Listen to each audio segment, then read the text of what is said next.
56 years of South African surfing legacy has brought us to today. A full-throttle celebration of sport, music, youth culture, and lifestyle.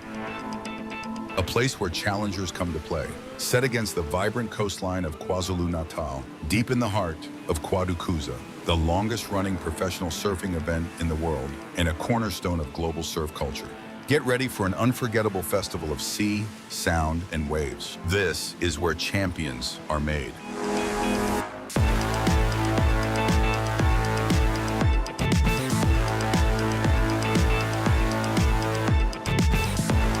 From world-class surfing to local flavors and global sounds, the beach comes alive with action-packed activations.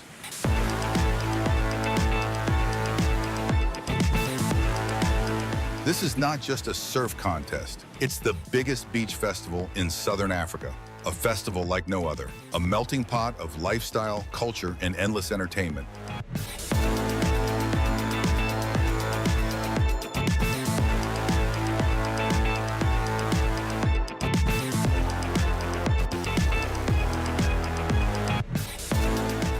The O'Neill Smith Shapes Ballito Pro Jr. is back in 2025.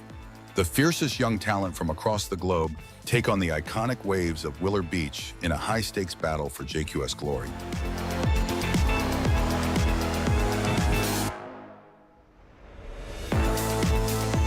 The 2025 edition of the Ballito Bowl Skate Jam, presented by O'Neill and Red Bull, invites you to just show up, drop in, and throw down.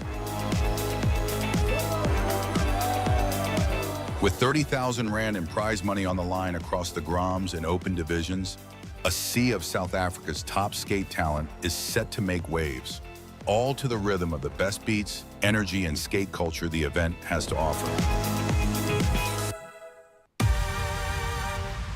This July, the shores of KwaDukuza come alive as the Ballito Pro 2025 presents the ultimate beachside music experience, the Free Beach Concerts, powered by Corona. Over 3 electrifying nights, Salt Rock Main Beach transforms into a vibrant stage. SA's best DJs and rock and roll sensations as 10,000 partygoers experienced in the heartbeat of South African music. Salt Rock Beach also hosts the Infinite Playlist sessions, celebrating South Africa's surf and music scene.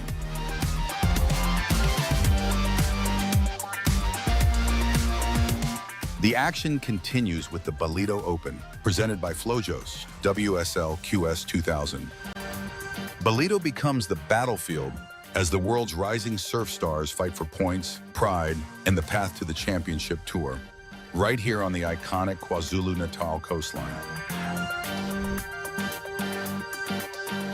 The Infinite Playlist singers will surf off against the pros in a fun specialty heat as they celebrate sea, sound, and waves together.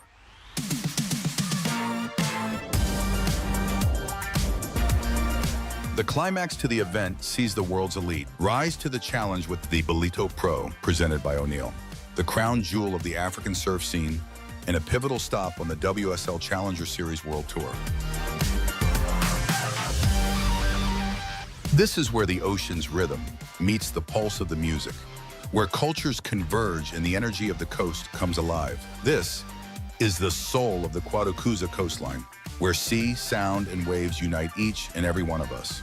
This is the sound of the sea, the wave of unity, the legacy of champions. This is the Ballito Pro, presented by O'Neill.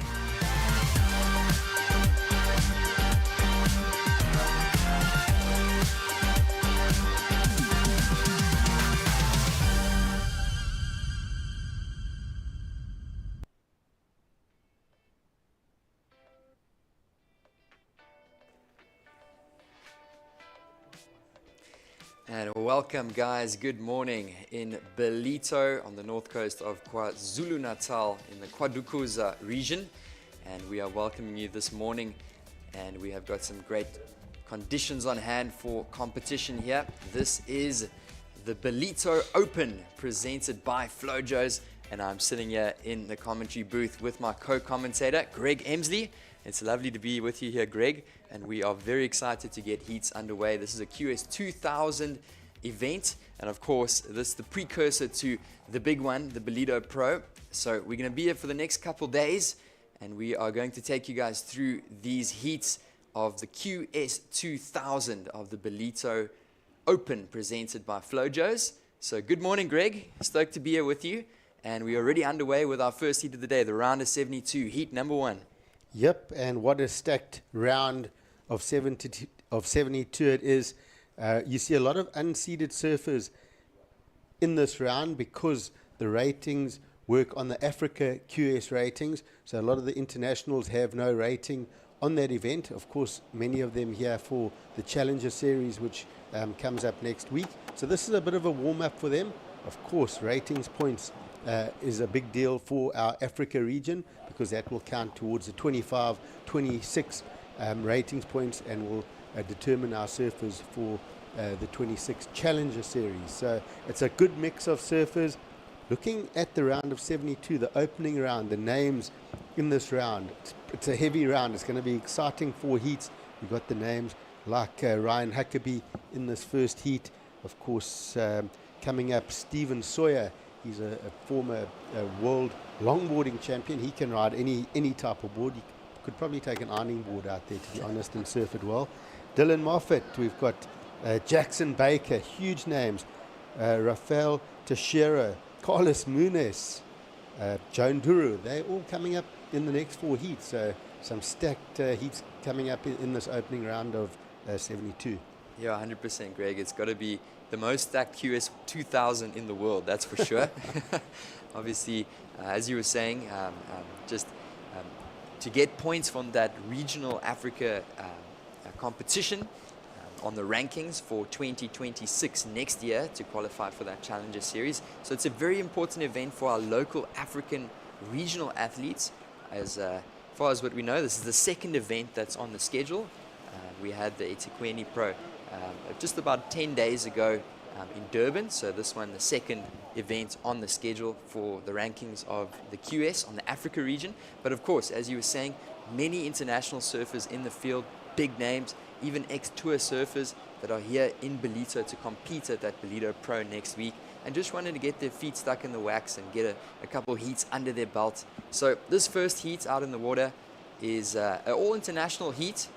We got 21 minutes remaining on the clock, and we are starting off the round of 72, heat number 1. So introducing these surfers in the red, we've got a Japanese surfer, Daike Tanaka. And here he goes, he's up and riding. So looking at these conditions, some solid surf out there. Look at this section. Big whack off the top and not holding on. It's we can start calling this inside closeout section at Willard Beach infamous because it's such a heavy hitting section, and to hold on to those turns is difficult. But when you do, big scores come through. Yeah, we're going to see some big attempts this morning, that's for sure. The swell is jacked in size compared to yesterday. We've got 18 degrees Celsius here, so a very chilly day for the North Coast. It feels like we're a little bit further south at the moment, but it's a bit of a cooler day. A little bit of cloud cover out there. We had some rain last night, but the swell is also pulled in as we say that. And a couple of rides have dropped in. So the first wave for red, Daike Tanaka 4.0. We've also got a fellow Japanese surfer in the blue, Shehu Kato, and he dropped in a 6-point ride. So we missed that one, but we'd love to see a little replay of that, I'm sure. And then our surfer in the white, Ryan Huckabee, we've seen him here in Ballito, and he's a big, strong surfer, so I'm sure these conditions are going to suit him today. He's in the white singlet. He is from Florida in the United States. And then, of course, we've got Oliver Zeitz, Hawaiian surfer, but representing under the Dutch flag in the green. He dropped in just a 1.5. So if you guys are joining us this morning, welcome to Ballito. So this is the Ballito Open presented by Flojos. And we are super excited to take you guys through these heats. There is quite a nice long list of heats on our schedule for today. So we'll get into that as the day progresses. Last of white did come in. It was a 5.0 for Ryan Huckabee. So Greg, some of these surfers just trying to get started nice and early. It's the first heat of the day. I mean, you've surfed many contests before. Just getting into that first heat of the day, or if you see your name on the list of that first heat of the day, what's going through your mind? Is it different from being a few heats down the line later in the morning? Is the thought process different being in that first heat of the day? Obviously, nice and early in the morning, just getting into it. What do you think's going through these guys' heads right now, being the first heat and getting out in the lineup? Look, it's different for everybody. Some people love the early mornings, the first heats. Other guys hate it. They still got a bit of sleep in their eyes. They would rather have an afternoon heat. So it depends who's the early morning guy. And often that first heat, you can run away with a win if you're a little bit sharper than the other surfers. And he has a couple of replays. Here is two surfers on that wave, just getting. Oh, that was actually a free surfer coming in by the looks of it. That was surfer in red, Daiki, with that first score. That came in at 4 points. He's also backed it up with a 2-point ride. So quite a bit of action at the start of this heat. There's lots of opportunities with the swell that's risen overnight. We see surf solid sort of 3 to 4 feet, the odd 5-foot set. A little bit of a windy, wild, stormy look to it. And look at that turn. So that was a great turn for Daiki on that maneuver. So strong on that finishing turn. Yeah, that must have been the first wave for the surfer in the red, the Japanese surfer. And a little recap here. And just eyes that section. He had another wave, Greg. It came through to 2.0. That was that big section that he tried to hit and he went down. So, I mean, lots of scoring potential on that end section if you manage to tag it. We saw it yesterday in the juniors. So, unfortunately for Daiki, on the second wave, he went down there, but I'm assuming that score would have just took the elevator up there from a 2-point ride if he did manage to ride that one out successfully. Yeah, and he did find himself finishing 7th on the 2024-25 Asia QS rankings. That's how he's here for the Challenger Series. So that was the qualifying series through the Asia rankings, and he'll be here next week as well for the Challenger Series. So a good warm-up for him, as we've mentioned. Get a bit of practice with just 4 guys in the water. As we see up and riding, this is Huckabee, massive hit into that section, and I think he's going to be rewarded for that, because that was a huge turn on the end of that. Here's the replay. Let's just check this. He goes down the down road, the double up, so extra power in this, gets the rotation, free falls out the lip, and looked pretty happy with that landing. Definitely. He just eyed that section. It was a bit of a reformer wave, broke out the back and it reformed through the inside, but then those double ups are really chunky on that inside bank. And yeah, just the completed one there for surfer in the white, Ryan Huckabee from Flagler Beach in Florida, representing the US flag. So Ryan Huckabee's been here a couple of years, and he's a big, strong surfer, over 6 feet tall. So these conditions going to aid the bigger surfers like Huckabee. But surfing is a sport for all sizes, and up and riding, that was our surfer in the red, Daiki Tanaka, and he's going to go down. So unfortunately, the Japanese surfer, he's gone for 2 of those end sections, and unfortunately not managing to ride out of those last 2 waves. But 15 minutes to go, plenty of time on the clock, and we are going to await that number to come in for red. Yeah, so Tanaka could have really capitalized on that last turn. I love his approach. The first turn he went super vertical in the lip. He then set up for that big closeout turn. If you can get those combinations of maneuvers, you're going to fetch a good score. He's working hard, lots of time. I think he's going to get one of those combos in this heat. You know, the Japanese contingent's always so strong. And have a look at this, drives off the bottom straight up into that lip. I loved that first turn. If he comboed it up and got the finish, he was right there. I think we would have had the best number of the heat. But coming through for that last wave of Ryan Huckabee, it looks like that score is in for him. Yeah, so it looks like score did drop in for Huckabee in the white. It looked like it was a 5.0 for second to last of white Ryan Huckabee for that one big turn on his front side. And 14 minutes remaining. The score did drop in for red. It was a 4.5. So a lot of scoring potential on that end section, Greg. That's where bulk of it is going to be. So I think it's going to be interesting to see how this one unfolds. Whichever surfers can complete these waves, especially on the bigger sets, I think those ones are going to be looking like they're sitting in the good seats to advance through to the next round. Yeah, and looking at these guys' ratings, all 4 of these surfers are on the Challenger Series, but none of them really got a good start in the opening event over in Newcastle. We saw Tanaka, he's 65th on the Challenger Series. We've got Ryan Huckabee, he's the highest ranked at the moment, 58th, so also by his standards, not a great start in the first event. As we see, this is young Zeitz up and riding, and we'll touch on that as well. Oliver Zeitz, he's currently sitting 70th on the Challenger, and Kato is sitting 66th. So they're looking to get a warm-up here. They've probably got into town early, and they're going to use this event as a good stepping stone into the Challenger Series, get a bit of practice, 4 guys in the water, hopefully get a win. They'll go for the win, have some pocket money for the week, a good 25,000 Rand if you take this event out. So I think it's a good strategy to do this event and get a warm-up into the big one next week. Yeah, definitely. It's not often that you go to a Challenger Series event or any event, a bigger QS event, that you have an event like this before. It's pretty much back to back to back. But as you were saying, Greg, just an opportunity for these surfers to really warm up, just get into the waters of Ballito, and really just get their feet stuck in the wax. It just helps the confidence, and as you were saying, all 4 of them will be competing at that Challenger Series. So if you guys are just tuning in, this is the Ballito Open presented by Flojos, and we're going to be running this event for the next 3 days. So Greg and myself, as well as the whole broadcast and commentary team, will be taking you guys through all the action here. So if you've just tuned in, welcome. Hope you guys are having a beautiful time from wherever you are in the world. If it's late, if it's early.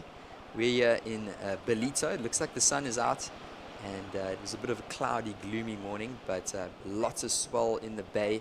The swell's jacked overnight, and we are excited to see these heats unfold. So just a little bit of a recap here. Surfer in the white, Ryan Huckabee, the surfer from Florida in the US, currently in the lead. And he's been a little bit quiet is the blue surfer from Japan, big section. Oh, just drifting that tail, too much drift, and that sort of wind kept him going down the beach with that southwest direction. Oof. Looks like White also had a wave there. And didn't quite see that one, but he looks like he's going to lock in another score. So quite big on that end section, Greg. And these surfers looking to capitalize with 11 minutes remaining. Shohei Kato, he's got a 6-point ride in his name, so he actually holds the highest scoring wave of this heat, down in 3rd, but looking for just a 2.5 to move up into that advancing position. It looked like Daiki got a 4-point ride for his last wave, where he got that nice vertical climb, but didn't get the completion. So that one maneuver, that opening maneuver, got him a 4 points for that. If he had completed it, would have been a really good score. And watch this, just drifts the tail, not holding on to that finish. And out the back, this is Huckabee. Oh, just sort of coming down with that lip nice and quickly. So he'll hope to replace that 3.5 in the scoreline. Time ticking away, under 10 minutes. So this heat seems to have really shot by the first, 15 minutes of it. Yeah, so these surfers just looking to build. Good point that you mentioned there, Greg, the Japanese surfer in the blue. He's only looking for a 2.5 to move up to that advancing position. And then, of course, there's going to be another score. It drops in a 3.23 for surfer in the white. That was Ryan Huckabee. A little bit late on that one, and came crashing down, but he ended up finding the completion there. So that doesn't go into his top 2. So if you're just joining us and you're not sure about how all these events work, it's the top 2 scores that count, and the top 2 surfers that get an opportunity to advance through to that next round. So we're in the opening round of the event. It's the round of 72, and tight competition up and riding. Surfer in the red, this is Daiki Tanaka. Looks like he's going to find something on the inside here, Greg. Yep, so he set up with those first couple of turns and whips it up over that last turn. So he gets 3 turns on that wave, so you can say he's got a combination of maneuvers. No real special effects in those turns for me. There's no wow factor, but looking, he's got a 4.5 and a 4 in his scoreline. He'll be wanting to put pressure on surfers in 3rd and 4th. Of course, Shohei looking for a small score. So Daikie has got to really start improving his scoreline. Let's see if he does it there. 3 turns, no massive turns, but he did get the combos on that last wave. Yeah, he's looking to build, and just in the picture, looking at our surfers in the red and green, Oliver Zietz. Green dropped in a 4.07, so green Oliver Zietz, the surfer representing the Netherlands, is currently still in 4th position, but he is only looking for a 4.44 to advance. Last of red came in at a 4.03, so there was a situation change there. Red, Daiki Tanaka, he's in picture there in the middle of our screen, from Japan, moves up into the lead, courtesy of his last wave of 4.03, and he's also got a 4.5 in his scoreline. So a couple mid-range scores there, and he is in the lead. Surfer in the white, Ryan Huckabee, needs a 3.53 to jump up into 1st, and it is super tight. Shehu Kato needing a 2.50, and then Mr. Zietz, Oliver, looking for a 4.44. So super tight with 7.5 minutes remaining. If you're in that 2nd position, you're feeling like you're going to be a little bit under the pump because you're still advancing. That's Ryan Huckabee, but surfer's right behind him, just nipping at his heels pretty much, looking for a 2.5 and a 4.44. So still some time on the clock, but super tight heat for heat number 1 of the day. Very tight, and you look at the score line of 1st and 2nd, they haven't got huge scores in that score line, so they're not safe. Surfer in 3rd, Shohai, he's got a 6-point ride to his name. We see Oliver Zietz with a 4.07, so both in with a shot. Shohai only needing a 2.5, Oliver looking for a 4.44. He's up and riding here.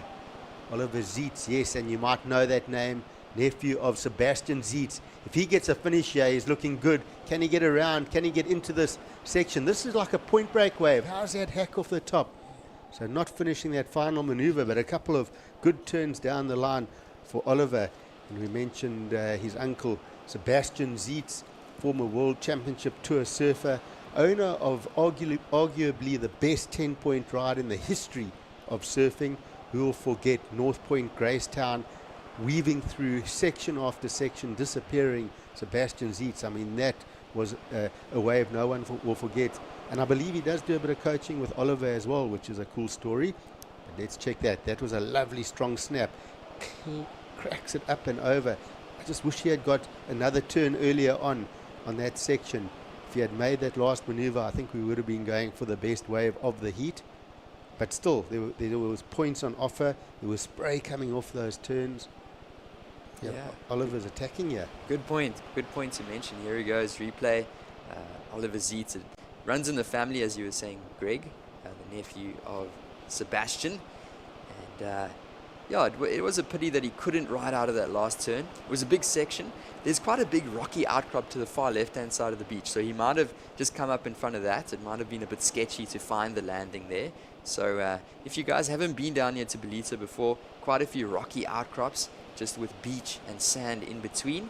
So sometimes it just springs up right on top of you, and there's rocks right in front of you. So he might have just seen the bricks there, and unfortunately he came unstuck there. But up and riding is surfer in the blue, Sheho Kato from Japan, and he's moved down to 4th position, Greg. He's looking for a small score to move up the rankings here, or the leaderboard. But we've got just under 5 minutes to go. So there's going to be a score that's going to drop in for blue, so we'll stand by for that. And will it be enough? It was a bit of a smaller wave. He didn't have that big end section, but he's only looking for a 2.5. Yeah, he's surfing that wave to the score.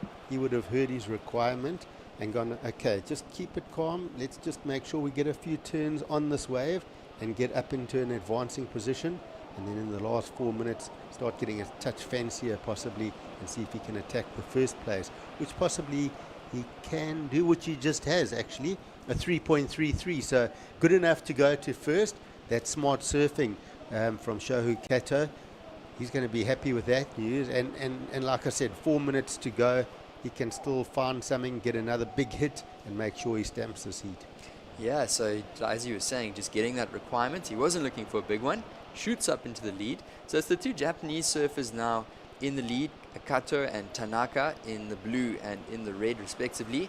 And surf in the white, Ryan Huckabee drops down to third. So the American surfer needing a 3.53. Oliver Zietz looking for a 4.47. So the two youngest surfers, Huckabee and Zietz. Huckabee only 20 years old. Oliver Zietz 19. He competed in the Pro Junior yesterday and the day before. And they are, as you were mentioning, on the Challenger, and they're looking to try and find ways, not big ones though, to advance through. But with just over 3 minutes remaining, not much time on the clock. So they're going to be paddling around, just searching for something that pops up on the radar, and try and make it work here. So round of 72, heat number 1 is well underway, and we're excited to run through these heats with you guys. So priority is with Red out the back. That's our surfer in second. That means that he does have first choice to paddle for a wave over the other surfers. Second priority sitting with Green. And let's see how this one unfolds. Hope you guys are enjoying the action here in the first heat of the day. We were certainly enjoying our coffees down here. Might have to get a refill just now, Greg. Yep. And yeah, it's just a good day of surfing down here at the Ballito Open, presented by Flojos. So Daiki Tanaka in second with that priority. He's going to have to just surf a smart heat here in the last couple of minutes and see he's sort of looking out to sea. He's not that focused on his competitors as we see a gap here for Huckabee. Oh, nice turn off the top. And Huckabee sitting down, only looking for a 3.53. So interesting that he's not backpacking his surfers. Big turn for Zietz. Oh, how's that slash? So that is a good looking wave. 2 hammers for Oliver Zietz. Wow, could we see a complete turnaround in this heat? Up and riding down the beach. Lovely drive off the top for Kato. So I love his rail work and working his way through to, well, it's called sunrise actually down there, into the sun. And past those rocks, and he's worked that one into the next bay actually. Wow. Up and riding, surf in the red. So pretty much all 4 of our surfers are going to lock in scores. So that was a long one there from the surf in the blue, Kato. And then, of course, Ryan Huckabee finishing a wave, as well as Oliver Zietz. And just looking at the body language there, Greg, of Oliver Zietz, he knew he was looking for a mid-range score, and he did a couple turns, and the last one, a nice layback into that lip, and he looked pretty confident there. But in saying that, there's going to be a score that's going to drop in for blue as well, our heat leader. So we got just under a minute remaining, and yeah, I'm not sure to see who is going to advance here. It's still very tight. It's actually anybody's game at the moment. It is the 2 Japanese surfers, but we'll see what happens as these scores lock into our screens. Well, let's rewind a minute ago. Who had first priority? Surfer in red. Who was the only surfer that didn't have a good wave in that exchange? Surfer in red. So good point. Probably a mistake, because he could well find himself in 4th when these scores come through.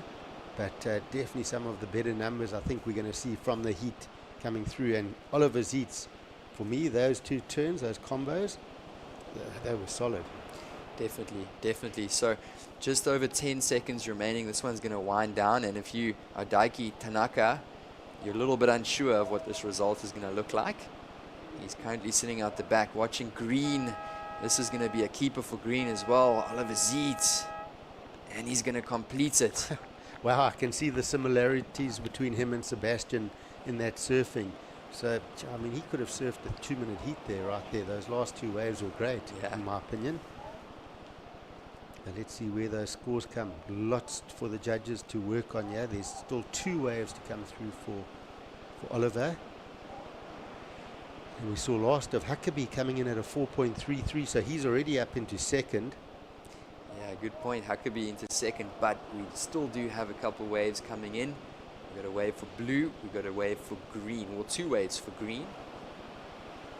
And this one is coming to a conclusion. Our surfers making their way in. So this is the round of 72, heat number 1, and we're just waiting on the official results there. So Shohei Kato, he's safe, because even if Oliver Zietz goes up to first, Shohei will finish second. Or we'll see Kato staying in first. Let's see, but I think we've got, I think Oliver Zietz is going to replace both his scores here. There we go. Locks in there. He's second to last at 5.5. So Oliver Zietz goes up all the way to first position. and there's another score coming in for green. Blue moves down to second, so it's definitely going to be green and blue advancing through to the next round, but we're just waiting for those last couple official scores. Blue goes back to first. Oh, it's a little bit of a seesaw battle here. Blue with a 4.07, so blue up into first, but Yep. Surf and the green might jump back up to first. We'll see what happens. Crazy. I don't think I've seen so much movement at the end of a heat for a long time.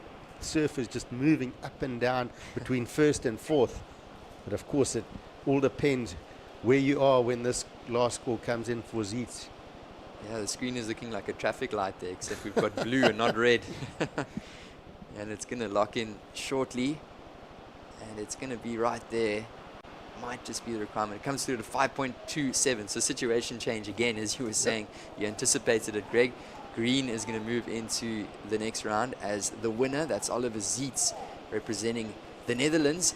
And Shehu Kato is going to move through in the blue. So that's your official result there. What a way to start the day. Oof, yeah, that was a good one to watch. Very competitive start.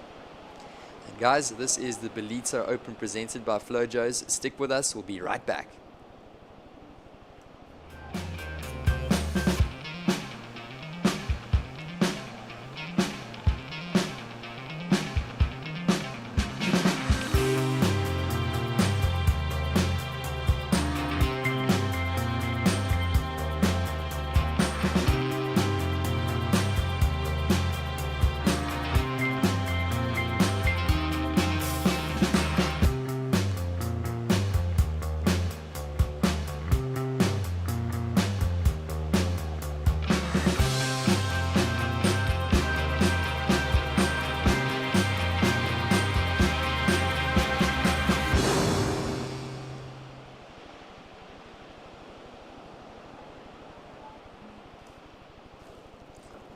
Welcome back, ladies and gents. This is the Ballito Open presented by Flojos. Day one of competition out here in the beautiful north coast of KwaZulu-Natal, South Africa. This is the round of 72 heat number 2 out in the lineup. And we've got another international field ahead of us. And introducing these surfers in the red singlet all the way down from Jeffreys Bay. It's great to see him up here. We've got Stephen Sawyer, the surfer from Chinese Taipei. In the blue, Bo Yu Chen, 11 years old of age. And then in the white, we've got Sidi Kamera, and he is representing the Senegalese flag in the white. And then we've got Tijmen Koning from the Netherlands in the green. So welcome back, Greg Emsley. And we're going to be running through these heats. It was cool to see that tight finish in the last one. And we are excited for the round of 72, heat number 2. Yep, underway. And of course, the big talking point, especially from a South African perspective, Stephen Sawyer.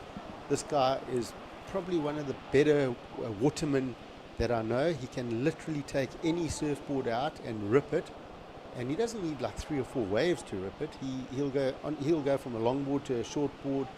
He'll suddenly take out anything and just straight away surf really good. So let's keep an eye on Stephen. Of course, he is the 2018 world longboard champion. There we go. So he's got a history of great results. We saw him in Abu Dhabi last year as well, taking the win there in the longboarding. Yeah, Stephen Sawyer, really talented surfer. I don't think there's any surfer in the world quite like Stephen Sawyer. He'll compete at the QS and win the longboard, and then he'd be winning the shortboard. But as we're looking at our screens, we've got Sidi Kamera, and he is representing Senegal. He's had quite a run of events here in South Africa. Of course, he's also competing under that African region. So this is quite an important one for the Senegalese surfer in the white, Greg. Yep, Sidi, he feels like one of us. He's always here competing in the events across our coastline. So that was a good start for him. Nice strong surfing, the goofy footer. So he'll be stoked back in the warm Ballito waters. Yeah, also a surfer that's very powerful. He's bigger in stature, over 6 feet tall, and he's going to be looking to eye those big sections to try and find some good results here. And the first wave for white did drop in at a 3.0 for the Senegalese surfer. And And then, of course, Stephen Sawyer looked like he had a wave as well. It locked in at a 4.67. So that's the two goofy footers got underway nice and early in the heat. And, of course, we've got our surfers in the blue and the green staying patient out there. So, Bo Yu Cheng, he's quite a youngster, right? Yeah, I think 11 years of age. Wow. Born in 2014. It's the other day. Yeah. Let's just check some of these replays quickly. I'll tell you, these more experienced surfers will probably put a bit of pressure on those youngsters, try and steal a few waves off them. They want to get through these heats. Oh, yeah. And CD just gets a nice finish there. I'm not sure if they would have deemed that last turn complete. And here goes Steezy on a left-hander. So he's gone back to, it looks like a traditional sort of board that he's riding there. Probably a thruster, but you know, I'm not going to put money on that. We saw him in the last event, the eThekwini Pro. He obviously surfed the longboard, but he went onto an asymmetrical board. Wow.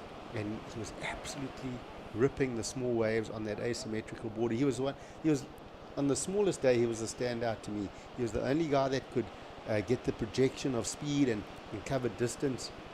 And if you ever want to have a long conversation with somebody, ask a guy with an asymmetrical board what size that board is, and then they'll start.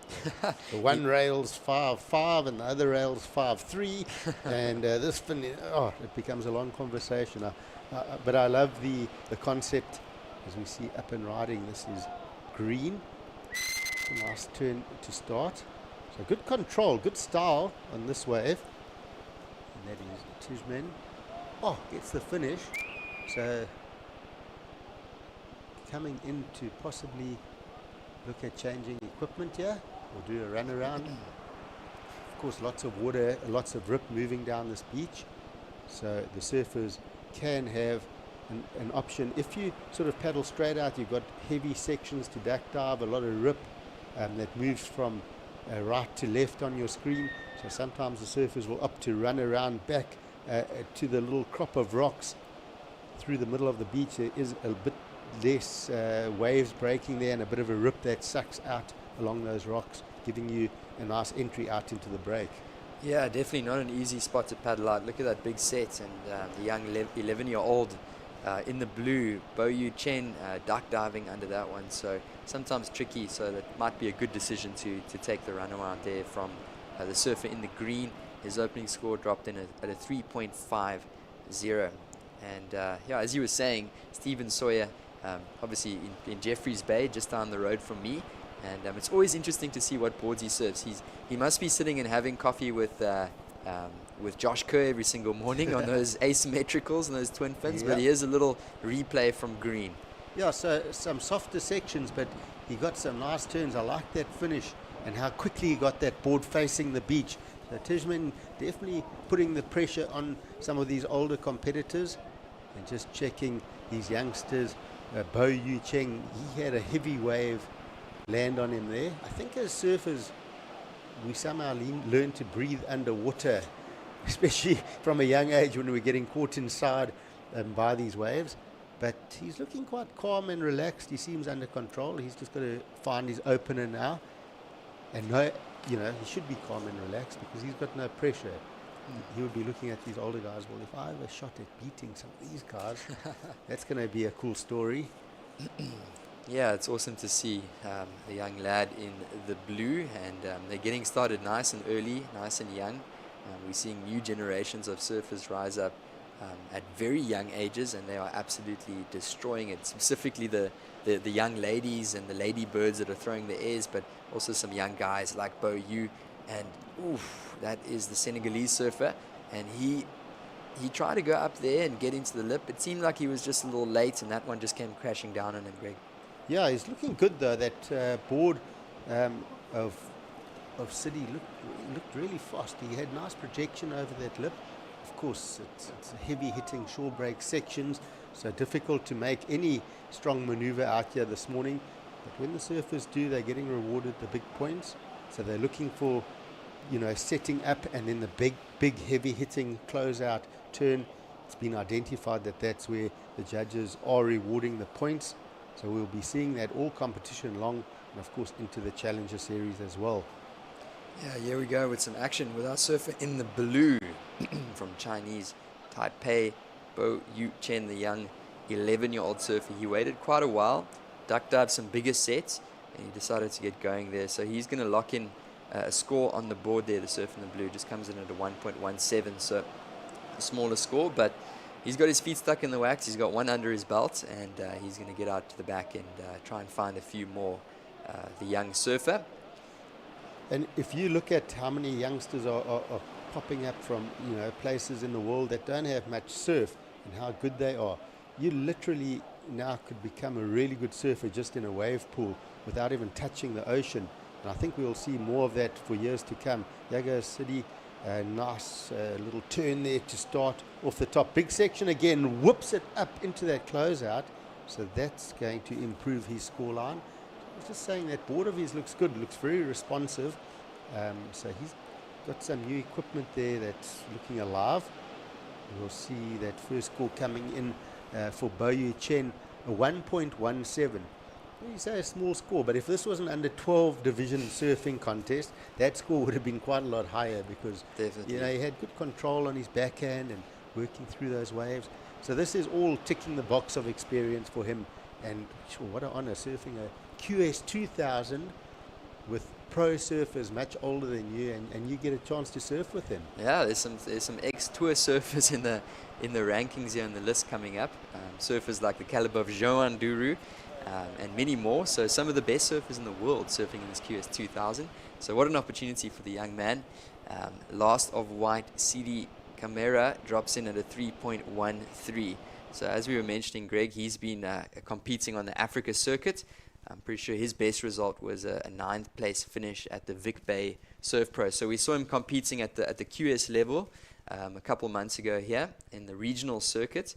And obviously this is valuable points on the line for a surfer like CD. And this is the second stop of the 2025-26 calendar schedule for the qualifying series of the Africa region. And of course this helps them gain more points to potentially qualify for that Challenger Series in 2026 next year.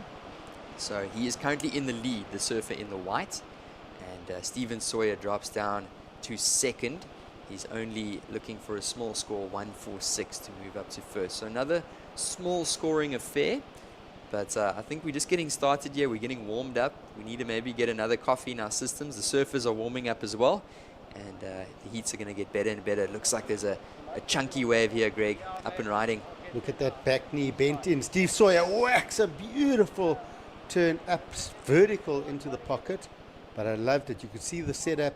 Loved that bent back knee pushing in forward. That means that you've got a nice stable bottom turn, holding that power on that back foot, and you could just see him setting it up. He had full control, and that one maneuver was just a solid turn from Stephen.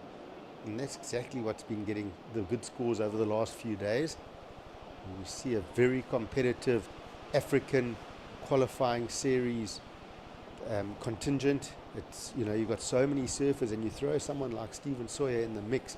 He rattles a few cages, and I'm not sure if he's doing it just for fun, or, because the big focus is the longboards, but he's such a contender, always dangerous. Oh, here we go, surfer in the green. And that's going to be a completed ride there for green Tijman Koning. He's going to drop in a second wave. His opening wave was a 3.5. Yeah, Stephen Sawyer is actually going to be playing in the music festival here, Greg. So he probably just thought, let me just go and take a drive up the coast from Durban. Got my guitar. We're going to be playing in the music festival. I might as well enter the contest as well. So a man of many talents. And I'm looking forward to seeing that number drop in. It did actually drop in at a 5.23 for Stephen Sawyer. And he's used to looking up at 4 to 6 foot walls and just whacking them on his backhand, obviously coming from Jeffreys Bay. So he is our current heat leader, the surfer in the red, Stephen Sawyer, the South African surfer in the mix. And another wave dropping in for green at 3.87. So green, Koning moves up to second. Okay, so it's competitive. Best score, I'm glad it did come from Stephen Sawyer's last wave. That was the best single maneuver. We've seen surfers get a variety of maneuvers, but that one single vertical attacking turn from Stephen was the wow factor of the heat so far, and rightfully so. He finds himself in first, and Tijman doing well to get up into second. City suddenly down to third. He looked comfortable, he looked like he had control, but he's now not advancing. He needs to do some work to find a 4.24, so that's a pretty good score he's going to need to get in. And you know, we look at the Africa QS series, and you know, a surfer from Senegal, you know, he's going to work hard to get to get points. You've got to travel to South Africa, you've got to travel to Morocco. I mean, you take a flight South Africa to Morocco, accommodation, you're in for say 50,000 Rand. It's an expensive tour, expensive exercise, and hopefully, you know, the Africa region becomes smaller, if I can say, where, you know, we've got, you know, better flights, a string of contests in different countries. Hopefully we'll see more events in, say, Senegal.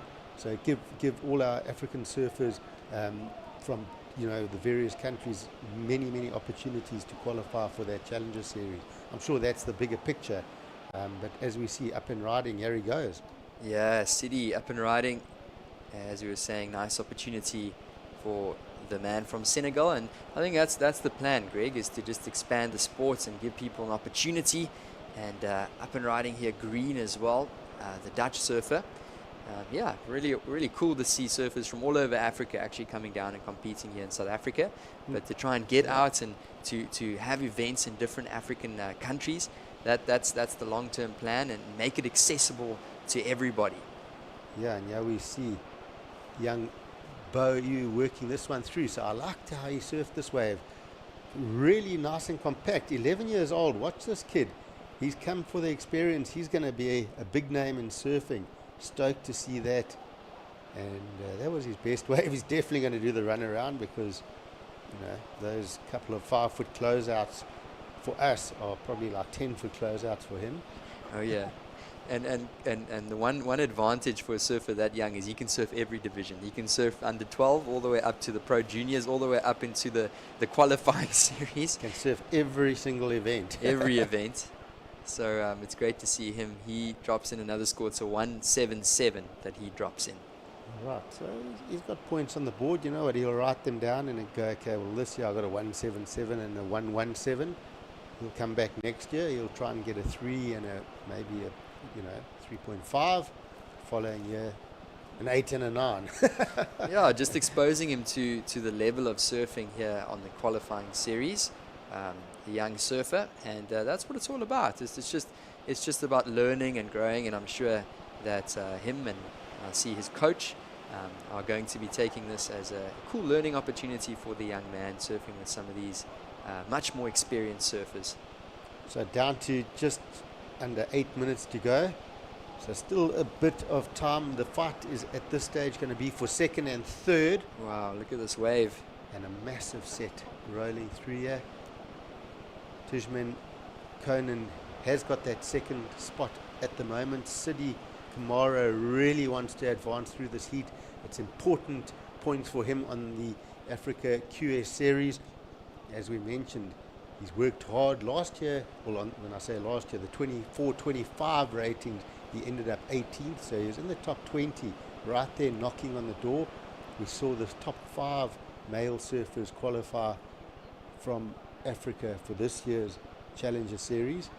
So he's a bit off, but a couple of big results, and he's suddenly right there knocking on the door, and that's his goal. I'm sure he wants to get into that Challenger Series for the 26 season.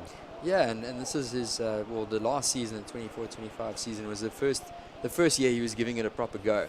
Traveling to all the events, and he's done well for the first year, coming all the way down from Senegal. And I've got no doubt that if he persists, he's going to get better and better and see some better results, and possibly some semis, some finals in the future for the Senegalese surfer in the white. And of course, trying to put points on the board to just improve his ranking for the 26 season that's coming up ahead next year. So just about 6.5 minutes remaining. Just a little recap of the heats. We've seen Steven Sawyer lock in a couple decent waves. Currently he's got the two highest waves of the heat, a 5.23 and a 4.67.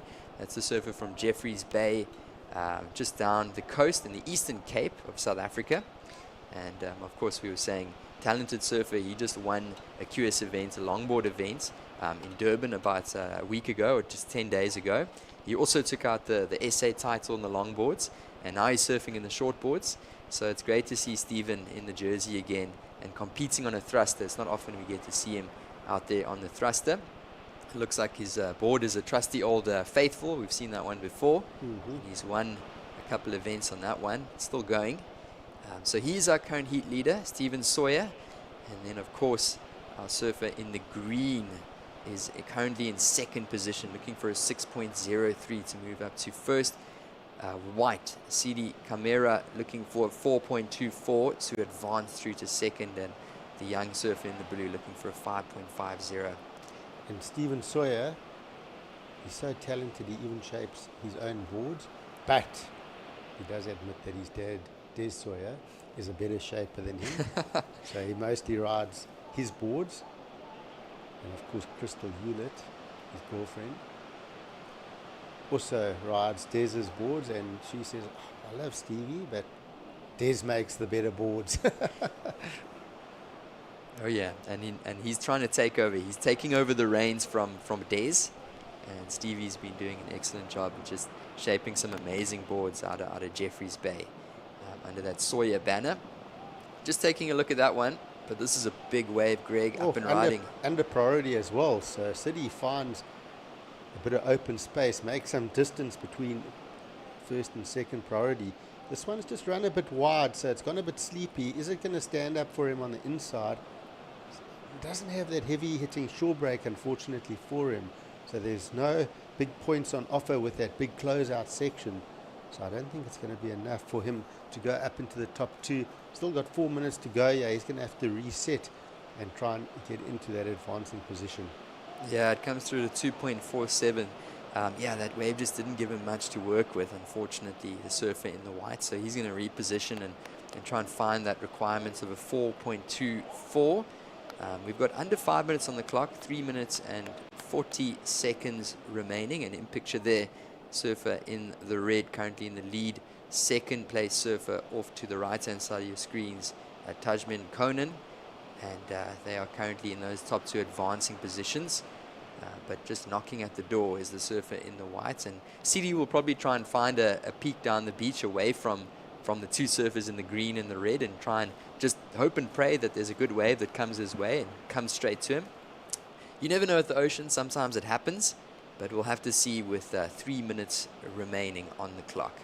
We saw that the previous heat, Oliver Ziet actually ending up down there and finding that left-hander that gave him a 5.17.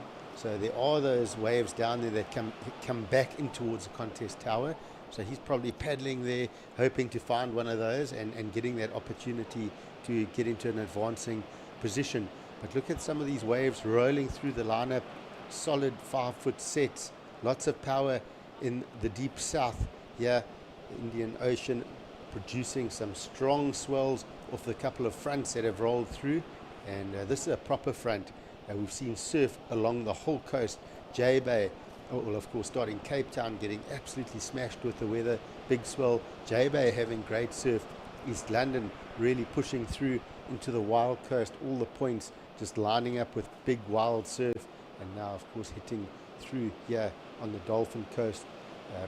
Ballito getting some strong surf. And this should continue for the next day or so. And hopefully the weather and wind patterns as it moves past improve. We see the straight offshore winds, the swell settle, and a couple of special moments.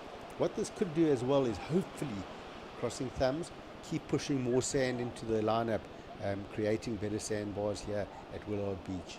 Yeah, of course, we want to see those big hollow barreling waves that we've seen a few years ago here in Ballito. But every year we get a day or two where we really get to see the opportunities and the potential of this break. Of course, world-class wave when it's on, but also great opportunity because it is a very consistent wave. So on the small conditions, there's always a little wave here at Willard Beach, so very consistent break and always something out there. So at the moment, still a little mixed up, but as you're saying, these systems running through in winter and creating these big ground swells and energy off the coastline. We always battle on the high tides here. We look for the lower tides. I actually grabbed my board after the competition yesterday and surfed into the afternoon, into the high tide, went for a paddle. You know, it didn't sort of look great, but when I got in the water, it was quite fun. There was a lot of power, the wind was strong, but it was very contestable actually, and that was the full high tide. There were sections. I had quite a lot of fun. I was thinking to myself, well, it was a good thing that it broke through that high tide. So hopefully in the next couple of days when that tide moves, we have the higher tide, there's enough sand to keep that going.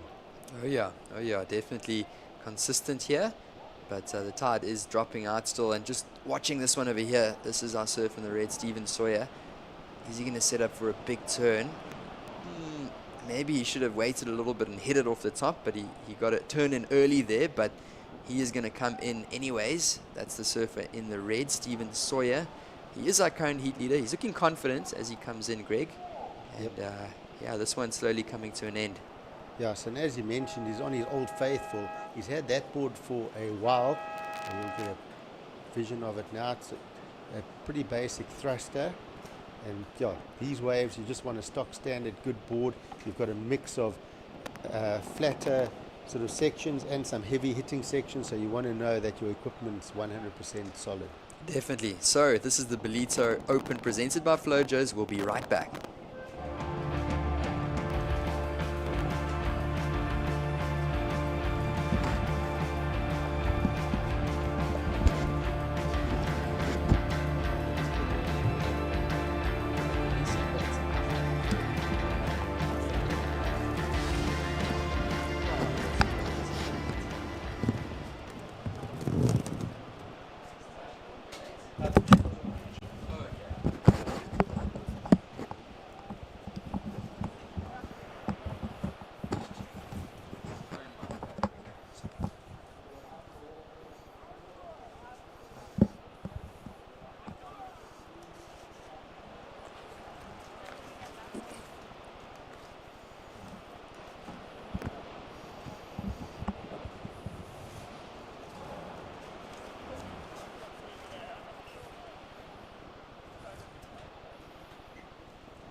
Welcome to the Ballito Open presented by Flojos. We're in Heat 3 of the round of 72. Introducing the surfers to you. In red, we've got Dylan Moffat. In the blue singlet is Rafael Teixeira.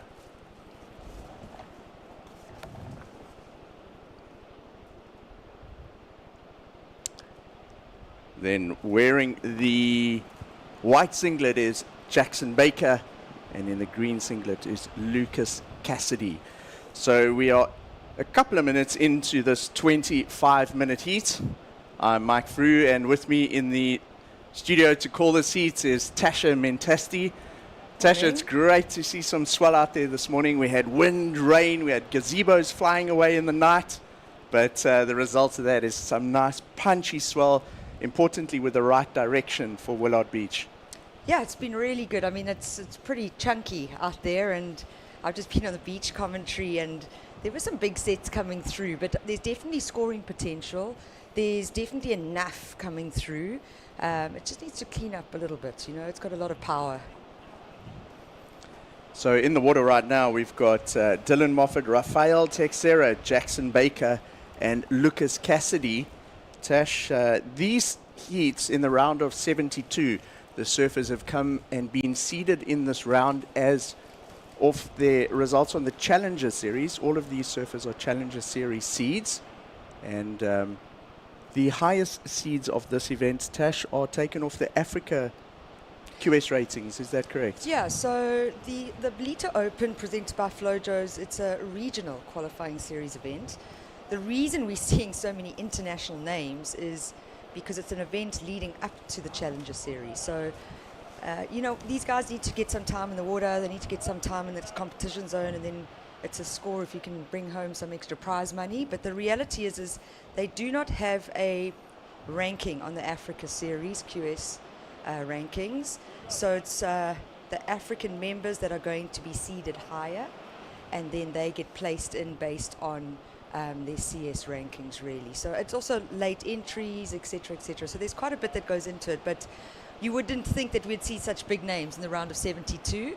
I quite like it, actually. It makes it exciting from the first heat, you know.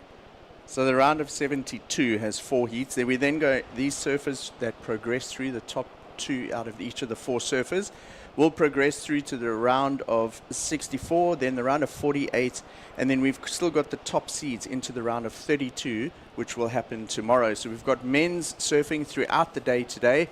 On screen, up and riding, that is Dylan Moffat in the red singlet, if I'm not mistaken, looking into the sun there, Tash. Yeah, Dylan Moffat representing Australia started off well. I mean, he's already started with a 6.83, so that's a keeper. And I stand to be corrected, but I think that's the highest single wave score of the morning so far.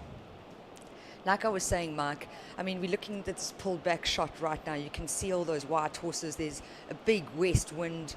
It's a massive front that's hit the whole country. But like you were saying, it actually does bring the energy, the wave energy that we need. And as we know, coming here so many years, over the years, there's that big heaving sandbar section on the inside that these guys are trying to navigate. And maybe we'll see this with Lucas Cassidy. You're going to see him moving through to that heaving inside section. That's what the guys are trying to conquer, really. It's renowned here at Ballito for that end section. There's a spot, a little road that goes down. It's where you can look at the surf where the locals normally park. It's called Surfers Lane.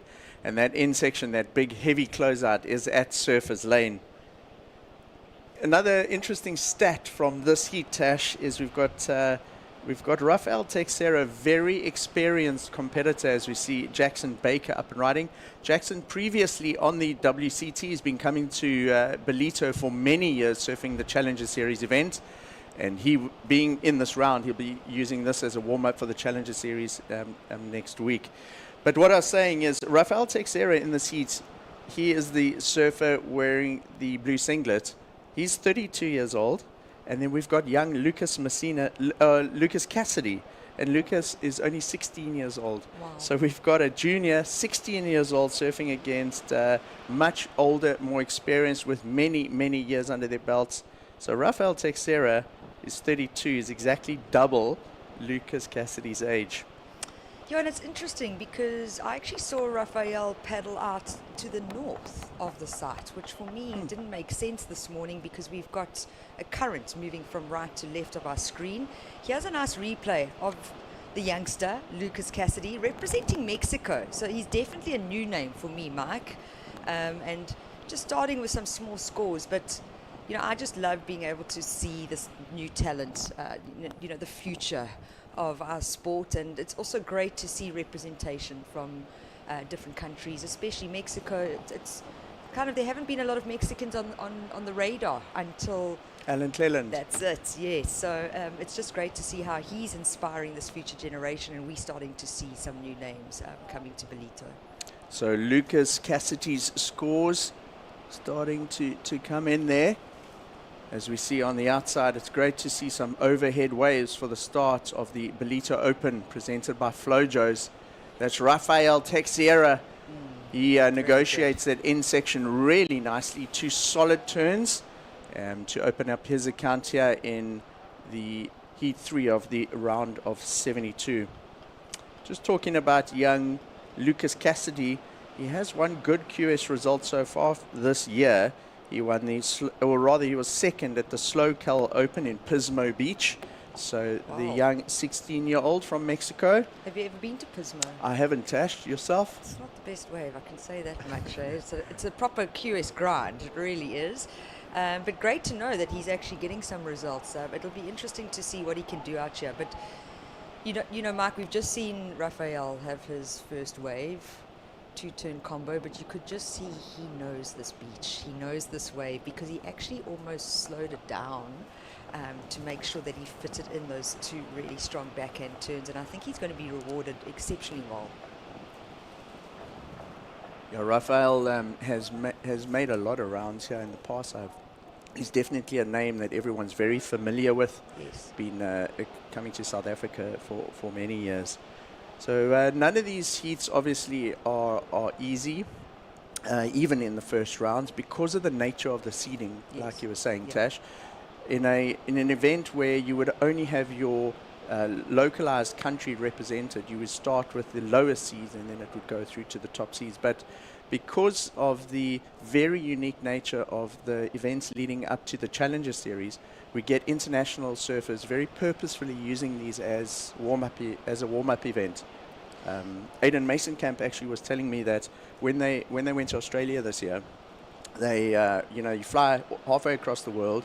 You get there, the free surfs have got like 200 people in the water at Newcastle, difficult to find your rhythm, and then you're straight into a Challenger Series heat With big names. and there's a lot of pressure and not a lot of time to find your rhythm, so you better hope that you're on form that morning when you wake up. Whereas with the Pro Junior yesterday and then the Ballito Open presented by Flojos today, if you're able to get through even one or two, perhaps three heats, it does give you a little bit of rhythm leading into Monday's Challenger Series event. Yeah, I totally agree, and I do enjoy the fact that as a surf fan, we get to see and watch these foreign competitors, these international athletes. I also think it's really good for our sport here in South Africa. It allows our Grommies and our future champs to just watch what quality surfing is, competitive surfing. As we see Dylan Moffat here, you can just see navigating that section again. We're going to be consistently seeing that type of thing happen. Ideally, we want to see them right out of it, but it is such a heavy section. But just going back to the point is, it's a 15-day beach festival. It's also 15 days of quality surfing, and I think it's important for these guys to get some reps in and get some heats in, and we can see it with what Rafael's done with his first ride. 2 turns. This is it. This is Rafael, comes hard off the bottom, sets up that first turn beautifully with a committed bottom turn, straight into another one, snaps under the lip. That wave heaves onto the sandbank and he rides it out. So Rafael Teixeira, that's a replay of his 8.33. So with 10 minutes or so, 12 minutes have gone in the heat so far, 13 minutes remaining, Tash. Let's have a look at the leaderboard. A score to drop in for Rafael Teixeira. Dylan Moffat, his scoring waves are 6.83 and a 0.93. He's in second with Jackson Baker in third. This is Dylan Moffat on his way out, paddling back out. He's also found a left. Now, these lefts have proven to be pretty useful over the years for the surfers. So they have a long right, and then as they're paddling back up the point here, often a left will present itself and sometimes give you a bit of a bonus score in the heat. Well, that's going to be a score, not even a bonus score. I think that's going to be a keeper for Dylan Moffat. 3 turns, really nice and critical. Maybe a little bit too lacking a little bit of variety, but just really good, solid surfing there. And he started with that 6.83. I think his wave number 3 is going to also be banked, that score. So we don't have our leaderboard on screen at the moment, but I can tell you, there you go, it's come back. Rafael Teixeira is in the lead with an 8.33 Tash and a 7.07. He's stamped authority on this heat. He's well out in the lead at the moment. Dylan Moffat is in second with a 6.83, but there is a score still to come in for that left, Tash. Yeah. Jackson Baker is in third, looking for a 2.27, and then Lucas Cassidy in third, requires a 4.94 at this point. So Jackson and Lucas just with the 2 waves, but they have priority. Priority is with green. Second priority is with white. And let's see what that score drops in at for Dylan Moffat. Needs something in the excellent range at this stage to take the lead from Raphael.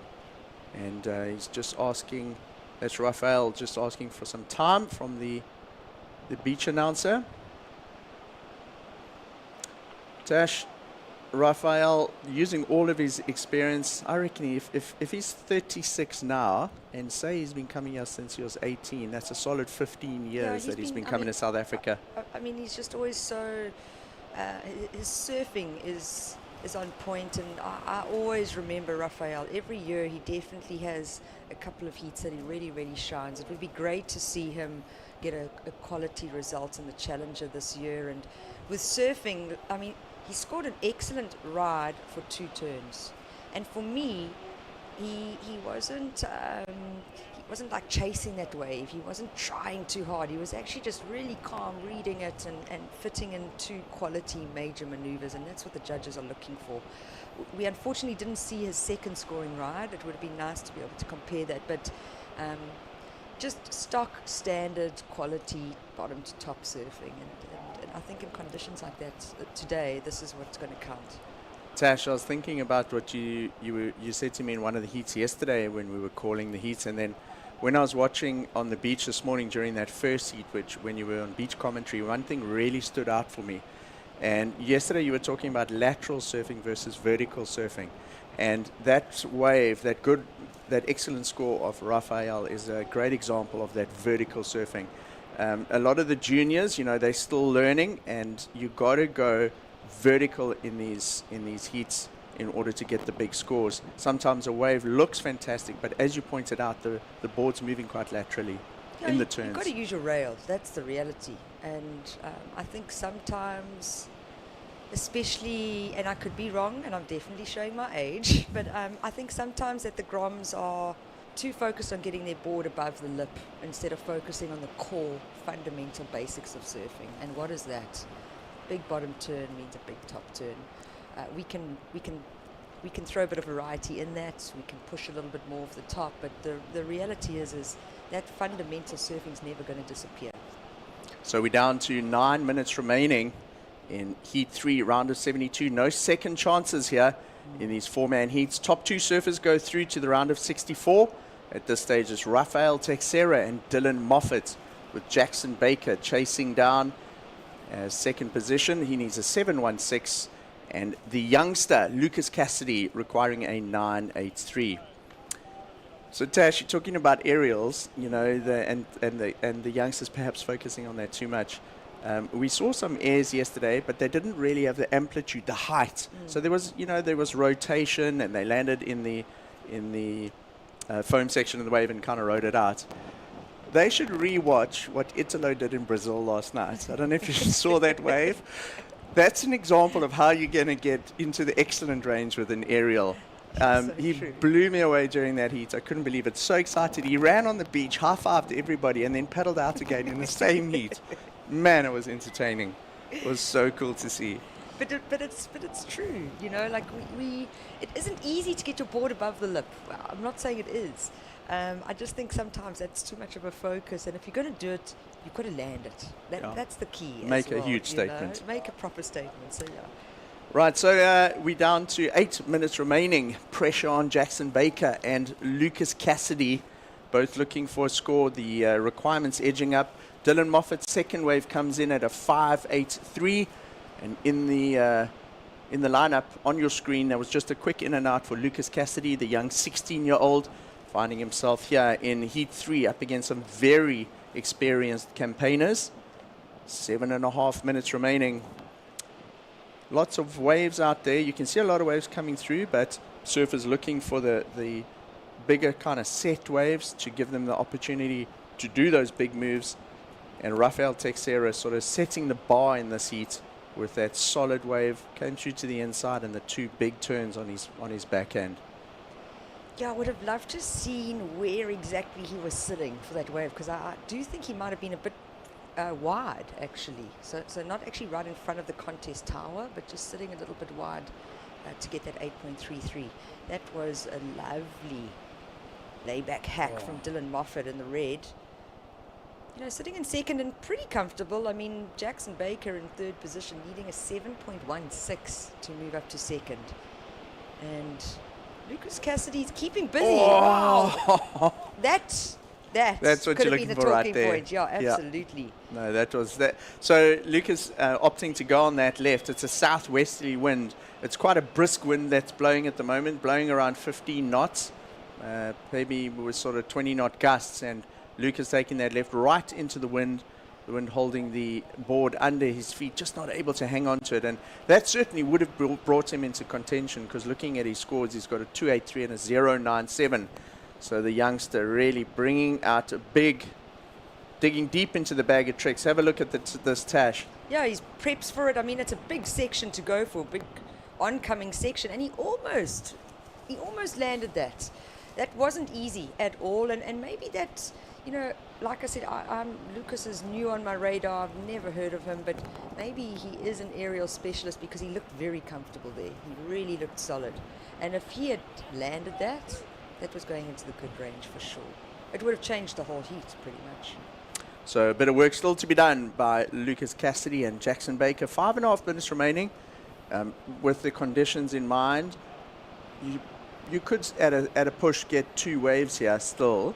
The only thing that's going to make it difficult to get 2 waves within 5 minutes is the paddle. Yeah. The sets are a lot stronger, a lot more water washing across that bank as the tide drains out. Low tide is at 11:03 this morning, and it's just going to get heavier and heavier on that inside section. So I think those closeout turns and the commitment to the closeout turn, the size of the wave, and whether you ride those closeout turns are most likely going to become critical in terms of who's advancing out of these heats, Tash. Yeah, and every day now with WSL events, there are judging notes that go out to the athletes, onto the members group, etc. And the judging panel and officials really watch what the free surfers are doing to be able to get a better idea of where's the scoring potential on these waves coming through. So I must be honest, I haven't read through the judging notes for the morning, but I'd like to just take a look at it and see what the focus points are. I think you're going to be right, Mike. It goes back to the basics again, starting strong, finishing strong, but that closeout section is going to be where the money is. That's going to be where you're going to gather your points. Tash, when the head judge does send out those notes in the morning, does that go out to the athletes as well? It is for the athletes. It's specifically for the athletes. So they will know exactly what the criteria is set for the day and what they have to serve towards. Yeah, so I mean the criteria doesn't change. Yeah. It's still there, but then there's different focus points depending on conditions. And I will try and take a look at those judging notes and see what the focus points today are, just so that we don't get it wrong. But yeah, every day there are judging notes before the start of competition. And then if conditions change quite drastically, there will be an updated judging note going out to athletes. It's also shared with the beach marshal. It's available. So back and having a look at the leaderboard in the heat, Rafael Teixeira still has pretty solid lead in the heat with an 8.33 and a 7.07. Dylan Moffat's in second with that 6.83 and the 5.83. Those two are comfortably in first and second. Rafael Teixeira up on his 4th wave of the heat, looking to improve on a 7.07. So Rafael and Dylan using that experience and way out in front. Jackson Baker with 2 minutes and, well, just under 3 minutes remaining now, will be looking for a 7.16. He's in third priority at this stage. And then Lucas Cassidy looking for a 9.83. So just looking at this pullback shot though, Mike, it seems like they're sitting very far north. I mean, this little rocky outcrop that we're looking at here is actually on the northern leftmost side of the event site. Yep, this is Dylan Moffat, currently in second, getting a little bit hung up on that end section. So they're surfing just to the right of Surfer's Lane, where you see that wave right now. I think that could be Jackson Baker. No, it's Lucas Cassidy. Lucas getting absolutely chowed on that inside section. But they're surfing in front of Surfer's Lane. So if you know Ballito and you know where Surfer's Lane is, even if you have a quick look on Google Maps, yeah. Google Surfer's Lane Ballito, and you'll see exactly where they are sitting in the lineup at the moment. It's about 50 to 100 meters north of the traditional takeoff spot. And the reason that's happening is it's quite a fresh new swell. It's a bit of a wash through swell at the moment, and all the sand is on the northern side of the beach. We're down to just under 2 minutes. So it really is now pretty much down to one wave for Jackson Baker or Lucas Cassidy in order for them to make it through the heat at this stage, Tash. Yeah, and Jackson needing a good score, a 7.16. He's got priority as well, so it's the best situation he could be in, considering he's sitting in third at the moment, and you can't give up until that siren goes. Anything can happen. He's also definitely got the capabilities to get the score that's needed. The big thing is Mother Nature going to provide for him. So Dylan Moffat's best result this year is a 13th at the Phillip Island Pro. So he's on his way to, it's always nice to get that first heat win or get through a heat. He's on his way, unless something happens in the next minute of the heat. And then, wow, that's Jackson Baker. Jackson's best result is a 5th at the EJE Men's Pro. And then Rafael Texera, he's got a 5th at the Layback Pro in Floripa. So Yeah, it's a big event, like, with the amount of people that enter and also the he got a talent. 5th. He got a 5th there. We're down to 30 seconds remaining, and with Jackson Baker falling off that inside section, Tash, I'm not sure whether there's going to be another opportunity with 20 seconds remaining for Jackson to get another wave. Out of shot, we don't see what Lucas Cassidy's doing, but he'd almost have to score a perfect wave at this stage to still advance, and potentially we count the heat down. Rafael Texera uses his priority to paddle for that one, and we will close off the heat. It did look like there was one more ride there, Tash, as you can see in the pulled back shot, but most likely not going to impact the overall situation in the heat. So it looks like Rafael Texera and Dylan Moffat will take the 1 and 2 and move through to the round of 64. Stay with us online. We'll be back. This is the Ballito Open presented by Flojos.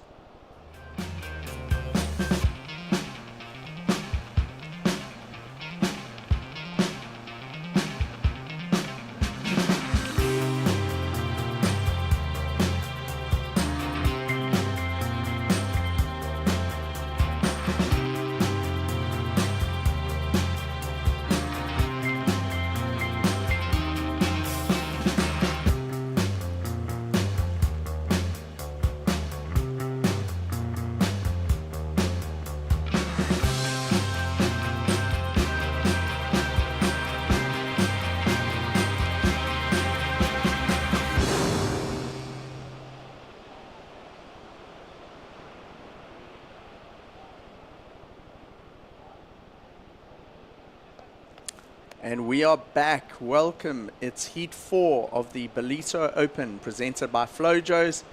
I'm Mike Frew, and with me to call this heat is Tasha Mentasti. In this heat, Heat 4 of the round of 72, the first round of the Ballito Open, we've got in red Carlos Moniz. Brad Momsen is in blue, so Brad Momsen getting in as a alternate into the heat. Yeah. Kobe Oberholz in white, and Jean Duru in the green singlet. So Jean, also a well-known name in these areas. He was on the WCT for many years. Well, can we call him a veteran? You almost can, I'll tell you. Let's look at his age. He's 36, so he's actually the same age. Sorry, so he's 36 years old. So my mistake, Rafael Texera is actually 32. So I added 4 years. He's only 32. But looking at Joan Duru, he's 36 years old. And I actually saw Carly Vast this morning, the Olympic gold medalist. Yeah. He's here on site. And Joan Duru is actually Carly's coach. And Carly came down this morning to sit on the surface deck to watch his coach, Joan Duru, surf in this heat. And if you remember from the Olympics last year, Joan Duru was the Olympic coach for France. And he coached Carly Vast to that Olympic gold medal win. So we have an Olympic gold medalist down here supporting his coach, who's surfing in heat number 4 here of the round of 72. Yeah, you know, we've got a couple of Olympic coaches around here. I mean, our fellow broadcast announcer Greg Emsley, an Olympic coach with Bianca Buitendag. But Joan Duru, I mean, we witnessed it on screen now, but he is definitely still an incredible surfer. He's got the fundamentals absolutely on tap, and I would love to see him have a great event and just perform to what we know that he's capable of doing. It's also nice to see Brad Momsen getting into the QS 2000. I haven't seen him put a rash vest on, a contest vest on, for a long time. I did see him cruising around the event site this morning, and I thought he was just here to enjoy the surfing. So great to see that he's been able to get through, and that is because of one of our international competitors unable to get into the country on time. So Brad Momsen was our first alternate and gets the call up. So it looks like Makana Fransman, one of our Hawaiian competitors, not checking in for the event. So there is quite a long list of alternates. And young Brad Momsen gets in. Brad from the south coast of KZN. And he loves those point breaks. He loves this kind of right-hand point breaking wave. So I look forward to what Brad Momsen has in store for us this heat. Well, look, he's probably been sitting in the barrel over this winter season in KwaZulu-Natal. But this is what I was talking about. Joan Duru gets that first turn off the top. There's the closeout. I mean, it only came through at 3 points. It's for me, I didn't see it as the 3-point ride. But please remember, they're going to compare it to the 8.8. Is it 8.33 of Rafael? Rafael in the previous heat. Still 2 turns. Maybe they were comparing it to. Rafael had that big set wave, a lot more commitment, a lot more critical surfing, and maybe the timing just slightly different. So, yeah, let's see. This is wave number 2. Actually, this looks like live action for the Frenchman, Joan Duru. We are going to see a lot of casualties on that sandbank. So in the heat, 20 minutes remaining, we've got 2 international competitors and 2 South Africans. Joan Duru is in the lead. He's got that 3. There is still a score outstanding, so he will stay in the lead. There's another score still to be added to the leaderboard on the left-hand top of the screen there. We've got Kobe Oberholzer wearing the white singlets. Kobe's actually been traveling for the last 2 or 3 years. He's been based around the Caribbean area. He's been working on yachts, earning a bit of money. And this winter we see him back in South Africa. He's been surfing the south coast. I won't name some of those point breaks, but you know the famous one where the barrels are. And we've seen a lot of Kobe. There was actually an amazing clip that Zigzag Surfing Magazine posted about 10 days ago of Kobe in an absolute 10-foot drainer. And he just sort of snuck out the doggy door. So it's great to see Kobe back on the coastline.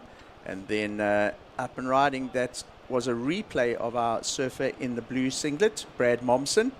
Brad also from the south coast of KZN. Him and Kobe would have pretty much grown up together, surfing contests and entering all of these events. And Brad Momsen also been, if I'm not mistaken, overseas for a little bit working. Yeah. And Brad also back to spend the winter season in South Africa. And while the event is on, it's great to see him take a chance, try and get into the event as an alternate. And he finds himself in heat number 4 of the round of 72. And then rounding off the heat, Tash, we've got Carlos Muniz. Also very exciting surfer. Very exciting surfer, and he comes with a bit of form this year. Let's just have a look at this wave. It's Brad Momsen coming unstuck. So unlikely he'll go into his top 2. He'll look to get back out there, reset, and try and get onto a better wave that's going to give him a score. So Carlos Muniz, he's also been here for a long time. He was also on the championship tour at one point. Unfortunately, got injured, spent a bit of time out the water, but also very familiar with the Ballito lineup. He's been coming here for many years. Carlos is 32 years old, but he does have a good win already this year. He won the BTMI Barbados Surf Pro, and so he knows what it's like to lift the trophy, bank some money and a lot of points, and he would be coming into the event with a little bit of form off that recent win this year already. Yeah, and I also think, his surfing style can kind of suit these conditions. We just haven't seen him have a wave yet. He's been quite patient, which I find interesting. There's so much water moving out there. You look at this pulled back shot and you can just see how the whole ocean is moving from right to left. Big currents, big water. He's clearly been watching it and has got his marker and he knows where he wants to sit. But time, we're almost 10 minutes into this 25-minute heat, and there's no score of substance just yet. What I mean by that, no one's even into the good scale of the judging, the scale of scores, which is from 0 to 10. We've got our highest single wave score at 4 points. So a lot can change in this heat. All 4 of these surfers just actually need to be able to complete 2 major maneuvers on one ride, and we're going to see those good to excellent scores coming through. And I think for this round, that comparison will always go back to Rafael Teixeira with the 8.33. Looking at the conditions out there, we've got low tide at 11:03 this morning, and then high tide is at 5:20 this afternoon. Wow, we've still got time, eh? I was looking at the buoy readings, which are out at sea off Durban this morning, so probably 20 kilometers to the south. The peak of those buoys are showing 3.5 meter swells, with a strong southwesterly wind. So that swell will continue to pour through the day and most likely into tomorrow as well. And the swell direction is 203 degrees. So it's a good swell for the coastline. Tash, for it to really be barreling out here, and I mean, for you to be taking off around next to that surfer's rock and for it to really barrel around this inside section, you want the swell to sort of be in around the 165 to 180 degree direction. The swell at the moment is 203 degrees, so it's actually sweeping past a little bit. Yeah. And that's why on some of the waves you're not seeing it, it's not that hollow, it's actually got a bit of a flat face, and it only hollows out when it hits that in sandbank and it eventually closes out. So you're going to see a lot of cutbacks, foam climbs on the initial maneuvers, and then potentially the big money turns on that last section. Yeah, and I think the sand has to move a little bit as well if we want to get it all to align, and get that really. What year was that? 2011? It was 2011. Wow. We're still watching highlights from 2011. Some of these juniors weren't even born, and we're still watching the highlights from 2011. But Tash, I was chatting to a lot of the locals, Ryan Balfour, Alan Johns, Brian Dougherty, and they were saying what they needed in Ballito was a little bit of this type of swell.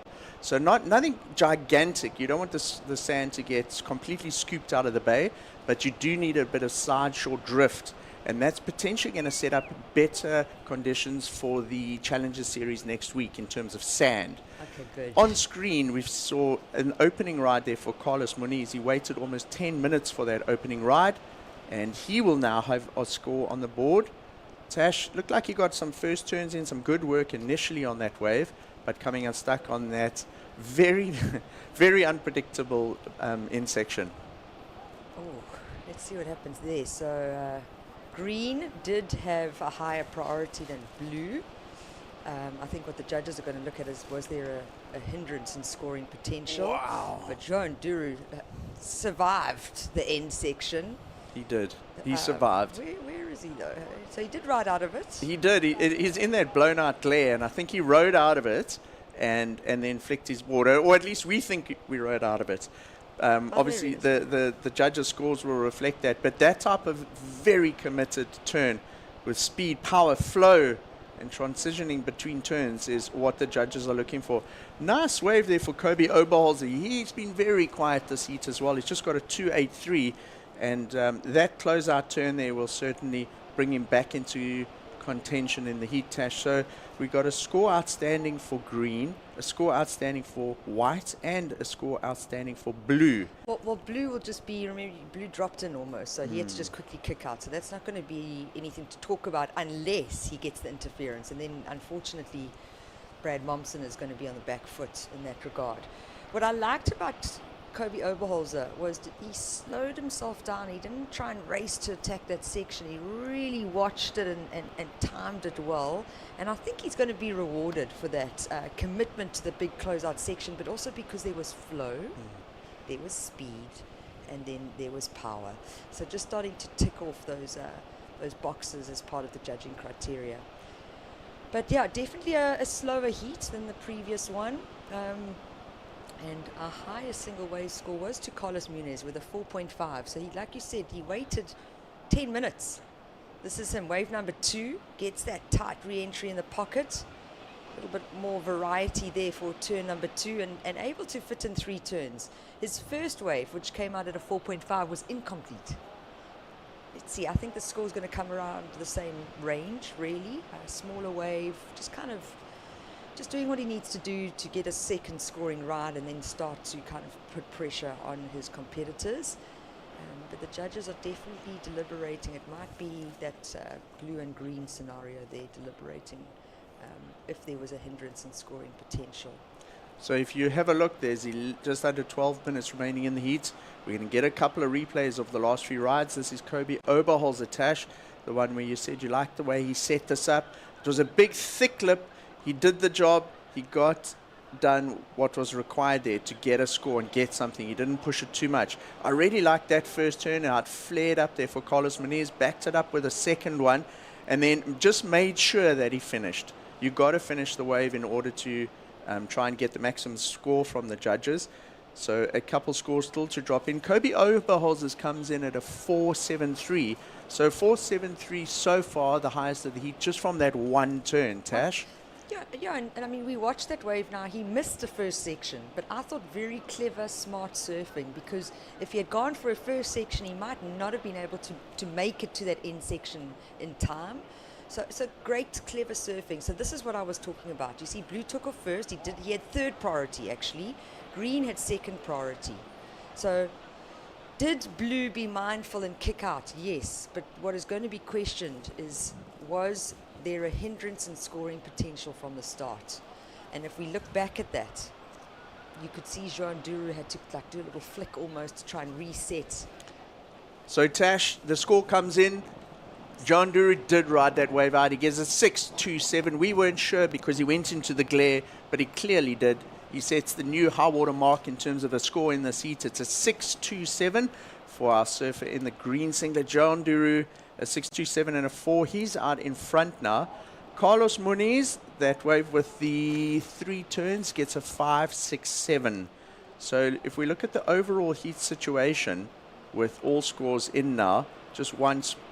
I think it's still that small one wave for Brad Momsen. Yeah, it's not going to change anything, it looks like. It's John Duru out in front with a 10.27 total heat score, and Carlos Muniz in second. So the surfers, international surfers, using their experience here, 1 and 2 in the heat.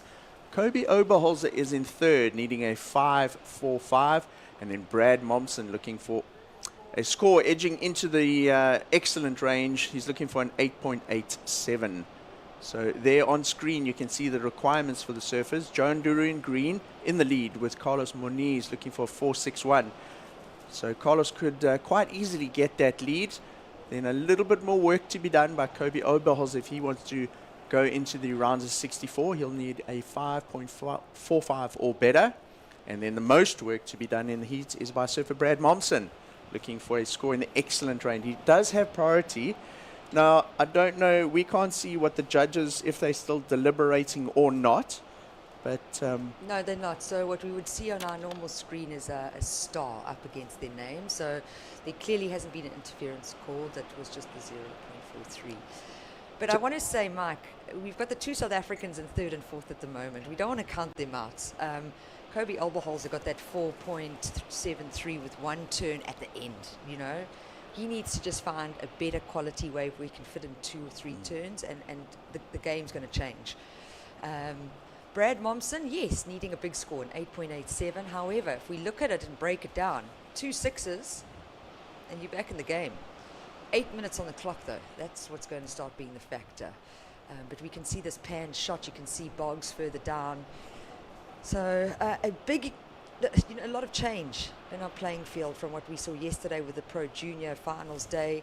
I just think that there's definitely great scoring potential, and it's been exciting surfing so far in the morning.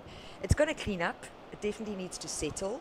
It's a lot of energy that's come through overnight. We had a lot of rain in the middle of the night, but yeah, definitely some exciting surfing, and just with the heats that we've got on coming up, it's please stick around because you're in for a full day of surfing action here at the Ballito Open presented by Flojos. So we've got men's action today. The ladies will not be surfing today. We'll see them in action potentially tomorrow. 7.5 minutes remaining in heat 4 of the round of 72. And we've got Joan Duru and Carlos Muniz in first and second international competitors, as Tash was saying. Kobe Oberholzer and Brad Momsen, both from the south coast of KZN, both very, very talented surfers on point break and in point break conditions. They're a little bit, I wouldn't say up against the ropes, but Kobe Oberholzer looking for a 5.45 and Brad Momsen looking for an 8.87. We sit down to 7 minutes remaining, so there's more than enough time to still get 2 waves. This is our heat leader, Joan Duru. Lovely bottom turn, goes high into the second one, tags the lip, actually climbs the foam a little bit. It's already coming down towards him. So very similar to his very first wave, which scored, they gave him a 3 for that one for the 2 turns. Now that was a slightly bigger wave. For me, that second turn was very critical. It was late and he didn't sort of flinch at all. He rode that through nice and cleanly. So let's see if the judges thought it was better than the first and second waves. He did 2 turns, but it was in more critical sections on a slightly bigger wave. Definitely slightly bigger. Yeah, I'm going to be interested to see how this comes up. I think, I think also Kobe Oberholzer and Brad Momsen haven't put a contest vest on for a while, though. And I always say to manage 25 minutes, if you're not doing reps of 20 minutes and 25 minutes, it's hard to kind of find your groove sometimes. And Joan Duru, he's also been coaching, so he's doing reps with the surfers. He's on the beach, he's in the water, so kind of in the game a lot easier. But let's see who this is. This is an important ride. That was Brad Momsen. So Brad, that's certainly not going to score. Looks, he's not rattled out there, but he certainly hasn't found his form this heat. Brad is a really, really good surfer, and Chargers normally makes those type of turns quite easily, but there's pressure now. He's been in the heat for 20 minutes. He knows he needs an 8 to 8.7. He's almost like over pushing a little bit to try and find something, and has fallen on the last 2 waves like that. Well, the score has come in.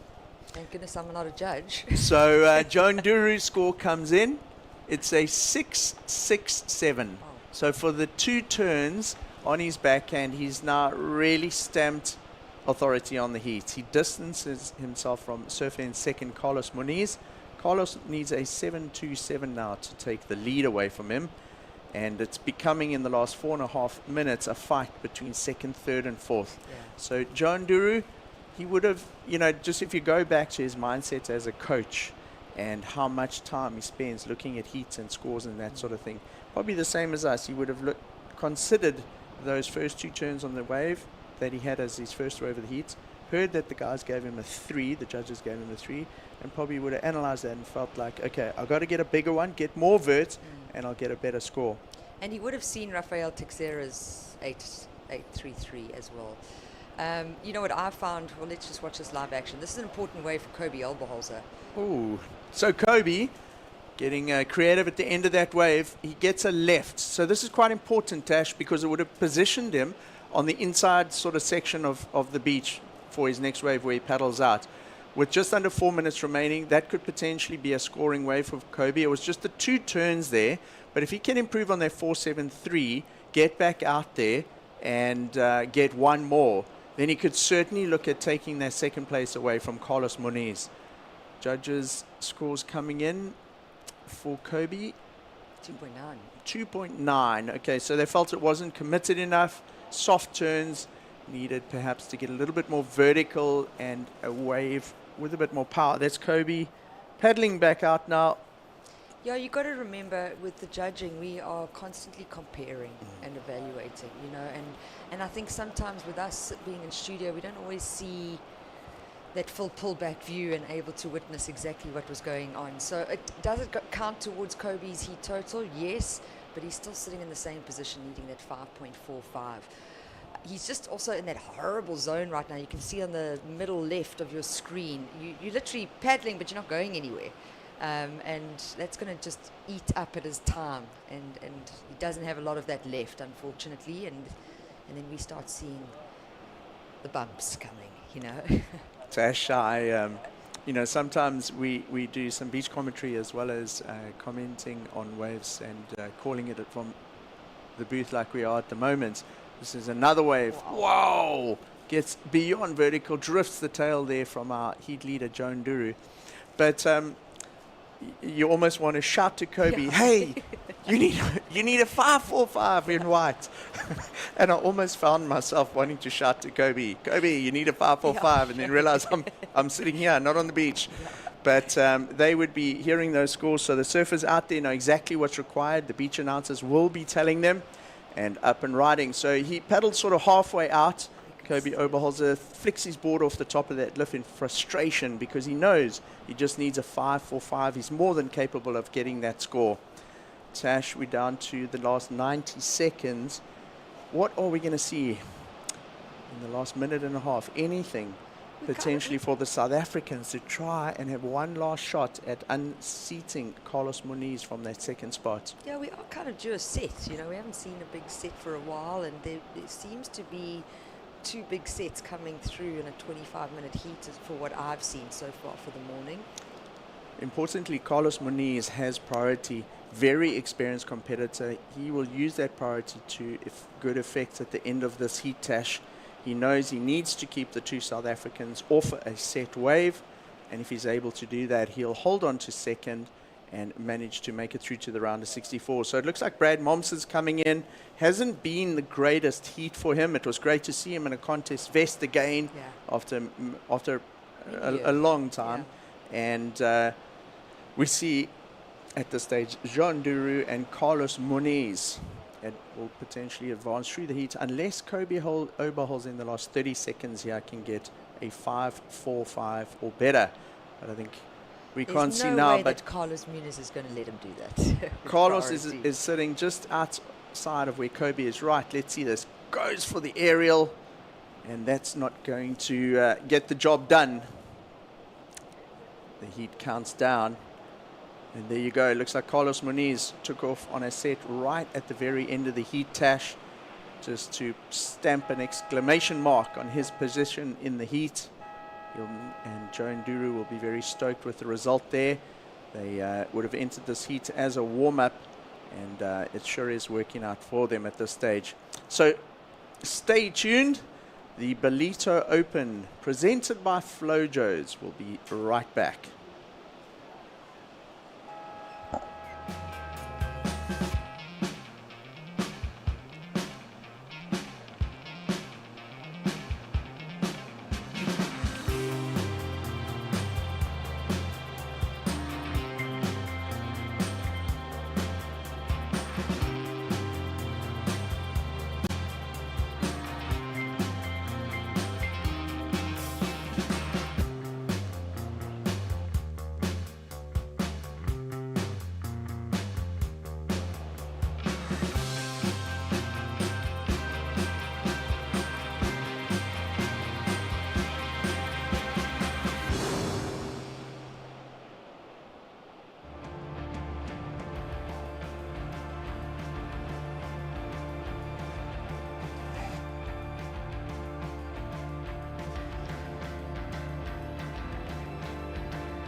Back, ladies and gents, to the Ballito Open, presented by Flojos. This is the round of 64 heat number 1, and we are in beautiful sunny Ballito. So the grey skies have moved up the coast, and we got some sunshine down here on the beach. So we are in for a great day of competition. I'm being joined in the commentary booth here with my co-commentator Greg Emsley, and we are very excited to be bringing all the action. So this is the round of 64. Here we go. Greg, hope you're having a good morning. We're enjoying the surfing this morning. And of course, we are through to the round of 64. We saw the round of 72, and those surfers are now through to the next one. And we are excited to be bringing you guys some of the action. Good morning, Greg. Morning listeners again. Second time in here. And yeah, it's been some good surfing today, some stacked heats, and we're straight in to another one. Yeah, these early rounds are just so loaded with the non-seeded surfers. And this one again, Matt Canning, local junior surfer, really good. Lucas Vicente, of course, he's been around for a number of years. Maxine Husener, you could say he's almost a veteran, been around for a long, long time. And then young Oliver Zietz, he's second heat already for the day. So he must have had a good bowl of oats this morning because he's already had a busy morning of surfing out here. Oh yeah. Lots of heats to get through, and these surfers are looking to get through multiple rounds. Of course, today we're going to get through a couple rounds. This is the round of 64, heat number 1. So definitely one of the most stacked QS 2000 events in the world. And a lot of these surfers, of course, just prepping for the Ballito Pro, part of the bigger festival of the Ballito Pro, which will be starting next weekend, the big Challenger Series. That's the big one. But yeah, this is the Ballito Open presented by Flojos. It's a QS 2000 event, and of course, ranking points for the local surfers, but also a great opportunity for the traveling pros. So in this heat, we have got one local South African surfer, and this is an important event for him. That's young Matt Canning, still a junior surfer, but climbing the ranks of the pro leagues and trying to get a good result here. We saw Oliver Zietz. He is the surfer from Hawaii, the 19-year-old, and he made it through the round of 72, so it's great to see him. He surfed well in his last one. Of course, the Brazilian surfer in the blue, Lucas Vicente, and the experienced surfer, Maxime Husener in the white, who is actually from Reunion Island, representing under the French flag. Yeah, Maxine's one of those guys that you know, you always look at him and he's always a threat. He's always just there knocking on the door, super competitive. Yeah, you know, you're looking and wondering if he's, you know, going to have a breakthrough year. We often see a lot of surfers later in their careers having the breakthrough year and then having a good run. Is he going to be one of those surfers? It's a good mix of surfers. Of course, the two youngsters, as you mentioned, Matt Canning, 17, son of former CT surfer Paul Canning. Matt's actually sitting number 1 on our local series, the South African Surf Tour under 18 division. He's leading that ratings. So he's been on a good run, a quick tube ride. So we haven't seen much of that yet. And this is Zietz up and riding. Oh, That's Oliver Zietz. Oh, and he's just a solid surfer. And I'm just so amazed at how similar he surfs to Sebastian Zietz. He comes out of that turn and I could go like it's almost Sebastian, a young Sebastian on those waves. Sebastian was a good friend of mine, came up the ranks, you know, as a junior when I was on tour, and I was involved with Oakley, team manager for a few years for the Africa region under Ronnie Nelson, and we used to get the best house on Pipeline Hawaii, and Sebastian used to be the junior running around. Of course, we made him wash the dishes, etc. But Seabass, and now the next generation of Zietz coming out already. It's awesome to see. Yeah, the younger nephew, he got a little cover up there, and looking to find the finish on this wave, tags it, and it was a bit of a bigger wave, and he finds the completion there. Greg, looks like he's gonna do the run around. And that score's going to come in. There's Oliver Zietz. We've been talking about Sebastian Zietz, but the nephew Oliver just doing the run around and jumping back into the lineup. So he should be stoked with that score. It's about to come in. One turn, and then with that little cover up, there he runs down the beach. He's going to hop back in and find his way back out into the lineup. So if you guys are just joining us, welcome. And make sure and go to like and subscribe, as well as download the WSL app. That is Oliver about to jump back into the lineup with 18.5 minutes remaining. Go and like us on social media, as well as download the WSL app to see all the live scores and updates as they drop in from our judges' tablets. Of course, nice long festival here, the biggest surf festival in the continent of Africa. We are so excited to bring you guys all the action down here from the Ballito Open. So that last one does come in, Greg. It's a 4.50. And young Oliver Zietz has got a mid-range score on the board, and he's going to look to build. Yeah, just checking this one.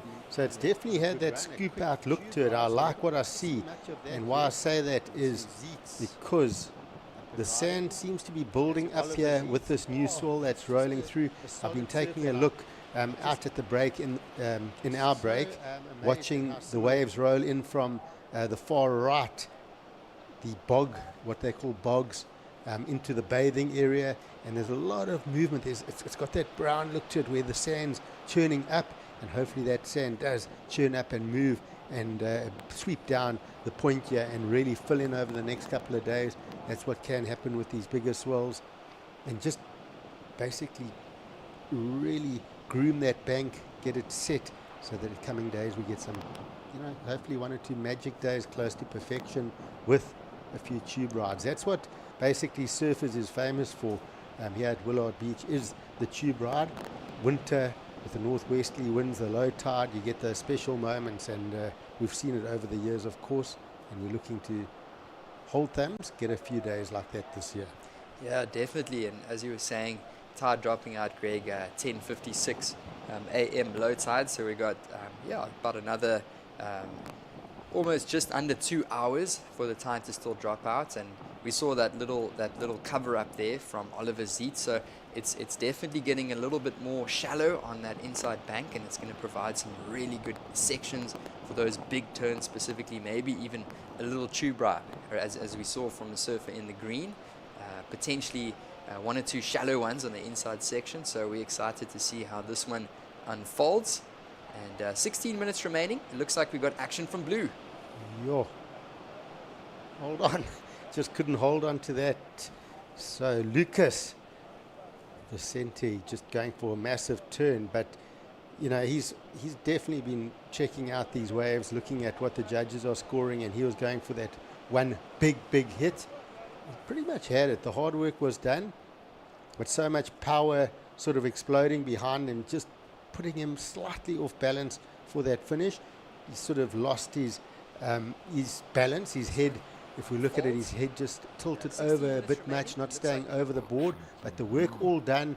And then right here, watch, his head's leaning over there, and he just can't keep it centered over the board. If he could have just pulled his head up a little bit, you think about how heavy your head is, and if you sort of lean it over that rail of the board, all that weight is going to be pushing on that rail, and it's hard to fight back and even out that your body weight over the surfboard for the clean exit. Oh yeah, Lucas Vicente, 23 years old from Brazil, and he finds that finish. That score will come in shortly. Up and riding, this is red, Matt Canning. So we've really seen Matt fill out a little bit in the last couple of years. He's not a Grom anymore. He's a young man.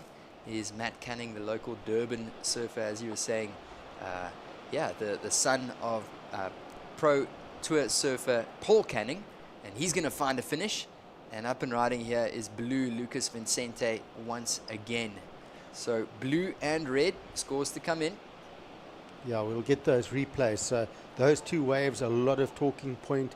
I just mentioned Lucas, how he lost that balance on that previous wave. And then that last one, you'll see how he kept his head over the board on all those turns. Opening turn was huge. Backed it up with another solid turn. I think that's going to be the better number of that exchange and the best number of the heat so far. Matt Canning, he opened up with a nice wave. He's been surfing multiple junior events, of course the rookie rippers, and then the Ballito Pro Junior that finished yesterday. So he's been studying the judges and the criterias. You'll see there was quite a bit of downtime. He didn't sort of want to try and fit 2 smaller turns in. Matt Canning just took his time, set up, and really focused on that one solid maneuver on that wave, which isn't a bad idea considering how the judges have been looking at the break and how the criteria has been working for this wave. Definitely, and as you said that, Greg, first of red did come in at a 3.60 for that single turn, so he gets a little bit of scoring potential out of that one, and we're watching some action here from white. This is Maxime Husseneau. Yeah, lovely strong turn off the top. A lot of white sort of cappuccino froth on the face of that one. So it's almost, when you've got a clean green or blue wall on a wave, it's like you're riding a car on a brand new tar road. When you get one of these frothy waves, it's as if you hit a gravel dirt road and you're sort of bouncing around. It's not clean water.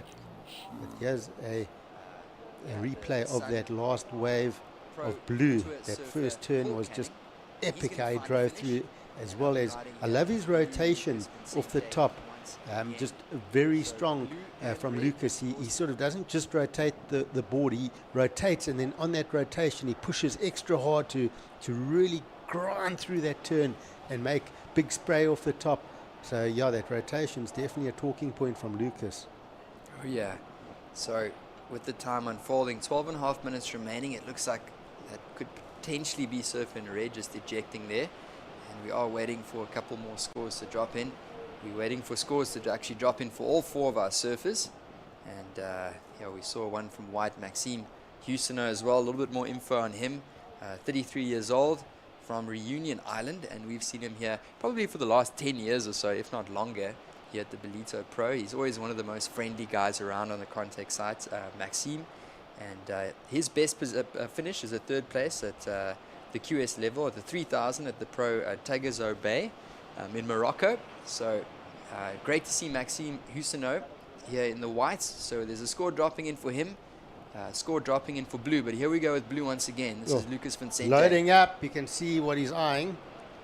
So you can just see straight away he was loading up for an air. Unfortunately, incomplete from Lucas. And Judge is still working on that score for his third wave. I think that is definitely a sort of marker in this heat. It was a well-surfed wave. You know, the judges are also taking note that it's heat 1 of round of 64. So maybe just making sure they get the scales 100% right. And I think they would have identified that as the best wave of the heat, the third wave from Blue. So we'll wait for that score. Yeah, up and riding. It's the surfer from Reunion Island, and he's going to just hop off the back. So, as you say, Greg, there's a flurry of scores about to come in. At the moment, it's still anybody's game. Currently, it's Oliver Zeitz in the green sitting at the top, but we might see some position changes here as these scores start to drop in. We've got just under 11 minutes remaining. Of course, this is the round of 64 heat number 1 if you guys have just joined us. So we're going to be running through these heats, and we have got some really good looking heats on the schedule here, some world-class surfers, and as we were saying, definitely some of the most talented surfers to compete at a QS 2000, one of the biggest and most stacked QS 2000s that you'll find anywhere at any event.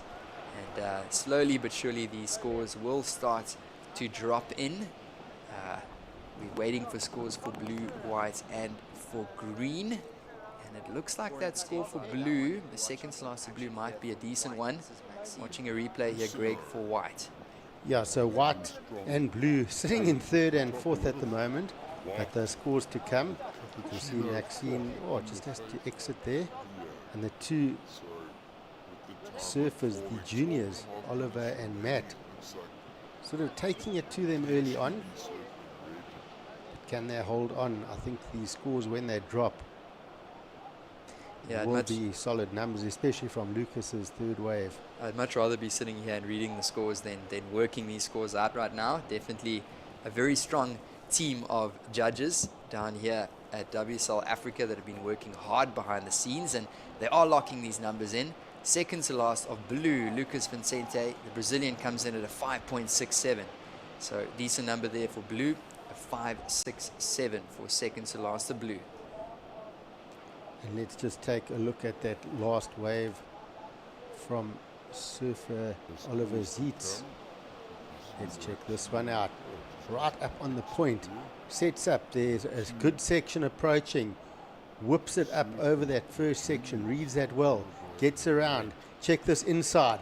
Whacks it around. How's that rotation? Drives out of it. So that was two strong maneuvers from Oliver Zeitz. Sure. He's going to be feeling good after that wave. He does have that 4.5 in the score line. Solid waves. Check out this wall. Look at the size. That looks like J Bay. That's a solid. Wow. That's a solid 6-foot wave. Almost double overhead on that one for surfer in the Blue, Lucas Vincente. Wow, Greg, we've seen the swell really jack up, and it's providing a great opportunity, a canvas for these world-class surfers to showcase what they've got. We're also heading towards the low tide, so you'll see that big set wave that Lucas just got standing up on the bank. And I was just talking a little while ago about the sand filling in. You can almost see the waves taking shape. They're starting to peel down the point. We saw Oliver Zietz really taking his time to fit in the 2 turns. We saw Lucas being able to hold that bottom turn and really take his time to fit in those 2 major turns. The last couple of days it's been quite rushed as these waves unload onto the bank. They come from the deep water and really hit that straighter sandbar straight on and quite quick. I'm just starting to notice there's a bit more time now. Of course it is bigger, so it's rolling in from further out, but it's just got a bit more shape to it. And check at this, he has time, he can load up, sets it up, straight up vertical, spray for days, sets up again, sits on that bottom turn, up and under that big section. So you talk about combination of major maneuvers. Wow, judges, are they going to go big with this one up? They've got it. That's a huge wave and 2 huge maneuvers, and there were a variety of maneuvers. You think about the first turn, straight up in the lip, gets the spray, the second turn, right in under that lip in the critical section. Yeah, you can see just by his body language there, Lucas Vicente, the Brazilian, just hopped off the back and he just knew there that was not maybe even just the wave of the heat, but the wave of the morning so far, and surfed it really well. These numbers are going to drop in shortly, and as you say, Greg, I think it's going to be a pretty good wave that's going to come through for blue. A couple scores have come in. Second to last of white was a 3.77, and last of green a 4.7, and that number does drop through for blue. Lucas Vicente a 7.67 on our screens, so he catapults into a pretty decent lead. The young Brazilian in the blue sitting in the lead, and that was a 7.67 that dropped in for that nice big right-hander, tagged it off the top, and he got rewarded for that one. So blue currently in the lead with green in second. Oliver Zietz now looking for an 8.64. So the Brazilian, here's another replay, Greg. Yeah, this is just a great wave. Watch that back knee bent in. Now we drive straight vertical and gets the spray.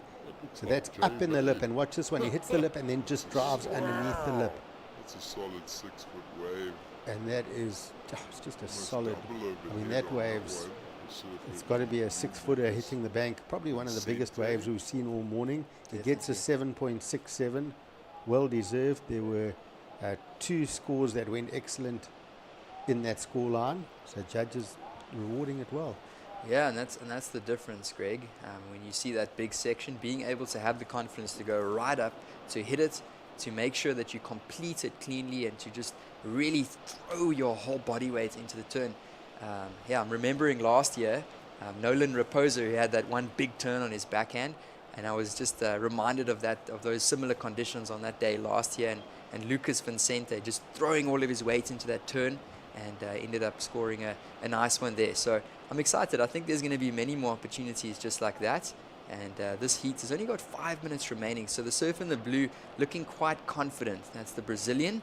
He's currently in the lead. Green, Oliver Zietz. He's in second position, but he's looking for an 8.64. So at the moment, it's a little bit of a battle for second. Our surfers in the white and in the red requiring mid-range scores. A 5.43 required for white, and red looking for a 5.60. So they're definitely not out of competition. Maxime Hussino and Matt Canning. And we got just under 5 minutes remaining on the clock. Yeah, so Lucas, of course, out of Santa Catarina. So many strong waves in that region. You got a lot of dumpy beach breaks, heavy sort of sandbars that look similar to this. Your WSL 2019 World Junior Champion as well. Is this his breakthrough year? I mean, we can see the talent, the results talk for themselves. Lucas Vicente, his name's been around there for a while, but he's looking to obviously break through onto the championship tour one of these years. Maybe this is the year for him. He's looking strong. Yeah, that's the dream. That's the dream. Of course, this is the qualifying series, and we're going to be moving into that Challenger Series event in a few days' time, running into next week. And Lucas Vicente, he's just trying to get his feet stuck in the wax and get a couple of heats under his belt, and he'd be feeling confident. Meanwhile, up and riding here is our surfer in the white, Maxime Hussino. He's currently in third. He's not looking for a massive score, and he's trying to find a connection on the inside section, and just trying to generate some speed here. One more. Oh, unfortunately, he's going to go down on that one. So he's looking for a 5.43, and some nice turns on that last wave, But if you really look closely, many of those turns were set up turns, waiting for that wave to stand up, unload on the bank and get the major maneuver at the end. And unfortunately, that last maneuver was incomplete. So judges will take that into account. Matt Canning, same sort of story here now, a bit sleepy at the start. So those are all set up turns. He knows where the money is, so he's waiting. And here it comes with the big hammer and also goes incomplete. So surfers, yeah, they've got to be careful that you don't only surf for that inside section, because judges will take note of that. I mean, we looked at Lucas Vicente's their 7.67. He straight away got busy on that wave. He wasn't thinking one big hit. He saw the opportunities for the combination of two major maneuvers, and he did just that. And judges will take note of surfers only sort of setting up for that inside section. Yeah, as you were saying, this one just not quite standing up, last of red and white, but here's a replay for our surfer in the white, Maxime Hussino. So he is looking for a score, but he ended up just trying to gain some momentum on this wave. It never quite stood up, and when it did, unfortunately, just bogging the nose there and going down. So I'm not so sure if that's going to be the score he's looking for. Here we go with Matt Canning. Same story. He kind of weaved it back. He did a couple cutbacks, so not much scoring potential on the outside section, and he went down on that inside bank. So good point there, Greg. Just finding that wave that's got that quality section that you can hit out the back, and then working your way through the inside and potentially finding a big section on the inside. I think that's where the scoring potential is going to sit. So looking at Lucas Vicente, that was definitely just in terms of the quality of the wave what we'd be looking for. But here's another replay of a separate wave. I think we must have missed this one, Greg. It was just one turn off the top, and he's looking confident, the Brazilian. 1 minute remaining on the clock. Yeah, Oliver Zeitz now. This looks like live action. Drives off the bottom. I love the patience. So that's the first hammer. Straight up. Sets up. Big turn. So this is what I like to see. Pushing through all the turns. Not only focusing on the inside. And now hits that last section. Is he there somewhere? Can he ride out? I believe he's just popping out the whitewater. Oh. Did he get a bit of distance out in front of that whitewater to deem that final maneuver complete? I'm not sure, but it doesn't really matter, I don't think, because Oliver's sitting in second, and I think that will improve his scoreline, because those outside turns were fire. I loved how he really pushed through all those maneuvers and wanted to turn every turn into a major. Yeah, that was some clean surfing there from Oliver Zeitz, and yeah, I'm not sure if he did make that inside section, but yeah, like you said, the bulk of that one might have been on the outside turns, and this one is just winding down the round of 64 heat number 1. So we are waiting for a couple scores to drop into our screens. There's a score to come in for green, as well as a score to come in for red. I'm not sure if red could do anything on that last one. So it definitely looks like it's going to be a confident win here for Lucas Vincente, but we do have a couple more dropping in, so we'll see as this one concludes. And a beautiful view of the beach there. This is the Ballito Open presented by Flojos. We'll be right back.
Welcome back, ladies and gents, to the Ballito Open presented by Flojos. This is the round of 64, heat number 2 out in the lineup. out here on the beautiful north coast of KwaZulu-Natal at Willard Beach in Ballito. We are bringing you all the live action. We've got some really stacked heats coming up, and we've been enjoying all of the surfing that's been showcased on our screens. I'm sitting here with my co-commentator, Greg Emsley, and we are very excited to take you guys through the next heat. In this one, introducing the surfers, they're on your screen to the bottom. In the red, we've got young Josh Malherbe, the local South African boy. And we've got the very talented Australian surfer, Xavier Huxtable, in the blue. And here he goes, Greg, he's up and riding. Yep, Xavier's what you call a giant killer. We've seen him over in Bells Beach, what he's done there, his local break. Of course, Xavier defeated Italo Ferreira in that round 3 matchup, causing a major upset in the Bells Beach Pro over in Easter. So yeah, he's an absolute giant killer, as I mentioned, and looking forward to watching him through this event. Yeah, for sure. It's great to see the local, the Australians come down here to the local breaks and really just enjoy some time in the water in the vest to obviously practice for that Challenger Series event that's coming up. So Xavier Huxtable opens up with a 2.83, and as you were saying, he's gotten those wild cards, 1 or 2 events on the tour. He's got the big experience with the biggest names in the world, taking out some of those big names. So great to see him down here. And then, of course, rounding off the heat, we got Luke Swanson in the white, the Hawaiian surfer, another very exciting surfer. And then we've got Shehu Kato, who we saw in the round of 72, the Japanese surfer representing in the green. Very stacked heat on paper. Lots of talking points here. Luke Swanson, of course, out of Rocky Point. So that's his home break. He'll be loving some of these sort of bumpier, trickier waves with the power. Almost has some of that Hawaii sort of chunk to these waves. And then we also have Josh Malherbe, who's, you know, lives as the crow flies, probably 300 kilometers, not even from here, at Coffee Bay along the coast. So also used to a lot of this sort of swell that hits his home breaks with the warmer water. And paddling up and riding, this is Swanson, big section ahead. He's not going to get around. And Luke Swanson also, in 2022, he was the ISA Junior World Champion. That was over at El Salvador. So, very strong junior career from Swanson. Josh Malherbe came off a second yesterday at our O'Neill Smith Shapes Ballito Pro Junior, the WSL Pro Junior. Yeah, he surfed really well. Yeah, that was a really exciting final. So stacked heat here on paper, and of course Kato with a strong heat this morning, already his second heat of the day. So he's had a bit of a practice, a bit of a warm-up. Here we go, Xavier Huxtable. Jeepers, that was a heavy hit. So 2 incomplete waves for Xavier so far. He's going to need to reset and just find a score to settle him down. And Luke Swanson as well with a small score, as well as Kato's got just a 0.5. So nothing really yet on the board for these surfers. Yeah, as you were saying, it's a quite a big one here. Very recognizable names. Here's young Josh Malherbe. As you mentioned, Greg, he got a good result yesterday. He's just going to eject. But looking at Xavier Huxtable, he's already taken out a win here on the QS at the Phillip Island Pro. It was a 3,000 event on the qualifying series. And then Luke Swanson also ended up winning an event that was at the Air Tahiti Pro. Or sorry, not the Air Tahiti Pro. One of those. But Luke Swanson also really been having a good season. He's on the Challenger Series as well. So exciting to see both of them. And we do have a couple scores dropping in slowly but surely. We've got just under 20 minutes remaining on the clock. Looks like we got some action from green. Yeah, up and riding. Kato up and riding, just really smashing that first section, ripping through that inside and strong on the finish. So I did mention that, Shohei had a warm-up this morning. You can almost see it in his surfing. He's had a practice heat. He had a really good run. He's into his second heat, and he's just looking ready for it. It's as if he understands the conditions maybe a touch better than the other surfers because he's had that heat this morning. But that wave, a mid-size wave, but he managed to fit in a combination of turns and looking really sharp through those couple of maneuvers. Definitely the Japanese surfer. I'm pretty sure this is the first time we've seen him down here in Ballito. And it looks like he's enjoying the action. Always a strong Japanese contingent come down here to South Africa to compete at the series of events and compete at that challenger level as well. So he is going to be enjoying just getting some experience and some time out there. Had a good heat earlier today, as you said, Greg. So 18 and a half minutes remaining. This looks like a decent wave for Xavier Huxtable, the Australian. He gets a little carve in the pocket and he's going to look for a finish. A little laid back, and he's just building and trying to find another number to put on the board. You can always see, the built-in Aussie style. They've always got that similar approach. The Aussies always got a nice, good, strong carve on them. Nice, clean. They love a power carve and big hitting finish. A bit of a layback thrown in there. So I like that combo from Xavier, and just pulling through on that rail, lovely on that first maneuver, and then setting up for the variety and the closeout turn with a touch of a layback thrown in there. Yeah, so he's definitely going to lock in a score. I don't think it's going to go up too high, but he'll definitely improve upon his numbers. And we do have a score dropping in for green as well. So a couple scores to drop in. And at the moment it is blue in the lead, but taking that lead now is surf in the green. He drops in a 5.50, so that's a 5.5 for the Japanese surfer, but here's a replay. It's the 3.67 last to blue. Yeah, so just holds that first turn, sets it up, and then there we go. Gets that layback for the finish.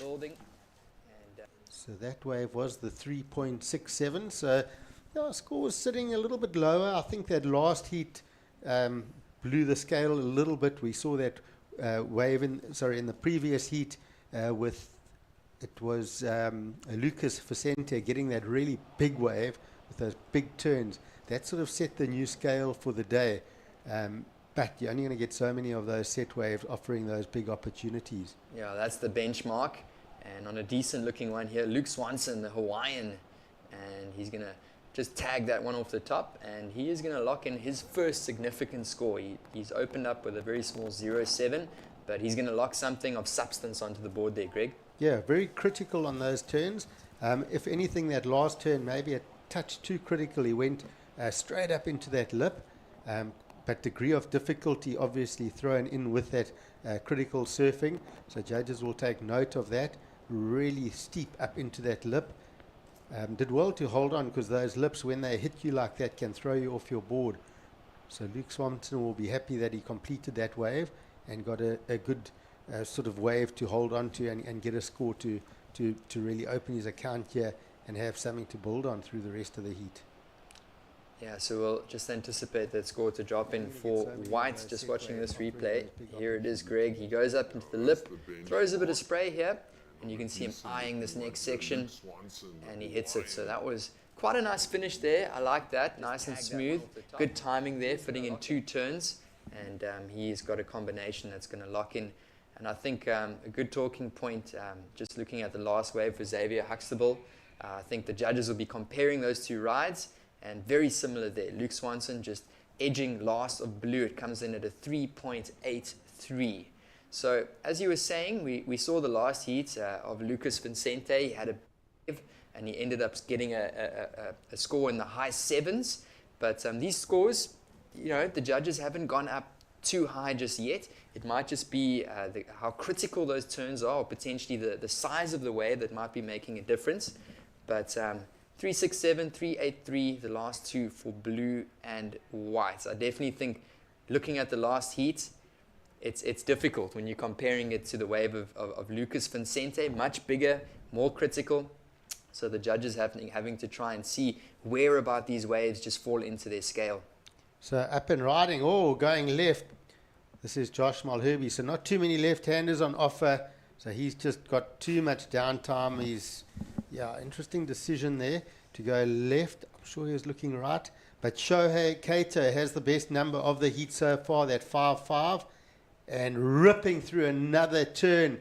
So backing that score up. I love his approach. He's finding these waves that are point breaky, running down and boom, onto the inside, holds onto the finish. So look at how those two whitewaters come together at the end of the wave. It's very important not to connect with the lip too much. And Swanson holds onto a big section. This closeout section, you don't want to connect with the lip and get stuck in that lip too much. You need to get out of that lip right out in front of the wave, because you have quite a big explosion and the two whitewaters coming together. And if you're stuck in amongst that washing machine of whitewater, it's going to knock you off.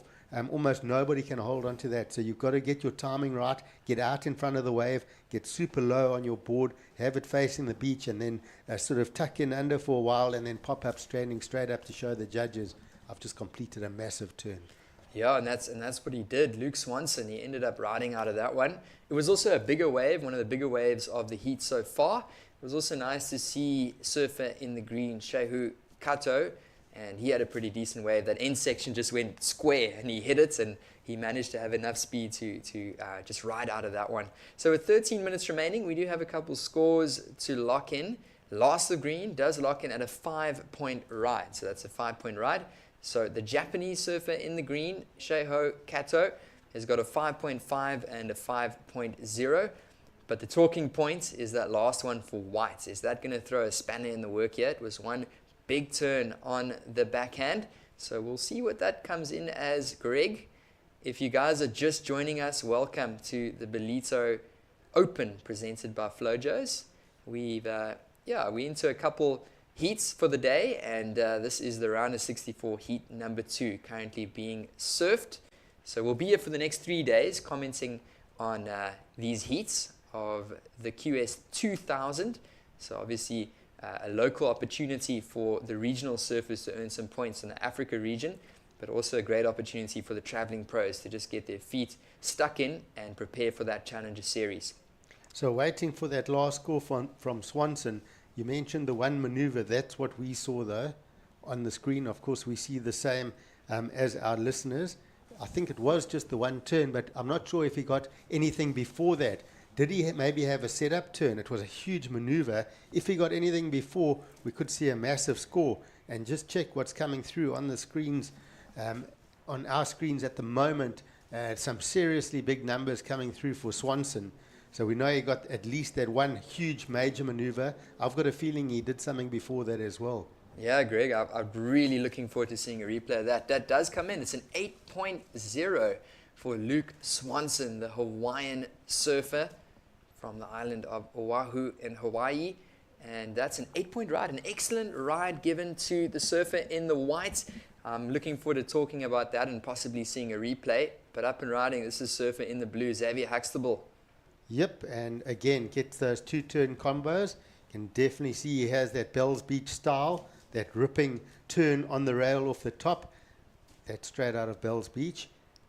And here we go, up and riding. This is blue. So Kato down in second, and he goes incomplete. So Josh Malherbe being left out of the action here at the moment. No scores sort of coming through. He's just stuck with those small decimal scores.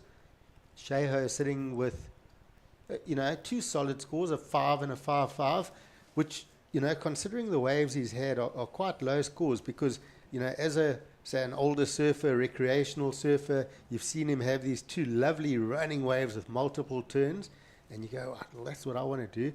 But then you get that last score. Well, that's a big section of Swanson. So one big turn and then the huge hammer. So as I mentioned, I did think there would have been 2 turns on that wave to fetch an excellent score, and setting up that first major, and then that finish was massive. Wow. I think that might have been a live wave. I'm not sure if that was a replay or not, but that might have been another score. That was another score to drop in for Luke Swanson from Hawaii. So he dropped that 8-point ride for that big turn on his backhand, and now there's another score, Greg, that's going to drop in for Swanson, and that was another big section, another big 6-foot wall, potentially a 5-foot wall. He goes up and he just smacks that one off the lip. So another score to drop in for white, but here we go. Here's a replay from surfer in the white. All right, this is that 8. Look at that first turn was massive, and then the finish. So that is why we got the 8-point rides. That was just absolutely awesome. He really put that first turn together nice and clean, lots of spray as he threw it, and then we'll see the last of white as well. Let's get a comparison before that score comes in. I quite like this wave as well, because look at this section. Up and into it, a bit late, but very critical, and then boom, up and over again. Are we going to see another close to excellent score here for Swanson? Last 2 or 3 minutes of this heat, he's just come alive, just set up, and the positioning of those turns have been fantastic. I spoke to you about that, the 383. I thought he was a bit late on those last turns. The timing wasn't quite there, but the last 2 waves, he's managed to get that board into the lip with good timing, placement. We've seen the 8 already, and another score going to come through. I think he's going to run away with the lead here properly, Luke Swanson. Yeah, that was big, Greg. And when you see a big 5 to 6 foot wall just coming down at you, having the perseverance and the commitment to just time it perfectly and ride out is definitely a tricky thing here at Willard Beach. But he's done it. He's made it look pretty easy. Is Luke Swanson. So it looks like there's going to be another ride that's going to drop in, and it's definitely going to be up there. Will it be better than his first wave? We'll see, but I think that there's a good chance that it's going to be up there, Greg. It will definitely be up there, and you know, the first wave, you look at it, that 8, maybe you can say there was a touch more control, especially with the first move, but the word control's not really in the criteria anymore. They actually want to see you going for it a bit. They don't mind a little bit of looseness. And that score does come in. It's another solid one for Swanson. Yeah, it comes through to 7.50. That's the last of white, and he is in your picture to the left there. Luke Swanson, the Hawaiian surfer in the white. He's got an 8-point ride and a 7.50. I think that first wave that he got, the 8-point ride, it was just a little bit cleaner. He was a little bit tighter in those turns and maybe showed a little bit more control and slightly edging the second scoring wave that we just looked at, the 7.5. But nonetheless, still a very good score that he's locked in, and he has got a great heat total of a 15.50. So the surfer sitting in second, the Japanese surfer now looking for a perfect 10-point ride. So he's put it a little bit out of reach. For the other 3 surfers in the heat has Luke Swanson, Xavier Huxtable, and Josh Malherbe looking for scores. Blue looking for a 6.57, so he needs a decent number. Surfer in the blue coming out of Australia. And then Josh Malherbe, he's been very quiet. Unfortunately, he hasn't got an opportunity to get onto any wave of substance the whole heat. He's still looking for a 9.63 to advance. We've still got 6.5 minutes remaining, but I think we might just be talking about this in our highlight reel later today, Greg. Yeah, and you just see stronger waves. It'll be interesting to see how our junior surfers deal with these, the stronger waves through the day. We've had a South African tour. This year, sadly, we've had a lot of smaller waves through Port Elizabeth and Durban. And it's going to be interesting to see how our guys like the Josh Malherbes, etc., can take on the bigger surf. Battling through this one, interesting note that our top 3 or 4 surfers on our junior series, are quite smallish surfers. I think our heaviest guy is about 64 kg, so they've had the advantage this year. So they're going to need to really step up on a day like today with a heavier surf and show us what they got in this as well. Definitely. Yeah, I think there's always an opportunity just to showcase in the bigger stuff as well. And Josh Malherbe, he's a very talented surfer. We saw him get a 2nd place yesterday in the Pro Junior. We're just going to look at a couple replays here, specifically for white. Luke Swanson, and this was his first wave. You can see how clean that wall was. Tagged it off the top. It just bottomed out over that shallow sandbank, Greg. And this one over here was his 7.5. So tags are just a little bit late, but a big wave as well, nonetheless. And this was a great turn. The meat and potatoes of that one was definitely in the second turn to earn that 7.5. So that was just a couple of replays. And as I was saying, I definitely think we're going to be talking about that later. So far, this is one of the the highest heat total of the day so far. Luke Swanson an 8-point ride, and a 7.50. So we've got just about 4.5 minutes remaining on the timer. And surfer in the blue, Xavier Huxtable, the Australian, is looking for a 6.57 to advance to second. And Josh Malherbe requiring that 9.63. So not out of the question for those two. They've got a little bit of work to do. Currently, Sheiho Kato, the Japanese surfer, currently sitting in second. Interesting position for him because he needs a 10-point ride to move up into the lead. That's going to be a difficult task. Not impossible, though. We've seen more interesting things happen at surf events, and we've seen plenty of excellent rides and even perfect rides at this very event over the years. So there's opportunities. And then, of course, our surfers in the blue and red trying to fight to get a top 2 position and advance through to that next round. With 2 surfers advancing through in a 4-person heat, you always want to keep yourself in the game. So if you look at Xavier and Josh, Xavier's got a 3.93, so it's almost a 4-point ride. So he's keeping himself in the game. If he finds that one special wave, he can chase down a 5.67. So you just want to, you've got Luke Swanson. He's been on a rampage. He's run away with the heat. You're going to get the odd heat like that where, you get one surfer that just goes upside down. That's fine. There's still another spot available. Are you in the game through right to the end of the heat? And that's where a surfer like Josh Malherbe, somewhere in the heat, just needed to find that 3 or 4 and look for then just close to a 6, which is possible for any of these surfers. If they find that wave, get a big turn, get a massive finish, the judges will go, okay, well, at the end of the heat, are we giving him the score? It's exciting, it's got wow factor, and it's important to make sure that you're in the game just in case that great opportunity presents itself and goes, here's your wave, show the judges what you got, and you can suddenly sneak in to the second place and make it to the next round. Yeah, definitely, Greg. It's quality over quantity right here. We've seen 1 big turn get the score, 2 big turns get the score, even better. And up and riding, it's our surfer in the green. It's the Japanese surfer. And a bit of a smaller wave. And he's just going to hop off the back. So you can see the wave quality there, not quite the same compared to the waves of white that dropped in, Luke Swanson. So he knows that it's not going to be a very high number, and he just kicks off the back. Doesn't even try and go for that end section. Didn't really stand up the way that he wanted it to. But currently sitting in second, the Japanese surfer. He's hanging on. And blue and red are going to be hunting. We've got just under 2 minutes remaining. Yeah, Shohei is sticking to his tactic, and that is finding those waves that run. Watch this massive flyaway air for Swanson. He's just playing around now. He's got such a huge lead. But back to Kato, he's had those running point break style waves, mid-size waves with multiple really good turns. And here's Josh Malherbe, gets that finish on that one. But yeah, Kato needs to sort of look at this heat now if he does advance and go, okay, well, I surfed those waves really well. Why did I not fetch the scores that Swanson's fetched? Well, you'll look at it and go, okay, he got the running wave, surfed them really well.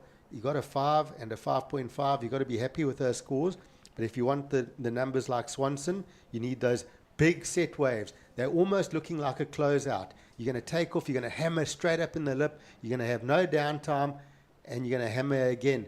Lovely quick rotation for Malherbe on that air. Unfortunately, not landing it. So for me, to cut a long story short, look for those big waves and just do massive turns on a day like today. The sections are out there. Oh yeah, I was watching Luke Swanson boost. I think he realized midway that he's got a far way to land, and he just realized, I've got a couple more heats to surf. Let me not play too risky there. That was a huge frontside air there from Luke Swanson, and Josh Malherbe must have been inspired there. He also went for the reverse. And you can see the size out there. It's all of 5 to even 6 foot, double overhead on the bigger sets, and just slamming against that sandbank. So really, really great potential for high scores out here.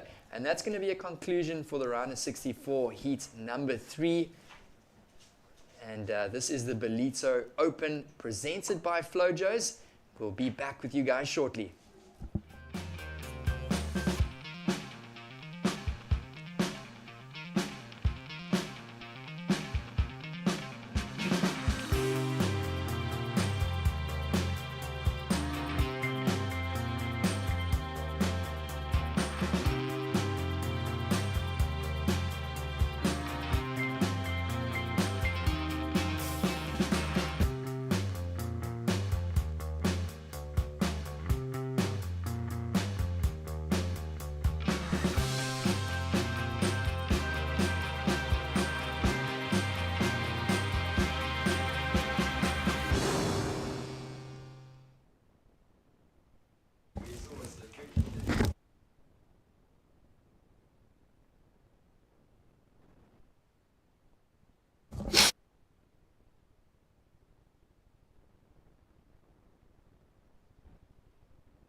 Welcome back to the Ballito Open presented by Flojos. We're in Heat 3 of the round of 64. Introducing the surfers to you, we have Luke Malherbe wearing the red singlet.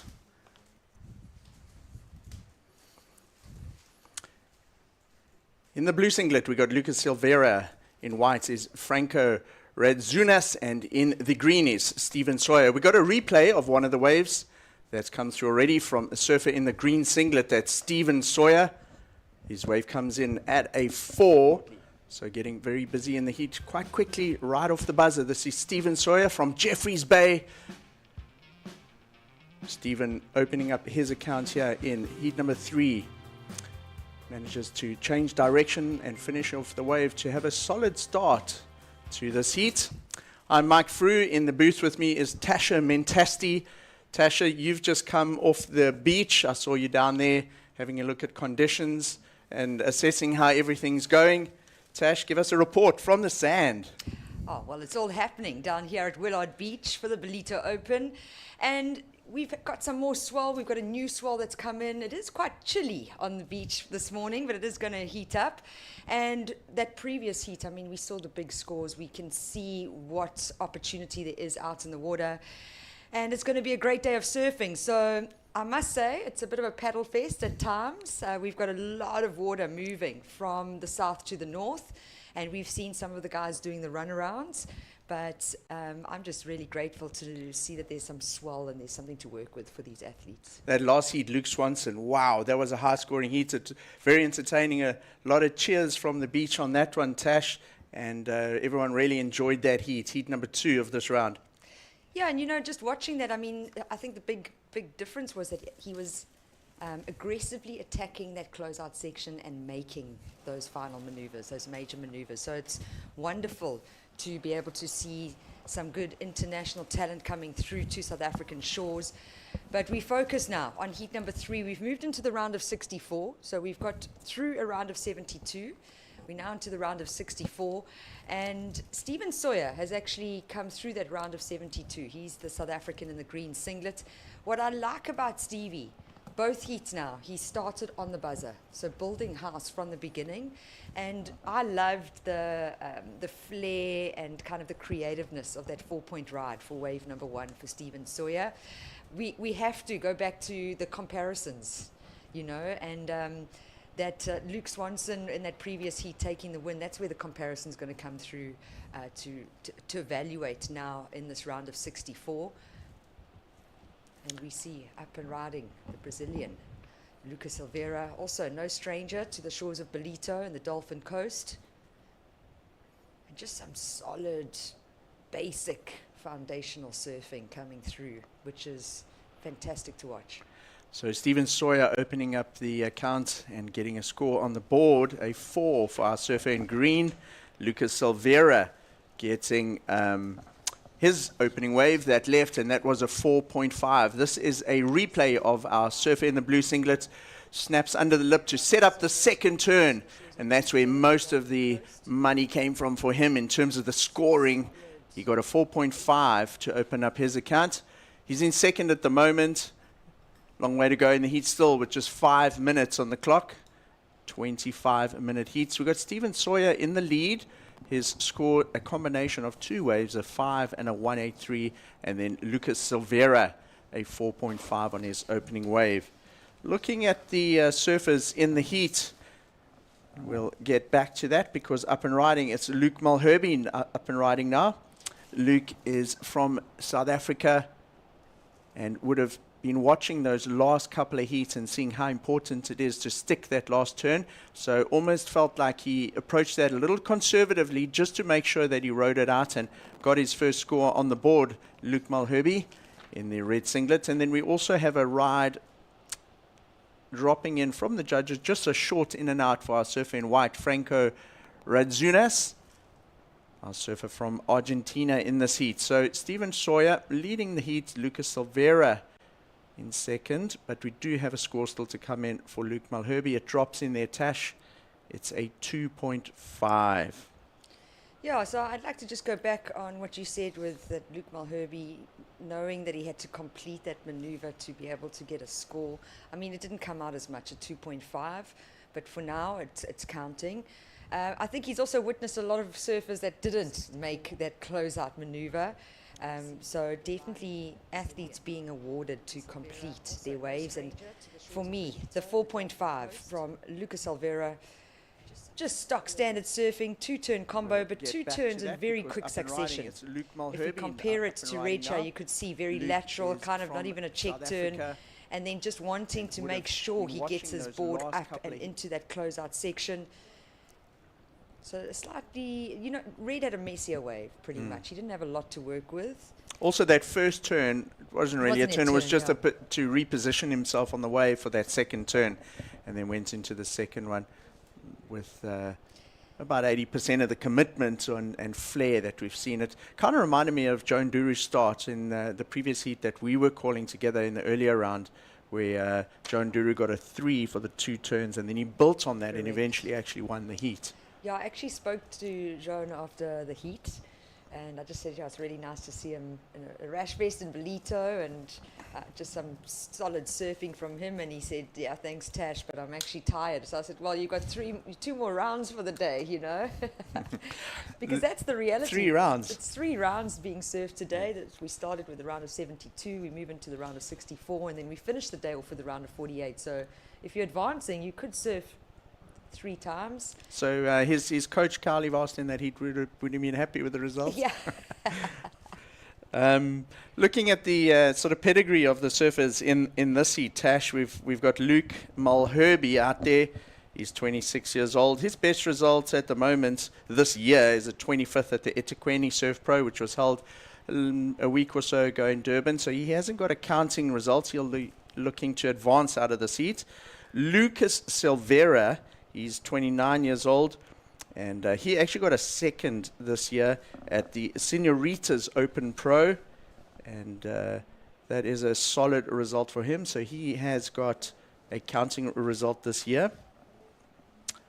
Looking at Franco Radzunas, Franco's got a 5th at the Senoritas Pro Open. So him and Lucas both surfing in that event and progressing quite far, finding themselves in the heat here in Ballito. And then, of course, we've got Stephen Sawyer. Stephen is in the green singlet. He is currently in the lead in this heat. He's a very well-known personality on the South African surfing scene. And, of course, Tash, Stephen is also currently competing on the World Longboard Tour. Stephen qualified for the World Longboard Tour this year. That'll be held, the opening events at Huntington Beach next month. It then moves on to Bells Beach, then Abu Dhabi, and then the finals in El Salvador. And great to see Stephen getting through some heats here in the Ballito Open presented by Flojos. Yeah, and this is the man up and riding. He also rides very unique boards compared to these other competitors, but it does the job. I mean, once again, I'm going to be repeating myself, Mike, but the 2-turn combo. It's now going to be about evaluating what is that difference between Blue's 2-turn combo compared to Stevie Sawyer and the green singlet.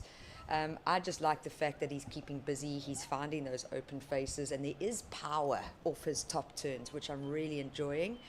And like you said, actually more comfortable. I don't want to say more comfortable, but with better success in the longboard discipline. He is a 2018 World Longboard Champion, and it's just great to see him on a shortboard. He grew up surfing on a shortboard. He got into longboarding quite late in life, but look at that, just releasing the fin. That board looks nice and easy, comfortable to get over those big sections. I think that point of differences was that second turn tight in the pocket. It was more extended out onto the wave face. So let's see what the score comes in. But up and riding now, utilizing his priority. This is Lucas Silveira on a slightly bigger wall to work with, big section. That's what the judges are looking for. But can he ride out of it? I mean, he's a strong guy, and that water just pushed him down. So 16 minutes remaining in the heat, and we've got Stephen Sawyer a score. He got a 4 on his opening ride, and then back that up with a 183. Yeah, we must still be waiting. So we're waiting score. for a couple of scores to drop in. We've got 14 minutes on the clock. Stephen Sawyer in the lead. He has a 4, and we look to extend and see what that second score is, the details of that. Meanwhile, out in the water, it's Lucas Silveira, our surfer from Brazil. It's a replay of his wave. Comes off the bottom hard, and as Tash was saying, you've got to make that end section to bank a big score. The judges enjoy it when you commit to that end section, get straight up there, position the board vertical. On screen, we can see a 617 for Stephen Sawyer's last wave. That's the one where he went up and tagged that foamy section, positioned himself well, and then hammered the closeout. Lucas Silveira has got a 4.5 and a 267. We're still waiting for... no, the 267 Tash would be the one where he fell off on that last maneuver. Up and riding now. This is our heat leader currently. Wow, he's really found some great momentum in this heat. Stephen Sawyer on his backhand. Comes through to the inside. Has a look if there's some sets behind him.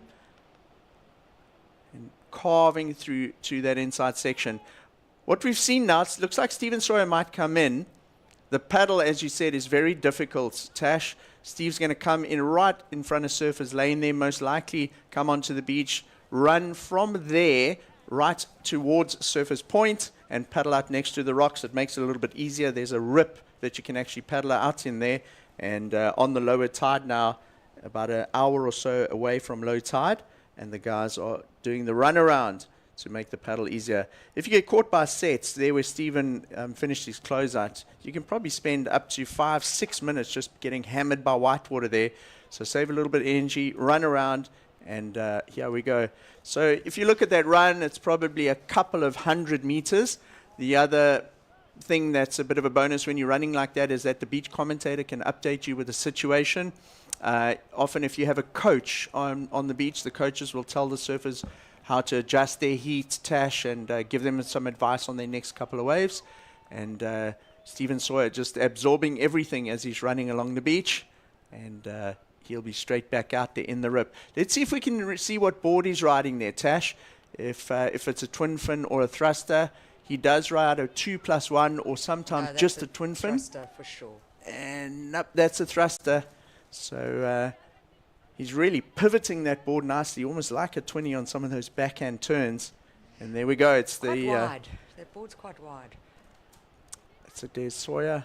Yeah. So Stephen will be paddling out in the rip. He's currently leading the heat. He's got the best form in the heat so far. He leads with a 10.17 total. You know what's interesting, Tash, as we approach the last 10 minutes of this heat, the tagline of the Ballito Pro 2025 is actually, the tagline is sea, sound, and waves, and the connection between music, the ocean, and surfing, okay? And there's a big free music concert on the beach at Salt Rock next Wednesday night on the 2nd of July. And Stephen Sawyer is actually one of the artists that will be performing in that night. So Stephen performing out in the water at the moment. And he's on that thruster that's working nicely for him. You see, he had a look around to see what was behind. So I think he either was deciding, do I kick out here and do the paddle? But because he saw those big sets rolling through, he decided to come in and do the run around, Tash. Yeah, he's definitely got great heat tactics and really knows how to manage a heat. You know, 25 minutes, these heats, and it probably feels about 10 minutes, especially if you're doing the run around in the paddle, and it probably feels about 5 minutes if you're getting stuck on that sandbank and getting annihilated by sets on your head. But we actually lost times here at the moment, so I'm sorry, I'm a bit unsure of how much time is left in this heat, but we see a little bit of a lull. This is a pulled back shot. We are definitely on the most northern part of the competition zone down here at Willard Beach. And there we go, top left. 9 minutes, 30 seconds remaining. Stevie Sawyer with that good score, 6.17. That's a keeper. The 4-point ride as his backup. When you look at what all the other athletes in this heat have, you know, that score's probably going to stick around unless Stephen gets the opportunity to find another good ride and just replace his second scoring ride. It really is about the second position now. At the moment, we see the Brazilian, Lucas Silveira, holding down that second position, but surfer in white, the Argentinian, only needing a 3.51. Now that can potentially just be one maneuver. And Luke Malherbe, the South African, in red, also needing an average score of 4.67. And once again, could potentially just be one turn that could switch this heat around. This heat in particular, Tash, we haven't had as many rides as previous heats. We got 8.5 minutes remaining. And we managed to get our hands on, during our break, we actually got our hands on the judges' notes, which get sent out to all the officials as well as the surfers prior to the start of the day's competition. Let's just have a look out in the water at the moment. This is Lucas Silveira. He's currently in second, looking for something to consolidate his second place. Nice airdrop into the end section. That'll certainly be a counting wave for him. That's what the judges are looking for. If I have a look at these judging notes here, Tash, these get sent out, as you said, to the surfers. The head judge analyzes the free surfing, the conditions, and then sends out what they'll sort of be keeping their eye on. And a couple of the highlighted things here, if I go on to the second page, it says the maneuvers need to be considered completed, and especially on that end section. So you might really go for broke and sort of come a little unstuck on the landing, but if you don't ride it out nice and clean like Lucas Silveira did there, then obviously the judges aren't going to consider it as high. Yeah, and let's look at this replay. So gets that nice first turn off the top. There's power in his turn as he pivots the tail, but this is the money section. He actually airdrops down, but can you see how he rides out of it? So the nose of his board is ahead of the white water. That's when it's deemed complete. Where it gets a little bit tricky is if you get caught in that white water. So you might still be standing on your board, but you're caught in the white water and unable to ride through it. So the nose of your board needs to be ahead of the white water, not stuck in the white water, because it's a very fine line in that regard to be deemed complete or incomplete. And I think sometimes, you know, we're very fortunate at the stature of this event. We do have judges replay, we've got cameras on the beach, we've got the live stream. So there's a lot of opportunity for the judges to be able to go back and review those really tight, tricky situations. But when you're in the much smaller events, it's not as easy, and that judging panel needing to make the call. And the easiest way to do it is, did we see the nose of the board ahead of the white water? Because then it definitely is deemed complete. Another runaround. So we see Lucas Silveira doing the runaround as well. He ended right on the inside section, taking a jog around, listening to the beach announcer, and getting an update of his situation in the heat. Then he'll paddle out. It looks like, Tash, that he was on the other side of the second set of rocks in that little shore break section called Canaries. And from there to the paddle out zone is quite a long run. It's going to take you a minute or two, a couple of 100 meters. And Lucas Silveira, with his last wave, Tash, takes the lead. So that airdrop section that we've been breaking down and talking about how to commit and finish that end section was enough to get him into the lead. He has an 11.67 total score. Stephen Sawyer in second needs a 5.51 to take the lead. And so it then must have been like a high five or maybe even a 6 that he was rewarded. Then we got Franco Radzunas in the third place, a surfer in the white singlet. He's looking for a 6.5. And then Luke Malherbe. A slow start to the heat for Luke. He's got a 2.5 Tash, and he's looking for a 7.67. Have you seen Luke Malherbe around? He hasn't surfed a lot of events recently, as we see on screen. This is a replay of Stephen Sawyer. Really goes vertical. That's that vertical surfing we were talking about. Uses that bottom turn to go straight up at the whitewater. This was Stephen Sawyer's wave. It was his second scoring wave. Remember, Tash, he banked that first one with the 3 big turns. And looks like we're going to get another replay coming our way.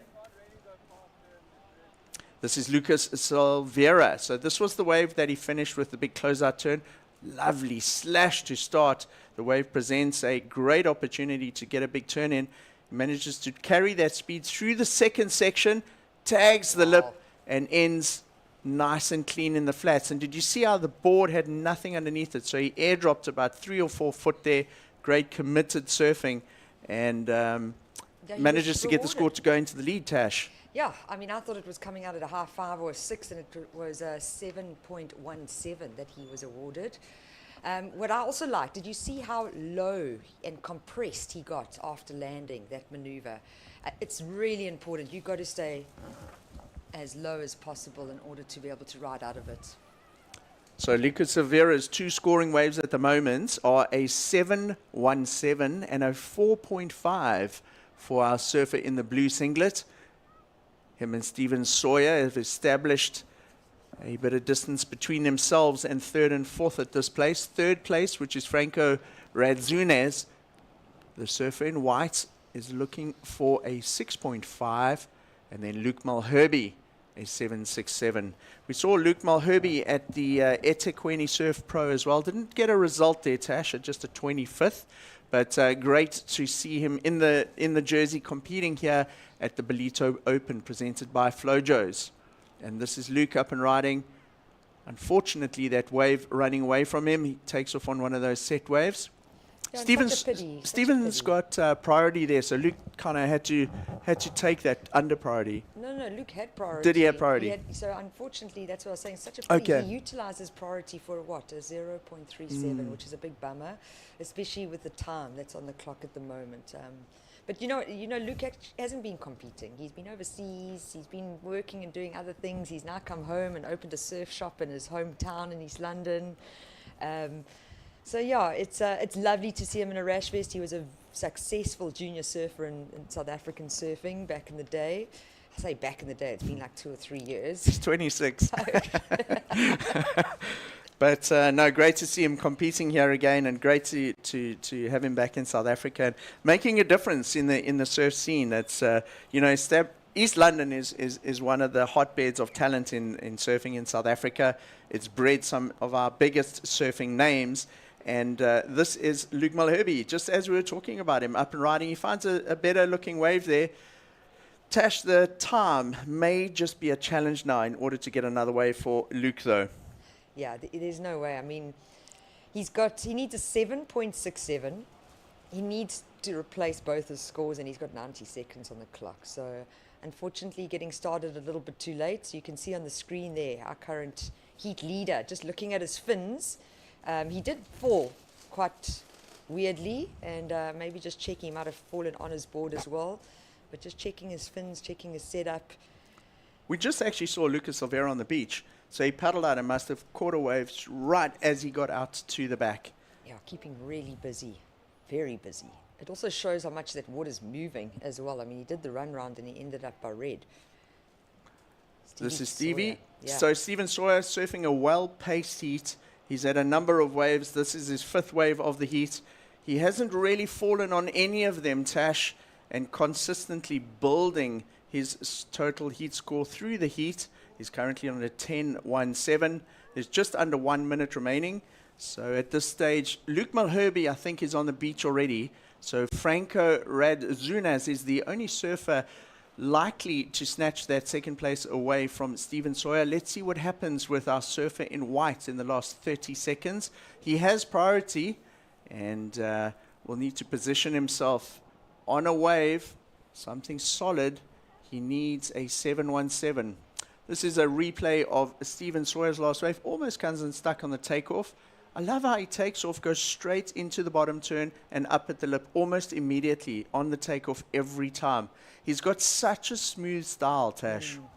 I enjoy watching Stevie surf. And also, he's staying with the power pocket, you know. Hails from J Bay, really great surfer. Wonderful to watch at Super Tubes, but... So we close out the heat there. It looks like Franco Radzunez in 4th place. 3rd place, Luke Mulherby. And then we'll have Steven Sawyer and Lucas Silveira advancing through to the next round of competition. We get underway now with heat number 4. We'll introduce those surfers to you shortly. Making their way up the beach, that's Luke Mulherby and Steven Sawyer. Stay tuned. The Ballito Open presented by Flojos. We'll be right back.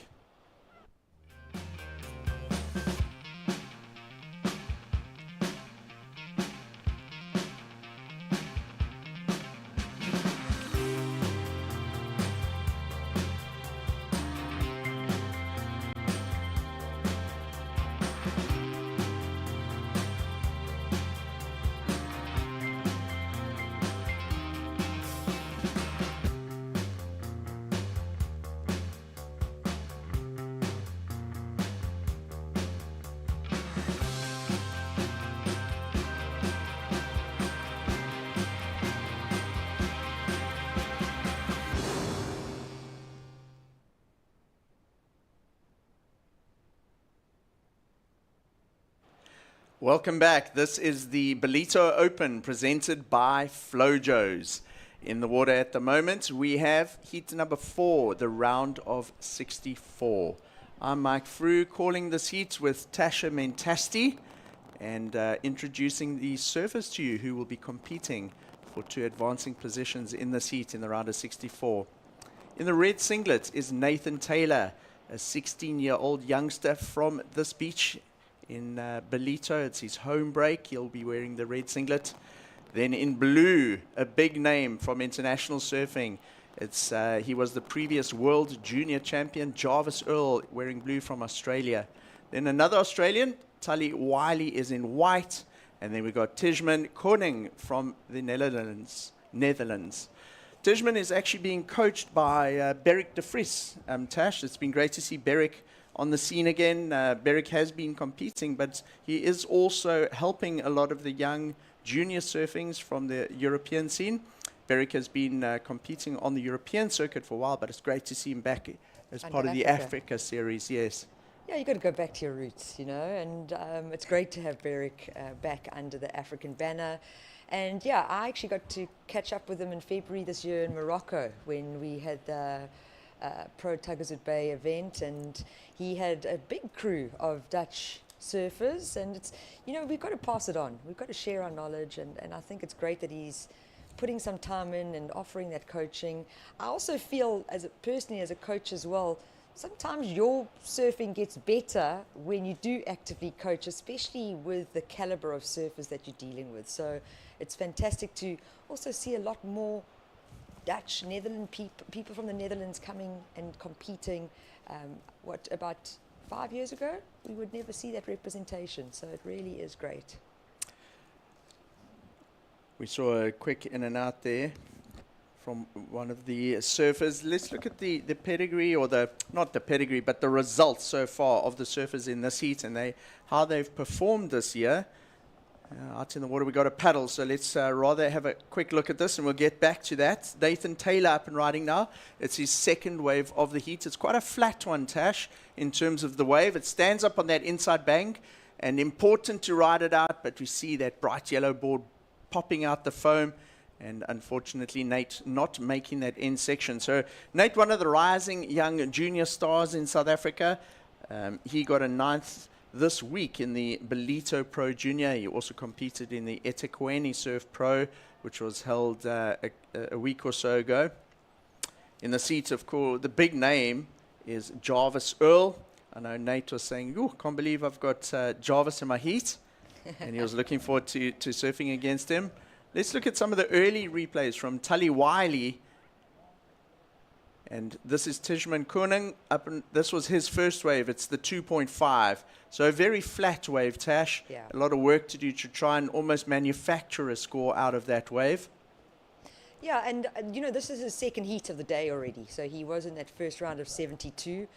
Not uncommon, but Tully Wiley, that power off that top turn in the white singlet.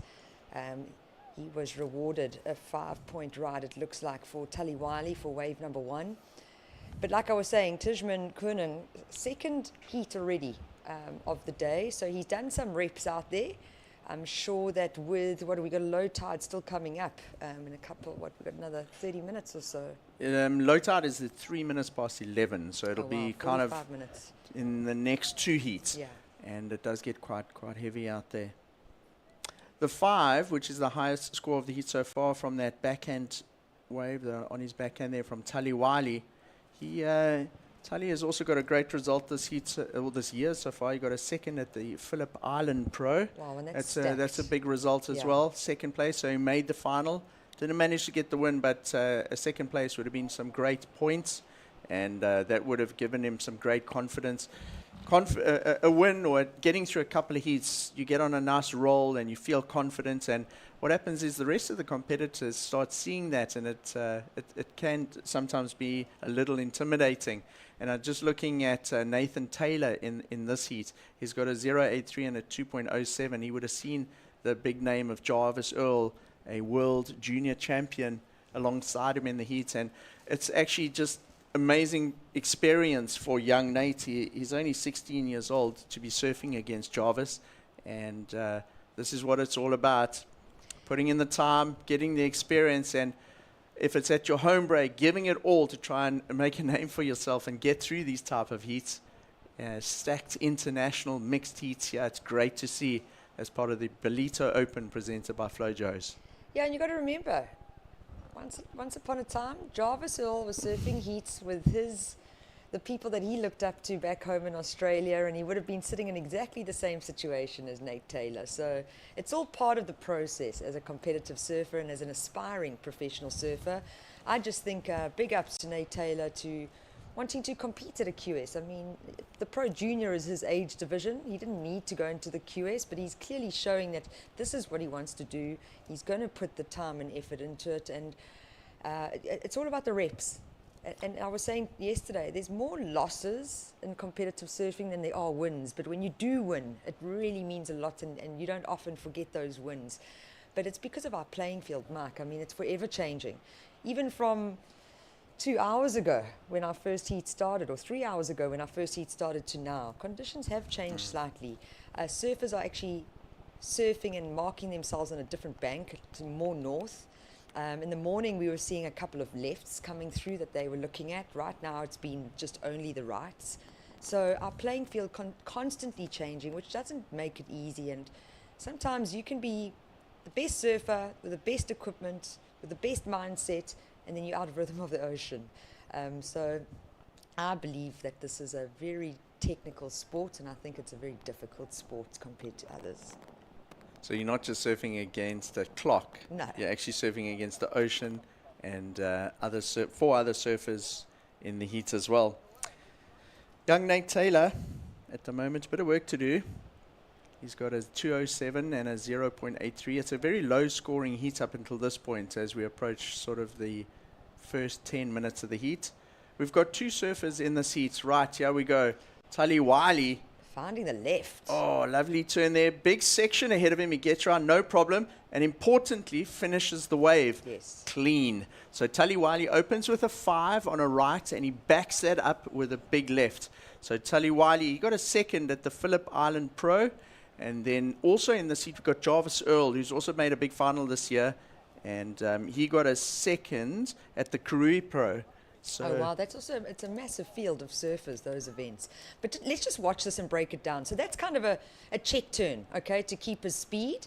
This is the maneuver, and I'm just referring back to the judges' notes, and it just says some additional notes.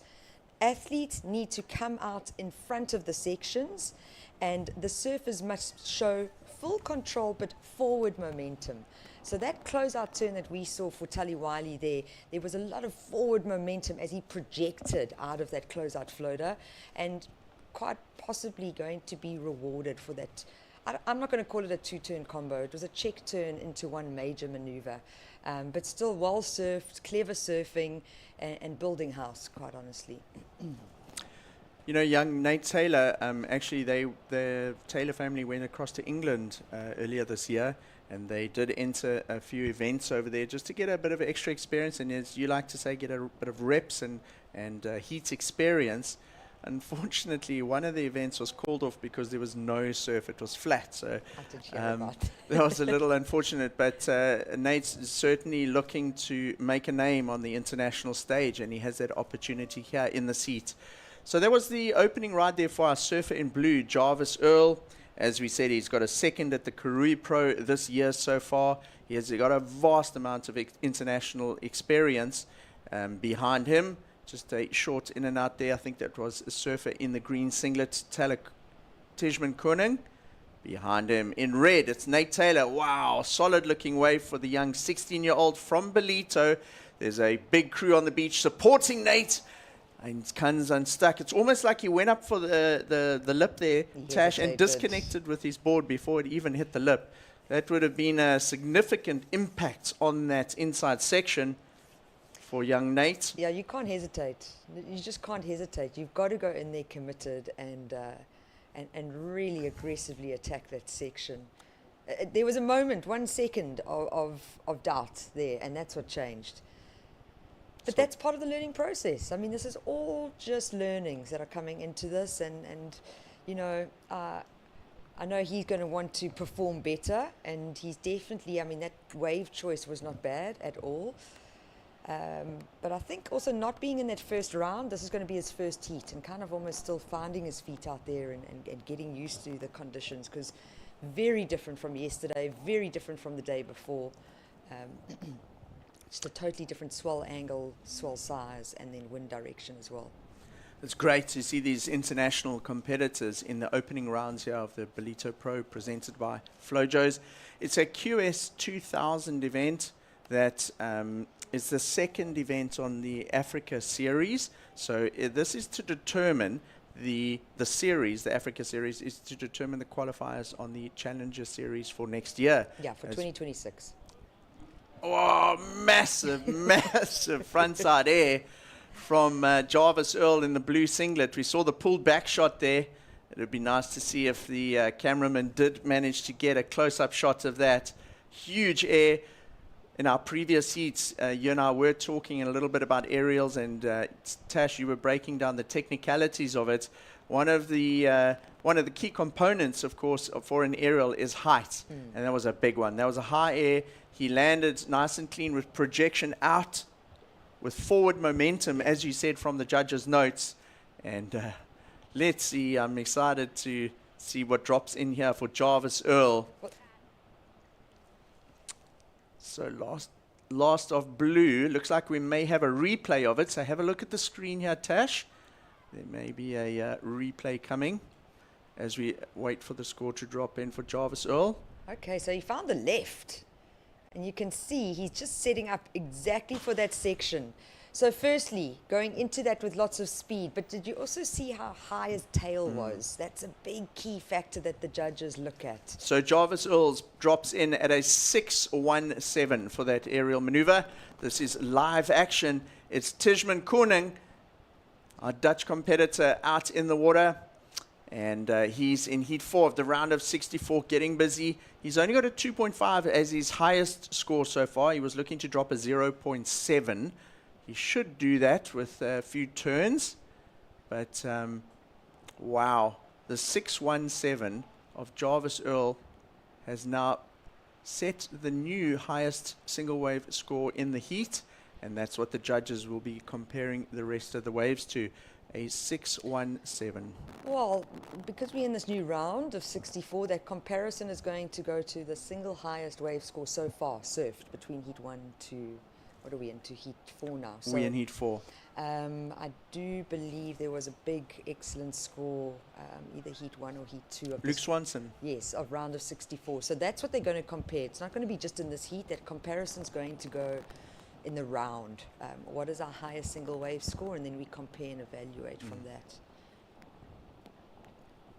So we got last of yellow and last of white. We're going to have a look at the replay of this, Tash. This is Tijman Koning. Good looking wave. I mean, he's found a bigger wave. It's got a wall. He gets that first carve in the pocket. He wants that vertical re-entry. I do like that, but it lacked power, really. There was no power off the top there. It came through at a 3.67. This is Tali Wiley. So he's currently in the lead, but can you see how he's lacking speed? He's almost trying to...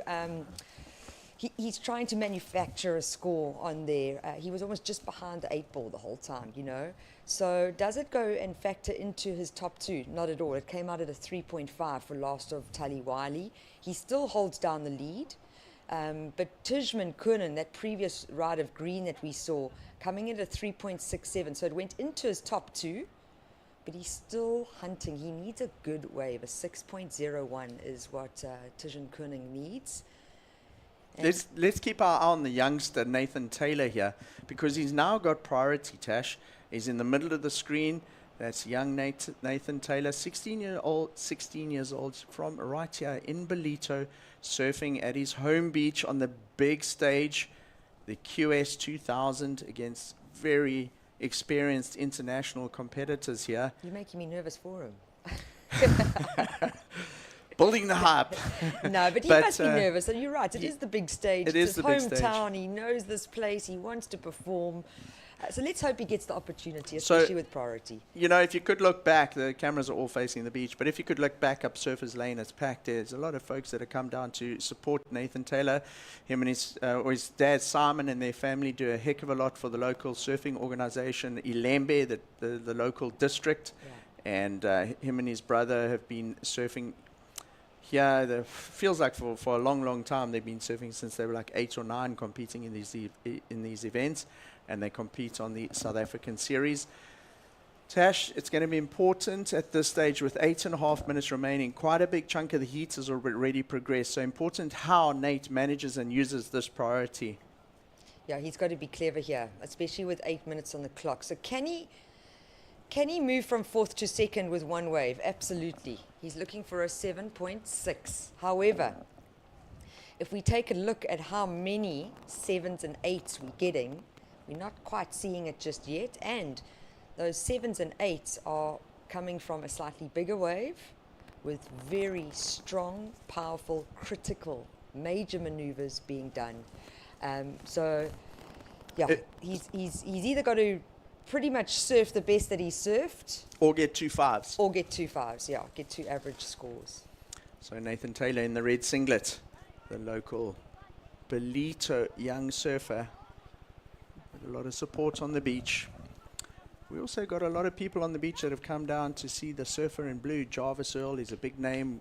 We've seen him on the international stage. We've seen him in finals this year so far. And Tash, I could hear in my headphones here in the booth the cheers on the beach when he landed that big aerial maneuver for the 617. Jarvis is surfing a heat here that's very measured and well paced. He opened with a 3.5, not the biggest score, but it gave him a foundation to build on. Then he moved across to the left and got a big wave with a significant air for a 617 into that southwesterly wind. Now we see Jarvis is moved back into the lineup among the other surfers. He's right next to Nathan Taylor, who has priority, and then Tejman Koning, who is in 4th priority. Let's see how this plays out, Tash. So quite crowded around young Nathan Taylor there. Jarvis Earl and Tejman Koning right on him. If a wave comes, they'll pressure him into taking a wave so that he kind of loses the priority. And it looks like Tully Wiley is also going to get involved in the mix now. So it's quite a big playing field, this beach, a couple of 100 meters across, but we've got all 4 surfers positioned right next to each other at the moment, Tash. Yeah, that doesn't help the situation if I'm Nate Taylor at the moment. He's just got to stick to his guns. He knows this place. He's surfed it in all conditions. I like the fact that he's watching out the back to see what's coming and not looking back to the beach, you know, because sometimes we've got dads and coaches going, go left, go right. He needs to be, he needs to use his initiative, and he needs to be confident in the decision that he makes. On screen, that is Ballito, Willard Beach. That little gazebo there has got our water safety team. That's where they base for these. Whoa, big turn there from Nathan Taylor. Does he hang on? Does he ride out with forward momentum? Tash? Phew, touch and go, but I saw his nose ahead You of the saw the nose of his whiteboarder. body? The question is, was it in control? And that's definitely going to just be a factor in it. Was a solid wave. He showed commitment at the lip there. The judges have access to replays. They can slow waves down to re-look at things. And Nathan Taylor, with that and 5 minutes on the clock, was that enough to turn the heat and start putting a bit of pressure onto Jarvis Earl in 2nd? Wait, scores. Right, have a look at this, Tash. It's Nate. Comes off the bottom. Just the one turn. A big section. It was a nice turn. He struggled to maintain a little bit of control riding out. Scores still dropping in from the judges. So what you see on screen, we're still waiting for one more score from our surfer in red to keep building and trying to build scores to take that lead away from surfer in blue, or rather 2nd place in blue, Jarvis Earl. Yeah, I mean, he needs to replace the 1.73 that's sitting in his tally. For me, that was a big section. Did he go for it? Yes. However, almost like a second off. You wanted to see your board projected a little bit more. There was no flare or white water that shot out behind it, which means that there wasn't a lot of power that went into that turn. So Nate's wave, Tash, comes in at a 3.77. So it doesn't get him into second place, but it does improve his situation. Yeah. He needed a 7.5, touching on almost an excellent range score. He now needs a 5.91, which you would think is a lot more manageable or easier to get for a surfer of Nate's talent. A 5.91 required by our surfer in red now. So that was smart of him. He got the one big turn in, and he now has a slightly better chance on his next wave of maybe getting that score up and riding. This is our heat leader. Yeah, I'll tell you, Wiley, he's almost keeping out of it, just doing his thing. He's had the same amount of waves as Jarvis Earl, his fellow countryman. The point of difference has been Jarvis Earl with the 6.17, which was the air. But Tully Wiley just being really conscious of his wave selection, and knowing that, a 4 and a 5 is not going to get you through heats, definitely in the Challenger coming up later. But if he advances through to the next couple of rounds, he's going to have to find bigger scores. So this is Tully on his last wave, bit of a washy wave, and it's got a lot of white water on it, but it does offer up, actually looking at it again, quite a nice wave face. Gets 2 turns in, and he was on his way to potentially improving his score there. He's got to land that end section. That end section is the downfall, unfortunately, a lot of the surfers at Ballito. You've got to make that end section count. Tully Wiley doesn't, and the score comes in at a 4.6, and it's not one of his top 2. So 2.5 minutes remaining. Tully Wiley and Jarvis Earl in 1 and 2 at the moment. The highlight of the heat for me so far, Tash, has been that aerial by Jarvis Earl. I'd say one of the bigger aerial maneuvers of the day, second to what Luke Swanson did in his heat. The judges reward him with a 6.17, and he finds himself in second place. And this is the surfer up and riding. It's Jarvis Earl. Loads off the bottom. It's a smaller looking wave. He's got some great speed. No downtime between maneuvers. He transitions and he carries that speed into the 3 turns. But again, another surfer coming unstuck on that sandbank. Right, this is a surfer who's been a little bit quiet in the last few minutes. It's Tejman Koning.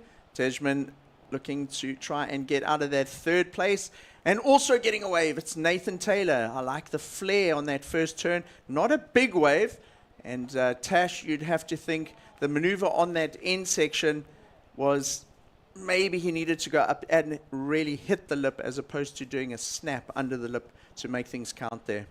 Yeah, I mean, of course, you want to see a surfer attack a section with speed, with power, with flow.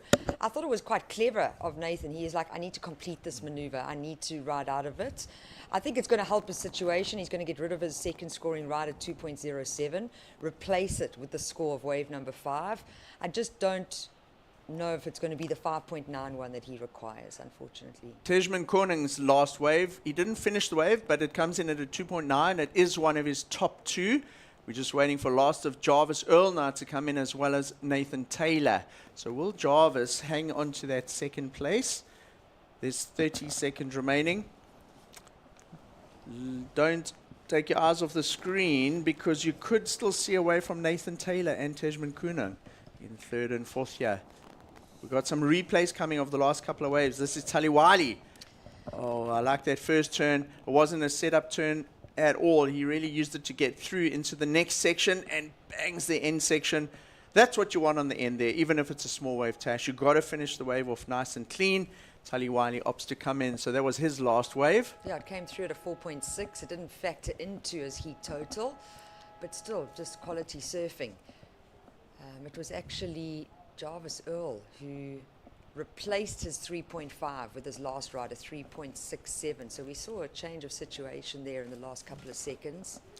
So as the heat counts down now, we've got Tully Wiley waiting for a score and Nathan Taylor also waiting for a score.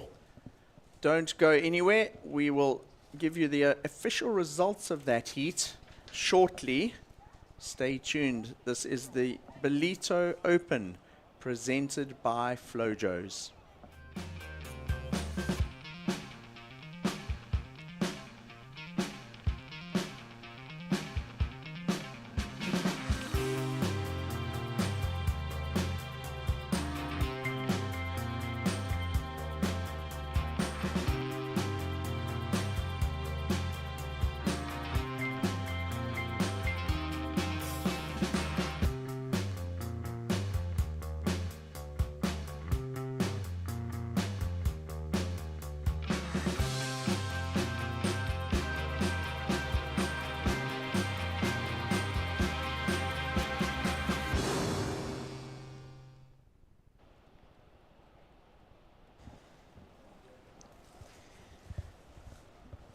And welcome back to competition.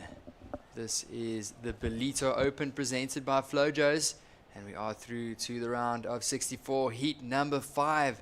We've got some great waves on offer this morning in Ballito, at beautiful Willard Beach down here in the Kwadukuza area of KZN.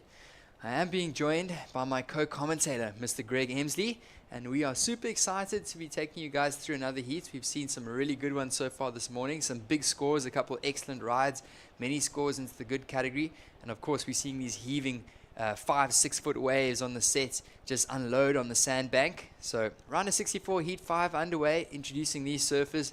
In the red, we've got the local surfer Xavier van der Merwe from South Africa. We've got Keone Lassa, who is the Basque surfer. In the blue, Luca Macinas from Peru, representing in the white. He represented on the tour a couple of years ago. And then Rafael Teixeira out of Brazil in the green. Welcome, Greg. We're excited to take you guys through this next heat. Stacked heat again, yeah, for heat number 5. Some good talking points. I tell you, as we panned out on your screen, you're checking a big playing field. I spend time watching the waves now, and surf is solid, as you mentioned, 4 to 6 feet. A lot of sand pushing in from the points up to the right-hand side of your screen, down towards the south. There's a lot of sand movement, lots of peaks. There's a lot of opportunities, very bowly, but it's a big playing field. Surfers are really having to find their spots in the zone. We'll get a replay of that first wave coming in from yellow. It was a solid score from Teixeira. Raphael's a solid goofy foot surfer. But yeah, you've got to be calculated out here. 25 minutes seems like a lot of time, but you've got to choose your waves like this. Look at that spray off the top. Boom, combination, straight up, no downtime, and rides out in front of the whitewater one pump to show the judges that it's a complete maneuver, and comes in with a 617. That's a handy start. Surf is pushing from the south. There's a lot of swell. It's being backed up. It's not going anywhere. It's going to last for the next couple of days. And yeah, our playing field's probably easy, 200 to 300 meters. So surfers have to position themselves well. It's a lot of paddling. Fitness is going to be absolutely key. You've got the setup maneuvers, leg strength for the completion of these rides on those closeout sections. It's scary when you're on the beach and you see how big those closeout sections are, how hollow they are, how much sand is turning up, and you're watching these surfers hit those maneuvers, and the leg strength to complete those maneuvers is probably more intense than what you can see on the screen. So we'll talk it up, but live, it's honestly, it's quite hectic out there. There's a lot of water. It's proper surf. Yeah, spot on, Greg. Good analysis there. It's difficult to grasp power of the waves out here in Ballito, and often compared to those powerful breaks in Hawaii.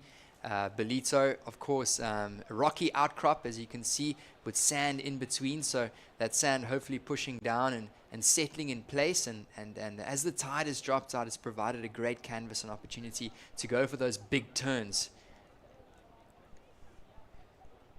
Yeah, so looking through our little bays and our little rock outcrops, this is the sort of end part of the wave. In the distance, you see the next point starting, that's sunrise. So this is a bit of a lull in the action, but this is all that sand and all that turn-up. You'll see where they finished the ride. There's a couple of rocks, and as we see, this is Xavier van der Merwe up and riding.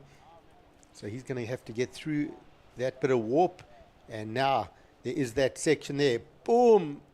And just check how hard it is to hold on to those maneuvers.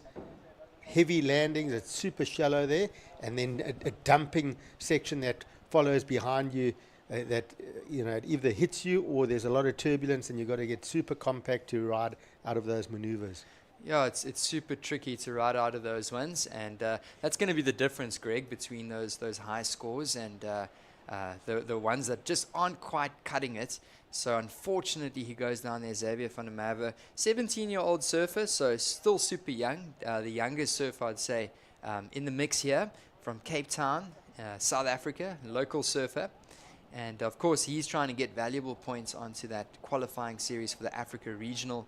And up and riding here, this is Luca Macinas. He is a very talented surfer from Peru. and we've seen him mix it up with the best in the world. He qualified for the World Tour a couple of years ago, and obviously looking to go onto that Challenger Series next week and re-qualify for the Tour. So great to see him here. He's just getting his feet stuck in the wax, and yeah, so far definitely the talking point of this one was that first wave for Rafael Teixeira from Brazil. It was a 6.17, and we've been talking just about how tricky the waves are.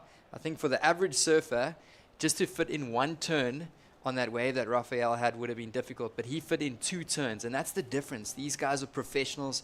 They're smooth, they're fast, they flow nicely, and it was just great to see how seamless his surfing was up into that lift, and he got awarded a 617. So that currently is the highest wave of the heat, Rafael Teixeira, with just under 19 minutes remaining. We've been working through these ones, the round of 64, heat number 5, and it's been so entertaining. So if you guys are just tuned in, welcome. I'm sitting here with my co-commentator Greg Emsley, and there's no other place that we'd like to be than right here. And you'll see us in studio in a minute. So Greg joining me in the booth, and we're having lots of fun watching some of the, not just the best qualifying series surfers in Africa, but the best surfers in the world that are competing. They're trying to gain points on the regional African circuit, as well as just get that practice in as we head up to the Ballito Pro next week.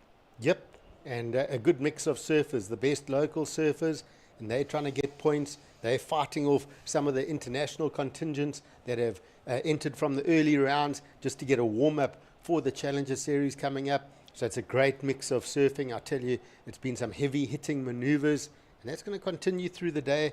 We've got a stacked day of surfing. We're going to go through the rounds. We've got 4 seeded rounds here in this event. So lots of strong surfing throughout the day expected here. Yeah, definitely, Greg. And up and riding, looks like some live action, just throwing the fins around.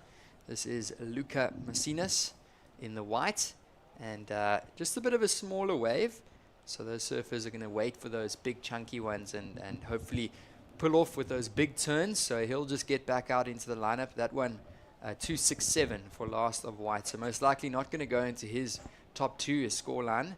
He's going to look to try and gain 2 good numbers, Luca. And 17 minutes remaining in this one.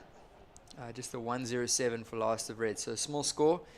So far, the only one of substance yet is that 617 from Rafael Teixeira. And staying patient out there is the Basque surfer Keone Lassa. But still plenty of time on the clock. Yeah, I'm looking forward to seeing Lassa get his first wave as well. Exciting surfer. Luca, a couple of spicy looking turns, just a smaller wave. So, you know, the judges are going to keep that score low.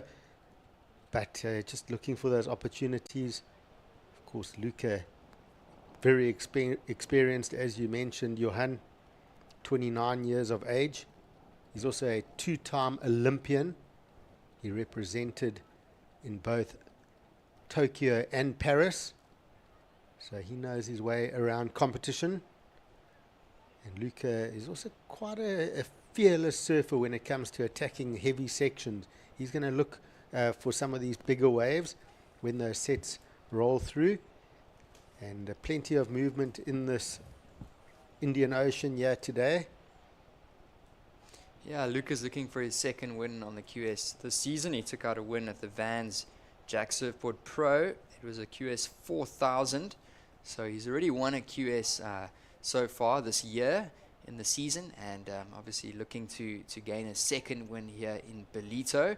But of course, just prepare for that Challenger Series. So if you guys aren't sure how the rankings work, as well as the different tours, make sure to go download the WSL app. So we have our qualifying series, which leads into our Challenger Series, and of course, the top positions in the Challenger Series then qualify for that championship tour.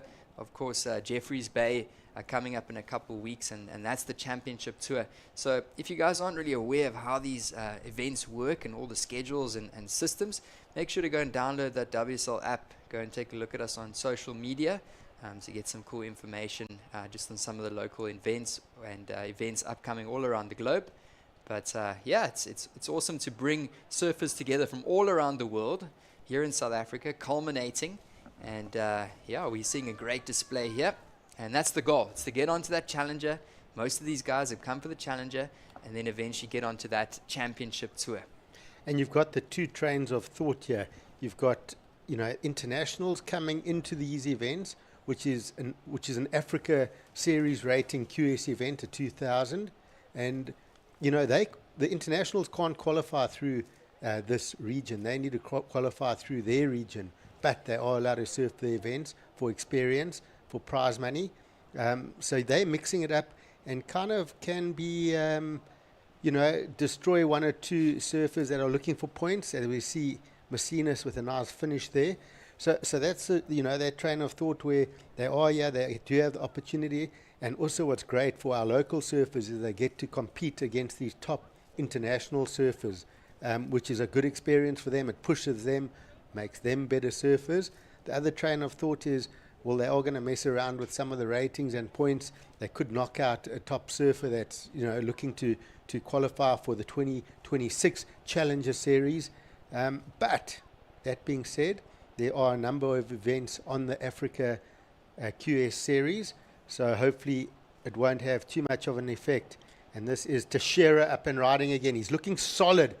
I just feel this surfer is going to break through one of these years. He's been coming here to Ballito for a few years now. I think it was about 2 or 3 years back I saw him for the first time, and just he's one of the standout goofy footers for me, and really focusing hard on getting some big scores here.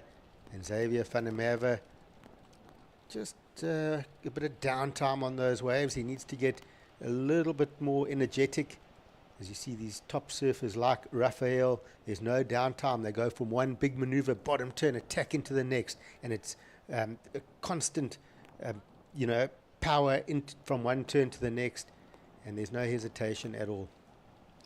Yeah, Rafael Teixeira, he's a experienced competitor, as you were saying, Greg. 32 years of age. So if you compare him to a young lighty like Xavier van der Merwe, 17, and he's the junior in the ranks here, competing against these experienced competitors that have been on the Challenger Series and on the QS for a number of years. So yeah, Rafael Teixeira looking for a good result here. So far it looks like his best result in the QS, a 5th place at the Layback Pro in Floripa. So he'll be looking to take a win here. It will give him a lot of momentum through to that Challenger Series. And of course, yeah, what a great opportunity for the local surfers. Xavier van der Merwe, the young surfer, he competed at the Rookie Rippers in the Pro Juniors, getting a chance to surf with the likes of Macinus and Teixeira, surfers that have been around for the last 10 years or so. And then, of course, the Basque surfer. He's been a little bit quiet out there, Greg. So sitting out there, he must be getting a little bit nervous with 11 and a half minutes remaining. What would be going through your mind if you were in his shoes right now? Well, it can be quite tough because you start looking at the time. If you haven't had a score on the board, it's going to be very difficult to get 2 scores with 11 minutes to go. Your playing field's so big. You see Teixeira, he's already on 2 decent scores. He's doing the run around. He'll be fortunate to get that 3rd score. That's a dream start for him. So if you haven't got a score on the board, you're going to have to be very fortunate to get a wave. If I was Keone, I would have to say to myself right now, in the next 2 minutes, I need to find something, put some scores on the board, and then, you're probably going to end up in the shore break. You go, okay, in 9 minutes, can I run around, get back into the zone, get a priority, and then find a second wave? It's not a lot of time. It's doable, but he's going to have to make some movements fairly quickly and find something. There's a lot of playing field out there. There's a lot of double ups.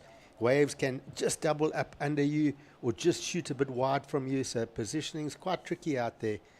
It's not just about one zone and you just sit there and wait for your waves. You've got to move with this ocean. You've got to be in the flow, in the rhythm of the ocean. And you can be exactly the opposite of that, totally out of rhythm, and just couldn't buy a wave out there if you tried. So very tricky. Yeah, good point there, Greg. As you say that, 10 minutes remaining. Just a couple scores have come through. Last of white, Luca Macinus, a 3.67. Last of green, Rafael Teixeira, a 5.0. So 2 decent scores in his scoreline. The Brazilian surfer in the green, Rafael, a 6.17 and a backup of 5.0. So that is your heat leader, the surfer in the green. Surfer in the white, Luca Macinus, currently in 2nd. He's looking for a 7.5 to jump up to first. And then it's Xavier van der Merwe and Keone Lassa. So the two teenage surfers, here he goes. He's in third position. He's looking for a score. He's going to do a float and try and find one more in the inside section. And manages to, well, I'm not sure if he did ride out of that. The judges like to see you clear that whitewater section, especially at this WSL level. They want to see, a little bit of, they want to see your board ahead of that whitewater. So I think they'll probably deem that incomplete. Xavier still chasing a 4.34, not a big number, but, that won't be it. He needs to get those big hitting maneuvers, aggression, and get the big finish as well. He can chase that score. There's a gap here for second. To share definitely a solid lead here with those two scores, but there's an opening for who won second. And even Keone Lassa hasn't had a wave down in fourth. A requirement of a 6.34. It's possible on one wave, but that a surfer of Luca Messina's caliber, he's going to find another wave. He's probably going to improve that score line. So surfers in third and fourth are going to have to make their move now. Yeah, and as you were saying that score came through, I like how you said yesterday, Greg, just make sure that you do that one pump to make sure that you show the judges that you finished it off. Unfortunately, it was deemed incomplete, last of red, a 1.77 dropping in on our screens. So with just under 8 minutes remaining, it's currently being controlled by the more experienced surfers, Rafael Teixeira and Luca Messinas in second. He's definitely not safe though. Xavier van der Merwe is looking for a 4.34, but here we go. Keone Lassa, this is his opening wave, Greg. I like that. We'll talk about that first turn on the replay, but setting up really well. Look how quick he is up into these sections. So, just going incomplete. Incomplete. He had a few maneuvers out the back. Smaller wave. You can see a bit of frustration on his face. He needs to hold it together here. If he can hear the scores, he's going to realize that that's going to be some sort of a number, and it's going to put him into a much better place to attack that second position. But I like that if he could have just completed it, he would have been in a really good position, because already that score coming in at a 3.67. So it's matched the best of second place surfer Luca Messinas. So he's right there right now, 2.68. Had he finished that last maneuver, if he had just kept it together, he would have been into the fours and actually been in a better position than surfer in white, who's holding second place right now. Yeah, he definitely left the door a little bit open there, not completing it, but it's a 3.67. It's a score on the board nonetheless. So surfer in the blue now looking for a 2.68. We just saw Rafael Teixeira on a rather bigger left-hander there. He just went for a big tail blow, possibly a reverse, and he went down. So still a lot of opportunity to try and find a score for surfers in the red and blue to advance. So watch this turn. Watch this bottom turn. He does a double take right there, and that gave him a bit of projection off that first floater for the setup into the second turn. Look how quick he loads up and boom into those lips. Exciting surfer is Keone Lassa, and that's for these waves, just getting that bit of extra projection and getting ahead of these big sections. If he can find those big walls, he's going to fetch some good numbers, but it's getting in position for those good waves. Definitely. Yeah, the bulk of that one definitely on the opening turn there, and had an opportunity on the end section. So, as you were saying, Greg, it could have gone up a little bit more on the score line, but still with 5.5 minutes remaining, there's still lots of opportunity. Remember a couple of heats ago, I think it was Oliver Zietz that ended up getting those two waves in about a minute or so, and those were his top two counting waves. So for a surfer like Keone Lassa, he's only caught one wave, and it's been 20 minutes so far that's gone by in the heat. He's been very patient, but that doesn't mean that he can't jump back up into that advancing position. He's actually looking for a small number of a 2.68. That just shows you how tight this heat has been. Yep. So under 5 minutes now, Keone will hunt this lineup and try and find that 2.68. Messinas does have first priority. He needs to improve on a 2.67. So both surfers having to find something. Oh, there we go. And how's that turn? That was free falling under the lip. I wouldn't have put money on it that he would hold on to it, and did well to get over that surfboard. But sure, straight under that lip. So finding that opportunity you mentioned, maybe he'll find one of those left-handers, and doing just that. Yeah, that was late, really late. Eyed the section. He had to really decide in his head there 100% if he's going for this or not, and he did exactly that. Total commitment, and that's the only way to ride out of a section like that. It's coming down straight at you, almost attacking you, and you've got to match that speed, and you've got to match the power of that wave, and that's exactly what he did there. Up and riding. This is surfer in the green, Rafael Teixeira. That's a nice opening turn. Might be a big section here, Greg. Oh, and goes incomplete. But it's amazing when you look at someone like Rafael Teixeira. It's like he's surfing a different break. He's on these waves with these big clean walls, but he's the in-form, in-rhythm surfer here. And when you're in that rhythm, the waves just seem to come to you. And he was under priority. Where was Luca Macinas on that? And this is what I'm talking about. You can't just get to these waves. There's a lot of water. There's a lot of double up. And Luca could have been 5 meters off him and just not been able to get that wave. And that's the sort of rhythms that you do get out here. Yeah, it just shows you it's a big playing field, as you were saying, Greg. So it definitely gives an opportunity to operate under priority. But here's a replay. He got 2 turns. This one was the money. Wow. Okay, that's a 2-turn combo. That's going to be a really decent score for Keone Lassa. He'll go to second place for sure, only looking for a 2.68. And again, you know, he's surfed probably an 8-minute heat here of the 25 minutes and looking really good. This is Xavier working this one through. Oh, there we go, pushing the tail but not holding on. But you got to get a bit of spice in these turns. You can't be too flowy, too cool. You got to attack the waves. Yeah, it's got to be like a good hot Durban curry, that's for sure. So that wave does come in last of blue, Keone Lassa. It's an 8.0. So an excellent ride dropping in there, and that catapults him into the lead, Greg. So the judges really making a statement there and rewarding him for really just attacking that lip and successfully completing it. This is a bit of a smaller wave, and Luca Macinas is now dropping down to third. So just like that, he was in an advancing position, and now he needs a 7.5. And that's how quickly things can turn. Can I just rewind the clock back a little bit to 11 minutes? And you asked me, what should Keone Lassa do in this position without a wave?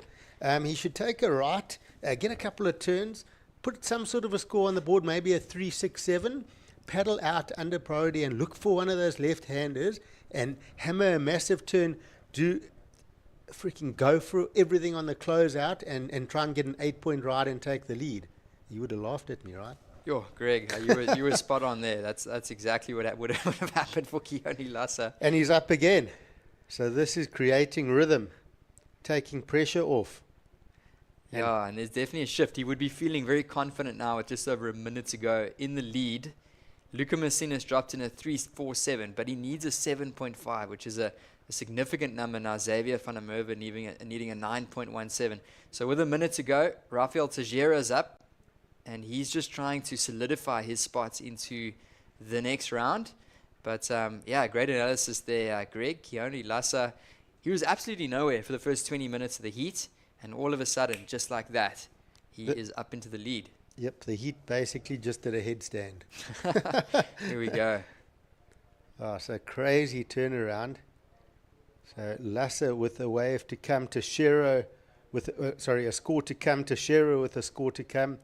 They're in first and second, and now we're just going to get the iron out, neaten it up, and see who will finish the heat 1 and who will be 2. Yeah, last of blue drops through the 4.33. I'm sure there was some guys watching in the Basque Country, and they were thinking, oh man, he needs something. Maybe they went for a little bathroom break, came back, checked the scores. Here we go. Yeah, wipe your eyes, and things have changed, eh? Ooh. Big Larry layback from Macinas.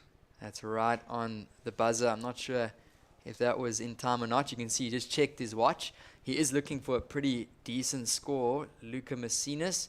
So still a couple of waves you can see. Well, looking at our score line, it looks like the judges are working on a number, which tells me that it was in time. So did he get anything before that layback? That's the question. Was it the one maneuver? It was a good finish. 7.5 will be needed. I feel if he got something really big before that, possibly, but I'm not sure he did. If it's the one maneuver, it will be under. And it comes in, it's a 3.4, so it's going to be an official result there. Keone Lassa is going to take the win ahead of Rafael Tejera on screen, surfer in the green, advancing through to the next round. And we're going to get underway pretty soon with the round of 64, heat number 6. Hope you guys are enjoying the action and been sticking with us. Hopefully we've been giving some points that we can talk about, and you guys have been enjoying listening to us. So there's our heat advancee in second position, moving through on screen. Rafael Tejera, the Brazilian, along with Keone Lassa, the Basque surfer in the blue. Yeah, just checking that board out on screen. Looks nice. Thin nose, rounded pin. So good for the heavier waves. That's why he gets that very quick rotation off the top. Not too much nose.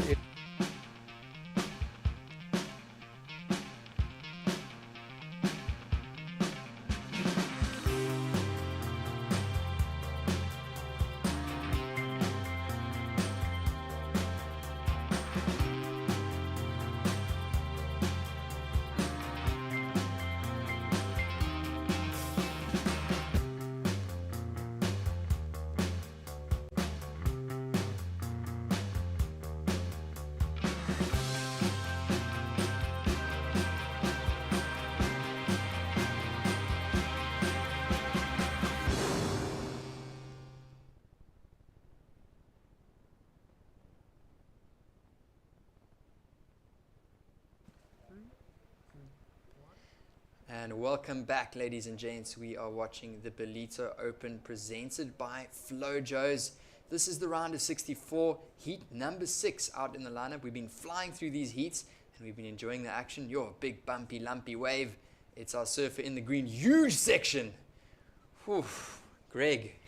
Wow. It's probably the biggest section that we've seen all morning. That looked like it was Dylan Moffat, the Australian surfer in the green. That was a heavy landing. Yeah, that he would have felt that for sure. That was a strong section. He really wanted to try and hold on to it, but getting basically backed off on that section. He's paddling back out. So he seems fine, which is good because that was a strong 6-foot double up section that he just tried to stamp that big finishing maneuver on. Sure, he would have been rewarded decently had he made that maneuver. But he gets a 1 for his efforts. Wow. He had to work hard for that one. Here's a little replay of it. So it was a kind of a roll-in from the back, and this is where it really started to stand up. It pretty much doubled in size on the inside section, and it completely bowled out. He could have pulled into a big closeout barrel there, but he just went and hooked it off the top, but unfortunately going down. So it just shows the commitment and the degree of commitment that these surfers have got and what they need to have to advance through these heats. They're risking their boards, they're risking, obviously they are professional athletes, but it's powerful out there, Greg. It's definitely a risk to go for those big ones. And of course, injury is always a risk is when the waves are big. So professional athletes, they know exactly what they're doing, but wow, I wouldn't want to be in that position, that's for sure. The athlete zone is all talk about the closeout section, how important it is to get that big hammer. I've spoken to a few of the pros down there, and they're all saying, that's my strength. I'm going to really focus on pushing that board through that section, making that free fall landing. So it's all on all of their minds. We saw that one of Dylan Moffat, his front leg just collapsing under him on that free fall. And it's heavy hitting. You've got to get everything right with that landing, and then still probably need a touch of luck to ride out of it. Definitely. Just a quick interaction. The rest of the surfers, we got a nice start there. Green giving us some action. That is Dylan Moffat, the Australian surfer. We also got Luke Teamer. He's already had a great heat this morning so far. He's in the white. Winter Vincent is in the blue, the Australian surfer. He had a great run through this event last year. and it looks like Vincent just hopping through the back of that one. And then we got Hayden McNichol in the red. He is the local South African in the field, and just a couple of months ago won the SA Open Champs in Port Alfred, Hayden. So we are excited for this one. It's the round of 64, heat 6, if you guys are just joining us. The Ballito Open presented by Flojos. Of course, this is part of the bigger series of events here, the biggest surf festival in Africa of the Ballito Pro. We'll run through these heats for the next 3 days at the Ballito Open. It's a QS 2000 event, and of course it is a local African qualifying series event. We've got plenty of international surfers that are getting their feet stuck into the wax to practice and to get into it before the Ballito Pro starts, the Challenger Series. So it's given us a great opportunity to watch some of these surfers really rip up the waves here at Willard Beach in Ballito. Here we go with red. This is Hayden McNichol, and throwing some weight into it, and opting to go for the boardies. It's a little chilly down there on the beach, but he's looking loose, and he finishes off there. Yeah, Hayden's just doing this for a bit of fun. Hayden, as you mentioned, won the South African Surfing Championships over in Port Alfred a couple of months ago. He entered that event. He hadn't surfed an event for about 15 years. Wow. So did it with his mates for a bit of fun and found himself in the final, and then absolutely dominated the final with turns like that you saw on that last wave. He found the rhythm. In fact, it looked kind of like this, a bit chunky and all over the place. And he's got a great rail game. He stays at on the south coast. His family owns one of the best caravan parks in the country. Wow. As we see this wave, Luke Tima, he's just been on fire here at Ballito, feeling at home with the Hawaiian type conditions. But back to Hayden McNichol. They own the McNichols Caravan Park, beautiful, on the south coast of KZN, and of course right on the beach, so he gets to surf a lot. There's fantastic waves around that zone, and here he is, no pressure, looking solid. Gets a quick score, that 3.5 on that last wave. But Luke Tima, he's just keeping that roll going. Yeah, that was a great wave from Luke Tima. Look at that layback from Winter Vincent. As mentioned, he's getting into it, is Winter Vincent. He's still rather a young surfer, but super talented. He had a good run through this event last year. And of course, Winter Vincent looking to carry through some momentum through to the Challenger Series. So that was a nice layback maneuver, smooth surfing. Quite a tall surfer in the blue, but it makes his surfing look rather polished and smooth, especially hitting off that foam and completing that maneuver. So away to come in for blue, Winter Vincent. And of course, the one that we really want to talk about is surfer of white, Luke Tima. So we should see some replays shortly from the last couple. So this is surfer in green, Dylan Moffat. That was that first wave. We had the heavy landing incomplete. So strong, powerful waves out there, just sorting the men from the boys. And then we saw surfer in red, Hayden McNichol. So this got him a 3.5. So a smaller wave, but nice, strong turns. Lots of spray coming off that board. So gets the 2 calves and a little cuddy. So gets a start for McNichol. We then saw Luke Tima get his first wave with a couple of big turns. Those scores are dropping in. And then that layback from Winter Vincent was impressive. And up and riding. This is surfer in green, Dylan. Working this one through. Big section ahead. Drifts up and over that. Is there more for him? He doesn't see too much ahead. Winter Vincent slicing. I love that little extra drift he's putting on those turns. Whipping that one through. Coming on the inside. And again, getting that drift. He's really releasing the tail on those maneuvers. Incomplete on that last one. But Winter, that previous wave with that layback. And even through that single maneuver, he was laybacking and still managed to push that tail around and add a little bit of variety, a bit of flair, a bit of progression. So Winter Vincent, what I see with him, and we obviously spoke about him last year, he's got that beautiful smooth style, that precise bottom turn. He gets nice and deep on that bottom turn, basic off the top, and it just looks textbook. And then he adds a bit of flair to those off the tops as he spins that tail around, and that's the bit of wow factor that comes to mind when I think of Winter Vincent. Yeah, Winter Vincent, still a young surfer, 20 years of age, from Australia, and he's got a very smooth, polished style. And so far, his best result in the QS was a 7th place at the Cruy Pro QS 6000. And then, of course, in the Challenger, he got a 5th place, which was a pretty good one, a good result there at Newcastle. So he's looking to carry that momentum through as Winter Vincent. Meanwhile, a couple scores have dropped in. First of white, Luke Tima comes in at a 5.67. So that's a 5.67 for the Hawaiian in the white. And then Winter Vincent, 2 waves coming in a 4.33 and a 3.80 for our surfer in the blue, Winter Vincent. And of course, Hayden McNichol dropped at 3.5. So slowly but surely, the surfers in this one are getting into it. And we do have 14 and a half minutes remaining on the clock. On picture is our surfer in the red. He's the local South African from the south coast, just down the road.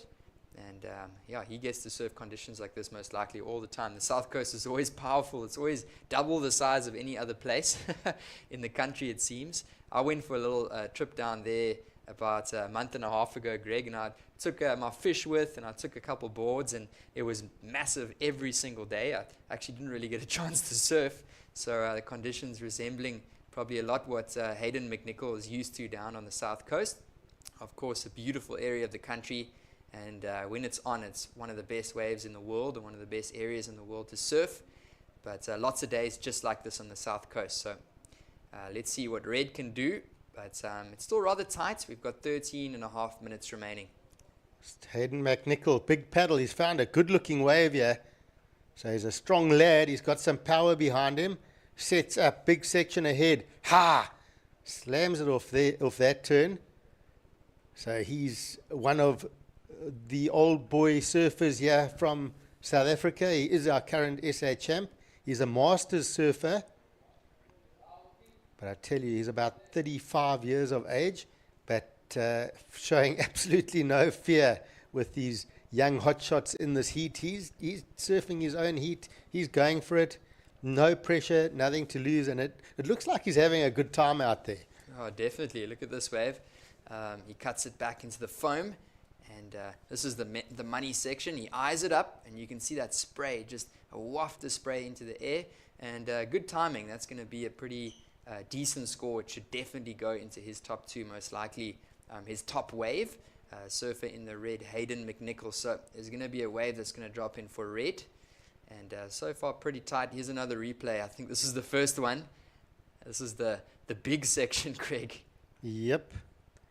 Oh, if he had made that, it would have been a serious score. And, you know, you think back to that last wave of Hayden McNichol, also that one big turn on the closeout. I think the judges are going to reward that. It was a committed turn. And there it comes in, a 5-point ride for McNichol. And that wave just looked good when he paddled in. He sort of set it up well, and he's got the power to do those big maneuvers. So these younger surfers, you know, Winter Vincent, Luke Tima, and Dylan Moffat are going to have to just keep an eye on Hayden McNichol. He's going to slowly try and take it away from these guys. He's in the lead right now. Oh yeah, here's a replay from Winter Vincent. It was that nice big layback for Vincent in the blue. It was a beautiful turn. It was a 1-turn maneuver. But currently that score sitting in his score line, his top 2. So with 11 and a half minutes remaining, Hayden McNichol currently in the lead. We're just going to watch another replay here. This is one of the waves from Surfer in the green. I think his last wave, a 4.40 for Dylan Moffat. And he was just waiting for this one to really stand up. It stood up right here, and he went and whacked it off the top. So nice turn there, and just hopped off the back. So that's currently the best wave for Dylan Moffat in the green at a 4.4. So with 11 minutes to go, red in the lead, blue is in second. He's only looking for a 4.18 to move to first. Surfer in the white, Luke Tima, the Hawaiian, looking for a 2.46 to move up to second. So small requirements. And then Dylan Moffat in the green, he's looking for a 3.73. Last of green did drop in. It's a 3.43. So green moves up to third. He's now looking for a 3.73. Wow, so not big requirements here, Greg, with 10.5 minutes remaining. It's still anybody's game out there. Yeah, it's not a true score line because the surfer with the highest scoring wave in this heat is sitting down in fourth. Luke Teemer at 5.67. So, you know, Luke's on rhythm. Luke's in a roll. He won the Pro Junior yesterday. He's not going to be panicked at all. He knows he's feeling good, and the waves will come to him because that's what happens when you're in rhythm and on a roll. Definitely. So with 10 minutes remaining, if you guys are just tuning in, this is the round of 64, heat number 6. In studio here with my co-commentator Greg Emsley, and we're just enjoying taking you guys through this heat, watching surfing. Nothing better to do than this, being at the beach and enjoying some of the best surfing, not just in the region but in the world. And this is a second score. This is going to be a wave that's going to go into his scoreline, Luke Teemer. So he was sitting on a 5.67 and he was looking for another score. He would have looked to find the completion there, Greg, but he didn't. So slightly leaving the door open there, but he's going to put one on the board, and there's a good chance he's going to jump up that leaderboard. Yeah, so Luke Teemer, there it is, a 2.67, goes up to second, but I think he'll be a bit mad with himself for over-rotating that final maneuver. He just needed to hold it. It would have been, you know, between a 4 and a 5 if he had made that maneuver, and that would have been, you know, a solid second score, and he would have put a lot of pressure on the other surfers. Still got 9 minutes, but he's going to have to improve that score line. Of course, Winter Vincent, we don't need any introduction to him and what he can do out here. And then Dylan Moffat, who had a massive heat this morning as well.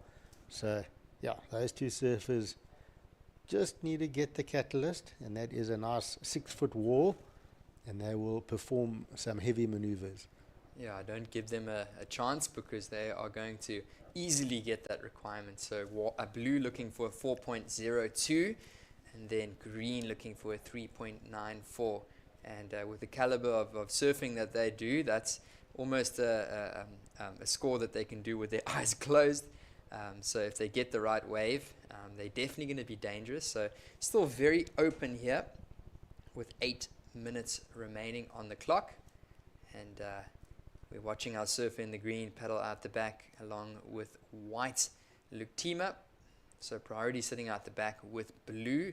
That does mean that blue does have the first opportunity to paddle into a wave over the other 3 surfers in the heat. So a lot of people tuning in, Greg, that might not be as familiar with surf events. And it's always nice to give you guys an opportunity and teach you guys about how these events happen. So the heats are 25 minutes long. There's 4 surfers in a heat, and the top 2 surfers do advance through to the next round. And you can see the scores. The top 2 are there, and the requirements are there on the right-hand side. So great to just introduce people to the sport of surfing. There might be a lot of listeners and viewers tuning in that are fans and they follow the WSL, they know these surfers, but then there might be a few that aren't actually quite sure about how these events work.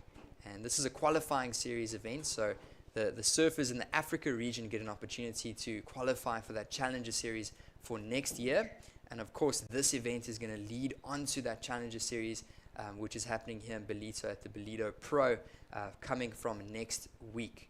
So there's just under 7 minutes remaining on the clock. At the moment, it's still Hayden McNichol in the lead, the local South African KZN surfer in the red, and Luke Teemer bounced up to second. But with 6.5 minutes, it's going to be a 4.02 requirement for blue and green looking for a 3.95. So it's a very tight heat, but we're enjoying the action, and we just got our 4 surfers in view here, and you can see them patiently waiting for some sets out the back here in the round of 64, heat number 6. Yeah, it's been a bit of a slower heat. We're on the bottom of the tide, so the surf is having a touch of a breather. We haven't seen any of those really solid sets that we've seen in some of the previous heats, but hopefully we do get a kickstart in this last 5 minutes. But the low tide just settling a little bit, lots of water moving. Be good to see one really bigger set come through in this heat, because it's been, mostly the mid-size waves. Besides that opener from Dylan Moffat, that was a big set, but he went incomplete on that. So will there be an opportunity for the surfers with a set wave? And it looks like we got Winter Vincent with first priority and Hayden McNichol holding that second priority. Yeah, so these surfers just staying patient.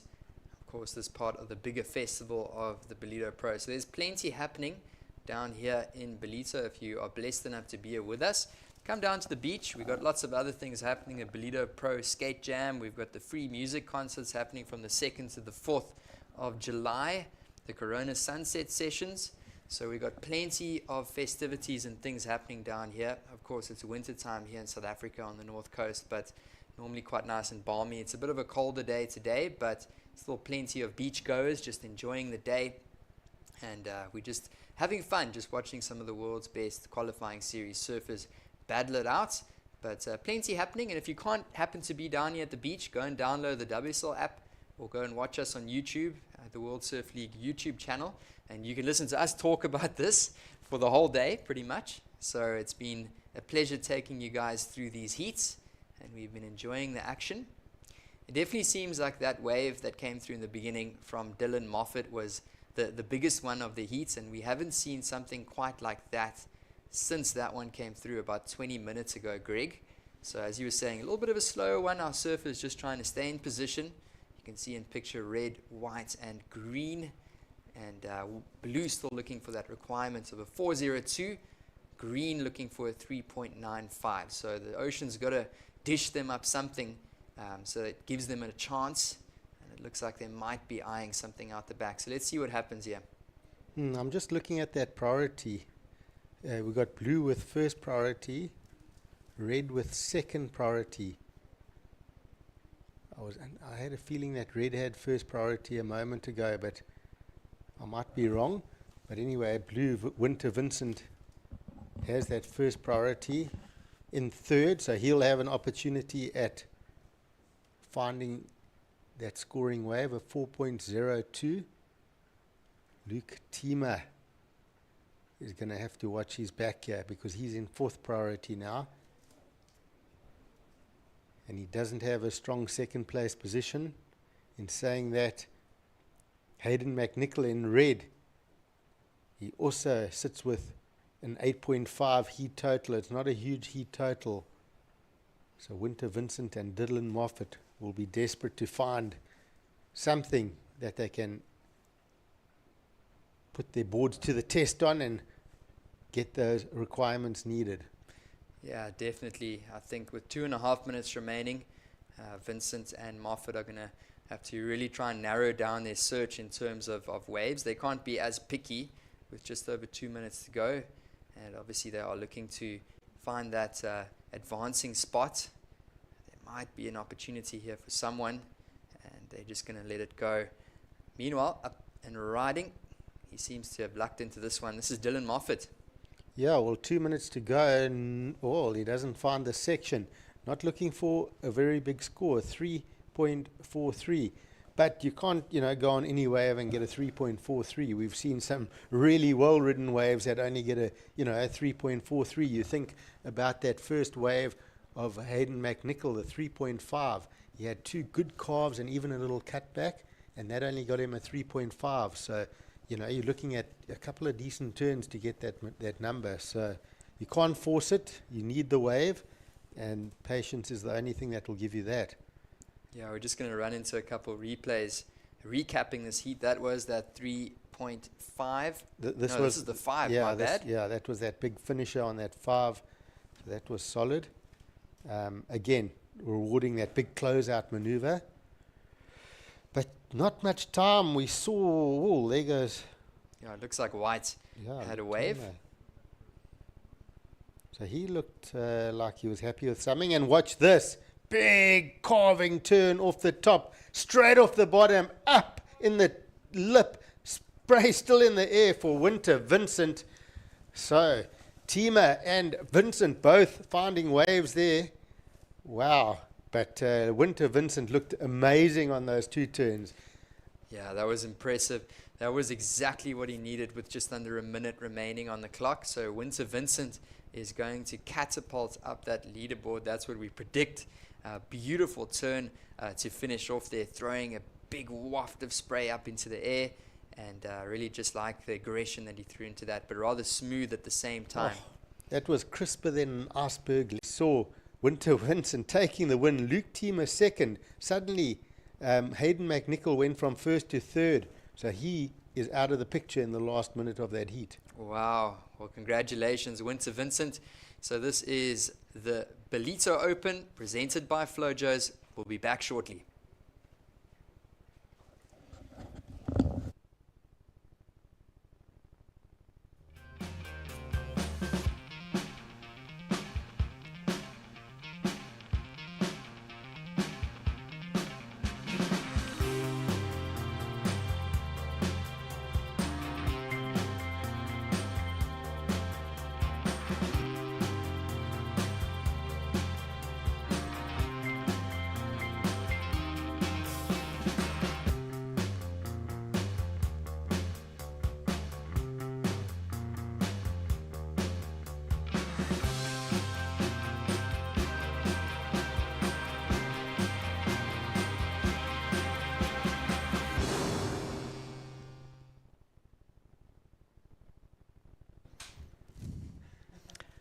Welcome back. It's the Ballito Open presented by Flojos.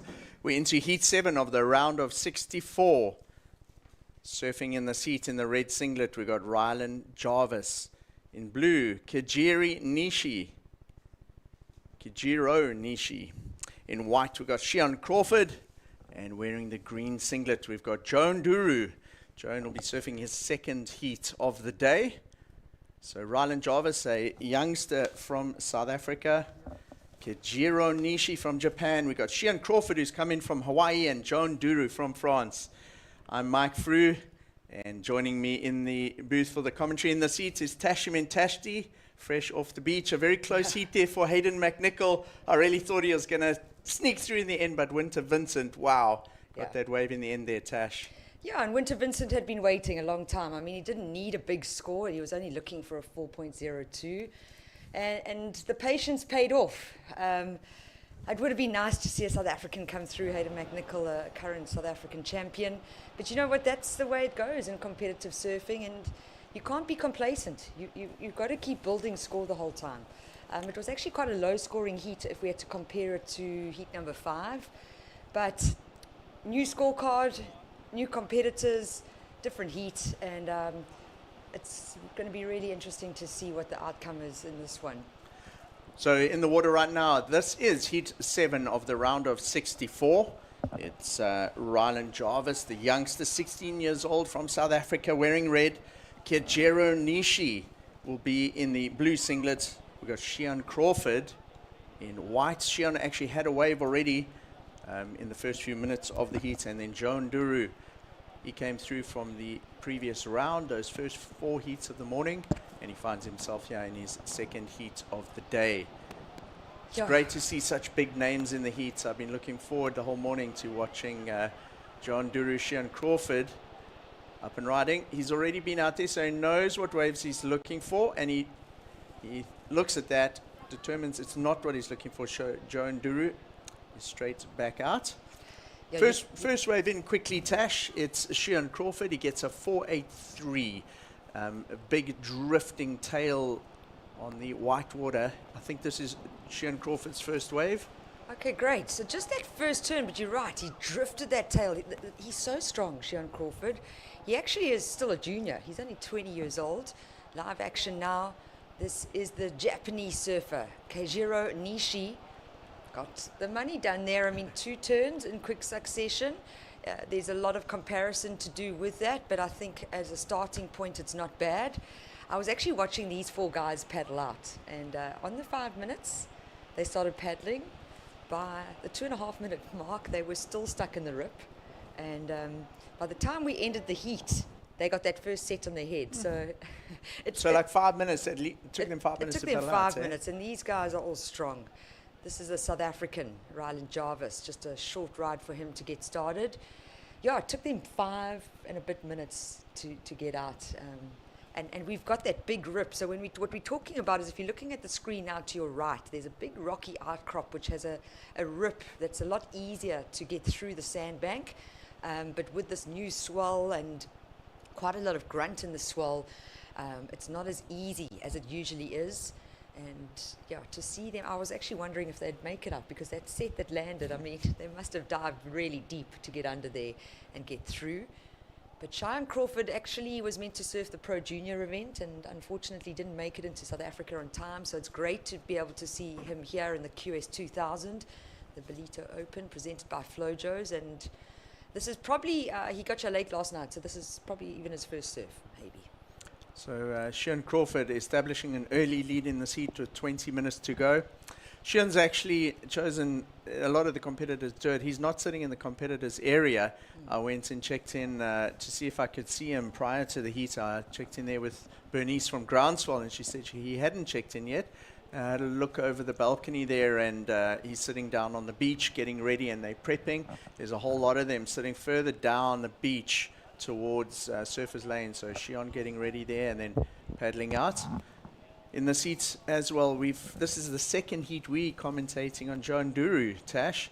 He had a great heat this morning, up and riding. This is Kenjiro Nishi. It's a replay of his opening wave. He uses a big turn to get around the section and then closes it off, caps the wave off really nicely. I don't know if you remember Kajiri from last year. He had a bright red wetsuit, and he dyed his hair bright red as well to match his wetsuit, and was making quite a statement. He made it through quite a few heats here in Ballito, and he's off to a good start in this heat with a 6.33, the highest single wave score of the heat so far from our surfer in the blue singlet, Kajiro Nishi. He's a real character. He doesn't speak a lot of English, but always got a big smile on his face, and he's always one that makes a great interview. Up and riding, this is Shion Crawford, Tash.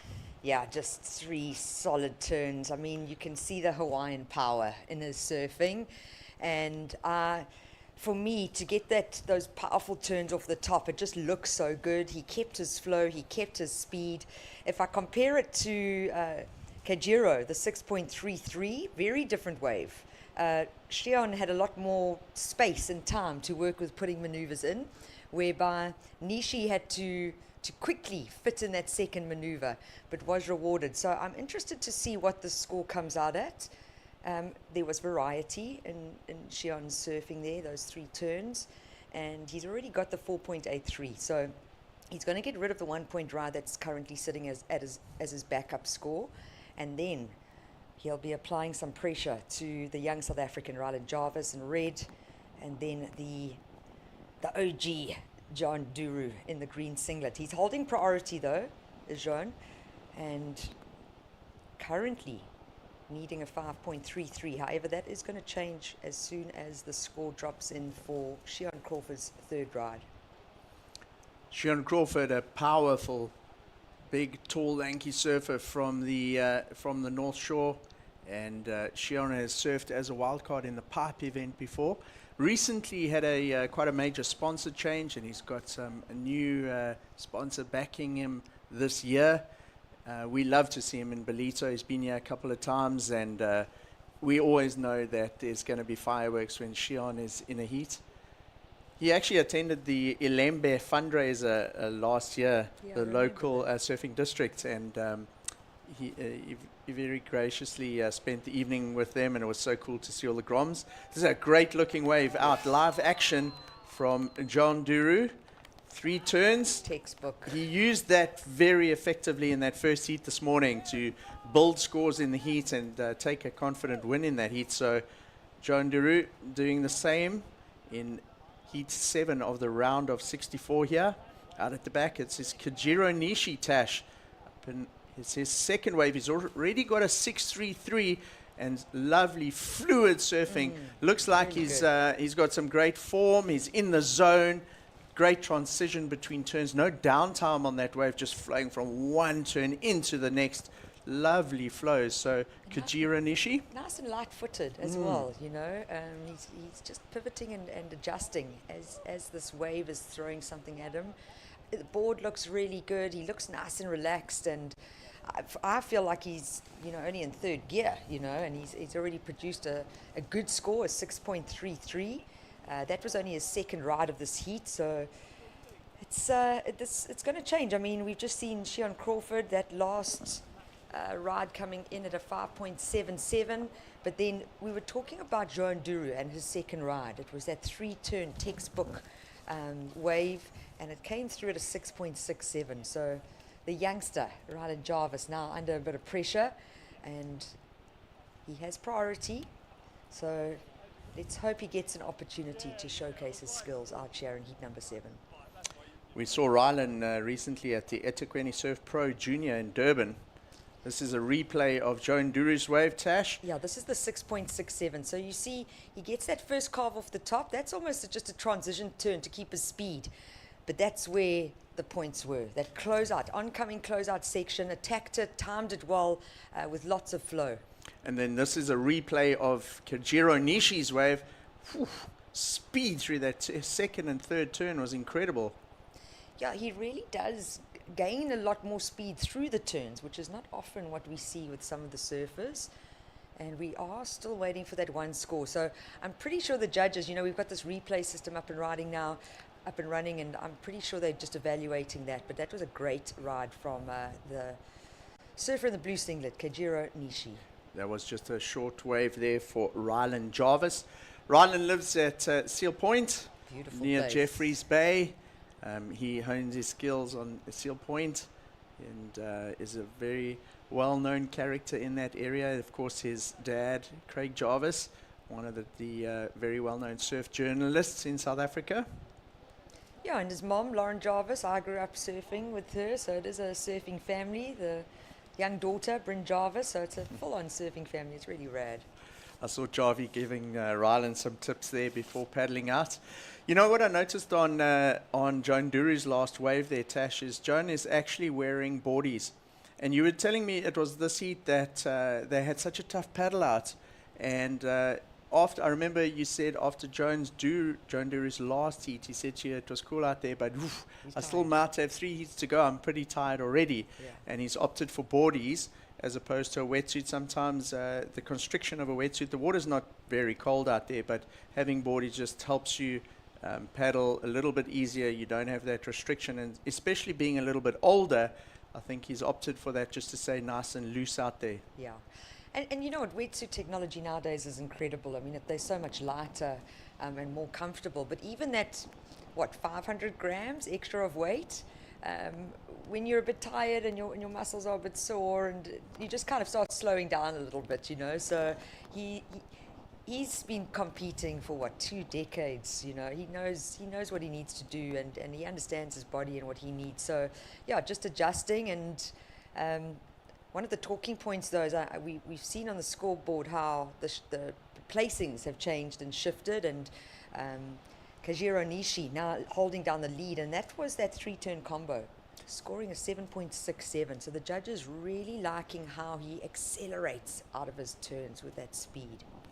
So the 7.67 from our surfer in blue, Kajiro Nishi, pushes the highest single wave up to 7.67. Joan Duru's last wave is 6.67 is the next highest. So looking at the overall leaderboard in the heat, we've got 11.5 minutes remaining. Kajiro Nishi leading from Shion Crawford.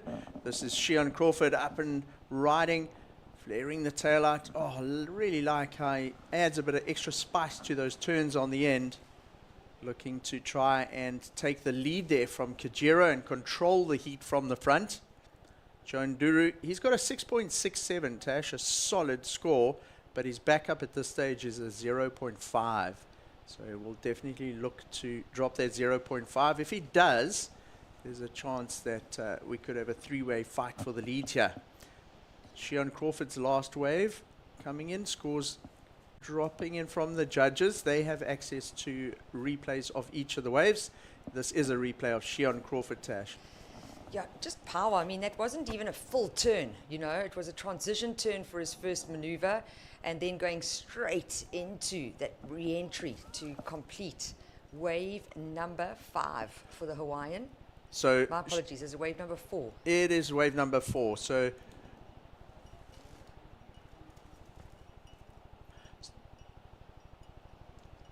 Sean Crawford's last wave comes in at a 4.83. It's not one of his top 2.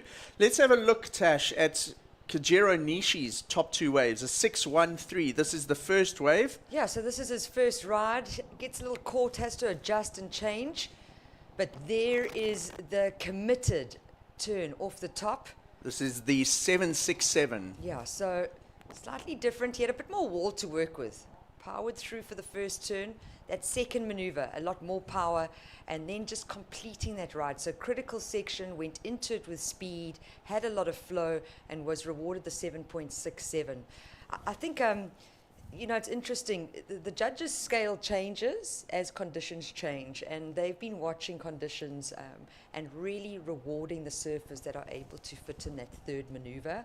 Of course, it comes down to what was the quality of that maneuver.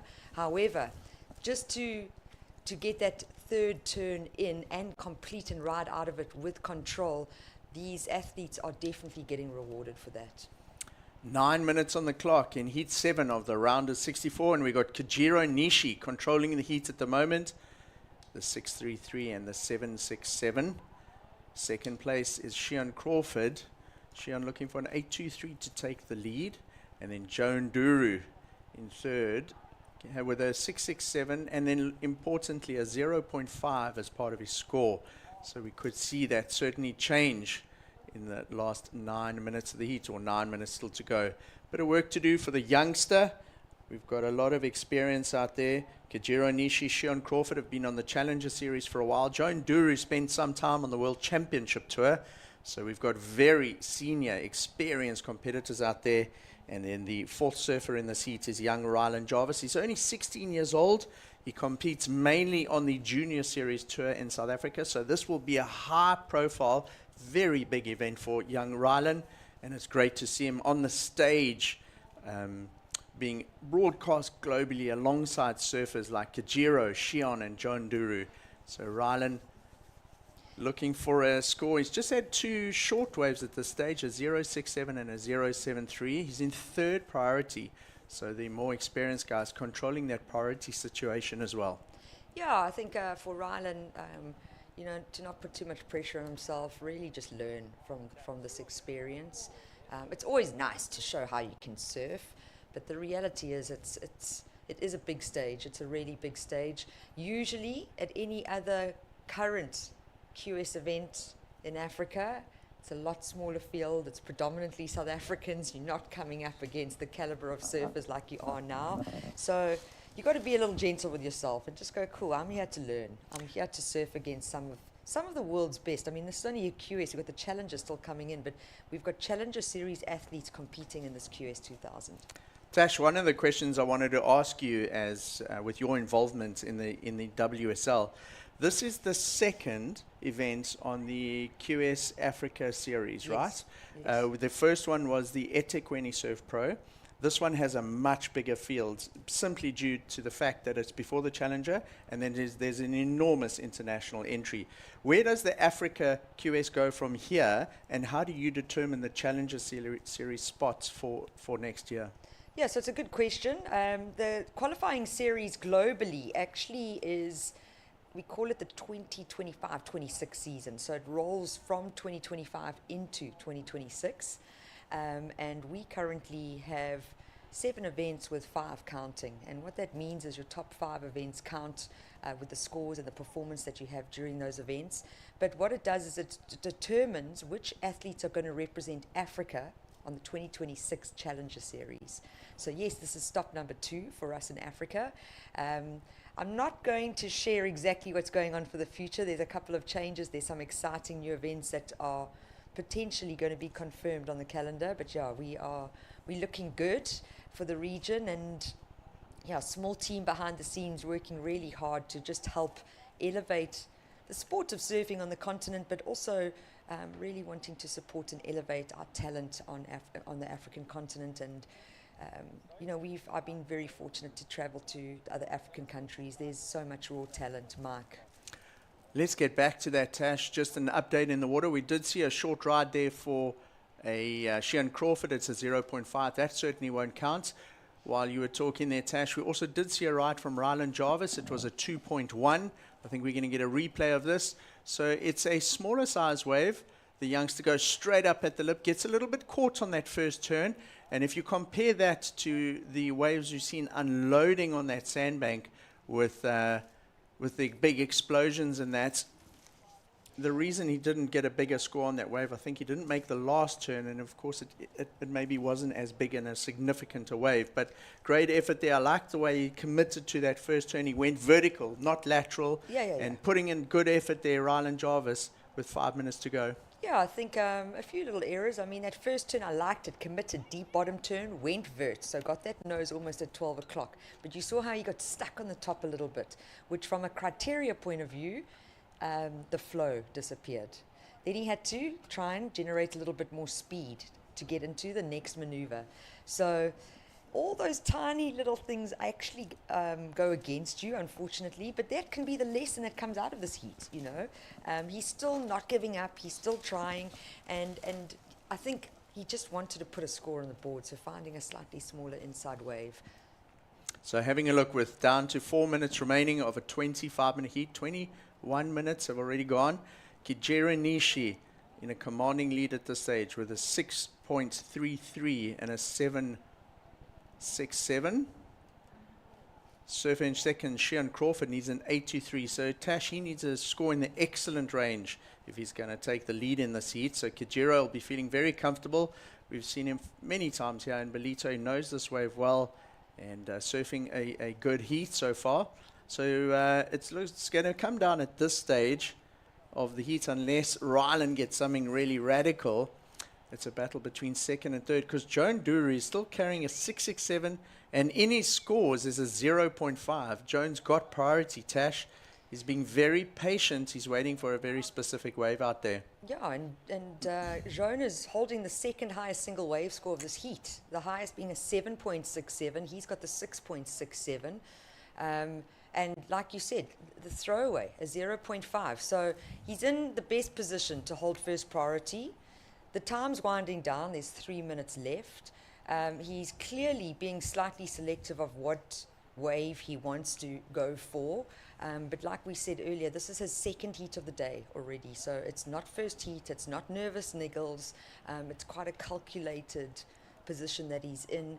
And he knows he knows where he's sitting at. He knows he's only had 2 rides. A really short first wave, which was just, that it just literally shut down and closed out. That was the 0.5.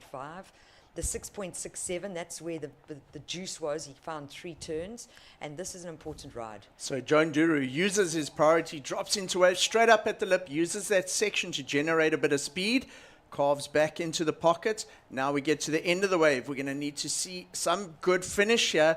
Remember, it's the last wave that he's trying to replace a 0.5 there. He's a very experienced surf coach. He's coached Kylie Vast to an Olympic gold. He spent time on the Challenger Series and on the World Championship Tour. When a guy like that puts his hands up like that, I think he's confident that he probably got the score. Yeah, for sure. He didn't need a big score. He needed a 3.93. What I'm looking at now, he gave priority then to Cheyenne. Okay? So we're going to see a change in situation with 90 seconds. But the reality is the guy that's going to drop down to third, which is White, is going to have that first priority to have opportunity to try and find the score. So let's see what the judges thought of Joan Duru's last ride. Slightly smaller wave, not as critical section. This is the youngster from South Africa, Ryland Jarvis.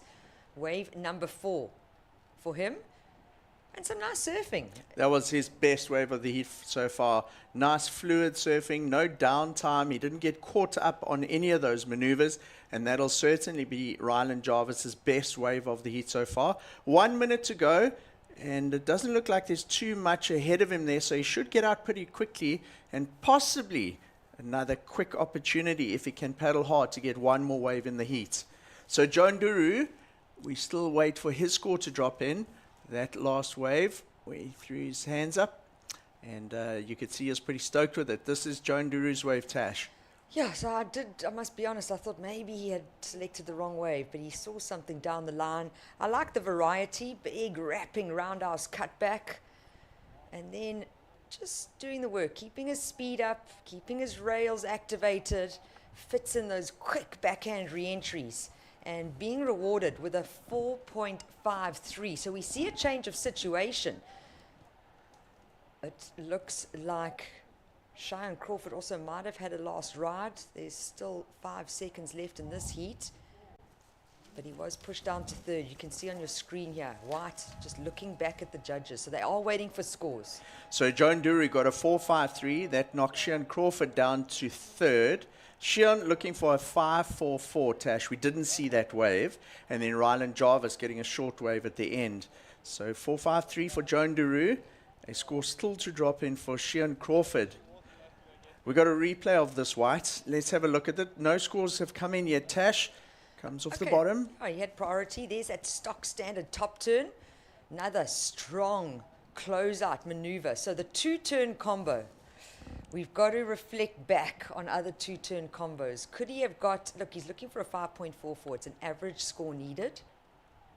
That was another wave from Kajiro Nishi, our heat leader. So we still stand by for scores from that last wave of Cheyenne Crawford. I think it's going to be close. And Joan Duru, you know, he had that medium-sized one with a couple of turns. Cheyenne's final turn on that wave was much bigger than Joan's. So 4.53 I definitely for Joan think Duru. it's more than the 4.53, but is it the requirement that he needs, a 5.44? I think it's very close. So we will have the results of the heat for you when we come back. Stay tuned. The Ballito Open presented by Flojos will be back shortly.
Welcome back to the Ballito Pro presented by Flojos.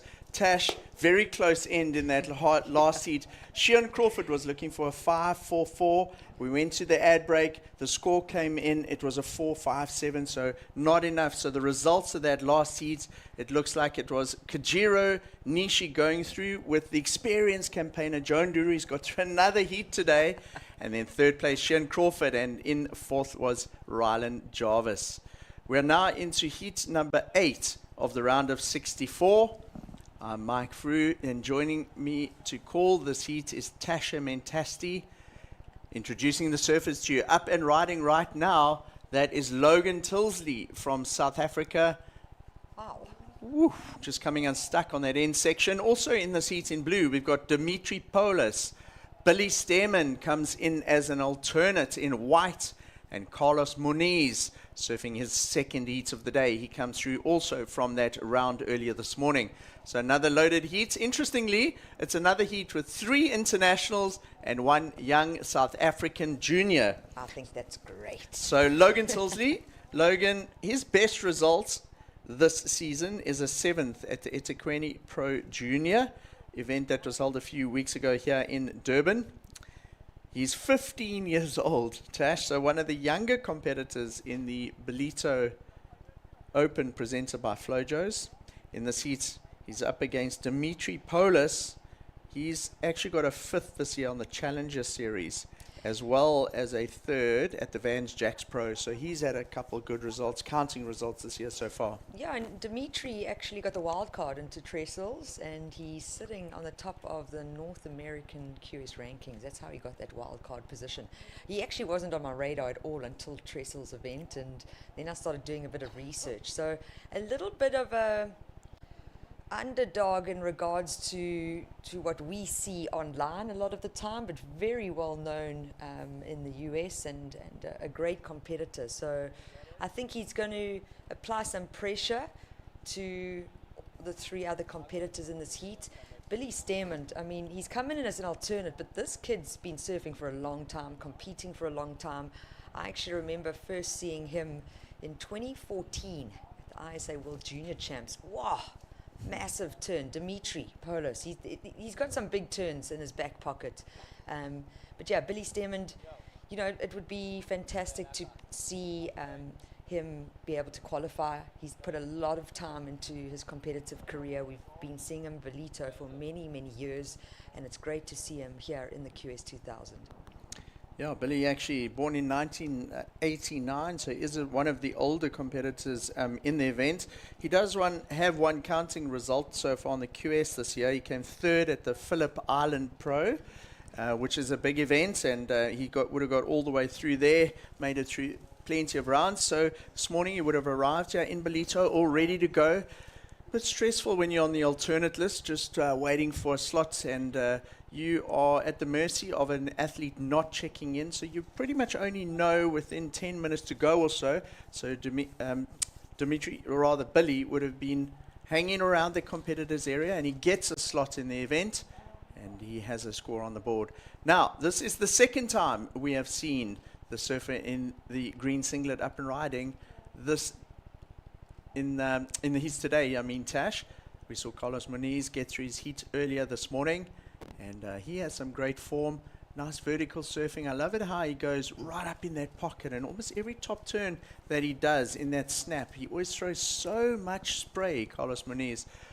Yeah, it's almost like he doesn't force anything, hey? He just really flows with it. He reads the waves well. Yeah, I think for me, I enjoy surfing. It's just stock standard and so foundational in that regard. But representing Costa Rica and wanting to come here and get a big result. I think even with Billy Stearman, I mean, these guys are Challenger Series surfers, so they're just getting... So Carlos Moniz, he's also got an incredible air game.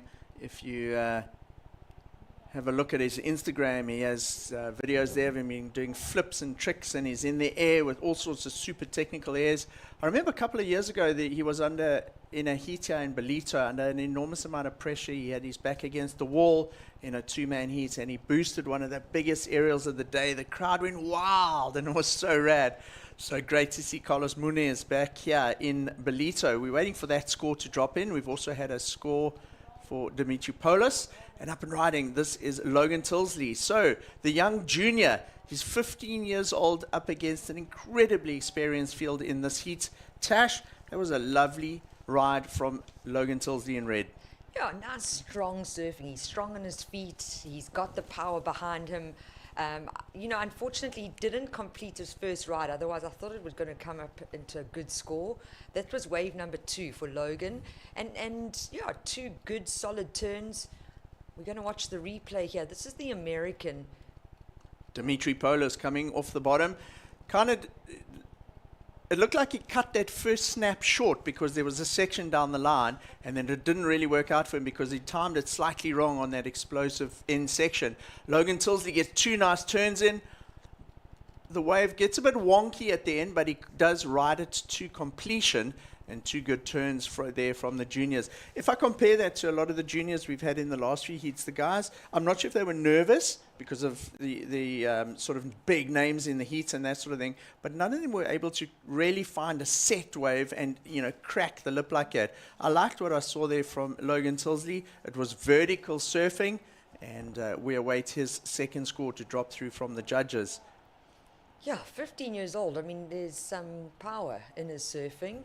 I was just wondering if it's Royd and Bryson who's spending some time coaching him. There's just some really quality stock standard basics that he's doing there, and you've got to have a good foundation with your surfing. I mean, it's great to be an aerial specialist, but sometimes with competition, as we know, Mike, all conditions are thrown at us, and then you've just got to go back to fundamentals, and Logan Tilsley clearly has that. So judges are deliberating that score. Someone who's got the fundamentals down and uses that on his first opening wave. It's Carlos Muniz in green. He gets a 6.17. So Carlos Muniz establishing a lead on his first wave with a 6.17. Look at this, Tash. It's a 5 for Logan Tilsley. That is a solid score in a heat of this nature. Yes. So Logan, wow, check this, Tash. He moves to the lead in the heat with 17 minutes remaining. The young 15-year-old from South Africa, Logan Tilsley, on his backhand. His last wave was a 5. His first wave was a 2.83. Logan has a fantastic foundation now to build the rest of this heat on. Carlos Muniz is in second, just the one wave, a 6.17. And looking for scores as we approach the 16-minute mark. Dimitri Polis in third and Billy Stemmen in fourth. Wow. Here we go again. Youngster, yeah. So Logan Tilsley up and riding. Oh, he also great control. Almost kind of lost it in the top of that turn. It's all going to come down to this end section, Tash. Gets frothy, whips the tail round. Oh, I saw the board flip over on that end section. No. So Logan Tilsley really giving it everything he's got. I think, Tash, that first turn was great. It did look like he might have got a little stuck in that first turn and had to recompose himself as he went into the end section. It's almost like his fins didn't bite as much, and he just had to address that, Well, absolutely. So let's look at the last two waves of Logan. We're going to have a look at his 5 and then this previous wave. So this was the one he scored the 5 on. He had a lot of speed. Comes around the section. He had such a nice little peak to deal with there. And then that was the money turn. He really went hammers at that. Board goes straight up to the 12 o'clock mark. Tash, this was the second one. yeah, so similar wave, slightly bigger maybe. You can see he got stuck a little bit there. He adjusted really, really well. And then this froth monster, I mean, that's a mean section, and he still tried to attack it. Almost too late. He actually needed to get his board up into that lip a little bit earlier, and he might have been able to navigate it and land. But for me as well, after hearing a 5 like that, maybe got a little bit too excited, just found that other wave where, we're not even halfway through this heat, Mike. So once you hear, okay, I'm in first, yeah, I've got a 5, cool, I've got a throwaway, I need to sort that out. But sometimes you need to just gather yourself, calm down, breathe a little bit. And also, he was at third priority. So did he need to go? Not necessarily. But everyone's got different game plans. And look, he still, even though he fell on his third ride, it came through at a 3.17. So it's gone into his top 2. It doesn't make a big distance with second place surfer Carlos Muniz. He's only got one score, 6.17, and he's only needing a 2-point ride to take the lead. For me, as a former competitor, I would always prefer to be in first and second, because second, you're going to get, it's very easy to get that taken away from you. When you're sitting in first, there's a little bit less pressure, and it's third and fourth that are fighting with that second place surfer. So the young South African, hailing from the south coast of KwaZulu-Natal, currently in a really good position, and he's putting some pressure on the other competitors. 14 minutes to go. Red leading the heats with an 8.17 combined total. Carlos Muniz is in second, just the one wave. He is in second priority at the moment. He's got that 6.17. Billy Stemmen, he has priority. He's sitting in fourth at the moment. And then we've got Dimitri Polis in third. So Dimitri and Billy, looking at their scores, their total scores. Billy Stemmen a 1 and a 0.33. Hasn't really got going yet. And Dimitri Polis a 2.1 and a 1.5. Also, 10 minutes, they haven't managed to find a wave of significance. So at this stage, a great, great performance from Logan Tilsley, the South African in the red singlet, leading the heat with a 5 and a 3.17. Carlos Muniz in green, a 6.17. He's looking for a 2 to take the lead in the heat. It's really a great representation so far from the young junior in the red singlet.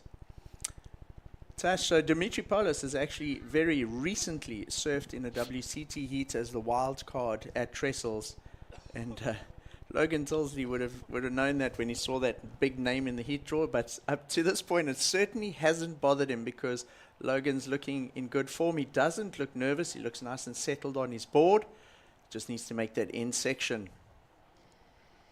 Yeah, and look, from my side, it's like, what do I have control of? I've got control of reading the water, deciding which wave to catch, and then doing what I love best, which is surfing. So Logan Tilsley not getting too rumbled about his competitors. And that's what you need to do. And at 15 years old, it's actually showing a lot of maturity for such a youngster. Also, south coast of KZN, you're kind of a little bit separate sometimes. You don't always see all the big surfers competing and surfing. So this must be an incredible experience for the youngster. This is Dimitri Polis, a big top turn. He tags the lip. That was a good-looking turn. A solid wave, a set well overhead. Tash, you were on the beach earlier, and you've done a couple of the beach announcing heats this morning. What you're not really getting the sense of on the screen here is how heavy that end section is. It's really chunky, and it's well overhead. I'll tell you what, the duck diving that whitewater there will rip the board out of your hands.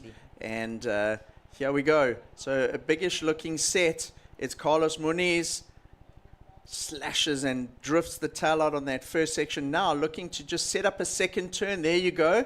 And we'll be looking to try and finish it. Similar to Logan Tilsley, it got very frothy on the end there. Oh, just coming unstuck on that whitewater froth coming towards him. So that was Carlos Muniz. Now Tash, we could have a change in the heat here because prior to that, Carlos Muniz only looking for 2. He got 3 turns on that wave, didn't make the third one, but could possibly go into the lead here, knock Logan Tilsley down into second. No, for sure. I mean, Carlos is only looking for a 2-point ride, so that's done just with the first turn. I like this first turn. He really jammed the tail. He threw it round. Second turn, a little bit similar, and that's where there's no variety. You know, the section's different, but very similar maneuver, and then just incomplete ride. So he's not going to get a 6 or anything, but definitely going to come out at an average score. And for me, Carlos is strong. That section doesn't look heavy on that wave, but you could see how quickly it just bounced him off his board. So early scores starting to drop in, and it looks like Carlos Muniz is going to be able to potentially.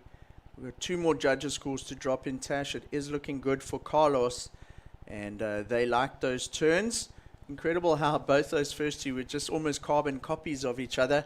A bit of a layback slash, and just not able to capitalize on that end section. It's such a lottery as you hit that end section, and if the wave isn't clean and it has all that foam around it, it really makes that landing very, very difficult. The judges are aware of that, so when the surfers commit to a big turn there and ride it out clean, you're generally seeing them awarded big scores.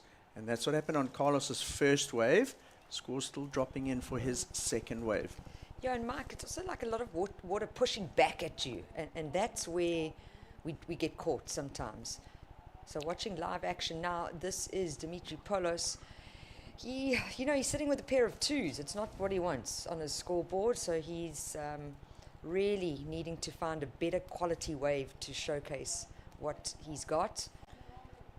Quick one for Logan Tilsley, just bad wave selection there. But we are still waiting for that score to drop in for Carlos Muniz. What was that, wave number 2 only? So Logan Tilsley had a short wave. He went up at the whitewater. Nothing's going to come of that. Carlos Muniz's wave comes in. It's a 4.33. So that puts our surfer in green in the lead now, Carlos Muniz. This is the position he's going to want to be in, to control the heat from the front. And how's this, Tash? Everyone else has had a wave, so now Carlos Muniz is in the lead and he has priority. This is a great situation to be in with 8 minutes to go. You've the bulk of the heat is behind you now. You're in the lead and you have priority. So you can really determine the outcome yourself of the heat from here if you strategize in the right way. Scores are also dropping in for last of Dimitri Polis. He's been under a bit of pressure. He's at a slowish start, 5 waves, nothing above a 2.1. His score drops in at a 4.23, so it's taken him around 20 minutes to get his very first scoring wave, which is this one, Tash. Yeah, came out at a 4.23. That first turn was great. Lot of white water and froth to deal with. So the 4.23 really came from just his first maneuver. This is the Kiwi, Billy Stearmont. Wave number 4, but he's got nothing to talk about. And once again, he actually just hasn't got started, really, in this heat. We're not seeing what Billy's capable of, which is unfortunate. It's quite sad because I enjoy watching his surfing, especially when he's on and on fire. What we're looking at now, so Carlos Muniz has moved up to first. Red, Logan Tilsley in second. Blue, Dimitri Polos in third, needing a 3.95. And if we think about his last ride, he got a 4.23 for one turn. So there's pressure now for Logan Tilsley. Priority is sitting. He must have paddled for something because priority sitting with green, second priority white, and then third priority in red. Time is winding down, but Dimitri keeping really busy. So even with that fourth priority, keeps moving forward. That was lovely. So super creative. A bigger wave. We were just saying, you know, Dimitri Polos, his first 5 waves weren't really much at all, and then finally gets something of significance. I think we might have had another wave from there from Carlos Muniz, and the only surfer really that hasn't got out of first gear is Billy Stearmont. Yeah. So Billy's got a 1 and a 0.83, so total heat score of a 1.83. Billy, we know, is capable of more than that. He's got 6 minutes remaining. He's got a busy 6 minutes ahead of him. He's going to have to really work hard. He has priority though, but you'd imagine he might need to get 2 waves here, Tash, in order to make it out of the heat in second. Time's not on his side anymore. 6 minutes remaining. Billy totally capable of getting a 7.17, very much so. But these conditions are challenging, and it's not clean out there. You're having to react, and you're having to kind of be very light-footed and be able to adjust quickly, just based on the fact that this is a new swell coming in, a little bit messy, we've just gone through the low tide. So there's nothing easy to find that score, the 7.17, but definitely talented enough to be able to produce that score if he finds the right wave. I think we're going to see a change here. Have a look at the leaderboard. Carlos Muniz is in first with Logan Tilsley in second. There's a score outstanding for Carlos Muniz. He could potentially distance himself in the lead even further. We don't know what that score was. We didn't see that wave. Then Dimitri Polos is also owed a score to the judges. And if you have a look on your screen there, he required a 3.95, Tash. It wasn't much, with just under 5 minutes remaining. As soon as these 2 scores drop in, we may see a change in the leaderboard. We see it on our system here. The scores are still dropping in, and I think we may see a change. This is exciting. We haven't seen a left for a while, Tash. Oh, 2 nice turns there. So Billy Stearmont finding the groove on the left. So he's had a go on a few rights, just hasn't really worked out for him, and he goes left. Now he's in the discussion because we were just saying how he could run out of time with only 5 minutes remaining. You got a quick left. Those lefts don't run you down the beach. And Tash, he might be back in the discussion here. Yeah, I mean, that was a great first re-entry on his backhand. Well-timed, lots of flow, straight into the second one with control. Very good point, though. It also doesn't take you into that heavy section. He can paddle out quite easily. And into another wave straight away is the New Zealand surfer. So just a quick in and out. So Tash, just to stop you there, we actually have a situation change. So Carlos Muniz is in the lead. His last wave was a 4.37. It was one of his counting waves. He distances his lead. But importantly now, young Logan Tilsley, after a great heat, is now down to third.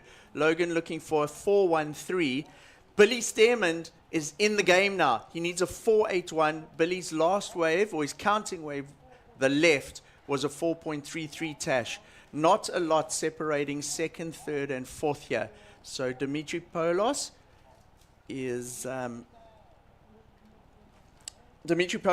in second. Logan Tilsley in third needs a 4.13. Billy Stearmont needs a 4.81.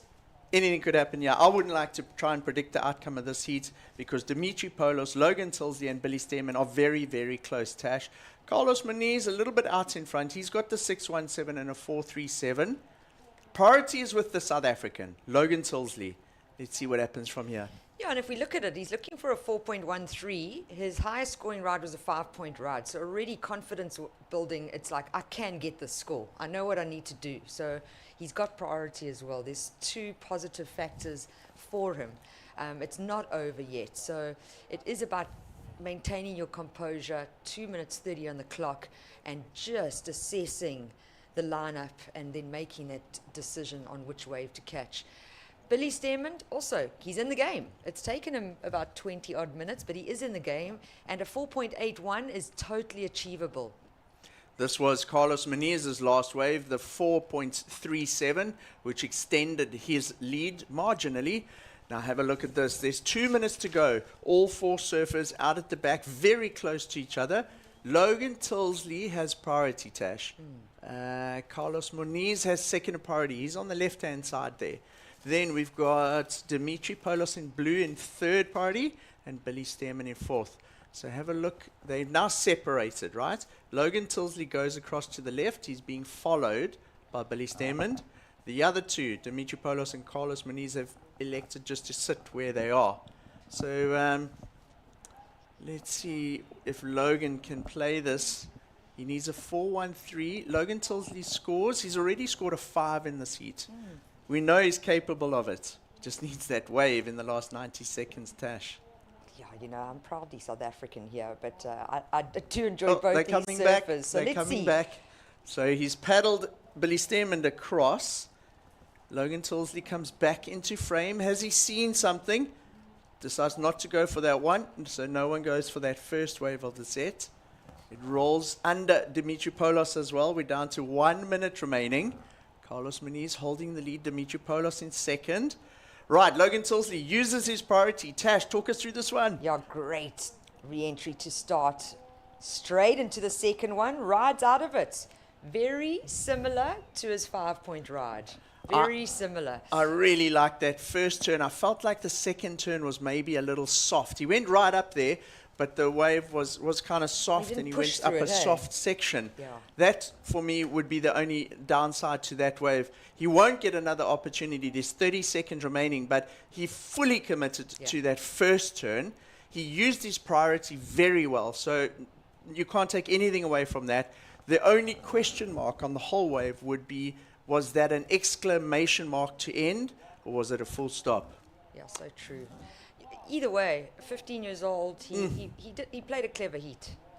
There's a comparison, though, to a close-out maneuver. Dimitri, really strong for his small stature, but there's a lot of power in those turns. So we got a score to come in for blue, a score to come in for red.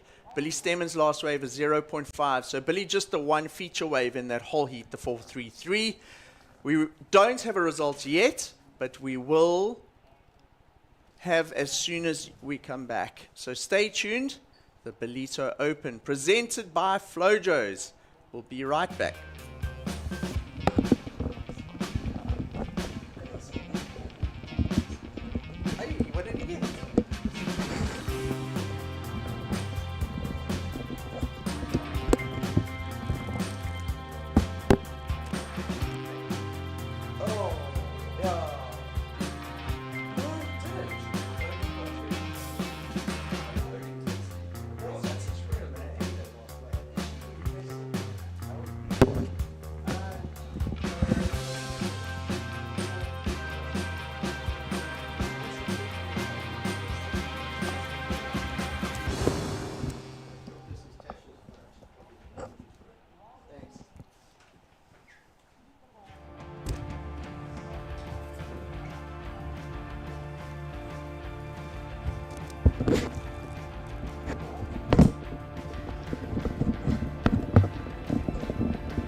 And welcome back to the Ballito Open, presented by Flojos. And here we go, we're into the next round. This is the round of 48, heat number 1. And we are stoked to be moving on to the next one. And we've got another very exciting heat on paper here. I'm being joined by my co-commentator, Greg Emsley, and you'll see us just in a moment. We are enjoying the action here from the booth. So, good afternoon, Greg. We've hit midday now, lunchtime down here in Ballito, and more excitingly, we've moved into the round of 48. Big day of surfing. It's been insanely good. Between being in the booth, I haven't gone anywhere. From the booth, I go to the competitors area and sit with the guys and watch the heats live. It's been exceptionally good surfing through the day, and a big crunch heat, that last one.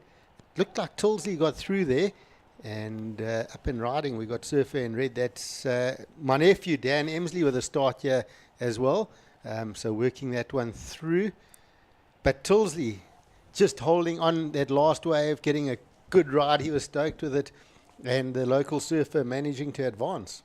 Yeah, sure. Logan Tilsley beating two big names there, Dimitri Poulos and Billy Stearman, unfortunately bowing out. So what a result for the young man from the Strand in Cape Town. I know that he's got quite a few guys tuning in to watch him, so he'll be stoked. But meanwhile, we're through to the next round, the round of 48. This is a great looking wave, and up and riding. This is Shohei Kato from Japan, and this is his third heat for the day, and we've liked what we've seen from him. He's showing some good consistency as the surfer in the green. He's being joined in the water by Lucas Vincente in the white, as well as the local boy Shane Sykes in the blue, along with Daniel Emsley.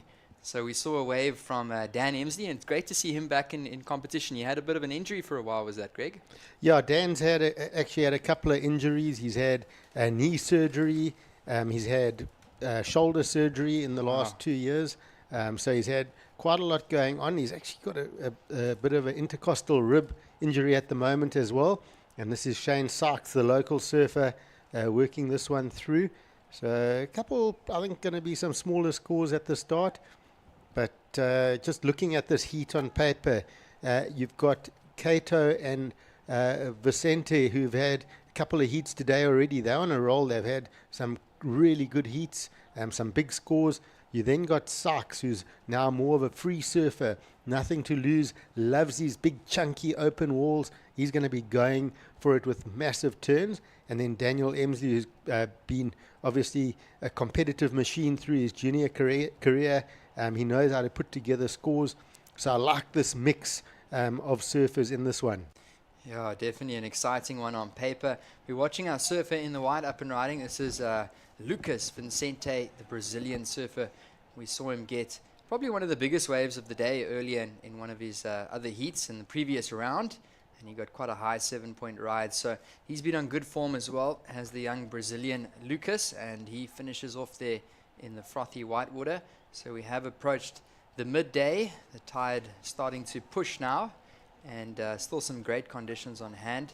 We've seen some big waves rolling in over that bank and crashing onto the sand, and it's been a great day of competition. So if you guys have just joined us, welcome.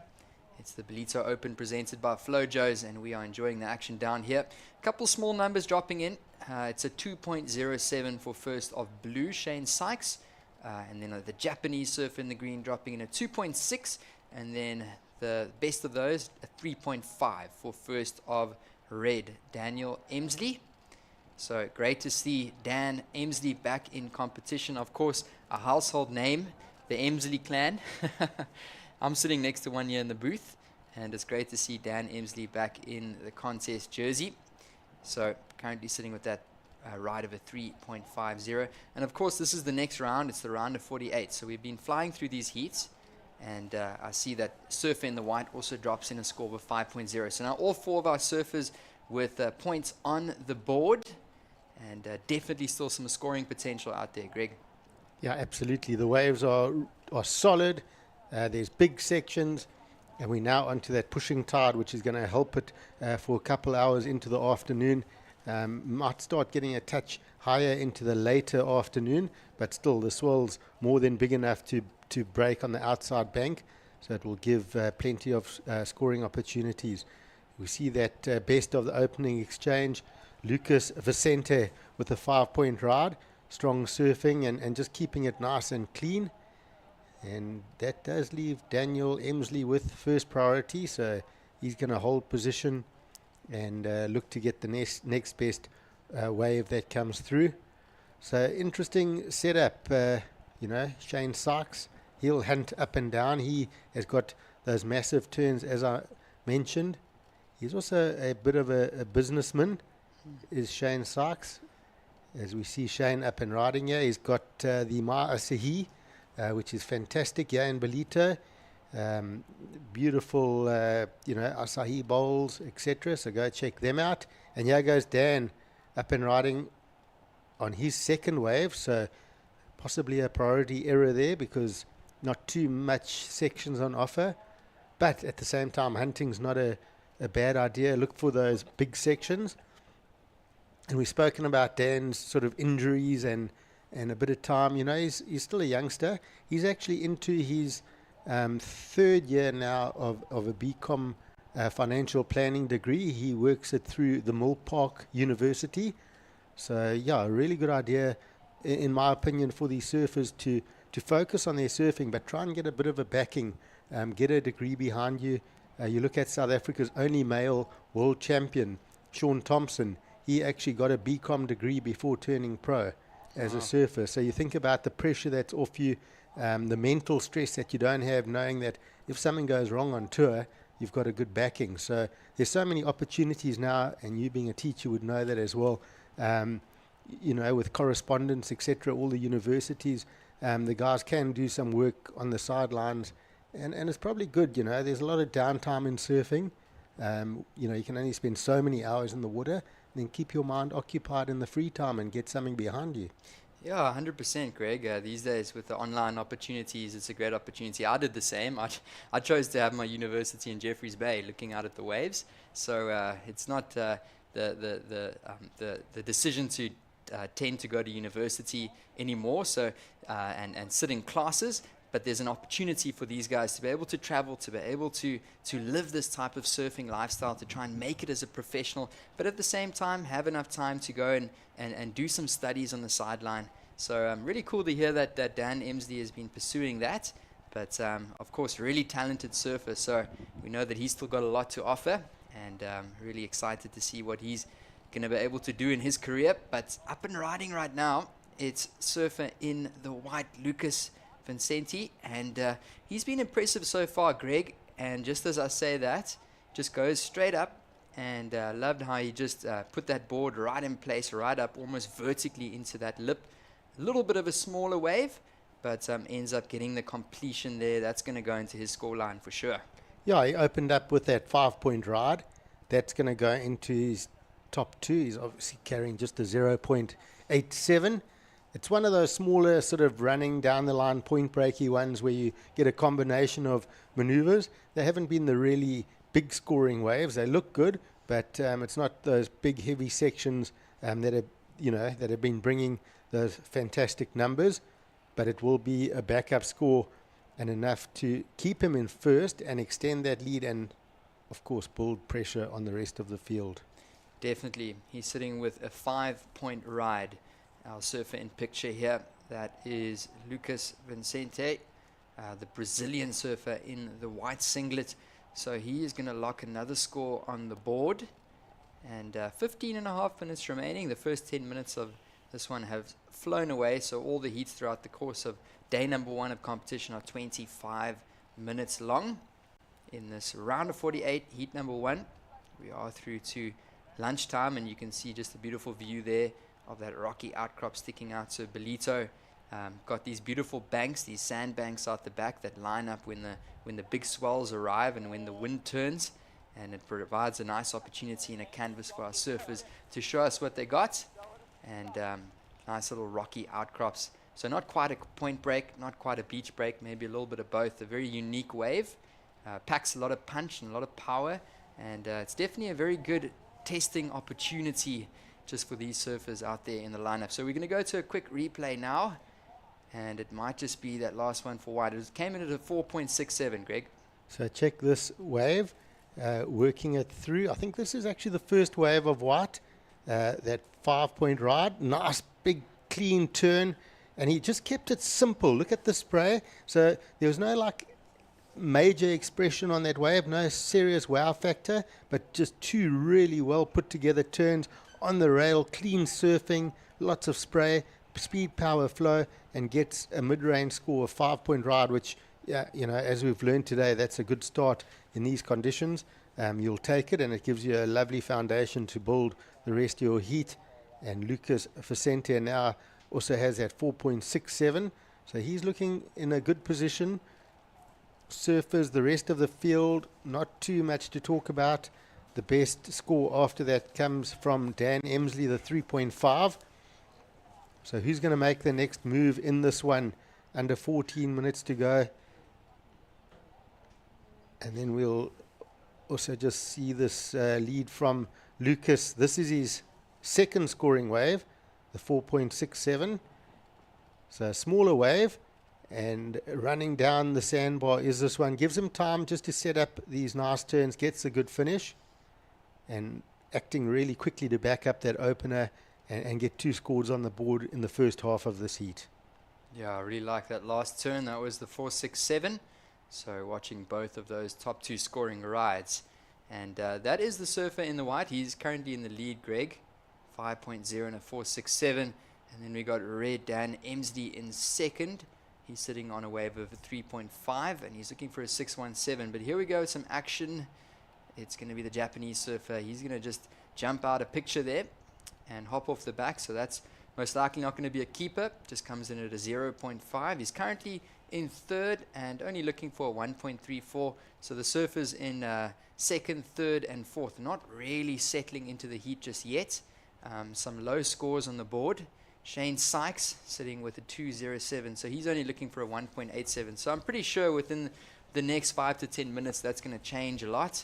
We have had a little bit of a slow start to this heat, and currently it's Lucas Vicente, the Brazilian, that's sitting on the 2 best waves of the heat, quite convincingly. So 12 minutes remaining, and if you guys are just joining us, welcome. We are taking you guys through the round of 48, heat number 1. A huge thank you to the broadcast team as well as the whole team from WSL Africa that have been putting this production together. And it's a privilege to bring you guys the broadcast. I'm sitting with my co-commentator Greg Emsley, and we are enjoying the action. There's no better place to be than right here in Ballito, watching some of the best QS surfers in the world ripping up these conditions. And we've run through the round of 72. We've run all the way through towards the round of 48 and up and riding. This is the local boy, Greg. Yeah, Shane Sykes. He's actually been one of my favorite South African surfers. He's a free surfer, doesn't do many contests, but great style, great technique, and puts together a couple of really nice looking turns there. I've always said to Shane, come on, more pressure on yourself for competitive surfing. You know, and he does enjoy it, but the frustrations of it get to him. And he just loves surfing, being able to chase the tube rides, chase the big airs. And he's actually an ideal free surfer, and he's having a lot of fun doing that. And here goes Dan Emsley. And Dan's also looking now for a big finish. Oh, how's that hammer for Dan? So the 2 South African surfers, Shane Sykes, Dan Emsley, fighting back here. It's good to see that style and that attack from both of these surfers. And it's interesting to see, generally for me, you look at South African surfers, their styles are generally all really good. They've got sound styles, and that comes from the type of waves that we have in South Africa. A lot of clean running point breaks. We get those big storms that form in the deep south, and they work their way through, as we see up and riding on a good looking right-hander, Lucas. And those good running point breaks, good finish for Lucas. So good combination of rides there. Getting back to the South African style, the point breaks, a lot of time to set up turns. You've got these beautiful big period swells that run down these points, and generally it creates great styles for our South African surfers. Yeah, 100%. Well, if you look at Dan Emsley growing up in East London, lots of point breaks there. If you look at Nahoon Reef and some of the local breaks, and then of course Shane Sykes growing up here in Ballito. And this wave often resembles a point break when the sand is on. So definitely, as you say, Greg, develops a really smooth style for most of these surfers that come up from up and down the coastline. So we will anticipate a couple numbers to drop through. It looks like the last wave is of blue, yellow, as well as red are going to drop in. I like Shane Sykes' wave. I haven't seen too many roundhouse cutbacks. And he managed to get a nice roundhouse and then mix it up a little bit. We've been seeing a lot of down the line surfing. So I like that about that wave. I'm sure we'll see a little replay of blue. And then, of course, Dan Emsley with that big hack to finish off, layback. And exciting to see what those scores are going to come in at. Let's look at these ones here. Yeah, so Shane put this wave to, I guess you can say he put it together well. Nice snap. It got a 5.57. There's that roundhouse you spoke of. And then set up for the nice finish. And again, well put together. Dan, I think he just got that one turn. Here's the replay. So let's see what he got. Set up a little bit of a flat section. So judges won't be seeing that as a major, but then getting that lovely layback, they're really going to put the points into that one maneuver. And then again, your heat leader, Lucas, he's just finding the good sections. I mean, he's hammering away. The amount of spray coming off his board, look at that final turn. I mean, that's solid surfing. I wouldn't be surprised if that's the highest of the heat, to be honest. That was 3 really big turns. So Dan coming in at a 3.77. Shane Sykes getting a 5.57 for his wave. Yep, it's getting interesting now. Surfers have to find those sections, get the big turns on them. Yeah, definitely. So we are still waiting for one wave of white to drop in, Lucas Vincente. And that number will drop in shortly. So just taking a look here on our screens, up and riding. This is our surfer in the green, the Japanese surfer. That's a nice off the top. He's going to try and link it up. He gets one more, but unfortunately, looked like he wanted to go for a little fin drift there and kind of just got caught. So he's going to go down. He's currently sitting with a 2.6 and a 0.77. So good chance that will go into his score line, but he's going to have to look to build something a bit bigger than that. Yeah, Shohei Kato, he's on his 3rd heat for the day. I wonder if he's getting a bit of fatigue now. It's a lot of surfing. It's over an hour of competitive surfing, basically through a morning, in quite strong conditions. He might be starting to feel a bit of fatigue. Might be just getting a bit tired, losing a bit of focus with that fatigue because he's had a great run up until now. He's got his back against the wall here. And sure, check this last of white coming in, 8 points. Let's see if we got a replay of this wave. And I said to you, this would be the highest of the heat. Sets up. That first turn was great. Driving off the bottom. Spray for days. Sets up. Holds back. Big section. Vertical. And drives out of it. 3 really well put together turns. Timed them perfectly. That was well surfed by Lucas. Yeah, 100%. And it was interesting how that wave almost grew down the line. It went from pretty much a head-high wave to overhead. And there he goes again. And that looked like it was a live wave from Lucas Vincente. And very similar, just whacked it off the top there. That last wave, the 8.0, almost grew down the line. As it hit that bank, it just kind of jacked up. And he just went straight up vertical. And the judges really loving that one. Rewarding him with that 8-point ride. And it looks like we've got another one dropping in. So be cool to see that wave. Lucas Vincente, he's the informed surfer at the moment with an 8-point ride. His second to last wave. One more to come in. And we just saw a small 2.47 drop in for blue Shane Sykes. Wow, so this heat is now got 5.5 minutes remaining. Feels like the last 10 minutes have flown by. And we've seen some good action here in this one. The round of 48 heat 1. Watching this replay. Yeah, so Shane on this first one, he was deeper. He just spins a tail. And, that's his job, to be creative. He's a free surfer. And then on the same wave, a bit wider, Lucas just gets that one hammer. But, he's just getting his timing so perfect. He'll be feeling really good out there. And all he's going to want to do is surfing, because when you're on form and your board's going good, that's what you want to do. Dan Emsley up. Here we go, Dan Emsley. A nice little snap into the foam. And he's going to try and progress down the line and look for a bigger finish. Maybe this one will stand up on the inside bank. And that's going to be a completed maneuver there for Dan Emsley as well. He's currently sitting in 3rd, Greg. He's looking for around a mid-range score to jump up the leaderboard. And I definitely think there's a chance that he's going to build on that situation of his. Meanwhile, Shane Sykes now up and riding. Wow, look at that spray. Yeah, there was a good second turn from Shane. And I'm just watching sort of Shane and Dan, their approach. In between some of those connector turns, they're getting those foam climb connectors. The judges definitely not rewarding those sort of maneuvers. They almost need to cut them out of the repertoire. Just set up. You'll see Lucas, he's not getting any of the smaller turns. He'll rather keep the board speed up, hold the bottom turn, wait until that section's really standing up. As we see Dan now, great first turn, bottom turn off the top in the critical section. And then this little turn connector, it's not any points.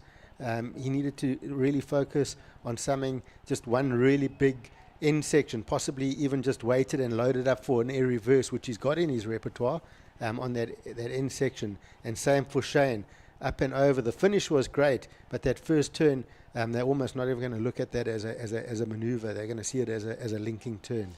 Definitely. And look at this carve, little down carve there for our surfer in the green. Ooh. And I don't think we've seen too many airs today. That was Shohei Kato. And normally we see lots of aerial maneuvers year upon year here in Ballito. So somebody was going to go for a big air at some stage, but he's going to go down on that one. Yes, I always remember a few years ago, Yago Dora, before he was on tour, coming down here, and he surfed the heats, and he did about 3 or 4 massive airs and got 9-point rides for all of them.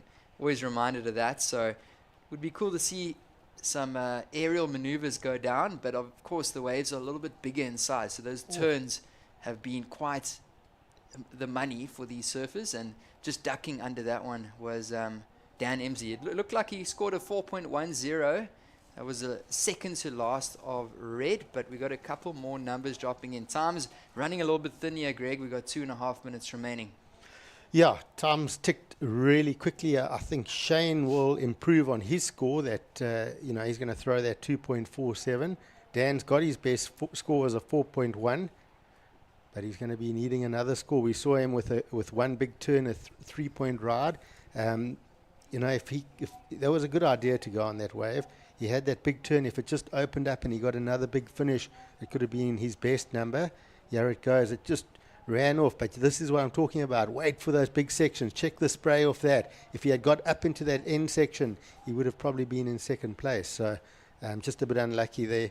And a score to drop for Shane. It's going to put the pressure on Dania now. Yeah, score to come in. Shane Sykes in the blue, the local surfer from just up the road in Salt Rock. It comes through at a 4.97. So that goes into his scoreline. It's currently his backup score, surfer in the blue. So the situation with just over a minute to go is it's white in the lead with blue now in second. Surfer in the red, Dan Emsley, he's looking for a 6.44 to jump up into second. And the Japanese surfer, as you mentioned, he's surfed 3 heats now today. He is looking for a 7.94 to advance through to the next round. Just over a minute to go, and in picture there, that's green and red. Those are the 2 surfers that are in danger of elimination. But with a minute to go, there's still potential for something. Yeah, it's a bit tight now. We see surfer in green trying to dig into that wave, not getting onto it. Be nice if there is another good set in this heat. It's pretty much been those mid-size waves in this one. We haven't seen too many of those nice big sections, and that's also the scoring has been mid-range, besides of course the 8 from Lucas. But 30 seconds to go now. It's looking fairly small out there on the horizon. Yeah. Surfers having a look. Dan and Shane Sykes holding him off on this one. So Shane's going to protect that second position.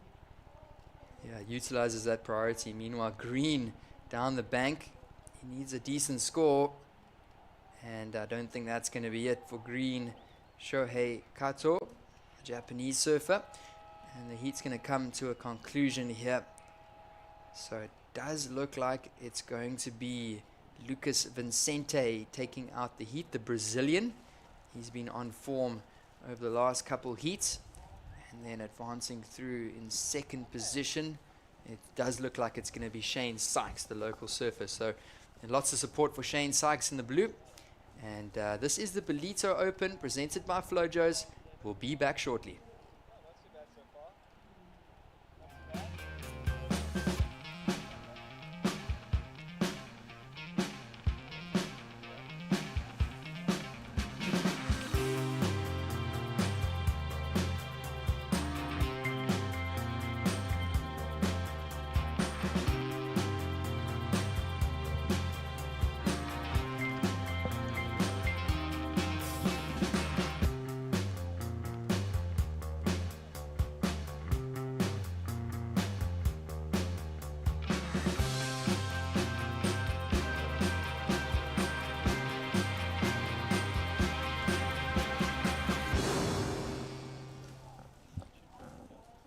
And welcome back, ladies and gents. It's Johan Frey in the booth here with Greg Emsley, and we are bringing the action to you guys here at the Ballito Open, presented by Flojos, and we are so stoked. We're in the round of 48. This is heat number 2 about to begin, and it is a beautiful day here in Ballito. A little bit more chilly. We've got a little bit of a winter front that's come through, but some really good rides this morning, Greg, and some big sections, some excellent points that have been on the line. And we're just running through these heats, and we're enjoying the day. Yeah, some stacked heats, and we're into heat number 2, that round of 48. So it's been moving on pretty quickly. Of course, we started with round of 72 this morning. We've gone through the round of 64, now into heat 2, round of 48. So lots of surfing. We're still in for a packed afternoon. 100%. This is the heat number 2 of the round of 48, and just introducing these surfers on screen. You can see them out the back. In the red, we've got the local experienced surfer from down the road in Durban. That's Chad DeToy.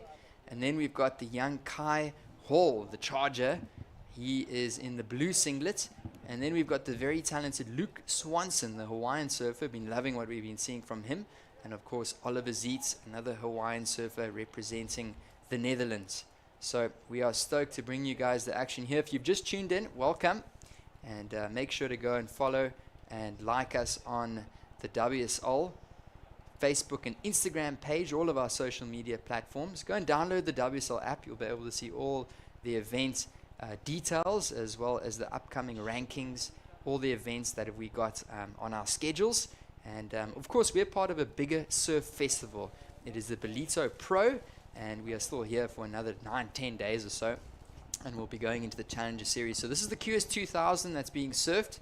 It's the Ballito Open, a great opportunity for traveling surfers just to get their feet stuck into the wax and enjoy some of the surfing here to practice for that Ballito Pro. And of course, very important ranking points for the local surfers on the line as well. This is Luke Swanson, Greg, and he's impressed. A big section ahead. Yeah, his timing today has been impeccable. We just see him up and over those sections, lifting that front arm, bringing that nose cleanly over those big, heavy sections. And yeah, he's just got it down today. He's looking so comfortable out here on these big right-hand walls. He's going to get that opener, set the scale for the heat. Just feeling good. You know, it's not quite what we saw yet from him in that heat in the round of 64. We saw Luke Swanson having a huge heat total. As we see that replay, I love just how clean those turns are. He gets the 3.5, so a solid start by him. And yeah, the goofy footers seem to be almost outdoing some of the natural footers today. Some big, seriously big turns coming from the goofies. Yeah, 100%. Luke Swanson, he dropped in an 8-point ride and a 7.5. A heat total of 15.50 in the round of 64, as you said, Greg. Ooh, and it looks like Kai Hall, he didn't catch that one, but it looks like he snapped his board, and a board caddy is going to run down, and he's going to have to replace his equipment, the young Kai Hall. Meanwhile, it's green Oliver Zietz. He's up and riding and hops off the back. So yeah, Kai Hall, he is a local surfer from down the road in Durban. Spends a lot of his time in Indonesia, Hawaii, and he's also an MMA, well, not an MMA, a boxer, is Kai Hall. So you can see him just running up the beach with his board, and he's been boxed by the ocean there, that's for sure. He goes by the name of Kai Kingsley Hall, and it looks like it's his coach there. Mr. Quinton Jones on the beach. He's going to hand him a new board, and he's going to run back out. Thankfully, not nice to snap a board, but it's right in the beginning of the heat, so he's still got 20 minutes, and it looks like it snapped that one clean in half. Yeah, it'll be interesting to see how he did that. He got a 0.5, so I would say it was a takeoff, probably a late takeoff, and yeah, he'll have to reset. There's, still around just under 20 minutes on the clock, plenty of time, so he'll get back out there, hopefully find some good scores. He does like the bigger surf car hall, so he'll want to be using this opportunity. And let's have a look here. Here it is, up and riding. So it's not a very big wave. Just having a bit of a glitch on the screen. Okay, so it would have been on a maneuver, goes for it, and it's just a heavy landing. That's quite interesting how that board broke, because it was deepish water at that point. It wasn't super shallow, and just an unlucky buckle of sorts. But yeah, quite strange. It didn't look like anything too much too toward. Yeah. I'm interested that board broke. Yeah, it does look like there's a surfer up and riding. That's Oliver Zeitz in the green, getting a nice slashing turn, and he's going to try and get a nice snap, and he finishes that off. Yeah, interesting question, Greg. I mean, you competed on the World Tour for quite a number of years as a pro and as a coach as well. Of course, even up to the Olympic level. But how many boards do you think these professional surfers are bringing to an event like this? I mean, we saw that one snap pretty easily. So Kai Hall having to use his backup. But, I mean, you might know, but how many boards do you think these guys are potentially bringing to an event like this?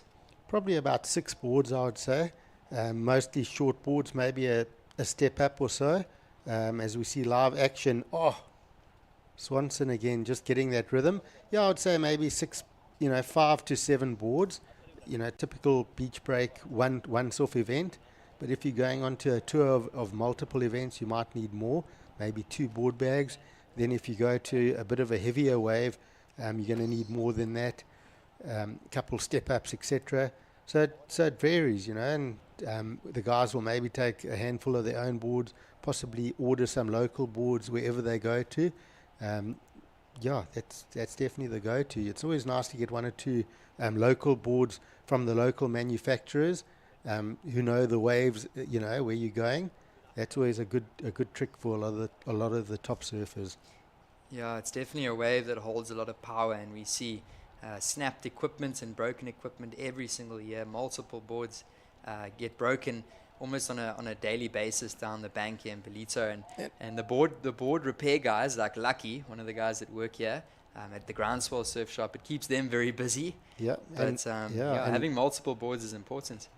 And last year, Bella Kenworthy's boards never arrived at all. She ordered a couple boards from Channel Islands through Jason Rebink locally, and this is Kai Hall. Just check how this new bit of equipment goes. I think this is the board he won on the other day in the junior event. He came first in the under-18 rookie rippers. Looks like the same board. But getting back to that, last year, Bella Kenworthy, her boards never arrived. Jason Rebink, Channel Island Surfboards, quickly managed to put some boards together, and she won the event on the boards from, locally made. So maybe that's a good trick for our surfers. Wow, that's a good point. It's tricky. Equipment is a very important part, and if you're tuning in and you're not aware of these surf events, the boards that these guys are riding, short boards, probably between the range of about, I want to say from 5'6" to maybe just over 6 feet in length. That was Kai Hall, and performance boards. So we're often seeing those squash tails, those rounded pins when it gets a little bit bigger, and gives these surfers an opportunity to really pivot really nicely, get up into that lip on those critical sections and ride out. So it's always good to talk about boards. I think surfers always revel in a good board conversation and holding one another's boards and checking out the rails and everything. So equipment really important for these professional surfers, specifically at this level. It is, and it is a good talking point, the boards. You would say stock standard beach break, bring the squash tail, I'm seeing a lot of rounded pins. I'm seeing a lot of swallow tails. Interested, in fact, how much of those I'm seeing. And this is Chad de Toy having a look. So using that priority with not too much on that wave. So he's going to have to reset. He's only sitting with a couple of small scores, a 133 and a 033. And Kai Hall's second wave, so on that new bit of equipment, comes in with the best score so far, yeah. Yeah, it comes in at a 5.07. That's currently the highest wave of the heat, so that board's going good for him. And ended off with a nice layback there. That's Kai Hall in the blue. Of course, still a junior surfer, as you mentioned, Greg. Took out the win in the under-18s at the Rookie Ripper event a few days ago. A couple other scores dropped in. First of White was a 3.5. The last wave for White, Luke Swanson, a 4.5. And then the last wave for Green, Oliver Zeitz, came in at a 3.67. It looks like we might have some live action, a bit of a bigger set here. Yeah, this is Oliver. Wow! That was a great turn. How did he drift that tail? That's one of the more progressive turns I've seen all day. The one single turn, big wave, and just absolutely attacked it, but a clean tail drift. So he's throwing in speed, power, flow. He's throwing in degree of difficulty, and then he's also putting the innovative and progressive stamp onto that last turn. And this is Swanson also getting really busy in this heat and whacks that inside section as well. So that exchange between Swanson and Zeitz, I think, is going to look really good on paper. And there we go, spinning the tail as well. Kai Hall looking for a big turn, but really excited to see where do the judges go with that one maneuver from Zeitz and then the combo from Swanson. Yeah, it is two completely different maneuvers. I mean, Swanson, what I really like about his surfing is he is so consistent. He just doesn't fall. He's done that same snap about 5 or 6 times today, and he's gotten high 7s or excellent numbers on that maneuver, and showing great consistency there. But then, of course, Oliver Zeitz, he had a little bit of flair, threw the tail out, and let's just look at this replay. It came in at a 5.33, Greg. Yeah, deep off the bottom, straight up. Sure, that one thing, I loved that turn. I thought it just had everything. It had that flair. 5.33, I thought it could have been a bit more, but he'll take that. And then this nice setup turn from Swanson, and the finish was a massive vertical crack and falls out of the lip, and he gets a 6.83. So great exchange of rides. Both surfers fetching some solid scores on that. Yeah, I think Luke Swanson, he opened up with a turn there. Obviously, the money turn was that inside section. I think that one really a critical one. It dropped completely out from him, and it was total commitment. Up and riding here, this is Chad de Toy. He is the surfer from Durban, and trying to find a finish here. So climbs the foam right towards the end, and he's looking to get into this heat. He's currently in 4th position as Chad de Toy, chasing down a number of a 7.67 on our screens. But yeah, like as you were saying there, Greg, that was a great exchange between those two surfers. Ooh, we might see an aerial here, pumping down the line. Eyes the ramp. Oh, my word. Now, is that complete? He landed. He kind of rode out of it, but then the whitewater knocked him off. That's going to be an interesting talking point. I reckon he landed that clean, and he would actually made the maneuver. If that whitewater never came and hit him, it was a done deal. Do they count it as a make or not? Wow. I need to see a replay on that, but it was pretty sick. I mean, it was just nothing you could do with that side swiping whitewater that just knocked him in the head, basically. But total control. Watch this. Massively high, and yet maybe just on the heel side a bit too much, and that's why he did fall. Yeah, so he just didn't get over that board enough. There was too much heel in it, keeping that rail in. So I think it will be incomplete, but spectacular nonetheless. I was going to say that was the best 1-point ride that I've ever seen. That was some serious skill. So it was deemed incomplete there for Luke Swanson, but yeah, almost knew that he was going to eye that ramp as he progressed on the line. Almost a little stall and pumped down the line. He just seemed to catch his rail right on landing. It was a hard landing, compressed. I thought that he had it, but unfortunately that score came in at a 1.0. So incomplete there from White. But wow, that was some flair, if you ask me.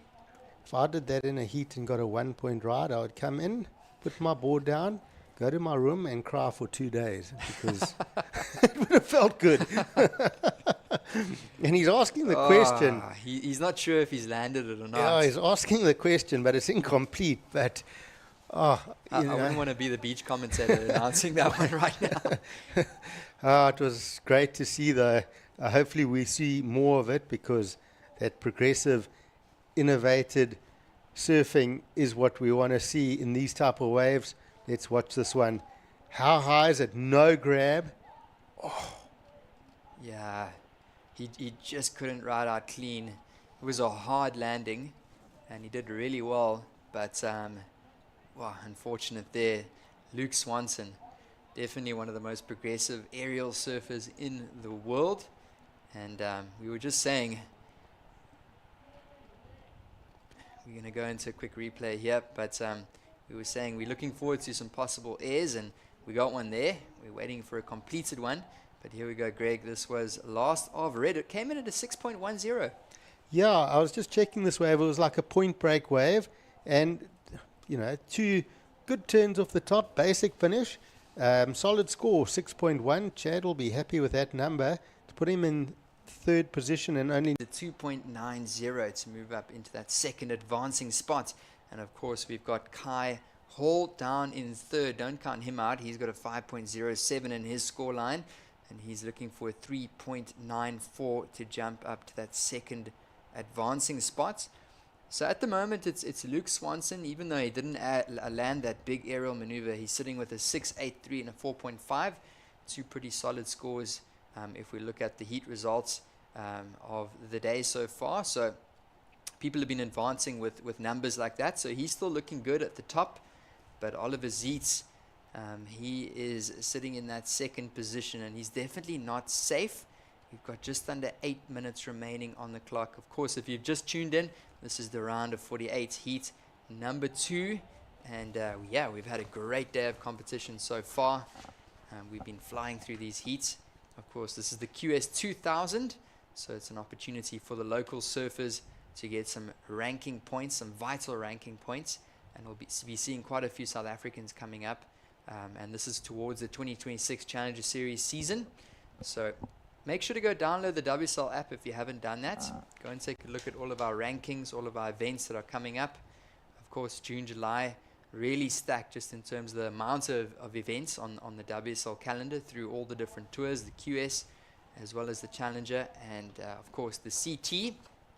And we are super excited to be bringing you guys all the live action, talking it through. As we can see, all of our surfers waiting patiently out the back with just under 7 minutes remaining. Yeah, Oliver's heat's in second. He's going to have to just keep his focus on you. He has first priority. He won his first round this morning, round of 72. He then went straight into a round of 64. He got a second in that one, advancing to where he is now. So it's his third surf today, and he's just going to have to focus these last 6 minutes. Here we go, Chad du Toit, roundhouse cutback. So smaller wave, lots of bit of froth milk on it, bit bumpy, and not too much on there. So Chad is going to just have to reset here. He needs to back up that score. Oliver, he's been pretty precise through the day surfing. His wave selection's been great. We've seen him fire at the end of some of his heats where he really gets those big scores, and he's waiting. He knows which waves he wants, and he'll back up that score and try and put a bit of pressure back on third and fourth. But it's an open game right now. Chad du Toit only looking for a 2.9. Kai Hall needs a 3.94. So Oliver is going to want to find that backup score fairly soon. Oh yeah, last of red came in at a 1.73, so that's about just over a point under the requirements. He's looking for a 2.9, and Chad du Toit can definitely find that number very easily if you give him half a chance. So Oliver's heat sitting with priority, but I feel at a spot like Ballito, there's a lot of different peaks. It's not like a point break completely. There's peaks up and down the beach, as you were saying earlier, Greg, about 250, 300 meters worth of beach to play with down here at Willard Beach in Ballito. So, I mean, Chad du Toit could try and get away from the pack under priority and chase down that number as we see a bit of a bigger set roll through. But it is the surfer in the green with priority out the back. That does mean that he has first option to paddle for a wave. That is Oliver Zeitz over the other three surfers in the heat. And of course, if he does make a committed paddle, that priority shifts on to the next surfer, which would be Kai Hall. Kai Hall, he's been a little bit quiet the last while, and he's a young surfer. He's still a junior surfer, competing at the pro junior level in the under 18 category as well, at the rookie rippers. And he's quite a charger, so if you give him a big section, he's not going to be scared to hit it. He's already got a snapped board in this heat, and don't count him out. He's only looking for a 3.94, is Kai Hall in the blue singlet. And we might see an opportunity here. I mean, there was an opportunity for him to take his priority, but he gives it to Kai Hall, and Kai Hall is now looking for a score, Greg. Yeah, nice cutback for Kai. I'm just looking at this ocean. It just seems to have settled a bit. Oh, lovely turn for Kai. Doesn't hold on. He needed to just give the judges something to score there. Because what I'm about to say is this tide moving in quite quickly. It's almost like it softened the sandbar. And that's why we're seeing quite a few sort of roundhouse cutbacks set up. It's not as many sets with that sort of drawn-out wall. And that's what the surfers are looking for, but those opportunities are becoming less with this tide coming in over the bank quite quickly now. Yeah, Kai Hall really needed to make that last turn on that inside bank. Unfortunately, he went down, but that number's going to come in. He was looking for a 394, and it looks like it's going to come in around the 2-point range, so that's not going to be enough for the surfer in the blue, Kai Hall. So that score coming in shortly. So he's still going to look for a requirement to jump up into that second advancing spot. And of course, Chad du Toit is only looking for a 2.9. So the two South Africans are trying to bite at the heels of the surfer in the green. And here we go. This is an important wave for red. Wow, Chad seems to have found a nice wave under priority.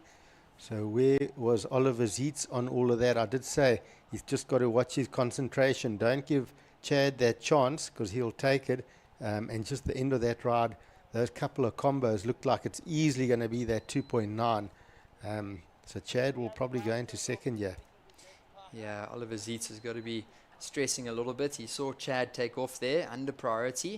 Of course, green out the back, but really hard to stay on these surfers. It's a big playing field, lots of peaks out there. So Chad could just try and go and sit in his own little space and try and find a wave. And a wave might come right to him, but we're going to watch a replay here, Greg, up and riding. That was Chad du Toit, and two very similar turns, but nonetheless completed and consistent there. But we might see a wave here. This is surfer in the green. Oh, that's a solid turn. If he can back this up, bang, that's going to be a huge score as well for Oliver. So I think he's just protected that position. Those two turns, I don't know, those were some of the biggest of the whole heat, in my opinion. If not, that's probably going to be the best score of the heat. I mean, those two turns were on point. Yeah, Chad du Toit, he thought he was in the pound seat there to move up the rankings, but then Oliver Zeitz just came with a big blow. And that was a beautiful completion there. And throwing a lot of progression into those turns, a lot of speed and power. And that's the type of criteria that the judges are looking for to reward those good scores into the good and excellent range. So I'm confident we'll see a pretty high number drop in from green. Meanwhile, it's going to be blue. This is our heat leader. Sorry, Yeah. white. Yeah, so Swanson, smaller wave. That's Jeff definitely looking on the screen. It's looking more playful in some ways, the waves running down the beach. But waiting for that last score, definitely Swanson coming in here. Zeitz, I'm going, it's the best wave of the heat. That last one of Oliver Zeitz. I'd like to see that replay. See Kai Hall down the beach, snaps up off that first section, gets another little bit of a layback, and another strong layback down the end. He's pretty stoked with it, but I'm just not feeling that it's going to match what we saw from Oliver Zeitz. I think those two turns were superior. They were the best of the heat. Yeah, I definitely agree with you there, Greg. So this heat winding down. We do have a number of scores dropping in. We're waiting for a score for blue, a score for white, as well as a score for green. And we really loved what we saw there from green, Oliver Zeitz. So just stand by for the official results. And you can see Surfer in the red, Chatatoy making his way in. And that score does drop in, Greg. It's a 6.27 for Oliver Zeitz. So situation change, Oliver right up into the lead. And he is going to take out, will definitely move into the next round. We're still waiting for a score from white to drop in. And this is the Ballito Open presented by Flojos. We'll be back shortly.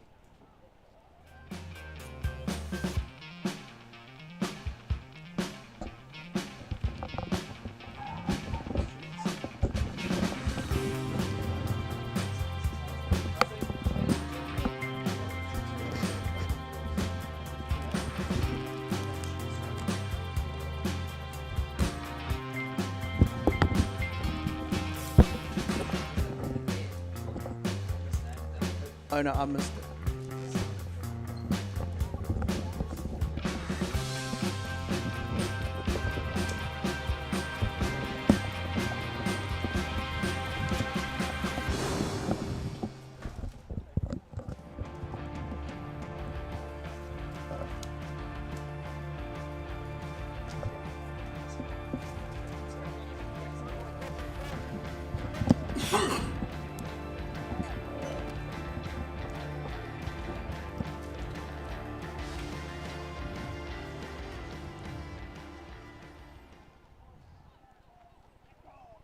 Welcome back to the Ballito Open presented by Flojos as part of the Ballito Pro 2025.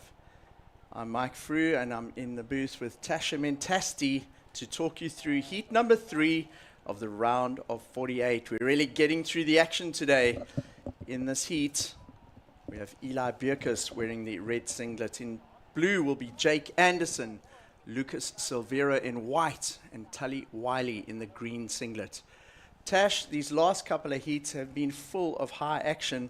I was on the competitors' deck during our break now, and you know, when they cheering for waves, you know that it must be good.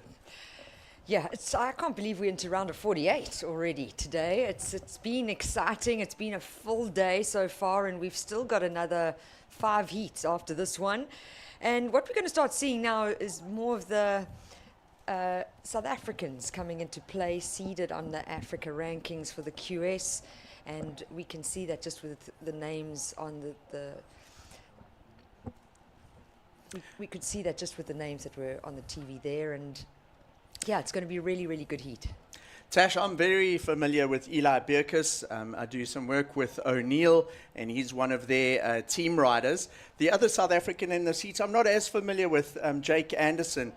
You know a little bit about him. What's his background, and how does he find himself in this event? Yeah, so for me, Jake was on my radar about 4 years ago after COVID and the pandemic.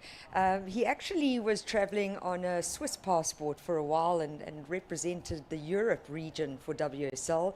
He does live in South Africa, and he's decided to come and fall back under the Africa region. So we've seen Jake locally, especially in the Western Cape and with Eastern Cape events, not always coming through to KZN, but he's a great surfer. He was in Morocco in February this year. He competed in our March and April events as well. So just really trying to get time in with doing heat drills. And if he can find the right wave and put those turns together, you're going to see him get a good result. It's really, from my side, he didn't come through the junior rankings from like an under 12 or under 14 division. It was a little bit later. So maybe still needing to put a couple of years into contest surfing to just get the management of time a little bit more comfortable for him. But yeah, he's a great surfer, and like I said, if he can put a few turns together, he can definitely look at advancing through this heat. But he's definitely up against some strong surfers. So strong competition out there. This is the opening wave for our surfer in white. It's Lucas Silveira from Brazil. Oh, he tags that section and really just uses it to generate speed around the next section. Hammers another one, and he'll be happy with that. A nice opening ride. That's a great start in the first 3 minutes. Then next up we had Tully Wiley from Australia. Tully getting to work on his backhand, also a multiple number of maneuvers on that wave, 3 or 4 turns to get started. So we've got a mixed heat here. Half of the heat is South Africans, half of the heat is international surfers, and the 2 international surfers getting started early. So a score to drop in for Lucas Silveira, and also a score still to come in for Tully Wiley. Yeah, and second heat already for the day for Tully. So he's definitely a little bit more comfortable than the South Africans in this heat. This is their first heat that they've surfed today. The South Africans have probably been on the beach since sunrise, watching all the action. Things changed though. We had a low tide at 11:05. We're now at 1:20 in the afternoon South African time, so there is more water getting pushed onto the sandbank, and I think that's why we're starting to see different scores coming out, as well as different types of surfing. It's not as crunchy, it's not as shallow. We've got more scoring potential, more open-faced waves to work with. But Lucas Silveira, he's also in his second heat of the day. Correct. So both of them have already had a good 25-minute warm-up out there. This is Jake Anderson, Tash. Jake finding a set wave to take his action and get some scores on the board in heat 3 of the round of 48. Jake Anderson opening up his account. And now we just wait for opening ride from Eli Bierkus, who is sitting out there with priority. We've got 20 minutes remaining, so 5 minutes gone in the heat so far. Just 3 waves ridden. 1 from Jake Anderson, 1 for Lucas Silveira, and 1 for Tully Wiley. You can see Jake Anderson's wave. The judges have got that on the scoreboard already. It's a 1.67.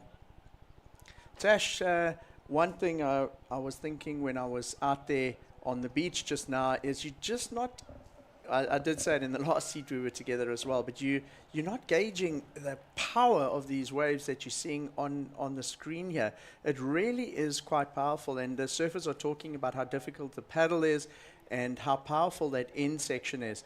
In that last heat with Oliver Zeitz and Luke Swanson, both of them took off on a set, and it was like almost double overhead. yeah, it definitely looks a lot calmer, a lot milder, a lot meeker on the screen. There's a lot of water moving out there, and we kind of moving between beach commentary and broadcast, and I always enjoy watching the paddle out and really seeing, like, these guys are strong. They surf all day, every day, many events throughout the year, and they've been struggling to get out the back line on time. They're pretty much making it out to the back, and that heat is switching, and their heat starts very quickly. There's no time to kind of stop and breathe and catch your breath. It's just straight into it. And what we've been seeing, Mike, is the athletes that are starting quickly, they seem to be able to build house and really just find the scores needed to be able to advance through to the next round. So a little bit slower heat for us right now. We are actually still waiting for those first 2 scores for white and green. So Tully Wiley, his first ride, Lucas Silveira, but up and riding now. So that's Eli Bierkus. Eli from the Western Cape, surfing this heat in boardies. He'll feel nice and loose and free out there in his board shorts. We've seen a lot of the competitors opt for boardies, even though it's the middle of winter here in KZN. The water's still more than warm enough to surf in the middle of the day in board shorts. But the other reason they're wearing board shorts is it is a lot of paddling and a lot of work out there. Actually, Shane Sykes was saying too, earlier in the break, that there's so much water moving and you really have to pay attention. There is a little bit of a sideshore sweep out there as well. And Shane knows this way better than anyone. And when he says there's a lot of water moving, there must be a lot of water moving out there. Yeah, it definitely doesn't do it any justice on the screen right now. I think also what some of the athletes have been saying is just that it's such a big playing field out there. You almost get lost a little bit. You've got markers on the beach, but the reality is like you were saying, that side current can sometimes put you off. Scores are dropping in for last of white and last of green. And Tash, it looks like these are solid foundations to build the heat on. There you go on screen. Lucas Silveira's opening wave, a 6.67. Tully Wiley drops a 4.33 onto the scoreboard, and Eli Bierkus puts a 4.23. This is the opening wave of Lucas Silveira. It's the highest wave of the heat. I like the way he used that first turn to get around the section, gets the whiteboard on the second turn, and then the emphasis on that closeout turn. And as we've seen from the judges all day, that closeout turn with a controlled, sort of extreme maneuver there is what's been giving them the scores. So Lucas Silveira out in the lead with the highest single wave. Taliwali just had another wave there to back up his 4.33. And we will have a look at that 4.33 of Taliwali. So there was his second wave there. Here you go, Tash. This is Tali's opening wave. Okay, so his first wave, I like the pivot off the top there. He leans into that second maneuver. It's almost like the windscreen wipers. He really gets that nose at 12 o'clock. Very similar turns though, so that's why it came out at a 4.33. There's no variety in the maneuvers on that wave, but like you said, a good start. We then see on the screen now his second ride, a 5.33. It was just one turn, Mike. So for someone who doesn't understand the criteria, you might get a little confused there, but the reality is that second wave, just one turn, he hit it in the right place, he went into it with speed, he performed it with power, and he had loads of control in the critical section. This is Eli Bierkes wearing the red singlet. Eli coming a bit unstuck there. That was his second wave of the heat so far. He already has a 4.23. But back to that talking point about Taliwali.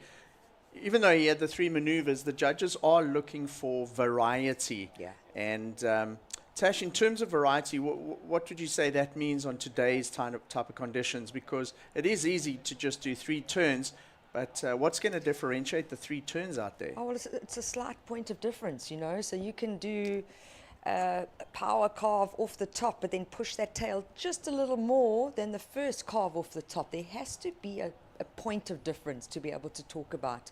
But for the first wave of Taliwali, it was pretty stock standard, similar turns for the first and second. So that's, even though you got the three-turn combo in, there was no variety. So it doesn't have to be a cutback with a re-entry and then a closeout floater. It's just that slight tweak of that maneuver that's going to be that point of difference.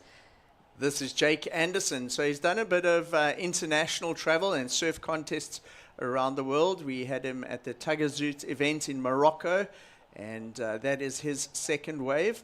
That will be a throwaway wave for him if you consider his ability. He's more than capable of getting the scores up into the higher scores. Comes a little unstuck on his first two waves. So he's got a 1.67 and a 1.3, a low base to build the rest of the heat on. He'll have to get back out there and get stuck in trying to find something to break into the big scores. Yeah, and I think with someone like Jake and with limited experience, especially at this stature of an event, the nerves can get you. I know in Morocco, I mean, it was a co-sanctioned event between Africa and Europe, and we had a round of 128. It can be quite daunting to see how many competitors there are and then seeing the names that come up in it. But you know, you got to get the nervous niggles out the way, and let's hope he's done that with the first two rides, and now he starts being able to settle and really looking at selecting the right waves. I think that's the most important thing. So 13 minutes on the clock. We're 12 minutes into the heat, and Lucas Silveira in the lead with Taliwali in second position. Eli Bierkes, he's got a 4.23 and a 1.7, looking to back that up, and here we go, up and riding. Trying to generate speed around the section, goes for the big turn, gets a little bit of air under the board as he rotates into the top of that wave, but coming unstuck, so he'll need to just reset and get back out there. Having a look at his board as well, just to double check that it didn't maybe have a crease or if there was potentially a loose fin there. Did you see how he was actually just using his hand to feel up and down the rails of the board? Also just double check there were no cracks on the rail of the board. Well, also, I mean, if you were, you know, he's heat 3 now. Heat 2, we saw Kyle Hall snap his board in the first couple of minutes. So there's definitely that in the back of your mind. But I just love how creative Eli's surfing is. You know, I've known him since a junior surfer. I think the world knows him more as a free surfer. Incredibly talented young guy. He sure is. See, he's still looking at his board. So He might have felt a little crack or crease under there as we see in that pullback shot. He's just to the left of camera, having a look at that board, and maybe there's a little crack on the board. So Eli, he spent a lot of time traveling. Let's get back to that discussion as we see just white going through our screen. That's Lucas Silveira. So Eli Bierkus, he spent a lot of time traveling around the world. He's one of the most traveled South African surfers at this point in time.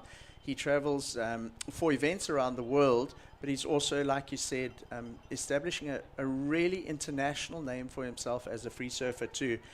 He was recently at the Stab High event in Japan, and it was great to see him showcased in that sort of event. He was recently at the wave pool in Switzerland, the wave pool in Germany. Wow. I know he has an event lined up later in the year in Scotland. Wow. With an event there.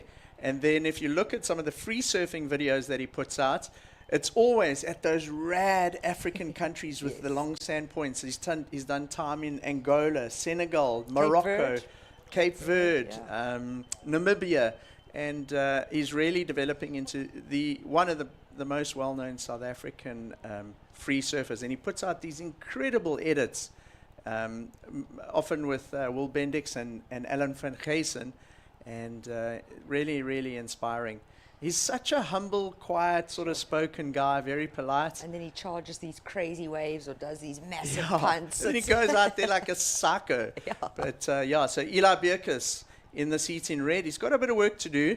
Tash, he's got a 4.23. And while we were chatting there about Eli, a couple waves going through. Tully Wiley getting a third wave. We'll wait for his score to drop in.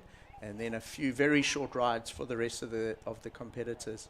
It's incredible, Tash, how a lot of the surfers are able to establish themselves as what you would say core free surfers, you know, and they release edits on social media. They work with brands to put these movie parts together and that sort of thing. And what makes it so cool is they're very visible online, right?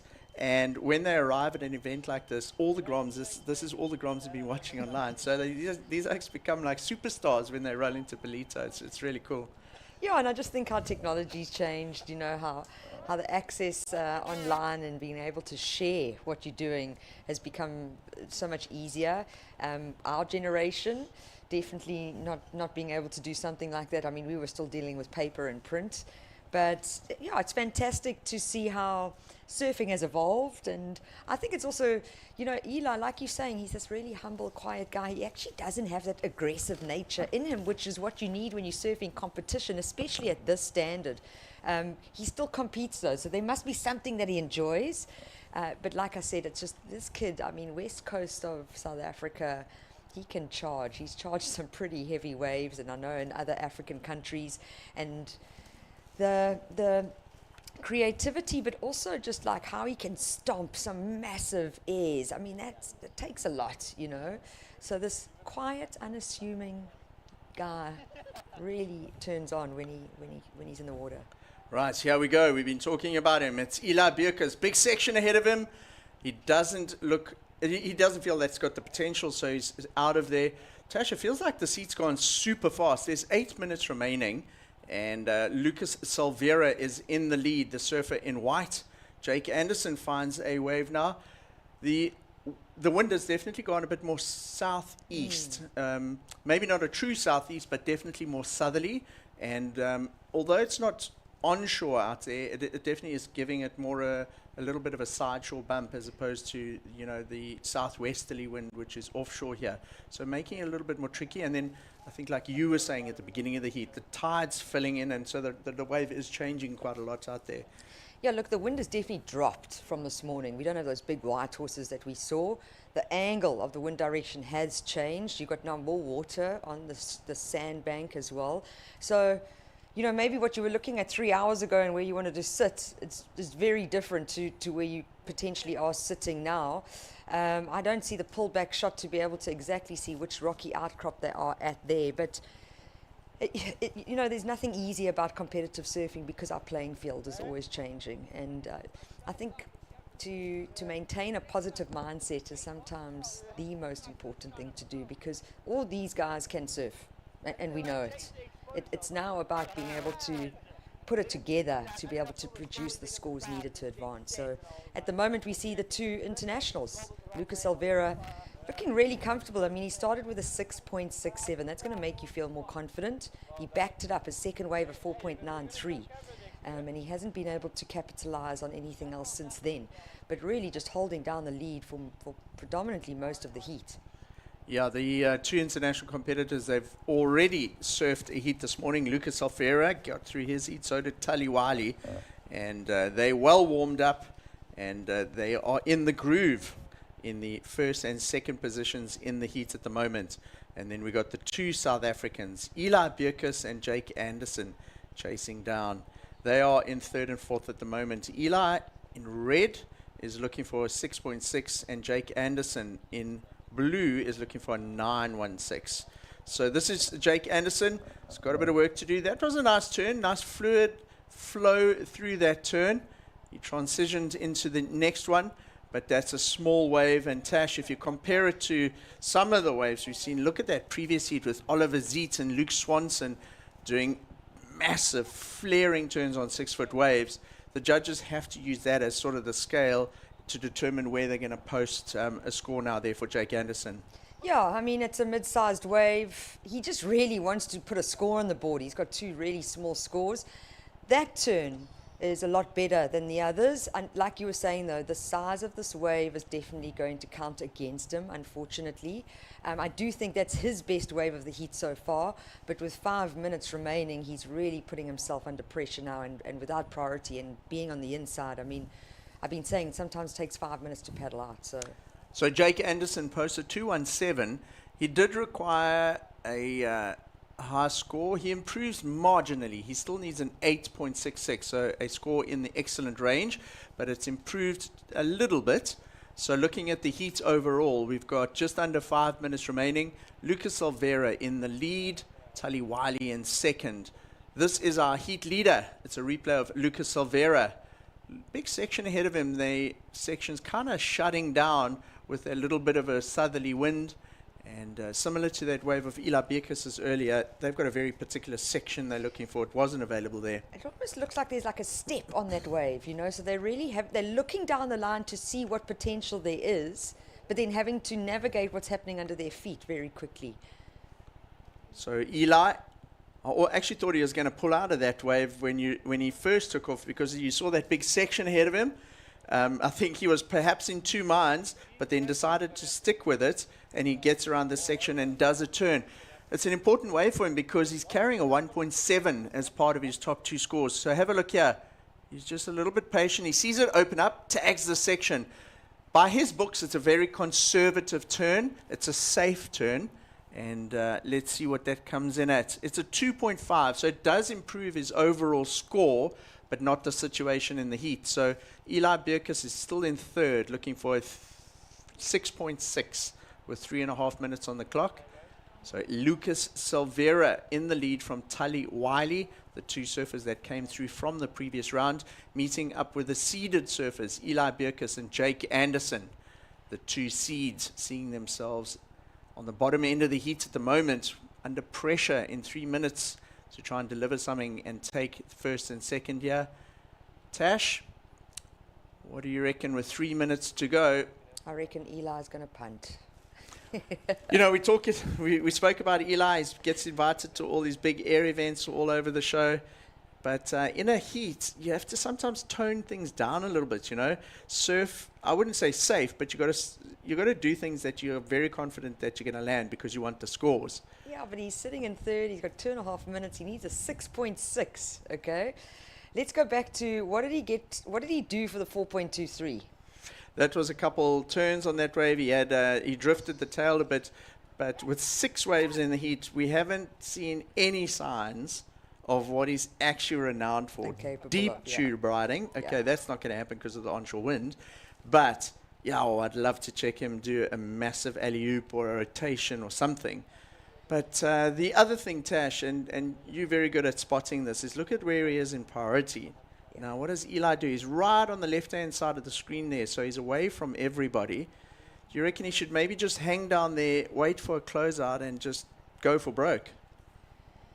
Yeah, I mean, it's a hard one because also the guy in second has got priority in green, Tully Wiley. So if I was Tully, I would definitely be making my way to red, just to sit on that, because a 6.6 is totally capable of achieving out there. Pretty sure Tully would have heard of Eli Bucas before in some way or form, either from previous years here at Ballito or being able to see online. But it seems like everyone's playing their own game. Nobody really wants to get on top of each other. And with 1 minute 20, I think Eli has a chance just because he's sitting so wide and he could be able to capitalize. We can see on the right side of our screen, there are waves starting to come through. So maybe this is another set. He has priority being utilized. This is Tully Wiley. Tully comes off the bottom, straight up at the lip. He doesn't ride that one out. Now, further down the line, did Eli Bucas have a look at that? We have this camera angle straight in front of the area at the moment. We've got our lead leader, Lucas Silveira, pushing the tail out on that one. Eli Bucas is still at the back, so he didn't go on the end of that wave, Tash, with 42 seconds remaining. Jake Anderson has priority, and Eli is in second. 40 seconds remaining. If a set comes through, there might be one last opportunity here for the South Africans. Jake would require a 8.66, and Eli would have to do something in the range of a 6.6 or better. So Jake goes over that first wave, nothing. Eli goes over that one. 17 seconds, maybe one more opportunity now. Have a look at this. Jake's paddling hard. Eli, what's happening with Eli? He goes with 7 seconds to go. Right, what are we going to see at Tash? Okay, not a big section to deal with. So unfortunately, just no scoring potential for him to find a 6.6 that he needed, unfortunately. So we're going to be seeing Lucas Silveira and Tully Wiley advancing through to the round of 32. So a good day for them in the office. So stay tuned. The Ballito Open, presented by Flojos, will be right back.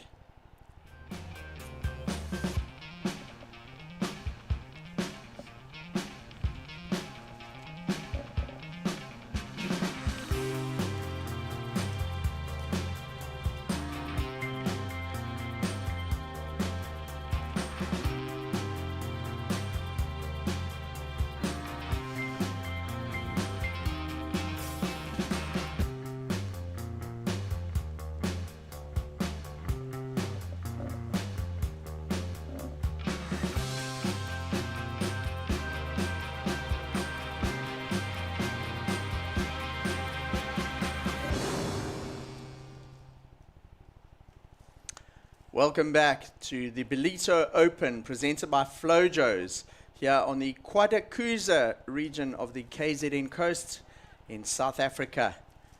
It's the middle of winter here.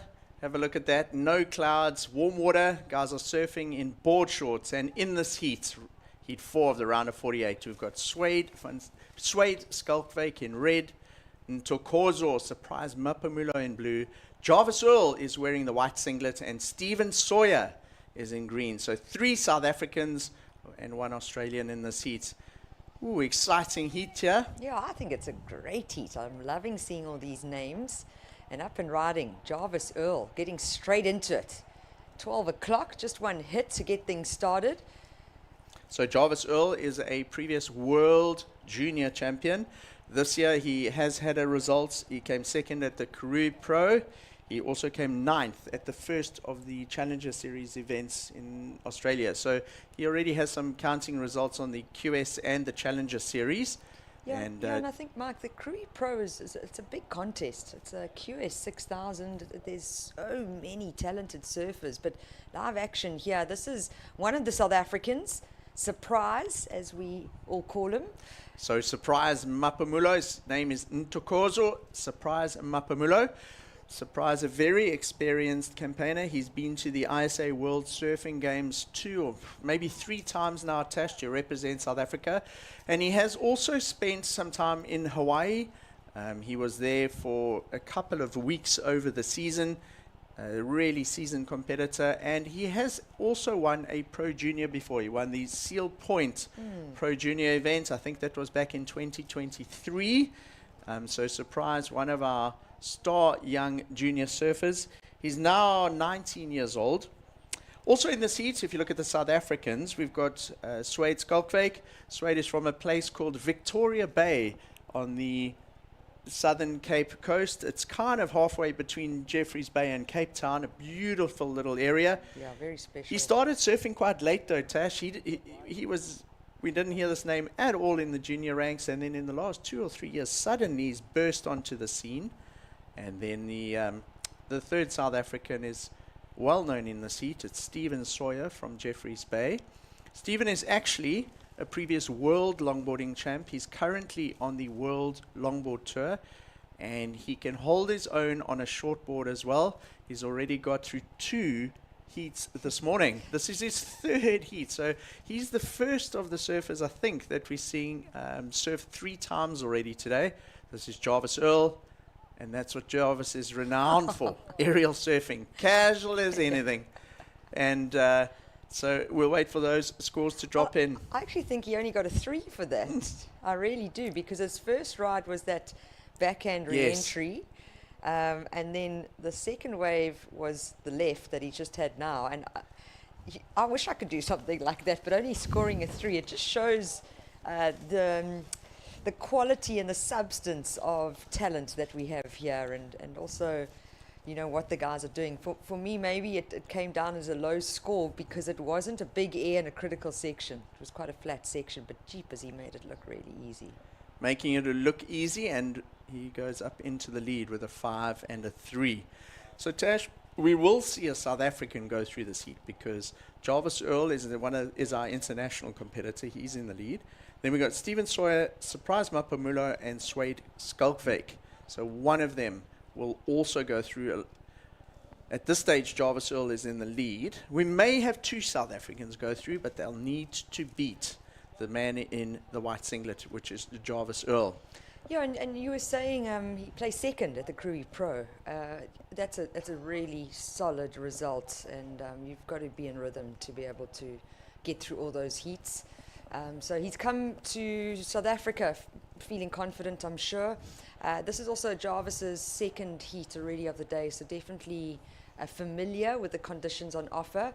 Like I was saying earlier, these conditions are so different to what we've had over the last 5 days. So a lot of the junior surfers, Surprise Mapumulo, he surfed the Pro Junior, very different conditions to what's greeted us this morning in Ballito here at Willard Beach. But I do feel like it's almost calming down a lot more. It could be from the water, the higher tide mark, but and the wind. yeah, the wind has dropped, but it seems like the swell size has dropped a little bit. It also could be because we're stuck in the studio here and just watching a screen. I do know then when we're down on the beach, you can hear the crashing waves. You can feel the energy on the beach. It's really exciting to be a part of. So 6 minutes have gone in the heat. We've got 19 minutes remaining. Jarvis Earl in the lead. His total there is made up of a 5 and a 3. Then we've got Stephen Sawyer in 2nd, our surfer in the the green singlet, a 2.6 and a 2.83. Those are kind of backup scores. And then Surprise Mapamulos has scored a 2. So Surprise, he can take to the air. I haven't personally seen Swade Skalkwyk surf a lot, Tash. You would know he's surfing a little bit better. Have you spent much time with him surfing or seeing him down in Vic Bay? Yeah, listen, I love the garden route, but let's watch live action. Jarvis Earl, always putting on a clinic. That is the money turn. So 2-turn combo, but the way he went into that critical closeout oncoming section, the verticalness of the turn, and then to move through it with just so much speed and flow and control, I definitely think that he's going to get rid of the 3-point ride and potentially actually have it as his current highest single scoring ride. Let's watch this again. So you know how he did that air and it looked kind of casual. That looked like much more intentional. It looked like he was attacking the wave, especially on that second turn, with real aggression and speed and intent. Yes. And I think that that little pop air that he did on the previous wave may be chucked out as the lowest score when we see these ones come in, particularly because he had that second turn on that heavy section on the inside and he made it look easy, in control. Yeah, so this is Swade Skalkwyk, his first wave of the heat and also first wave of the event. Definitely not how he wants to start, but I'm going to say it again. You get nervous, big contest. You want to actually just get your first wave out, get the nerves out of the way, and then go and settle and start really looking at ways that are going to help the situation and help you advance through to the next round.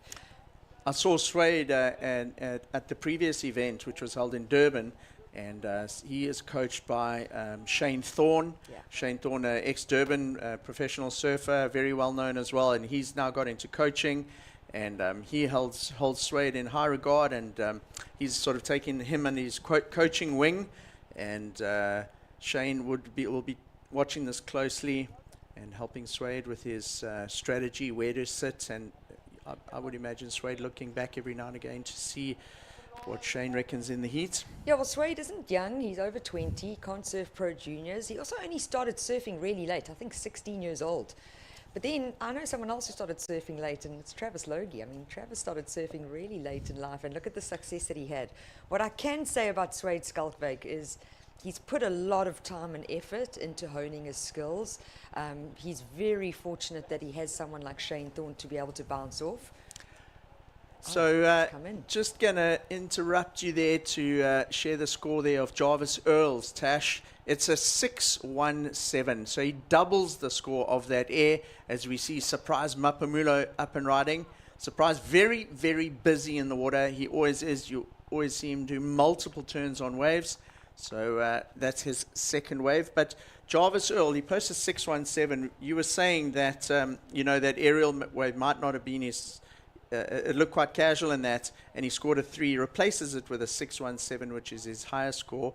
And this is Jarvis up and going again, Tash. Yeah, he's keeping nice and busy. He really is, and it seems like he's not getting caught up and stuck with the other surfers. He's just doing what he needs to do. He's very comfortable in that section. He just seems to time it right every time. Doesn't look like he's pushing too much. Just reading the wave well, timing it well. Clearly the boards under his feet are working, and he's looking really comfortable. And with a 6.17 and a 5-point ride before it's halfway through this heat, it's a nice position to be in. So we wait for one score for Jarvis Earl. Ntokozo Mapamulo surprises last wave a 3.5 for that combination of turns. It's enough to get Surprise up into second place, Tash. So Surprise moves into second, but now we're waiting for third wave of Steven Sawyer. So once Stevens drops in, we'll see if he regains that second place from Ntokozo Mapamulo in blue. Steven Sawyer, counting waves prior to that, a 2.6 and a 2.83. Stephen has one of the smoothest backhand styles that there is in the country. If you've ever seen him surfing J Bay, it's incredible. It's beautiful to watch. He has such a beautiful bottom turn. There's no sort of two-section bottom turn for Stephen. It's all nice and flowy. And a couple of years ago, if I'm not mistaken, he did also get a wild card into the J Bay WCT event. So a surfer with an exceptional talent. He's also on the WSL World Longboard Tour. He recently won the LQS in Durban. That's the longboard qualifying series that was held in Durban. Yeah, and he took that big win in Abu Dhabi and he as won, well. that's correct. On the longboard last year, I think it was. Very talented guy. And of course, he's a musician too. Yeah. And we will be seeing him on Salt Rock Main Beach next Wednesday night. That's the 2nd of July. Steven Sawyer will be playing live on the beach.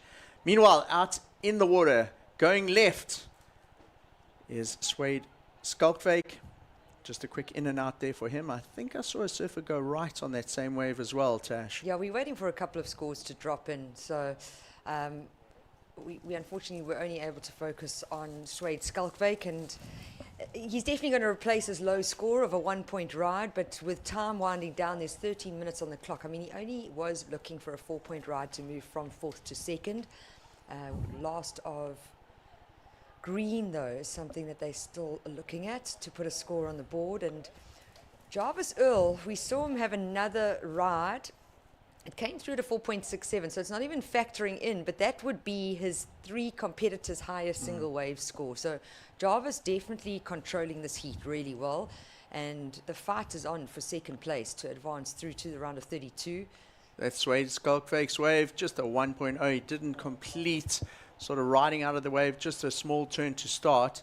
And at this stage of the heat, 12 minutes remaining, quite a bit of time left, Tash. We're going to see a number of waves still roll through, but it's a battle at this stage between blue and green for second. It's Surprise Mapumulo and Stephen Sawyer. So Stephen Sawyer's last wave drops in at a 3.43. It's enough to put him back into second. But check the scores here. Jarvis Earl's total is an 11.17. Stephen Sawyer's total is 6.26. Surprise has a 5.5 and Suede has a 2.5. So very close second, third and fourth. Jarvis Earl out in the lead at the moment. He's the only surfer with 2 scores over the 5-point range. As you say. Yeah, and he did it pretty early. Got the 5 as his first ride. Got the 6.17 at his third wave.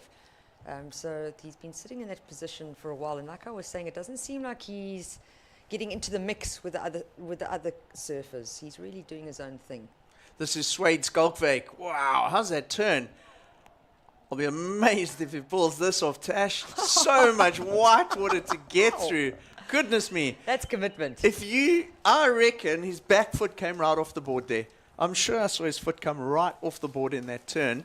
And that will be his best wave because it was quite a big turn. The only thing, there wasn't a heck of a lot of control, but very good recovery. Surfed to the criteria in terms of making the wave, but not a lot of control. I think control, if we have a look at those notes on the judging notes, I'm sure it is a part of what is required. I always say you've got about 8 boxes to tick if you want to get into having a perfect score. Speed, power, flow, variety, critical section with control. That's 6 already. So there's a lot that goes into getting that excellent score, which is an 8-point ride or above. And look, for me, looking at that, wow, was it critical? Let's watch this. Let's analyze this, okay? Right, so he cuts back to try and get back to the power section of the wave. Now he's going to look for a turn. Hammers the turn, back foot comes off the tail pad, gets the foot back on in the white water, explosive, like sort of white water all around him, like he's inside a washing machine, and he rides it out. Look, it is going to be his best score potentially. They are still looking at it. Scores dropping in for Suede Skulkfake. And what was impressive there really was the recovery. Yeah, 3.3. So he's in the game now, still sitting in fourth, but looking for a 2.97. That is totally possible. And he's doing the run round. Very clever tactics here from Suede Skulkfake, knowing that he needs to utilize the rip, paddle out, get back onto the inside, and he's hearing the beach commentators telling him what his last score was, what he requires, and there's still time on the clock, Mike. So it's anyone's game for second place. See Suede running down the beach there with that mayhem. It looks like he's opted to ride a PU in this heat. In Durban, he was actually riding an epoxy with a sort of graphite cloth on it. And he's opted to rather go back to the traditional sort of PU for this heat. He's had that blackboard that he's been riding. So Suede showing us that if you hold on and you're tenacious and you ride out of the maneuver, you can get the score. Because that 3.3 is better than what's very similar to both Surprise's wave and Stephen Sawyer. So at this stage, very close between the competitors. Stephen Sawyer is still in second place, Tash, but wow, there's not much between them because Surprise Mapumulo only needs a 2.76 and Suede Skulkfake needs a 2.97. There's the replay. There's the foot coming off. Right, it totally came off. Okay, this is going to sound crazy, but the first thing I thought of there, do you remember that Tom Curran turn at Scottsboro Winkelspruit when his foot came right off? Yes. In one of the search movies, and then he got his foot back on the board and carried on. When it was still VHS. Yeah. The tape stretched and I couldn't watch it anymore. Yeah. Surprise Mapumulo. Staying very busy as he's become known for very, very busy in the heat. He catches a lot of waves. Yeah, it's certainly going to be close. 2.76. I mean, that really isn't much. So let's watch this. This is the replay. So he checks turn to get to the section, hammers it, comes down with control. Now, if you compare that to Suede's, he rode it out a little bit more clean. This is the same wave again, up at the lip, gets the turn right up in the critical section. It was just the one turn, but it's in that sort of bonus section of the wave where if you can do something in that heavy close out there, the judges tend to like it. The score comes in at a 3, and he does take the score and knock Stephen down into third. So Stephen Sawyer now with priorities down into third. We got just under 7 minutes remaining. Jarvis Earl still quietly out in the lead. He's had a lot of waves. He's actually had 6 waves in the heat so far. Our heat leader Jarvis. Suede Skulkvake up and riding again. Just a quick in and out there, Tash. So Jarvis Earl leading the heat from Surprise Mapamulo as we're down to the last 6 minutes. Stephen Sawyer, he's in third.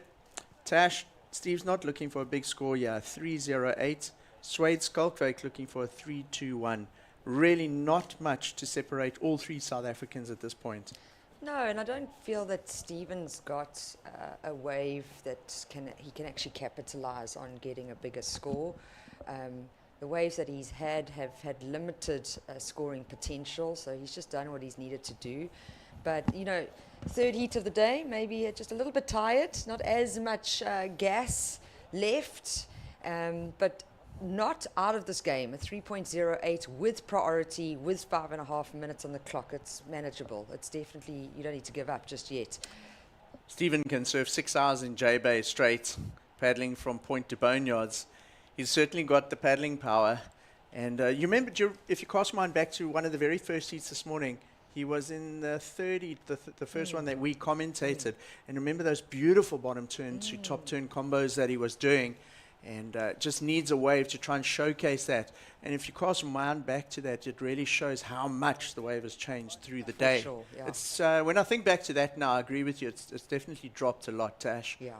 The tide's coming in. High tide this afternoon is at about 5:30. Okay. The wind has dropped. If you look at that ship on the horizon, way out there, can you see all that swell? There's a ton of swell out on the horizon still.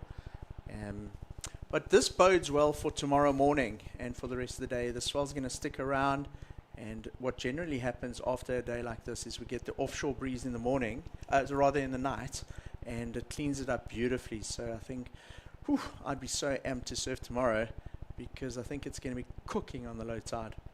So we can't go surfing.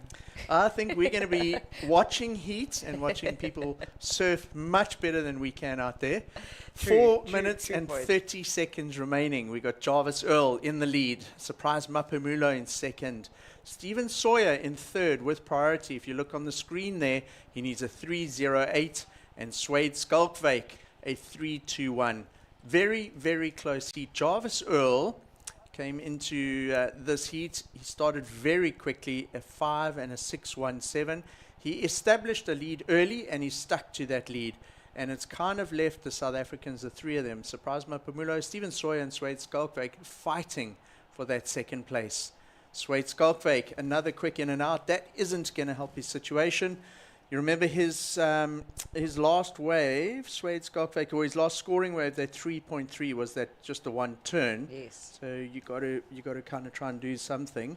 No, but you also got to select a wave that's going to give you the potential to put a score on, you know. And with 3 minutes 20, it's not like he's given away priority. Stephen Sawyer's sitting with that first priority. Jarvis Earl was second priority. So he had third priority.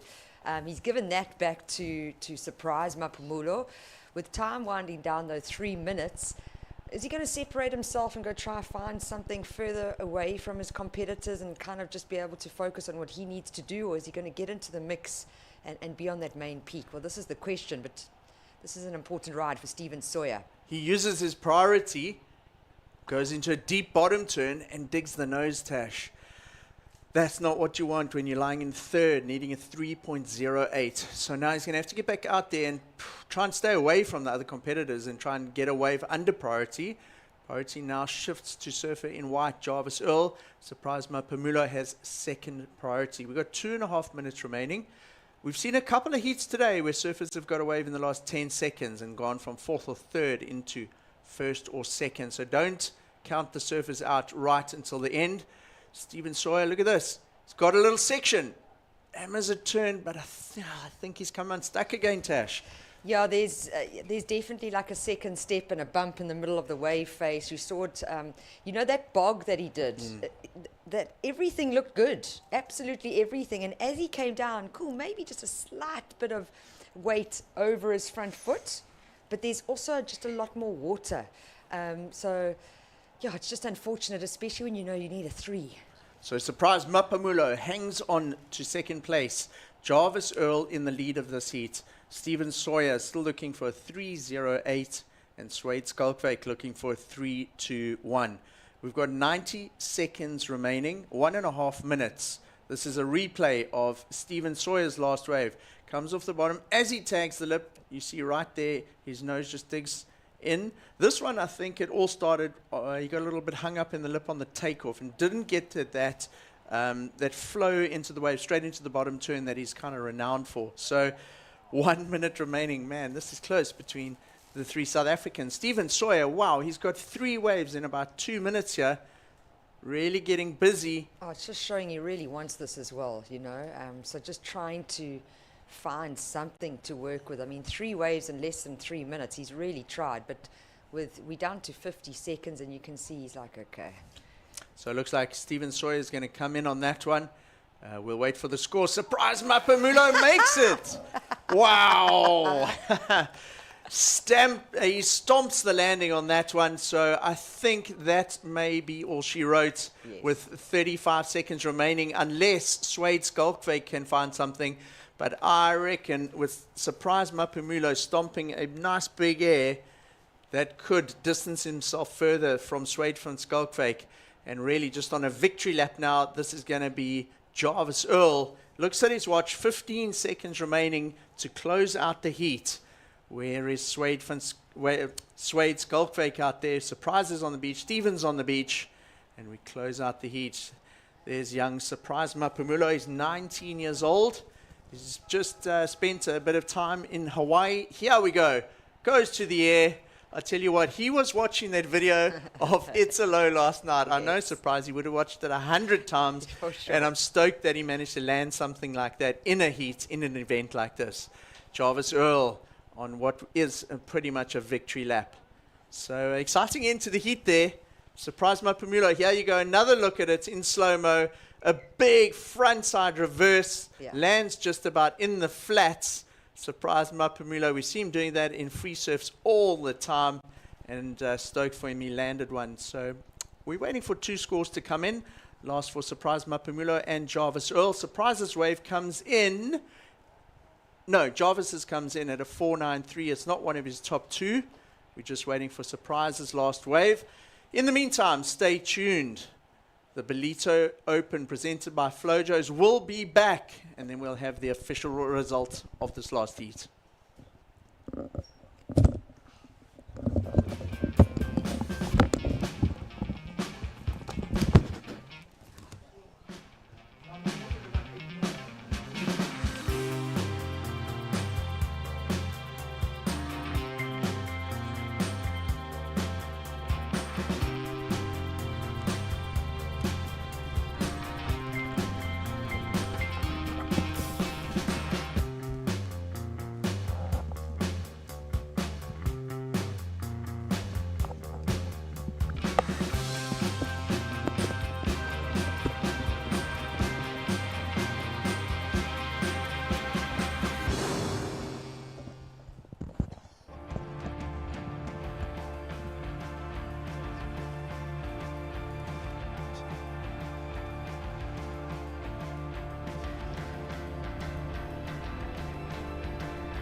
And welcome back. This is the Ballito Open presented by Flojos.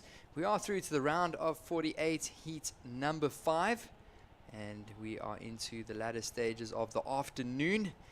And we have got some good names on the list here. 2 South Africans, a Basque surfer and an Hawaiian surfer, being joined in the commentary booth here with my co-commentator, Greg Emsley. And we've been analyzing these waves and these rides and taking you guys through these heats. Introducing these surfers currently in the lineup, round of 48, heat number 5. In the red, we've got a South African surfer, that's Avuyile Ndamase. In the red singlets, Nathan van der Grent, the young man in the blue from the Garden Route of South Africa. Then we've got Keone Lasa, who is the surfer from the Basque Country. And then rounding this one off, we've got Luke Tima, a Hawaiian representative in the green. Good afternoon, Greg. We're excited to look at this one. It's a great afternoon, Johan. There's been so much good surfing action. I love too how the waves have changed through the day. We've seen it actually settle down quite a bit. Running really fun, a bit softer, but lovely sections for the surfers to bank off. And we've seen some exciting heats. Look at this big backhand turn for Keone Lasa. He's really looking on form, looking alive, straight up vertical on that maneuver. And yeah, we see a big paddle. This is Avuyile up and riding. So looking to come back left here, he's aiming at something and up and over that section, extends through the lip and does well to hold on. So Avuyile, originally from Port St. John's area, surfing in that zone. He actually spent a few years in East London, surfing around the Buffalo City region. I spent a bit of time surfing with him. He's traveled the world of late and really been doing a few documentaries. Super interesting dude and chilled guy to talk to. And I've had a few fun surfs. Actually surfed with him at J-Bay the other day. We had a great time, shared a few waves. And he's one of the guys that I reckon's improved dramatically. Even though he's getting a bit older now, he's improved so much with his surfing, and he's got a strong backhand attack as well. Yeah, great guy, Avuyile Ndamase. So a wave coming in for him. And meanwhile, we're watching Luke Tima. He is the surfer in the green. So didn't have much on the outside as far as what I can remember there. Kind of just worked it and sort of fell off on the inside. So he's going to lock a score in the nonetheless. And then there's also a number dropping in for Keone Lasa, who is our surfer representing the Basque Country. So 2 South African surfers, a Basque surfer and an Hawaiian surfer in this heat. It's been really great to see all the different nationalities come together to compete here in the beautiful Kwadukuza area of KwaZulu-Natal. Of course, the Ballito Pro. We are going to be here for the next 9 days or so after this one. We are excited to see these heats unfold. We've got action every single day. Of course, right now, it's the QS 2000. Next week, we'll be moving into our Ballito Pro. So a couple scores locking in. We've got a 4.5 locking in for first of white. I'm sure we'll see a replay of that. Here we go, Greg. Straight up on that turn. So gets the 4.5. Solid maneuver, committed. He only saw the one section. He eyed it out and got that big maneuver, and Avuyile just wasn't sure where he wanted to go on this one. Turned back into the right, battled to get up into the lip, so only getting a 1.5 for that maneuver. He'll reset and find some better scoring opportunities. And this is green, getting a 2-point ride. This is Luke Tima, so just also getting a little bit of a nice wrap. Quite like how he's come back into this section and winds it, but incomplete on that. So a nice little redirection. With this higher tide, you see the sections bouncing around a little bit, and surfers are just looking for the power part of the waves where they can get those strong hits. Yeah, so the tide is rising, and we'll see some of these sections reform. And that one was a bit of a reformer through the inside for Luke Tima, a little bit of a bonus section as we like to call it, but he goes down. So it's only a 2-point ride for first of green, and of course that 4.50 for first of white. So I really enjoyed the action from the last round of Keone Lasa. I remember he came back in pretty much the last 10 minutes of that heat. He was completely quiet and he jumped straight up back up into the lead. So very talented surfer coming out of the Basque Country, and we got quite a number of Basque surfers that are representing. Of course, you've got the Echabari girls, the sisters that were competing in the Pro Juniors, and then we've got quite a number of Basque surfers that are coming up in the Challenger Series as well as the QS. So Keone He's representing his country, and he is going to look to advance through to the next round. He opens up with a 4.5. Here we go. This is Avuyile and Damase. Oh, nice turn for Avo. Doesn't hold onto it.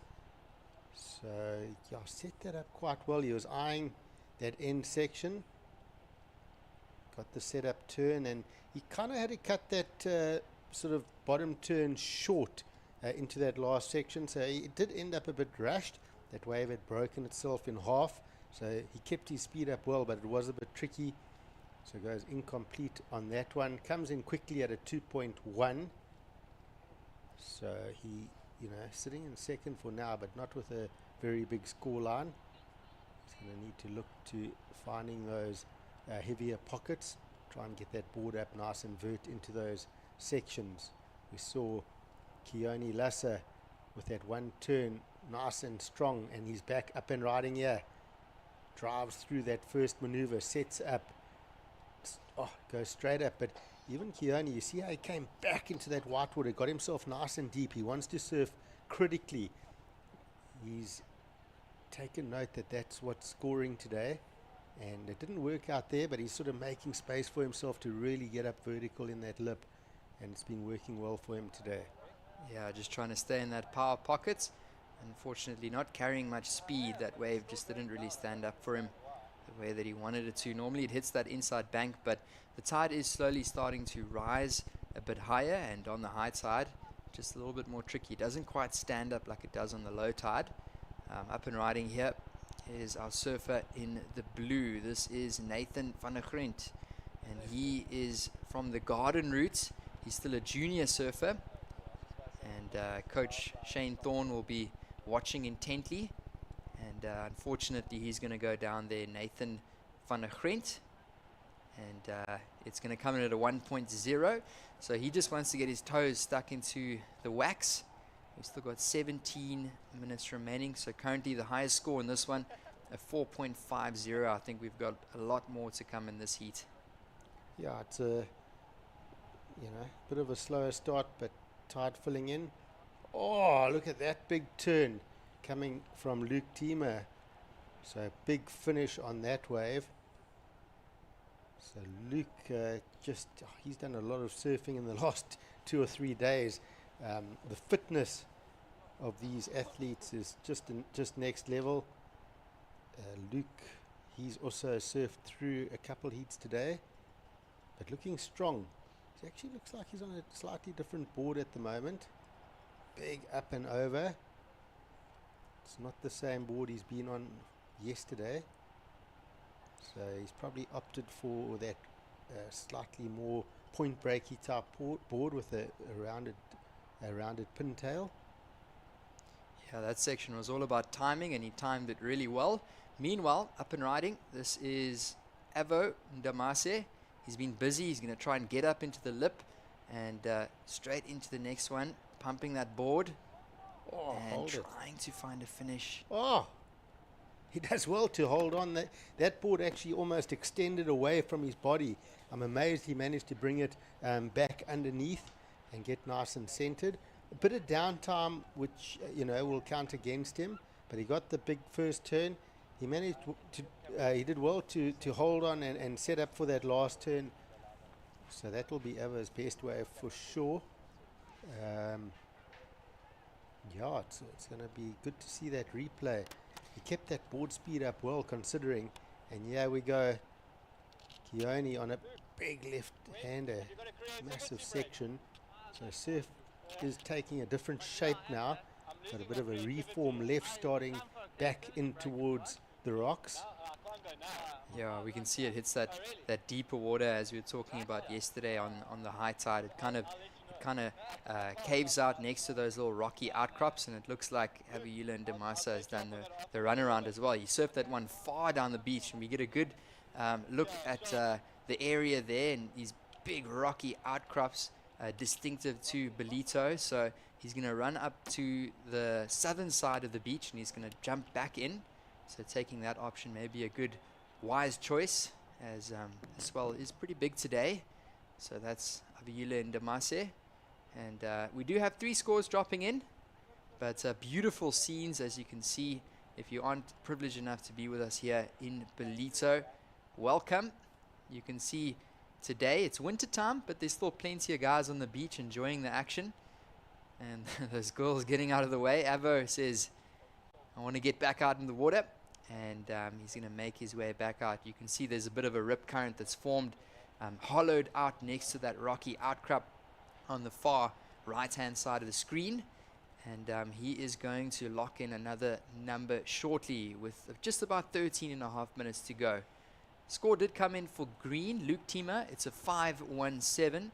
That's a 5-1-7 for last of green. And it looks like we're going to see a potential replay here of green. Yeah, check this. Loading up. Did he get more than the one turn? It doesn't look like it, but big, heavy hit. And right out of it. So getting the 5-1-7 for that big section. We also did see that first big hit for Keone Lasser, 4-5. So the scores are fairly close, about a half a point between those two big single maneuvers. And then Avuyile and Damas Surfer in red's last score, a 3.5. So not a bad score. If those two turns were closer together, I think it could have been a better number. I think all that downtime on that wave did cost him a bit. But anyway, a 3.5 is in the game. He's going to look to get something better than that. Yeah, it's in his scoreline with names like Keone Lasser and Luke Tima. He's definitely going to be eyeing a score that's a little bit more significant. He's looking to build. 12 and a half minutes remaining on the clock in this one. The round of 48, heat number 5. Priority at the back is with the young man in the blue. That's Nathan van der Grent. He's a local surfer. And he surfs at the pro junior level and just enjoying some opportunities here. There he is in picture, the surfer in the blue in priority, currently sitting in 4th position. He's looking for a 6.17. He does reside in the Garden Route and comes up and down the coastline with his family and coach. And good to see him here in Ballito. That's Nathan van der Grent. Definitely, we've said it over and over, but great opportunity for the youngsters to surf with some of these big names, and I'm sure he'll be reveling in this opportunity, the surfer in the blue. So 11 and a half minutes remaining. It's a little bit of a slower start to this heat, but it might just ramp up in the next 10 minutes. We hope so. At the moment, it is your surfer in the white, Keone Lasser. He dropped in a 5.5, and he dropped in a 4.5. He's currently in the lead. The surfer in the green, Luke Tima, in second, looking for a 4.84 to move up into first. Avuyile Ndamase looking for that 5.54 to advance, and Van der Grent looking for an 8.04. So still plenty of surfing to come. So surfers having to really select their waves out there now. In the previous heats through the low tide, priority wasn't as big a deal as it is now. You had a sort of a much wider playing field with the lower tide. You could pick up a wave further down the bank under priority, where now you see the surfers starting to bunch together towards sort of one takeoff zone as this tide fills in. It does almost shorten the bank slightly.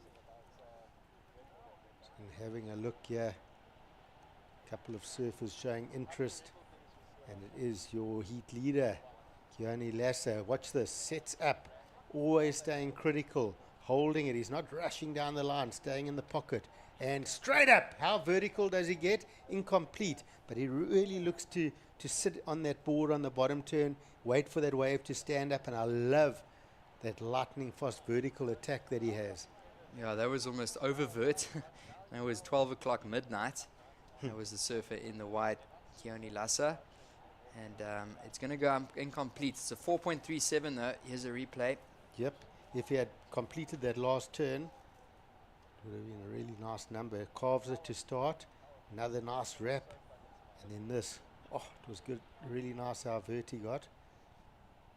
And we see Nathan van der Grent now slicing off the top. Sets up. Good section ahead for him. Just goes a touch soft on that finishing turn, but gets it up there. That will be, it's going to be a score for him to settle in with now. Still not, too much time on the clock, just over 9 minutes. But Nathan does only have a 1 in his scoreline, and that comes in at a 2.4. So just needed to open up more on that off the top to finish that close-out turn. Just got a little bit caught up there, and it just softened that maneuver a bit. Yeah, so just looking at this replay, so he kind of carved it back into the pockets, and he was just waiting for it to stand up, got a little turn off the top, and yeah, maybe could have gone up a little bit harder into the lip there. He completed it, but the judges are really looking for something that's got some flair, a little bit more power and flow. So he'll go back to the drawing board at the back. Still a young surfer. He's got a lot of years ahead of him, has Nathan van der Grent.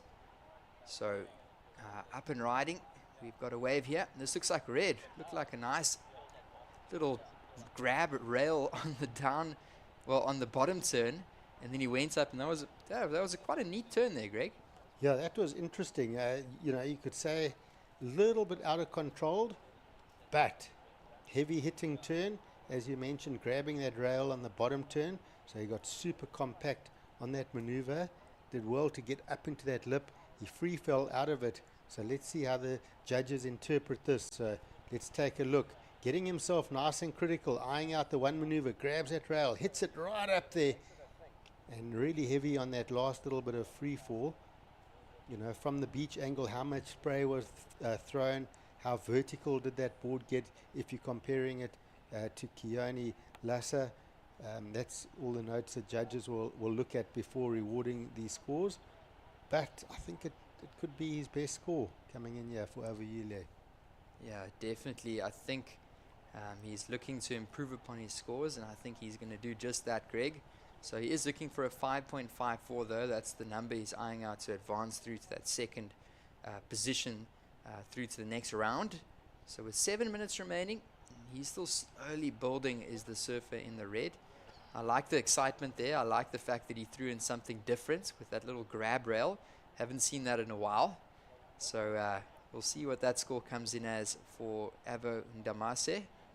Yeah, surfing, to the criteria. Look, he was definitely eyeing out the one big hit. But in some ways, when you have seen some of the good single maneuvers in this heat, the score lines have stayed quite low.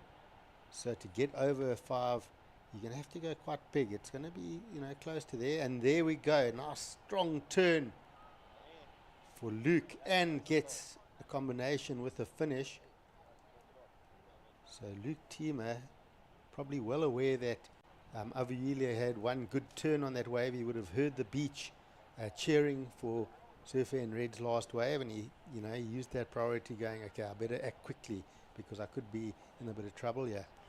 Yeah, last of red does come in, and it's under that requirement. It's a 4.27, but green is also going to lock in another wave now, so that's going to potentially improve his situation as well. His low score 3.87, that's what he's looking to improve upon. So it might just be up there. He might improve upon that. So just under 6 minutes remaining in this one. At the moment, it is the surf in white in the lead, and up and riding for this replay here, surf in the green. Yeah, so sets it up. Okay, gets that board in the right place for the check turn. There we go. That's nicely up into the pocket. Drives through that next turn and gets the combo. 3 turns. So that score does come in. Is that the 4.7 for last of Luke Tima? Yeah, yep. Looks like the 4.7. That's the score for our surfer in the green. So it comes in. That does go into his score line, so he improves his situation. What that means for surfer in the 3rd and 4th position is red in 3rd now needs a 5.50 to advance, and blue requiring a 7.47. It looks like blue up and riding as well as white. Here we go. So surfer in white up and over that section. So Keone Lassa out in front. He's just sort of, riding a couple more waves. He's on his 6th wave already, but out in the lead. It's not a bad idea to sort of aim for sort of 5 or 6, 7 waves, because they're not all going to work out for you. We are dealing with beach breaky conditions, a pushing tide as well. So you want to create those opportunities for yourself. Yeah, I really like the power that he throws into those turns. Keone Lassa, he looks like a really strongly built young guy, and he always throws quite a lot of power into those turns. So we've seen it over and over in the last few heats, and that's why he's on top at the moment. Keone Lassa, the Basque surfer in the white. I'm sure he's got quite a few friends and family tuning in all the way from Europe, watching him here on the Dolphin Coast of South Africa. And Luke Tima currently still in second, surfer in the red, Avo Ndamase, looking for a 5.60. That's his requirement. And then Nathan van der Grent, his last wave was a 1.2. He's looking for a 7.47, but he might be eyeing something here. And reminiscing Luke Swanson and that big air that he almost completed. I thought for a sec Keone was just looking at a big ramp, but not quite executing that one. So definitely a little bit more tricky. The wave's not standing up the way it was a couple hours ago on the low tide, but still great potential nonetheless. And these surfers are still going to be hunting with 3 minutes remaining. So red and blue looking for scores to advance. It's currently white and green in the top two advancing position. Well, let's look at Avayile Ndamas sitting down in third. You know, he's built. Every wave has got better. He started with a 1.5, he then got a 2.1, a 3.5, the last wave of 4.27. He's heading in the right direction, but most importantly, he's kept himself in the game. He hasn't been in an advancing position, and Yari is going to pull the trigger. He's going to have a look. What's he got for us? Has he pulled that trigger too early? Maybe, because that's not going to be the score in my opinion. What I was getting at is, with that priority, he needed to think of that last score, the 4.27 with a heavy backhand hit. How would he get the 5.6? Find a really good right-hander, set up for the first turn, try and get a fairly critical first turn, and then the big hit, and he would have to ask the question. It's got to be close to a 5.6. But in that conversation, he did pull the trigger, and he went on that left, which has cost him priority, and it's probably not going to better his scoreline. Yeah, Greg, it comes in at a 2.60, so that's not going to help him.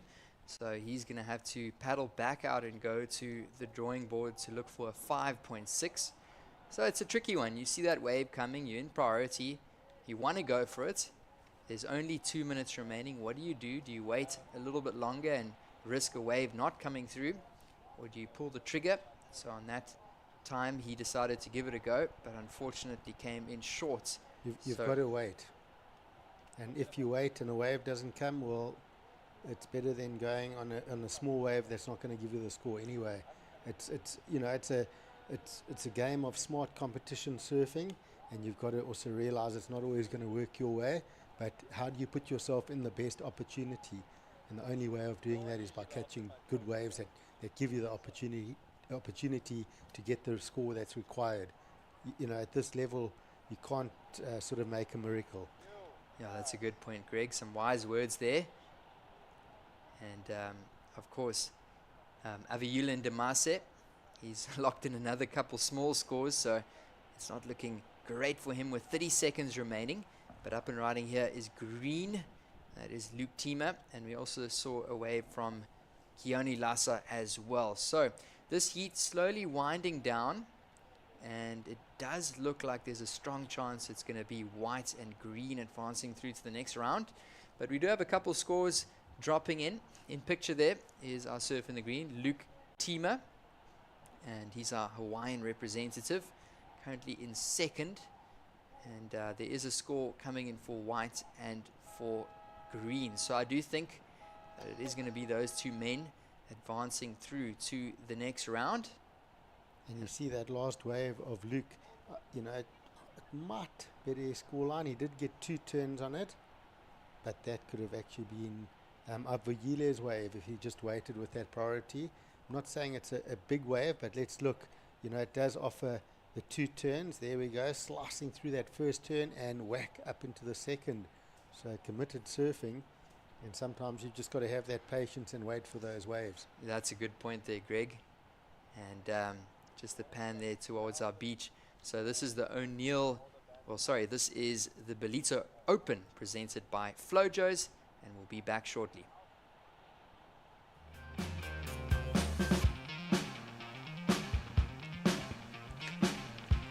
That's good.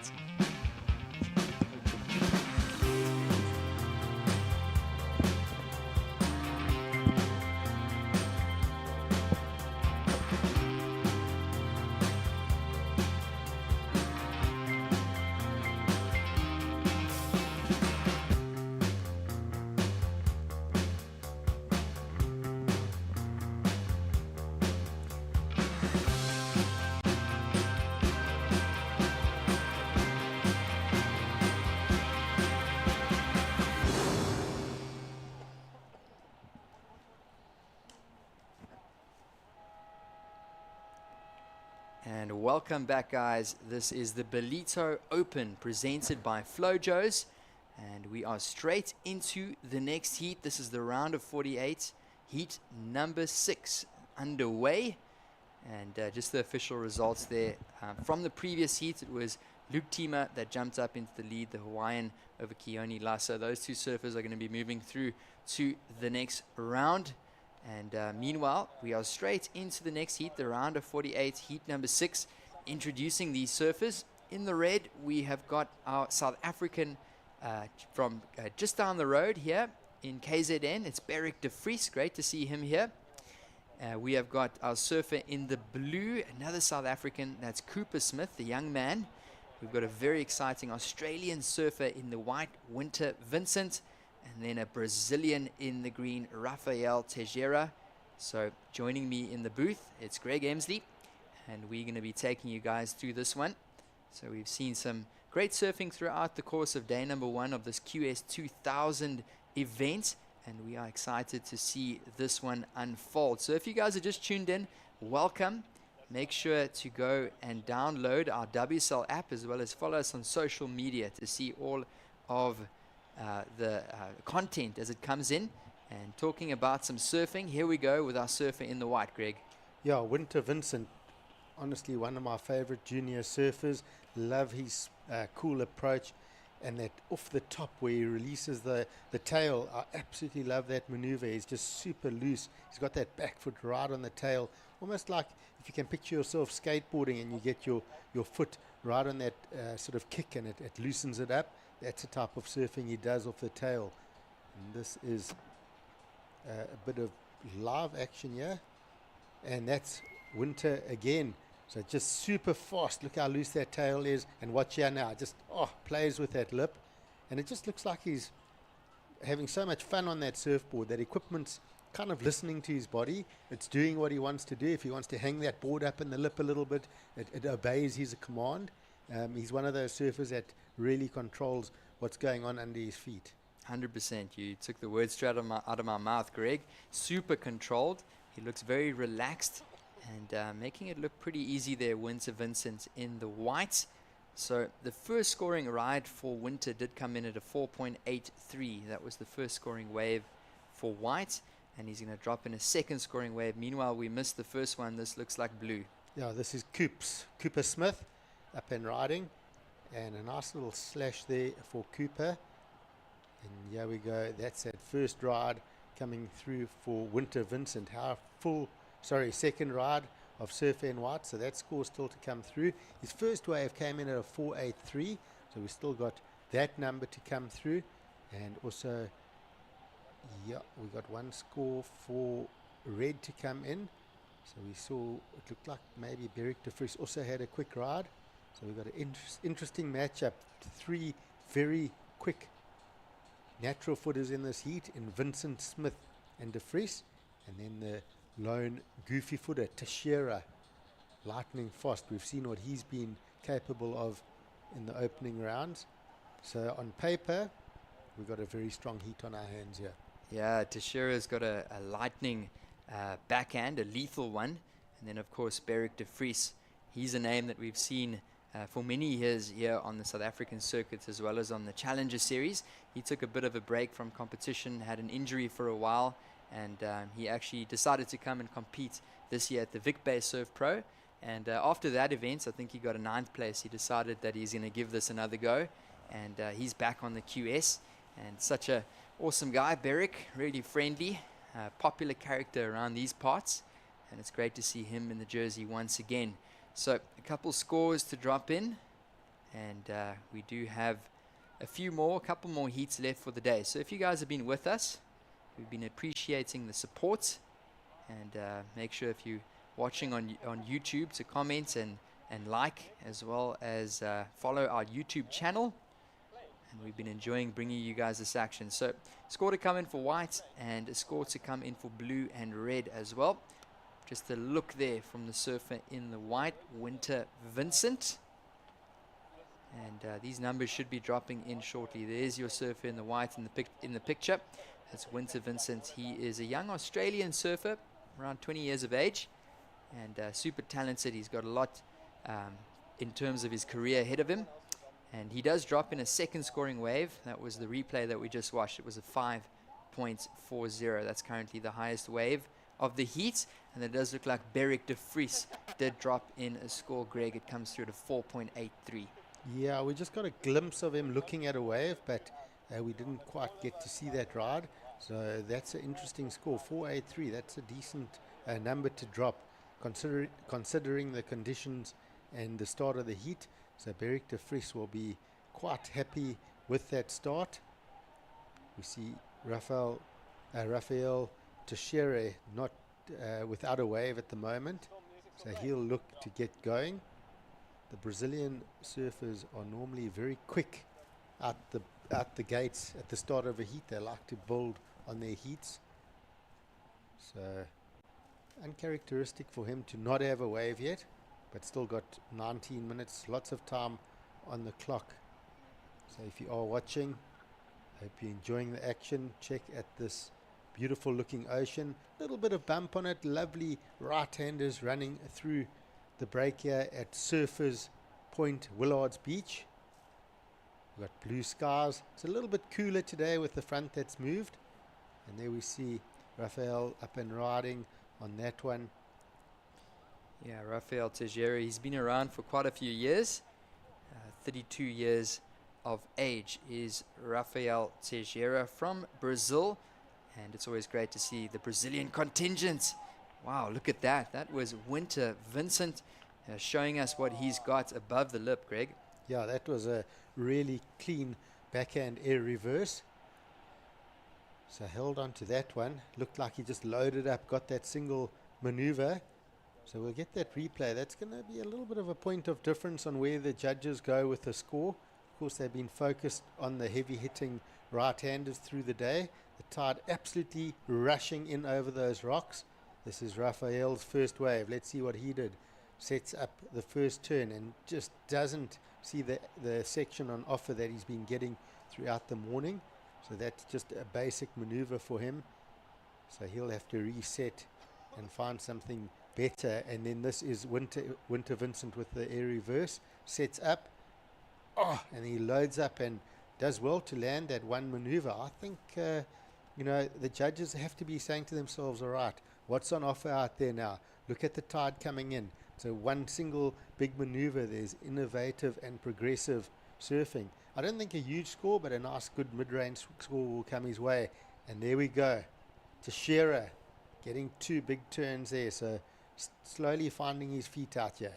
Yeah, that's what we're used to for Rafael Teixeira. Used to seeing those nice big backhand turns.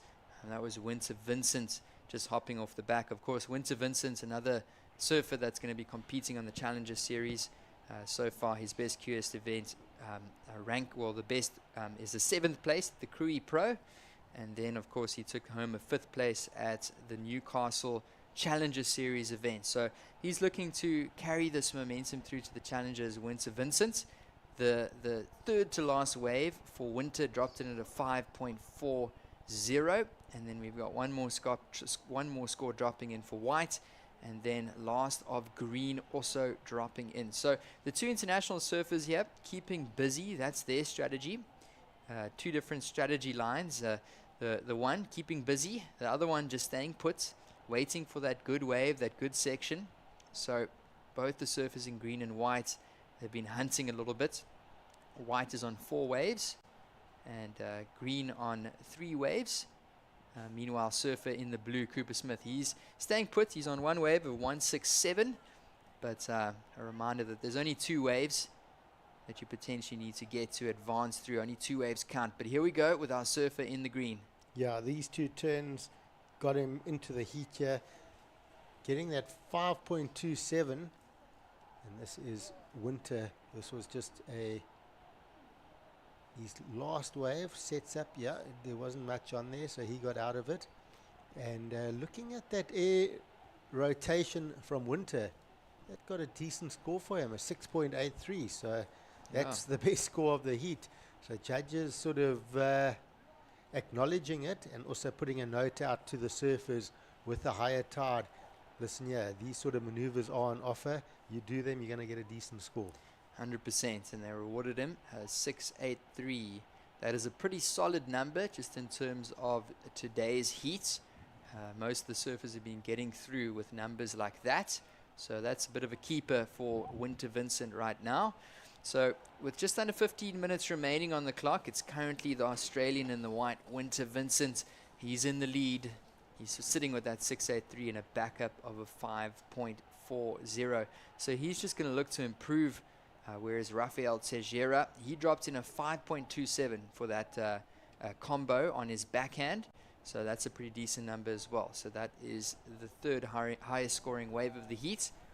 And that's a 5.27 for last for the Brazilian surfer in the green. So that does mean surfer in the red. Beric is now looking for a 2.45, so not a big requirement for the surfer in the red.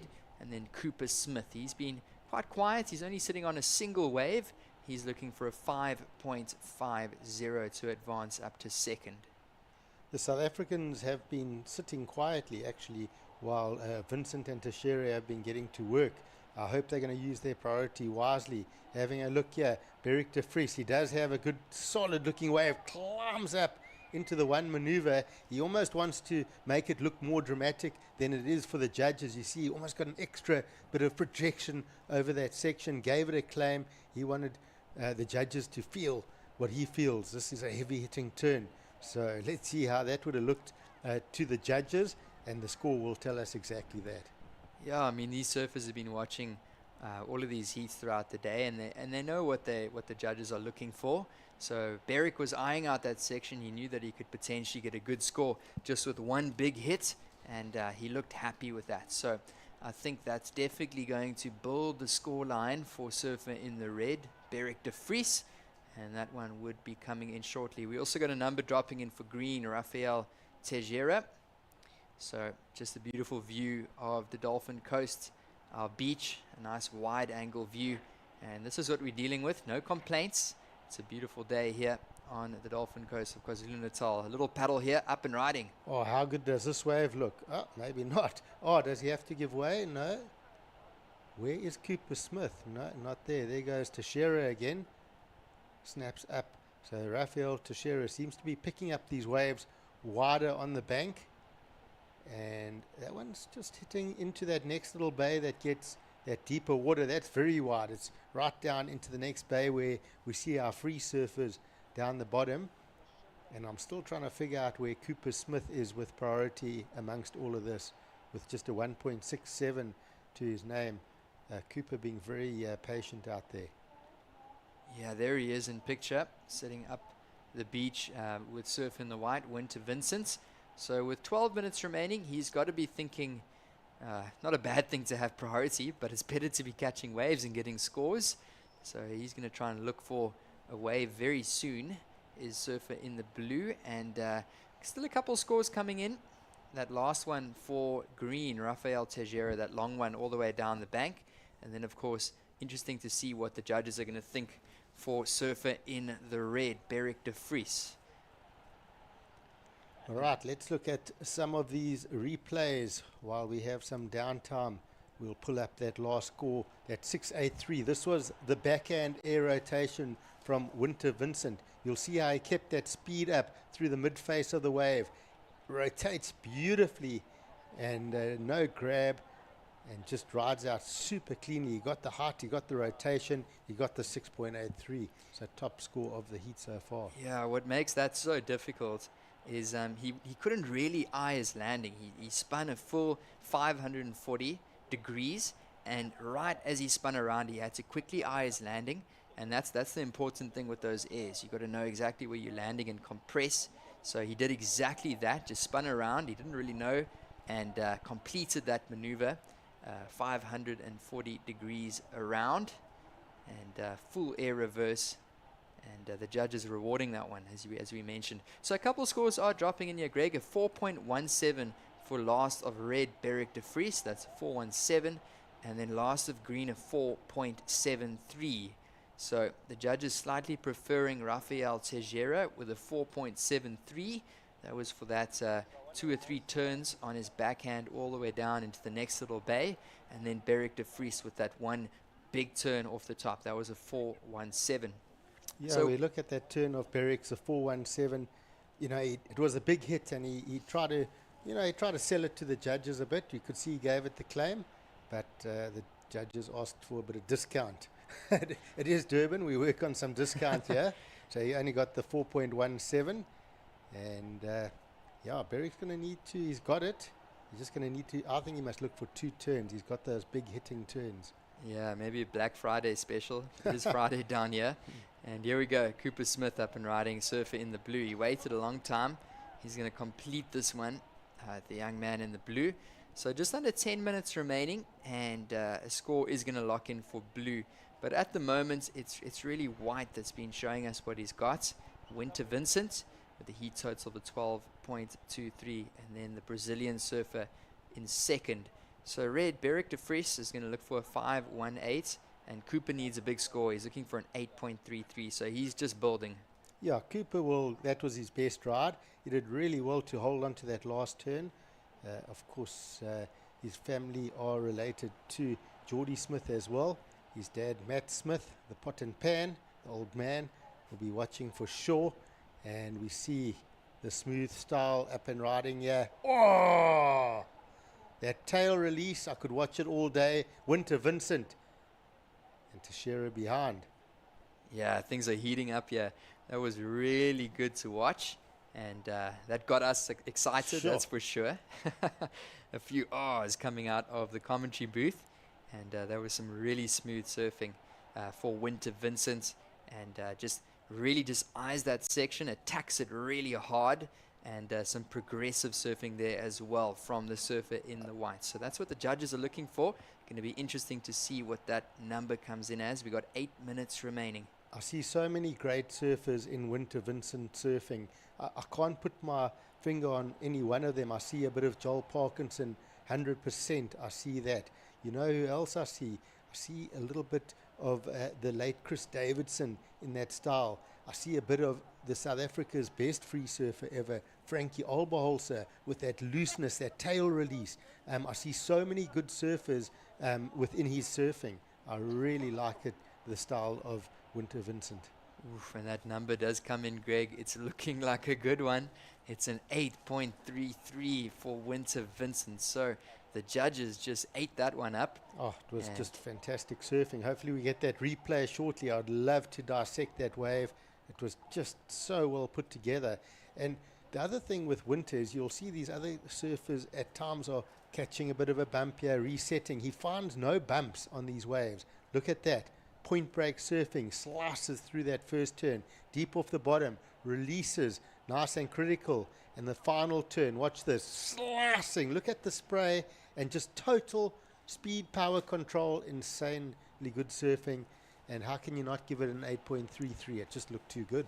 Oh yeah, and I love how he planted his right arm into the face of that wave just to give him some stability on that layback, and just a great execution there from the surfer in the white, Winter Vincent. And that gives his heat total now 15.16. So he's really improved upon his situation. His backup, very strong, a 6.83. And that means that Rafael Teixeira now looking for a 9.89. This is the surfer currently in second. And you can see just with the bottom turn, a little bit of a flatter section. And he's just going to go down there. So that's not going to go into his top two. Rafael Teixeira in second. Beric de Vries in third. He's looking for a 5.18. That's definitely a gettable number for the surfer in the red, and surfer in the blue looking for a 6.73. Looks like a replay from last of blue. All right, this is young Cooper Smith working through this, hits it, and did well to hold on. There was quite a bit of turbulence there, so got the board facing the beach, held on. And Cooper's been a bit slow in this heat, checking the surfing, but it's pretty tough when you're a junior and you have some of these big names, and you're in a heat with them. You can't help but watch their surfing. It's like, wow, check that turn, look at that turn. Next thing you check your clock and there's 5 minutes to go, because you're in awe of this good surfing. But it's a good learning curve, and he's done well to hold on to a couple of those turns. Be good to see him nail a really big score at the end. Yeah, Cooper Smith looking for another one now, and here we go with Rafael Teixeira, the Brazilian, and that's some nice powerful surfing on the backhand. So a little bit of a smaller wave. He's looking to improve upon a low number of a 4.73, and just gets back on the board to paddle out. So we got just under 5 minutes remaining, and Rafael's strategy right now, of course, just try and take it out of grasp for the surfers in the red and blue. He knows he's got to get quite a big number there, 9.89, if he was listening carefully to the beach commentator. So currently sitting in a little bit of a weird position, Rafael Teixeira. He's advancing, but he's not going to make any mistakes here, because Beric de Vries only needs a 5.18 to move up into second and advance. Yeah, Rafael's surfing well, but he looked better earlier when the waves were a bit bigger and a bit steeper, a bit more bowled out. That board was really responding well in those scooped out waves. He was quick out of the lip. I just feel that board isn't as responsive now with the higher, flatter waves. He's almost not getting caught, but a little bit catchy through those flatty, sort of white water sections. He's not getting that big, quick, sparking rotation off the top. But yeah, just something I've noticed. The previous heat, he was just on those bigger sections a lot quicker out of the lip. Yeah, he's a big, powerful surfer, so he's going to naturally look for those bigger sections to hit, and very consistent surfing though, and he completes it. So it comes at a 4.53, so a 4.53 just out of his top two. And meanwhile, this is a replay here for Winter Vincent. We didn't see this one, but he didn't complete that one, just went for a big tail blow. But at the moment, he's got to be feeling confident, is Winter Vincent at the top with the heat sort of a 15.16. We've got some potential action here, Greg. Yeah, so a split peak with blue and green. So Cooper Smith not getting any opportunities on that. And we did see Teixeira going left on that wave. And he's actually ridden that one all the way through, so I'm not too sure what went down. But he's kind of looking up at the beach. Maybe he was happy with whatever maneuver he did on that wave. So right down into the rocks. And out the back, having a look, Winter Vincent. And Beric de Vries is out there somewhere with priority. Beric is going to want to find something. He's not looking for an overly big score. To be honest, a 5.18. He's got to be giving himself a chance somewhere along the way, yeah? Yeah, there he is at the back to the right-hand side of the screen. But meanwhile, up and riding, this is Winter Vincent. Nice turn off the top. Look at that spray. One more. Vincent with a big one. Tries to blow those fins out the back. But unfortunately, he's going to go down there. Winter Vincent. And that's the man in picture there. 20 years old from Australia. And had a good run last year in this event. He's looking to carry that momentum through to the Challenger Series, and he's doing pretty well. He's got a heat total of a 15.16. So with just under 2 minutes remaining, I mean, Beric de Vries in the red and Cooper Smith in the blue have got to be feeling a little bit tense right now. There's not much time remaining. There are our two South African surfers in picture in front of us on the screen, and we definitely know it's in reach for these two surfers. Up and riding here. This might be the last replay that we might have missed for green. Oh, how's that turn? So one solid maneuver, and I did mention Rafael Teixeira kind of rode that one through. You could see on his face he looked quite happy with that turn, and they're still looking to give him a score. 1 minute to go. Where are our surfers in third and fourth? Beric de Vries with first priority. Cooper Smith with second priority. But look at that score that came in for that big hit for Rafael Teixeira. Yeah, Greg, it comes through at a 6.0 for that one big frontside turn. It looks like he's going to go again. So he's got good momentum as Rafael Teixeira. He's trying to put it out of reach for the two surfers in the red and the blue.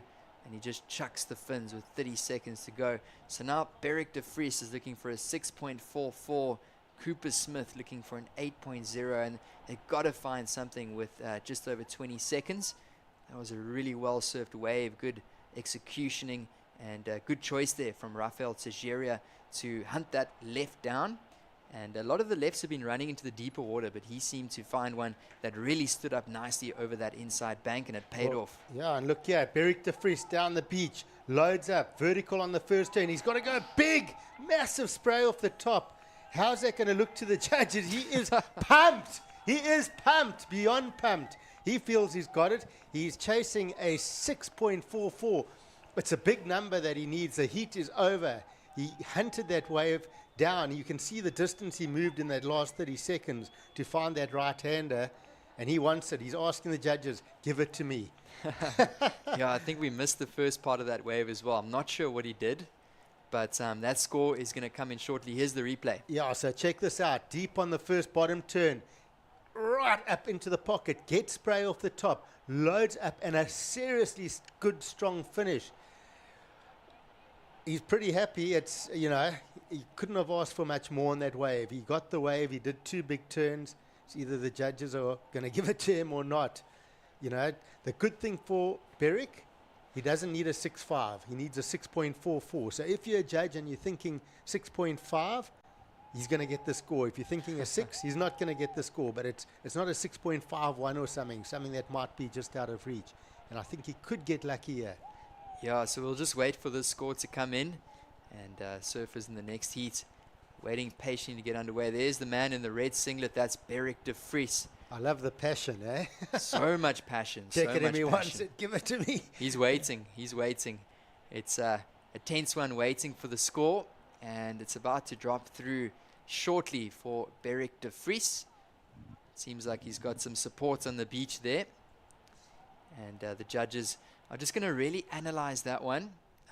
Really difficult to make the right choice there, but we've got a great panel of judges, and it's going to be close. Should we judge it? Oof, I think it's going to be right there. Oh, look at these numbers. Oh, it's going to be interesting. That's what I said. It's at 6.44. It's a sort of an interesting number. Whew. Yeah, the numbers are dropping in. It's going to be close for Beric de Vries, the local surfer. We're waiting for those numbers to come through. We can see one or two on the screen. There's two judges that have just given him and two that have just not given him. We've got one more to go. Oh no. It's a 6.33, just under for Beric de Vries. Oh, wow, how close. Yeah, super close. This is the Ballito Open presented by Flojos. We'll be right back.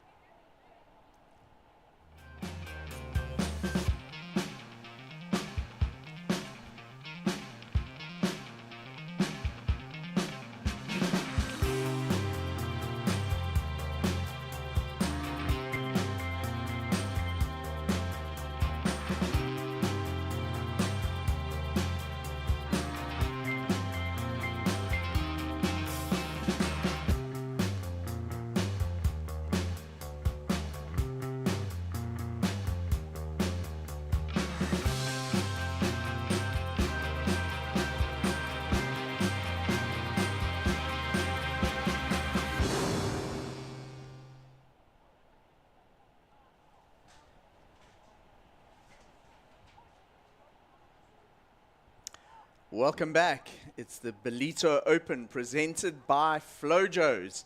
We're into Heat 7, round of 48. It's the penultimate heat of the day. And in this heat, introducing to you in the red singlet is Clayton Turrell. In blue, Josh van Wyk. In the white singlet, Kijero Nishi. And in the green is Logan Tilsley. Heat 7, round of 48. It's the second last heat of the day. 7 heats in this round of 48. And it's a beautiful afternoon on the beach here. It's been a lovely day. Started quite windy with a strong southwest and has turned into a beautiful Friday late afternoon here. Opening up the first wave of the heat, it's Josh van Wyk, the surfer in the blue singlet, just going down on that second turn. So talking you through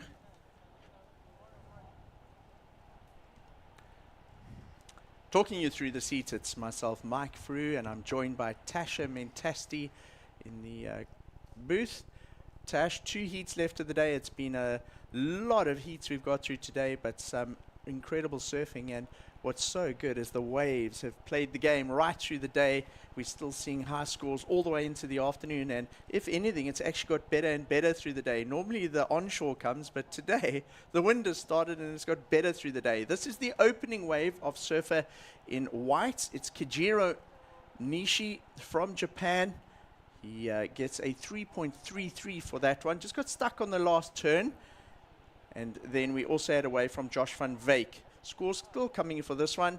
Gets a nice little cutback to start at the top of that wave and then digs in on the foamy section on his second maneuver. So 2 waves, a 3.33 for surfer in white and a 2 for surfer in blue, Josh van Wyk. Tash, you've just come off the beach. How's it looking down there? I see it's pretty busy. It's a Friday afternoon. School holidays started today, and straight away we can see a big difference. There's people all over Ballito. Yeah, it's been such a good day on the beach. I mean, Friday, number one, Friday afternoon, it's definitely hotting up. But for me, there's been such incredible surfing action all day. There hasn't been one boring heat, you know, just really good quality surfing. It's so good to have waves. We always say with a contest, if there's waves, everyone's happy, and everyone has been pretty happy, other than the guys that are getting 3rd and 4th. Unfortunately, there's no repo rounds in this type of competition. It's immediate elimination. You have to place 1st and 2nd and advance through to the next round. 3rd and 4th, unfortunately, eliminated. But there's just been some quality surfing. Really big bottom turns, big top turns, lots of power, and a lot of variety in the different styles of the athletes that are coming through. It's only a QS 2000. We wouldn't usually see the names that we've been seeing in today's surfing on the stream, but they're definitely part of the Challenger Series, and Ballito Pro is stop number 2 on the 2025 Challenger Series. So these guys just getting a couple of heats under their belts, getting comfortable with conditions, and putting some reps in to kind of just build more confidence going into the Challenger Series, which starts on Sunday. So we saw a couple waves in the replays there as you were talking, Tash. Josh van Wyk, he scored a 3.33, and then just a quick in and out there for Kajiro Nishi. Just looking at some of the scores for today, Tash, that have come through. Rafael Teixeira, Keone Lassa, Luke Swanson, all in the excellent range. They got a 8.33, a 8, and a 8. So a couple excellent scores dropping in there. Luke Swanson has the top heat score of the day, a 15.5. And then Rafael Teixeira, a 15.4. So some good scores coming through. We've seen scores go into the excellent range. We've also seen the waves go into the excellent range. Totally. Saw some solid waves coming through on the lower tide. We've seen some difficult sections being negotiated. And we're now into heat 7, round of 48. So 20 minutes remaining. And at the moment, it's Josh van Wyk. Josh is one of the 3 South Africans in the Sea Tash. He's actually still a junior. He came into this event seeded in this round and finds himself up against Logan Tilsley. That was a big win for the young junior earlier in the day. Clay Turrell, and then the Japanese surfer Kajiro Nishi. Yeah, you know what I like here? It's 3 juniors pretty much into this round of 48 for the Ballito Open presented by Flojos. It's just good quality practice. It's just good timing, good learnings. I think they can take a lot out of this. Maybe not always in the heat, but also just watching heats and watching what these other athletes are doing. But for me, it's just great. I've seen these kids come through the amateur ranks, and to now see them on a much bigger stage, it just shows that there's been some forward momentum. It shows that they're putting the time in, and they're wanting to hone their skills. So I would love to see some of these youngsters perform really well and have a good result. However, they are going to come up against some pretty heavy hitters, and I must say, Kajiro Nishi is starting to become one of my favorites. I like his style, I like his energy. He's really light-footed, he's got a lot of speed. There's never a dead moment in his surfing, and he kind of always surprises me a little bit. Yeah, Kajiro Nishi, a familiar face here in Ballito. He's been coming here for a couple of years. I was telling you that I remember him from last year. He had a red wetsuit that he chose to wear in Ballito, and he decided when he got to dye his hair red. So he bleached it, and then he dyed it red so that his wetsuit would match his hair. And then in the one heat, he was actually in a red rashy too. So it was just this red going across the wave. And a hell of a nice guy. He's always very friendly. He's a real character in his interviews. And at this stage, he finds himself in second position in the heat with a 3.33 and a 0.57. On screen, you can see there the surfers. The tide has come in. High tide at about 5:30 this afternoon here. It's South African local time. And the waves a little bit more bowly. That end section certainly not as heavy as it has been through the day. It does make it stopped. no. It does make it a little bit more challenging to find the right wave on these bowly high tides, because some of the waves that you take off on can be relatively flat and doesn't offer up that nice wall that we saw on some of the waves on the lower tide. So you've got to be a little bit more selective, because not as many of the waves are as consistent on that sandbank out there. They're also not walling up as much, they're not holding up as much as what these guys are wanting. So, yeah, you're right, Mike, it's changed a lot from this morning. Tash, on the beach there, from the beach commentary, how were the conditions on that last heat that you commented on? Yeah, I mean, it was quite interesting. So we saw Winter Vincent and Rafael Teixeira just keep busy. I mean, they were catching wave after wave. They were all over that lineup, where we saw the two South Africans kind of sitting and waiting. And that seemed to be the point of difference, as both the Aussie and the Brazilian were building house the whole time, where the South Africans were playing catch up. And we saw Beric de Vries, you know, he does represent under the Netherlands now, but representing W South Africa as a member. But, you know, in the dying seconds, he found the wave he needed. He sat with priority for a long time and just unable to get that score. But, you know, sometimes you can't wait too much, especially his requirement kept building. He needed a 4, then it became a 5, then it became a 6 something, you know. So it just shows that, you know, especially with these type of conditions that are a little bit all over the place. We've got an onshore wind, we've got an incoming tide, we've got a sandbank that has shifted a little bit with the swell. You can't always just wait for that magic wave to come, and you've got to look for it and really hunt and search. So hopefully, you know, Barry can just you know, let this one go and focus on the rest of the year, and really just take something from the loss and move on. Will we be seeing Beric as part of the Challenger Series next week? Unfortunately not. He's got to qualify through the regional series, and so I know that he is actively campaigning on this new 24-25 qualifying series, and we're into stop number 2 already, so he's going to have to keep focused on what he needs to do for the future QS events. You know, look, he might get lucky. I actually haven't seen the alternate list for the Challenger Series, and I don't know if he did enter, but I do know that unfortunately there have been a couple of athletes that haven't been able to get to South Africa, so we have started already putting alternates onto the main heat draw. It is definitely something I need to look at, but let's see. You know, I don't think Beric is over yet. He's only just got started again, which is so great to just see him in a jersey, but focusing on some live action now. Out in the water, this is Josh van Beek. He's been very busy. Tash, you were talking about that previous heat where Rafael Teixeira and Winter Vincent were busy. Exactly the same thing is playing out in this heat. We've got Clayton Turrell being very patient, the surfer in red. Josh van Beek in blue, that was his 4th wave. Kajiro Nishi has been very busy as well. And then Logan Tilsley's just caught the 1 wave.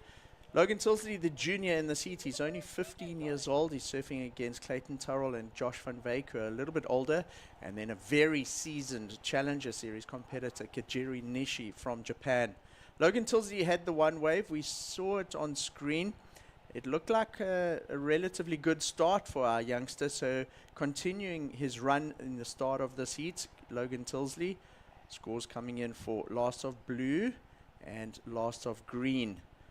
So if you look at the top of your screen there, Kajiro Nishi a 6.1 total score, Josh van Wyk a 5.33. There is still a score to drop in for last of Logan Tilsley. However, the judges' eyes right now will be on this man in red. Oh, Clayton Turrell gets up into the lip and he rides it out. That's an important finish on the ride there for Clayton Turrell, the young pro junior surfing here in the Ballito Open presented by Flojos. Important that he finished that wave, and now he has a good foundation to build the rest of his heat on. Yeah, I loved the transition between the two turns. There was no dead time. He literally leaned into that first turn and straight into the next one. So great transition. Logan Tilsley, one big turn straight up into another one. Wow, I like that. Tash, that's almost a textbook example of a backhand re-entry going up to 12 o'clock. So Logan Tilsley gets the first turn and utilized the speed of that first turn to go into a great bottom turn, which lined the board up to hit the lip on the second turn. And he comes down, rides it out with power and flow. Logan Tilsley having a great run so far in the Ballito Open, presented by Flojos, and making the most of the conditions on offer. So I think that we actually have two waves owed to us by the judges for Logan Tilsley. One from Clayton Turrell and then the last one of Kajiro Nishi. Yeah. Tash, it's still really exciting here despite the tide coming in. And as we see there from Logan Tilsley, if we could at some point get a replay of that, good looking wave. That's Clayton Turrell staying busy after a slow start. We've had around 12 minutes in the heat so far. But these juniors getting busy, and they want to get through to the next round and surf against the top seeds that are coming through tomorrow. Man, I had a quick look at that, Tash. Sure. I saw some names there. Matthew McGillivray, Jackson Bunch. Whew. Some heavy heats coming up tomorrow. When last did you see Maddie McGillivray in a QS? You know draw? what? It's been a while. I clearly remember when I last saw him here in Ballito. It was when Mikey February was still surfing. I think it was the year that Mikey February qualified here in Ballito. He had a big result and he made quarters or semis that helped him to go on to qualify that year. And I actually remember Graham Hines being here and Spider Murphy, and they were assisting Matthew McGillivray that year. So that was quite a while ago. Yeah, we've just been seeing the replays here from the two youngsters in green and red. I enjoyed Logan Tilsley's first ride. It's come through at a 5-point ride. So the youngster really showing some maturity in his surfing and in these pressure heats. So Logan Tilsley, we saw the replay of his second wave there. We're still waiting for the score of that. His first wave comes in at a 5, and Tash, scores dropping in. It looks like he might improve on that. It's a 5.57. The 15-year-old goes to the lead, a 5.57 and a 5, doing what he did in the last heat, really building a well-paced and well-surfed heat. With 10 minutes remaining, it's Logan Tilsley in green in the lead, 5.57 and a 5. Josh van Wyk is in second, the other goofy footer in the heat. Actually, I think all four of these guys are goofy footers, saying that. So Josh van Wyk, a 3.63 and a 3.33. Kajiro Nishi needs a 3.63, and then Clayton Turrell requiring a 3.69. So we're going to have another look at the two rides from Logan Tilsley, the 5 and the 5.57. Up and riding, let's check this one out. Oh, hits the section there, great turn. That is his first wave, and then this is his second wave from Logan Tilsley. Uses that nice slash to set up the second one, hammers the lip. He gets scored a 5.57 for a total heat score of 10.57.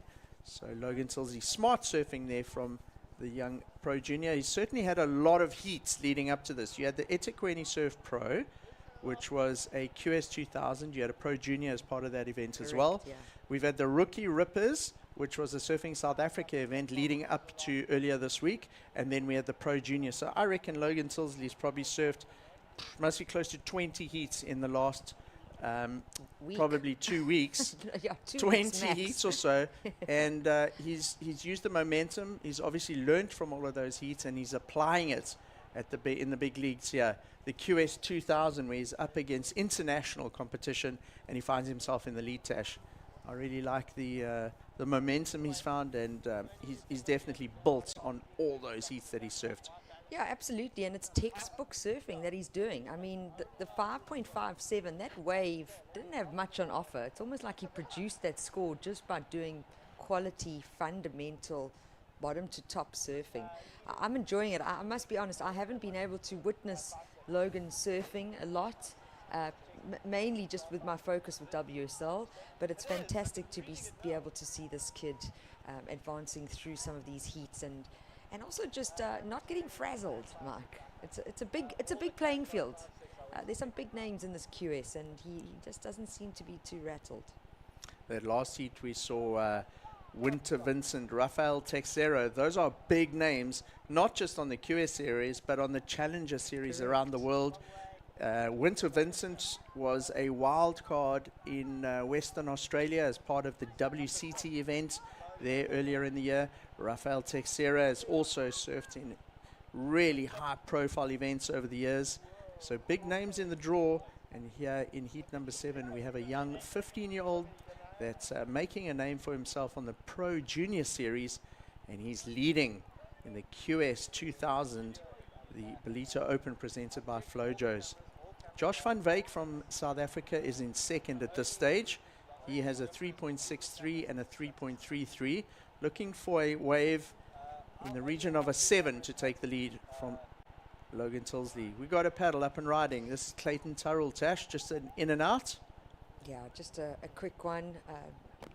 You know, he had third priority, so it's not like he gave up priority or has done anything wrong. Just maybe trying to keep busy. But sitting in fourth position, not needing a big score though, Mark. A 3.69 is what Clay Terrell is looking for. If we look at what his 2 counting scores are at the moment, it is going to be his best wave to find that requirement and move up to second position. So it's kind of like, you know, Logan's looking pretty comfortable. A pair of 5s. Second place surfer Josh van Wyk, a pair of 3s. And then you know, everyone is sitting pretty close. So it's going to be that fight for second position at the moment, because heat totals, our first place surfer at the moment, a 10.57 as a heat total. And then second, third, and fourth, there's not even a point separating them at the moment. Josh van Wyk, 6.96. Kajiro Nishi, 6.1. He's sitting in third. And then Clay Terrell in fourth with a 6-point total. So very open to seeing who's going to go into that second position and advance through. This is the second to last heat of the day. We're not going to move into the round of 32 today. I have been given a provisional schedule, and it is going to be round of 32 starting tomorrow.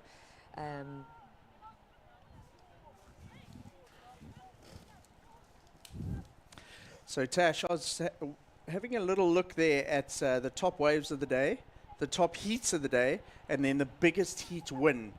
I was just thinking about Logan Tilsley, you know, seeing this young South African. He's 15 years old. He's leading the heat at the moment with a 5, 6, 7, and a 5. On screen, this is Josh van Wyk. Is he going to ride it out? He does. Yes. You can see from that body language, he's stoked with that. Looks straight at the judges. How do you like that? But just looking at the top waves of the day. So this QS 2000, the Ballito Open presented by Flojos, is a Africa Series event. The top waves of the event today, all 10 top waves are held by international surfers ranging from an 833 to a 667. The top heat score also all held by international surfers. Luke Swanson, all the way down to Rafael Texeira. And then the biggest heat win, so the distance between the top place position and the rest of the surfers in the heat, only one South African name in there, and that's Stephen Sawyer. So the internationals definitely dominating the top heat scores and the top wave scores on day one here of the Ballito Open presented by Flojos. Yeah, and you know, take nothing away from the locals, the South Africans. These are just seasoned campaigners. They're on the Challenger Series. It's not easy to qualify for the Challenger Series through any region. And you've got to have done your work on the QS grind in your region. And it's not often that you surf your first year of QS and qualify. It's that cutthroat and that's that much talent. We were saying earlier this morning in that very first round, it's strange to see such high sort of profile surfers in the first round, but it's because it's an Africa Series event.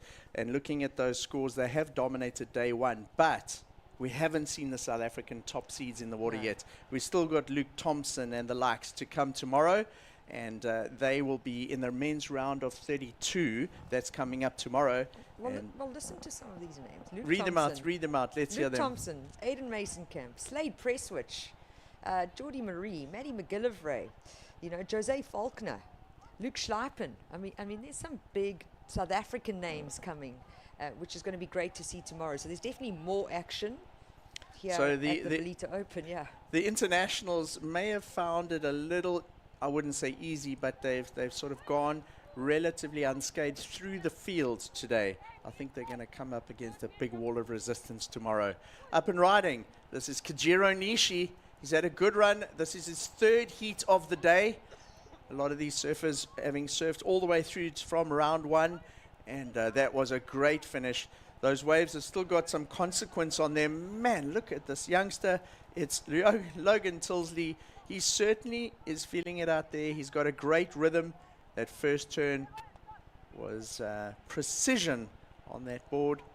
I really liked how he went up there. So not much to tell between those turns of Kajiro Nishi and Logan Tilsley. Logan Tilsley, first turn, came a little bit unstuck on the second one.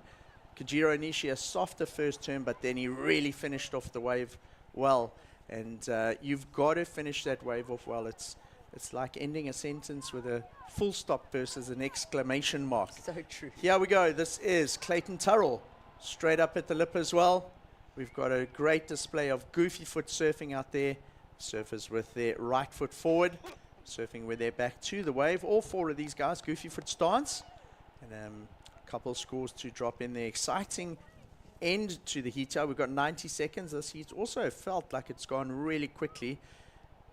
All the surfers have had 5 or 6 waves, and prior to that exchange it was Logan Tilsley and Kajiro Nishi in the first and second advancing positions, but we do still have scores to drop in of Clayton Turrell.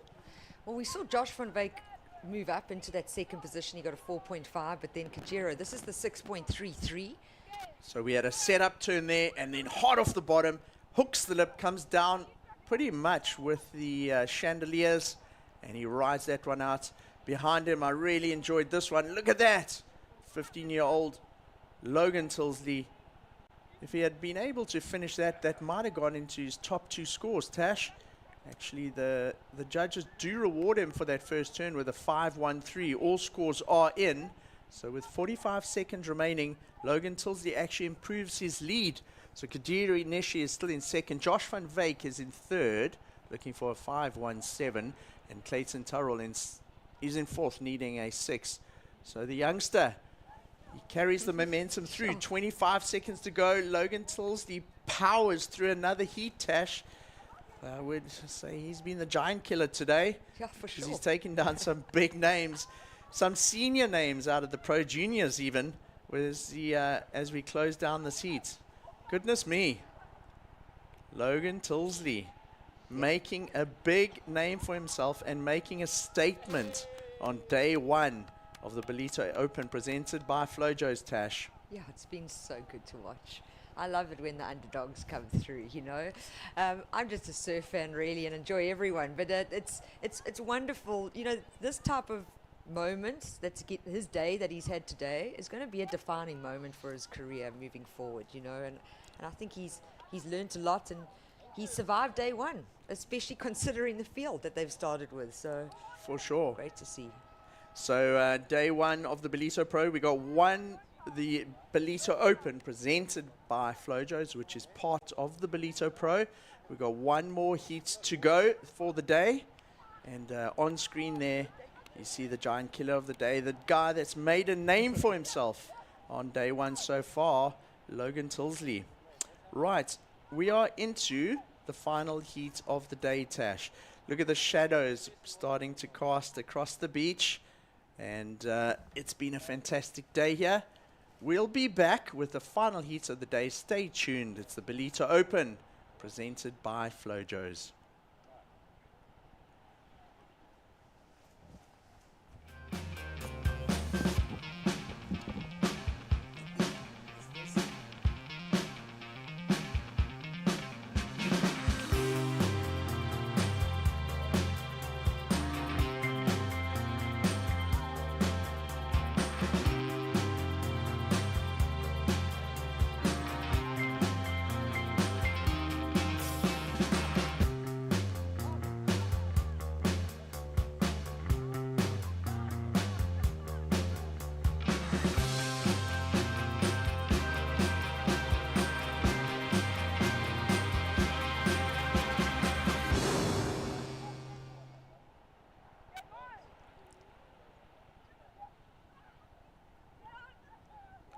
Welcome back. It's the Ballito Open presented by Flojos. We're into the last heat of the day, Tash, and what an exciting heat it is. We've got one of the old dogs in this heat. It's Joan Duru. He has surfed all the way from round one all the way through to the final heat of the day. Having a look at some of the scores, yeah, his scores feature in the top 10 top waves. It's the top heat score, and he's got the biggest heat win at this stage as well. So I look forward to what he's got to do. He comes up against Simon Winter, Teva Bochgua, and Carlos Muniz in the final heat of the day. And we've got one score on the board. It's a 193 from our heat leader, Joan Duru, establishing an early lead. On screen there, you can see the names of the surfers in heat 8 of the round of 48. So Joan Duru, he'll be wearing the green singlet. Simon Winter is in red. Teva Bochgua is in blue. And then we got Carlos Muniz in the white singlet. So this was during the ad break. We had this short wave of Joan Duru. Tash, after his first heat this morning, you said you spoke to him and he said it was quite tough out there because the swell was a lot bigger and he felt quite tired. And I think you said to him, well, geez, you could potentially have another 2 or 3 heats still to surf today. And here he finds himself in the final heat of the day, still going, still with a bit of momentum. I think back to when I was on the registration desk having a look at the check-in this morning, and I saw Kyle Vast, the Olympic gold medalist. He was checking in, not to surf a heat, he was here to support his coach, Joan Duru, and he's still going. Yeah, it's great to see, and like you were saying, I mean, he's holding some of the highest single wave scores, top 10 highest heat total, top 10 with the biggest gap between his competitors. So it's been a good day for the Frenchman. Interesting, yeah, we've also got Carlos Munoz, who has also come through a couple of heats today, and he's in his third heat as well. So starting off in that round of 72 and definitely wanting to advance through into the round of 32. And you know, for them, this is not about the points. It's the practice leading up to the Challenger Series, and if they can bank a little bit of prize money, I think it'll help as well. But the reality is they're just wanting to put some heats out in the water and get into a rhythm out here at Willard Beach for the upcoming Ballito Pro presented by O'Neill. That's the stop number 2 on the Challenger Series. Someone who is kind of maybe new a little bit to us to see is Teva, the Moroccan. He's actually just moved from WSL Europe under WSL Africa, so wanting to qualify for the 2026 Challenger Series, and he's chosen to make that switch and that pivot. I actually witnessed for the first time, I met him and his dad in Morocco in February.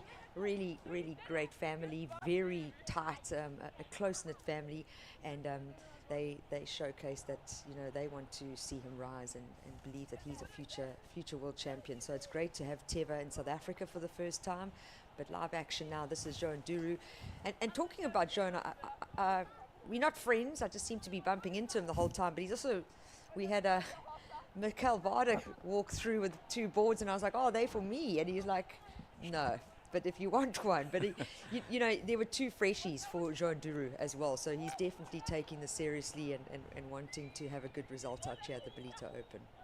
So we see a great looking wave there for Teva Boschgoer. He's one of the seeded surfers in this heat, so still in the rounds where we're seeing seeded surfers coming through. Tash, you and I have watched John Duru and Carlos Muniz surf all the way through from the first round this morning, second round, now they're into their third round of the day. And they're up against Simon Winter in red and Teva Boschgoer, who are surfing their very first heat of the day. So Correct, yeah. the surfers in blue and red have had to wait the entire day to put a singlet on and get out there. John Duru and Carlos Muniz, by comparison, have actually gone through 2 rounds of surfing. So they've surfed almost an hour of heat time out there at the moment, where Simon Winter and Teva, they've only had 7 minutes. So true.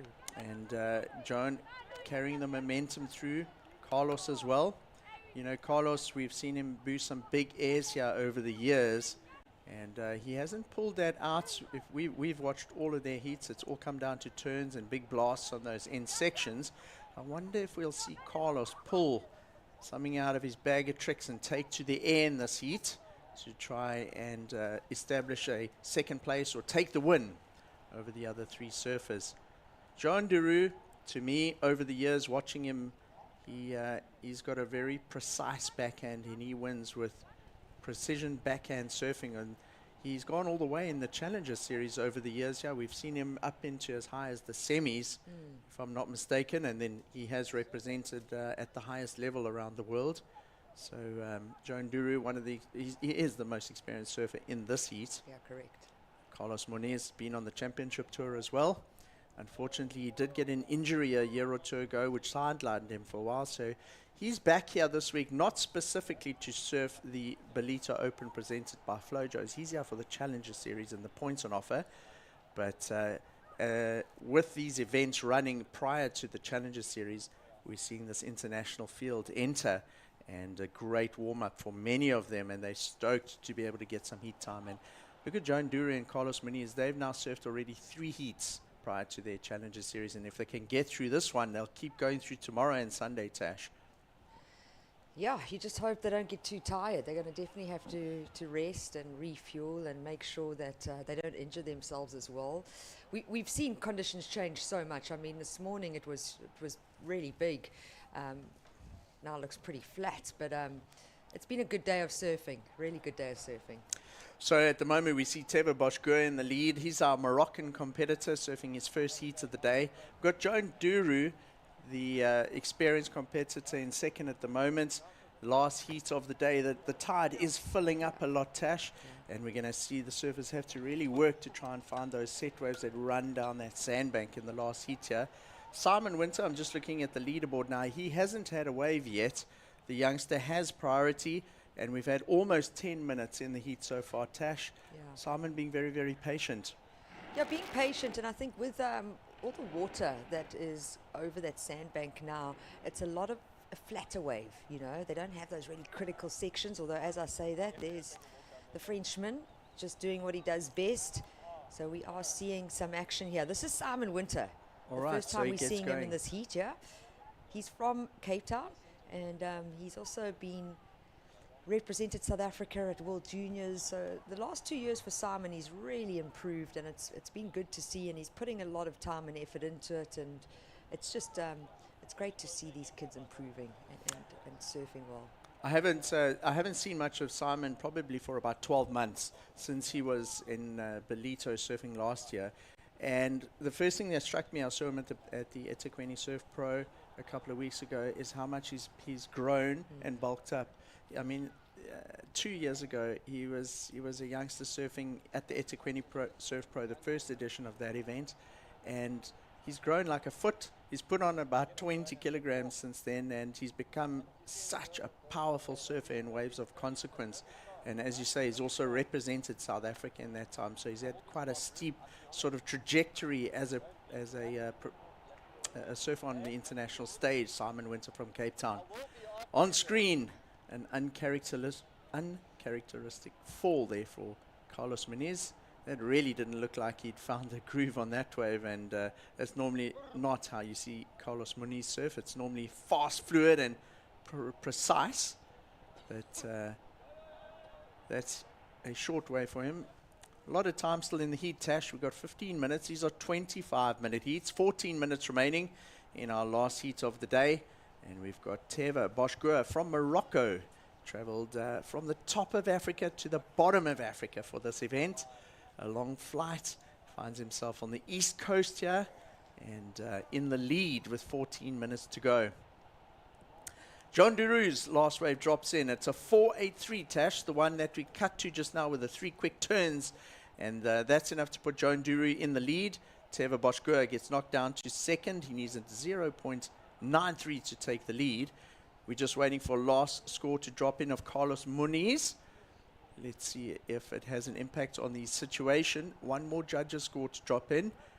And then on screen, your surfer in white could move up the rankings. Just under 14 minutes. Look how much the tides come in, Tash. Earlier in the morning on that same camera shot, this rock in front of us was pretty much dry.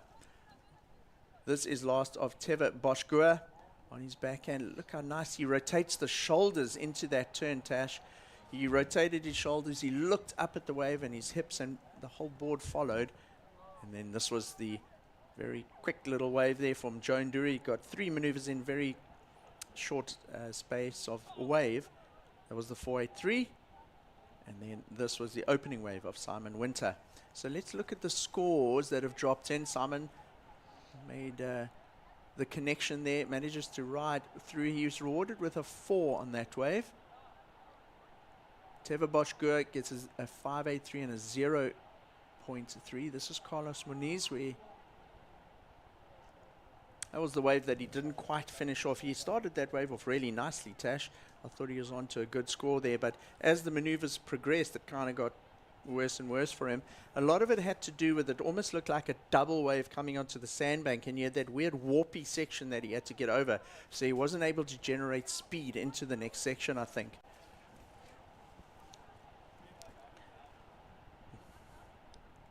Here is the last of blue, Teva Boshgua, Tash. Yeah, so on his backhand, we haven't seen what the score is, but this is wave number 3. Nice critical re-entry. So that's all that was on offer. For me, just looking at the timing, looking how the power, the pivot of it all, it's coming through at like an average score. So he's going to bank it. He's going to get rid of that 0.30 that he had in his top 2. And it does come in. It's a 4.8. So I like the replays that we were watching and the comparisons, because at the moment, it's the Moroccan in blue with the single highest wave score, the 5.83. Then it's John Duru, the 4.83. And the point of difference was that as Teva's wave actually stood up a little bit more, was slightly bigger, which means it's a more critical section for him to hit. But both surfers showing a lot of control. Simon Winter, the young South African in the red singlet with the 4-point ride, he almost produced that score. That wave didn't really have much on offer, and he did well for what was thrown at him. But, you know, it says he needs only a 2.77. I think he's going to need a lot more once these other guys get going and find a proper backup score. Some smooth surfing, live action from Joan Duru, currently in second place, looking to drop that 1.93, which is one of his top 2 counting rides at the moment. Tash, I think he probably would have got it with that wave. So that could take the lead away from Teva Boshgua. It'll knock Teva down into second and then increase the requirement for Carlos Muniz and Simon Winter, who are in third and fourth. Yeah, Carlos hasn't really got started yet. We're halfway through this heat. You know, the 3.63, I agree with you. I think he started well on that wave, unfortunately incomplete. He's got priority. Yeah, we go. Carlos Muniz just having a little look there. Decides not to go. He just had a sniff at that. Didn't actually commit and paddle to that wave, so he does retain priority. You've got to show commitment, or at least go for the wave, paddle with your arms, and then the priority shifts to the other surfer. But Carlos does manage to hang on to priority. This is a replay of Joan Duru in the afternoon sun here at the Ballito Pro. And first turn, that second turn really just a check turn to get back into the power pocket of the wave. And gets a turn or two on the inside as well. Remember, he wasn't looking for much, Tash, and scores still coming in. Teva Botchgur's last wave drops in at a 4.8, as we see another ride there for Simon Winter. So let's look at scores. We're waiting for one of Joan Duroux to drop in, and then we can look at the situation in the heats overall. Yeah, I just find that Simon Winter in the red, he hasn't chosen the right waves yet. They haven't had the potential that he needs, the scoring potential that he needs. He's fitting a turn in, but there's nothing more on offer, and he definitely needs to find a bit of wave face to work with. So John Dury's wave comes in. It's a 3.5. I think that 3.5, most of it was that first turn, because then the rest of the turns were quite soft as he made his way through to the inside. So John Dury, a 4.83 and a 3.5 positions him in second in the heat behind our heat leader Teva Botchgur. Teva's got a 5.83 and a 4.8. So after that of Joan Duroux, it looks like Simon Winter's now sitting in third, looking for a 4.34. And Carlos Muniz now has dropped down to fourth. He's still holding priority, looking for a 4.71. So Carlos in white, being very patient. Very patient. And down the beach, paddling back out. Joan Duroux says, no one else wants this. I'll take it, but it doesn't really work out for him. It's not going to be one of his highest scoring waves.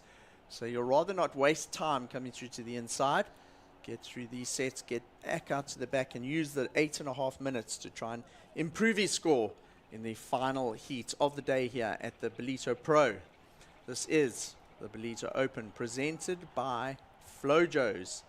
It's great to see Flojos back in South Africa, been back in the country for 3 years now. This is the third summer season for Flojos, and putting a lot of energy behind surfing. Flojos, one of the original sandal brands in the world.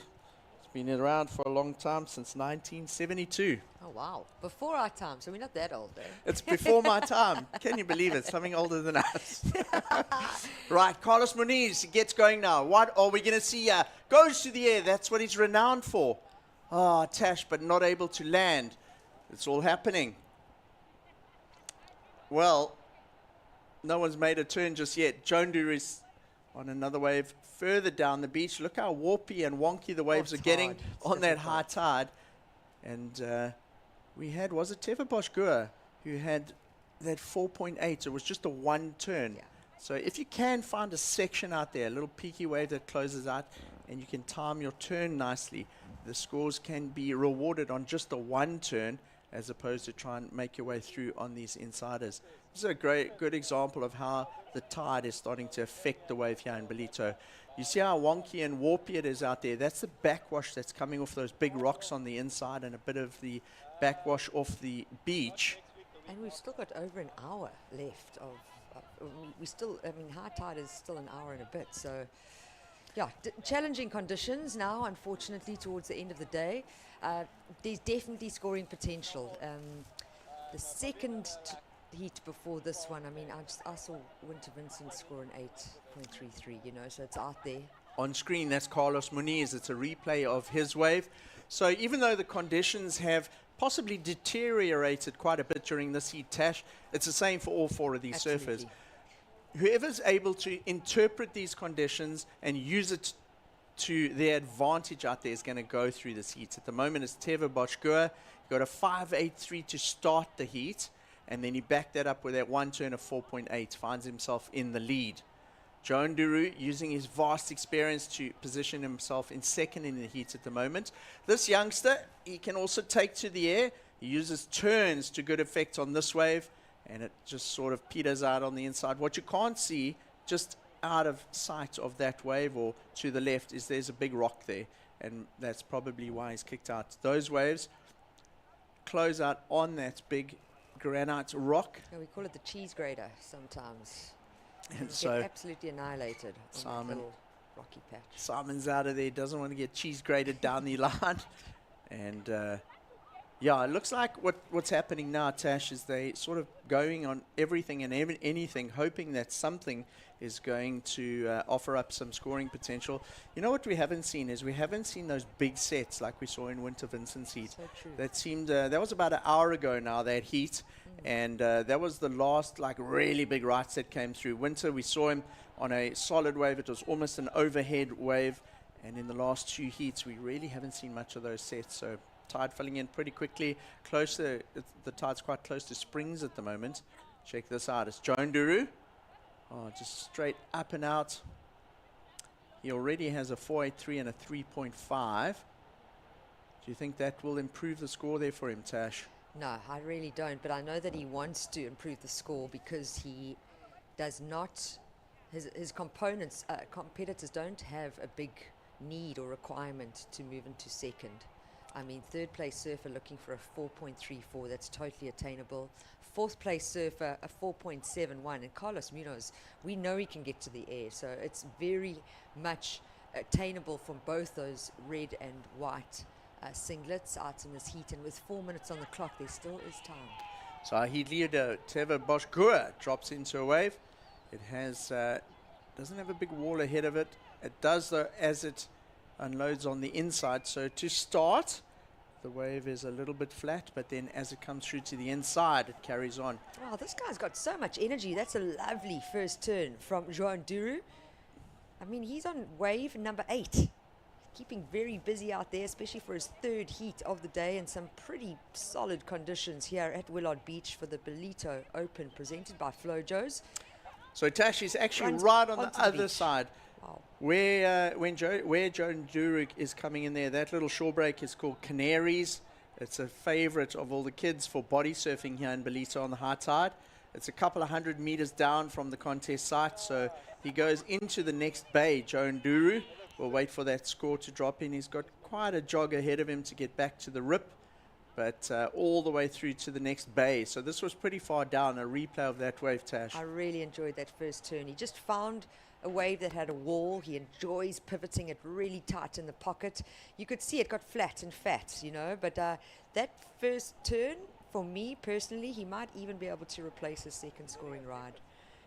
Judges will be looking at it. I don't know if they've got a camera that far down to look into that wave, but they're definitely going to be assessing it and seeing if he replaces the 3.5. 2.5 minutes remaining on the clock in the heat situation. We have a score outstanding for blue, Teva Boschgua. A score still to come for surfing green, Joan Duru. And a score still to come for Simon Winter. So while we were watching those waves, we did have waves for Teva Boschgua and Simon Winter. We'll wait for those scores to drop in and then see what the impact is on the situation. This is the wave, this last wave of Teva Boschgua was leading the heat prior to that exchange of rides between the three surfers. Oh, he really does pivot his board quickly. I mean, there's such a quick rotation there. It's going to be interesting to see the comparison here with the score for me with Joan Duru and that first turn, and then the one turn from Teva. We also had a ride from Carlos Muniz. So scores outstanding from all of the judges. Wow. Don't take that leaderboard you see on the screen as the current heat situation, because what you're not seeing is the scores that are still coming in. You can see the red bar there. It says waiting for scores. We're down to 1.5 minutes remaining. This is Carlos Muniz's last wave. Gets over the section. Again, it's quite a warpy one. Oh, he launches to the air. And again, just not able to hang on to it. So Carlos Muniz not quite landing those turns at the end of the wave as we're down to 1 minute remaining, Tash. So let's see, is Teva Boschgua and Joan Duru going to be able to hang on to first and second in the last minutes of the heat? That's live action there from Joan Duru. So he's found another one, Tash. Another one down to Canaries. How quickly did he run along that beach? He must have paddled halfway out and got sort of a mid-range set.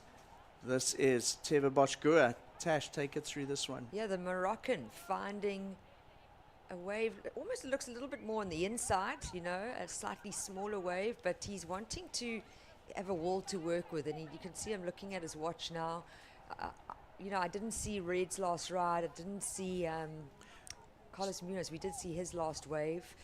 I don't feel that he's getting the 4.71 that he's looking for. So with 20 seconds remaining, Teva Boschgua, Joan Duru, Simon Winter, and Carlos Muniz. We're waiting for waves for everybody. So on screen, this is that mid-range run. He must have paddled out very quickly because we saw him running along the beach. So Joan Duru, he gets one more. We're waiting for that score. Carlos Muniz's wave comes in. It's a 187. That's not going to change things. We wait for Simon Winter's last wave, Joan Duru's last wave, and Teva Boschgua. This was Teva's last wave. Nice first turn. Look at the spray through of that one. Goes and he strikes the lip and he rides it out. Looks at his watch. So that was his last wave score. Still coming in for that one, Tash. It comes in. Simon Winter's wave has dropped in. It's a 3.2, not going to be enough. So it's between first and second for Teva Boschgua and Joan Duru.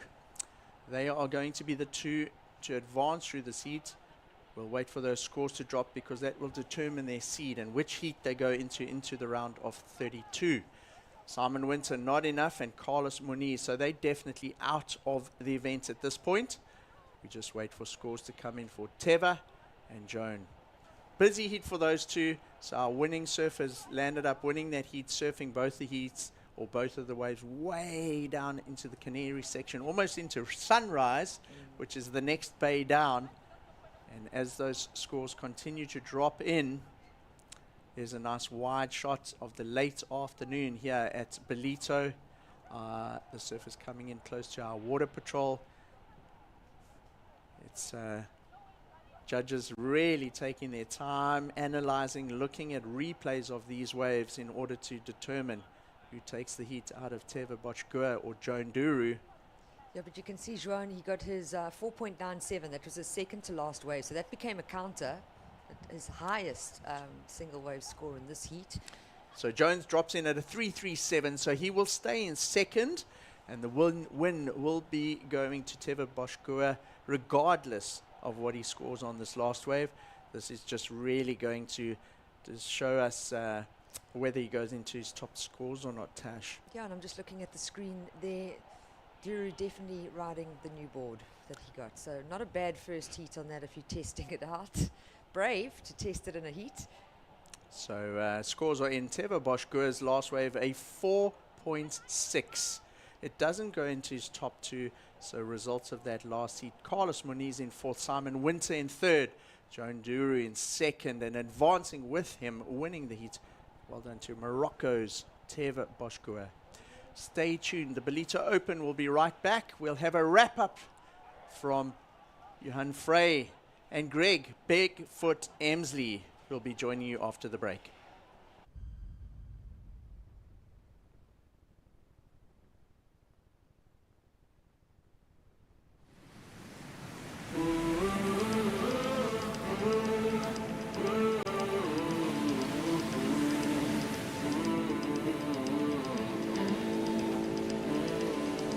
"56 years of South African surfing legacy has brought us to today.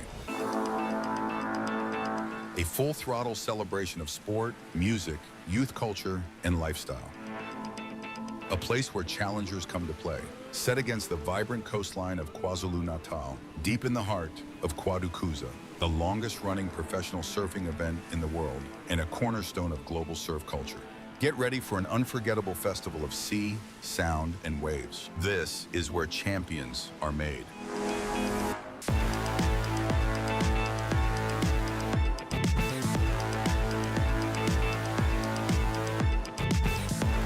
From world-class surfing to local flavors and global sounds, the beach comes alive with action-packed activations.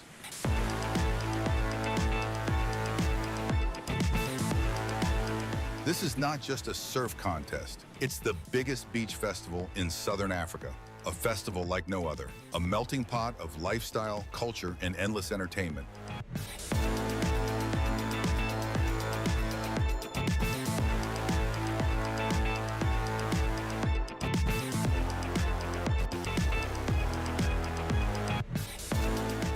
The O'Neill Smith Shapes Ballito Pro Junior is back in 2025.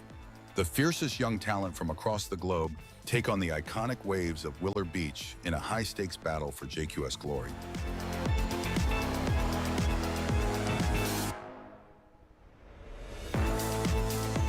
The 2025 edition of the Ballito Bowl Skate Jam, presented by O'Neill and Red Bull, invites you to just show up, drop in, and throw down. With 30,000 Rand in prize money on the line across the Groms and Open divisions, a sea of South Africa's top skate talent is set to make waves. all to the rhythm of the best beats, energy, and skate culture the event has to offer. This July, the shores of Kwadukuza come alive as the Ballito Pro 2025 presents the ultimate beachside music experience, the Free Beach Concerts, powered by Corona. Over 3 electrifying nights, Salt Rock Main Beach transforms into a vibrant stage. SA's best DJs and rock and roll sensations as 10,000 partygoers experienced in the heartbeat of South African music. Salt Rock Beach also hosts the Infinite Playlist Sessions, celebrating South Africa's surf and music scene.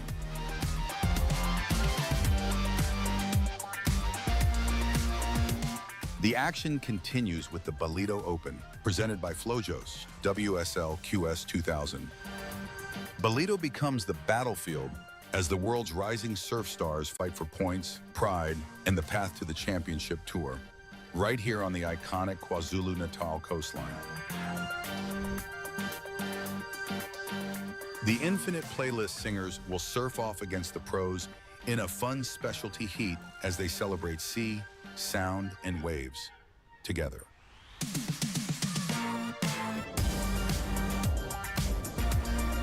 The climax to the event sees the world's elite rise to the challenge with the Ballito Pro, presented by O'Neill, the crown jewel of the African surf scene, and a pivotal stop on the WSL Challenger Series World Tour. This is where the ocean's rhythm meets the pulse of the music, where cultures converge and the energy of the coast comes alive. This is the soul of the Kwadukuza coastline, where sea, sound, and waves unite each and every one of us. This is the sound of the sea, the wave of unity, the legacy of champions. This is the Ballito Pro, presented by O'Neill.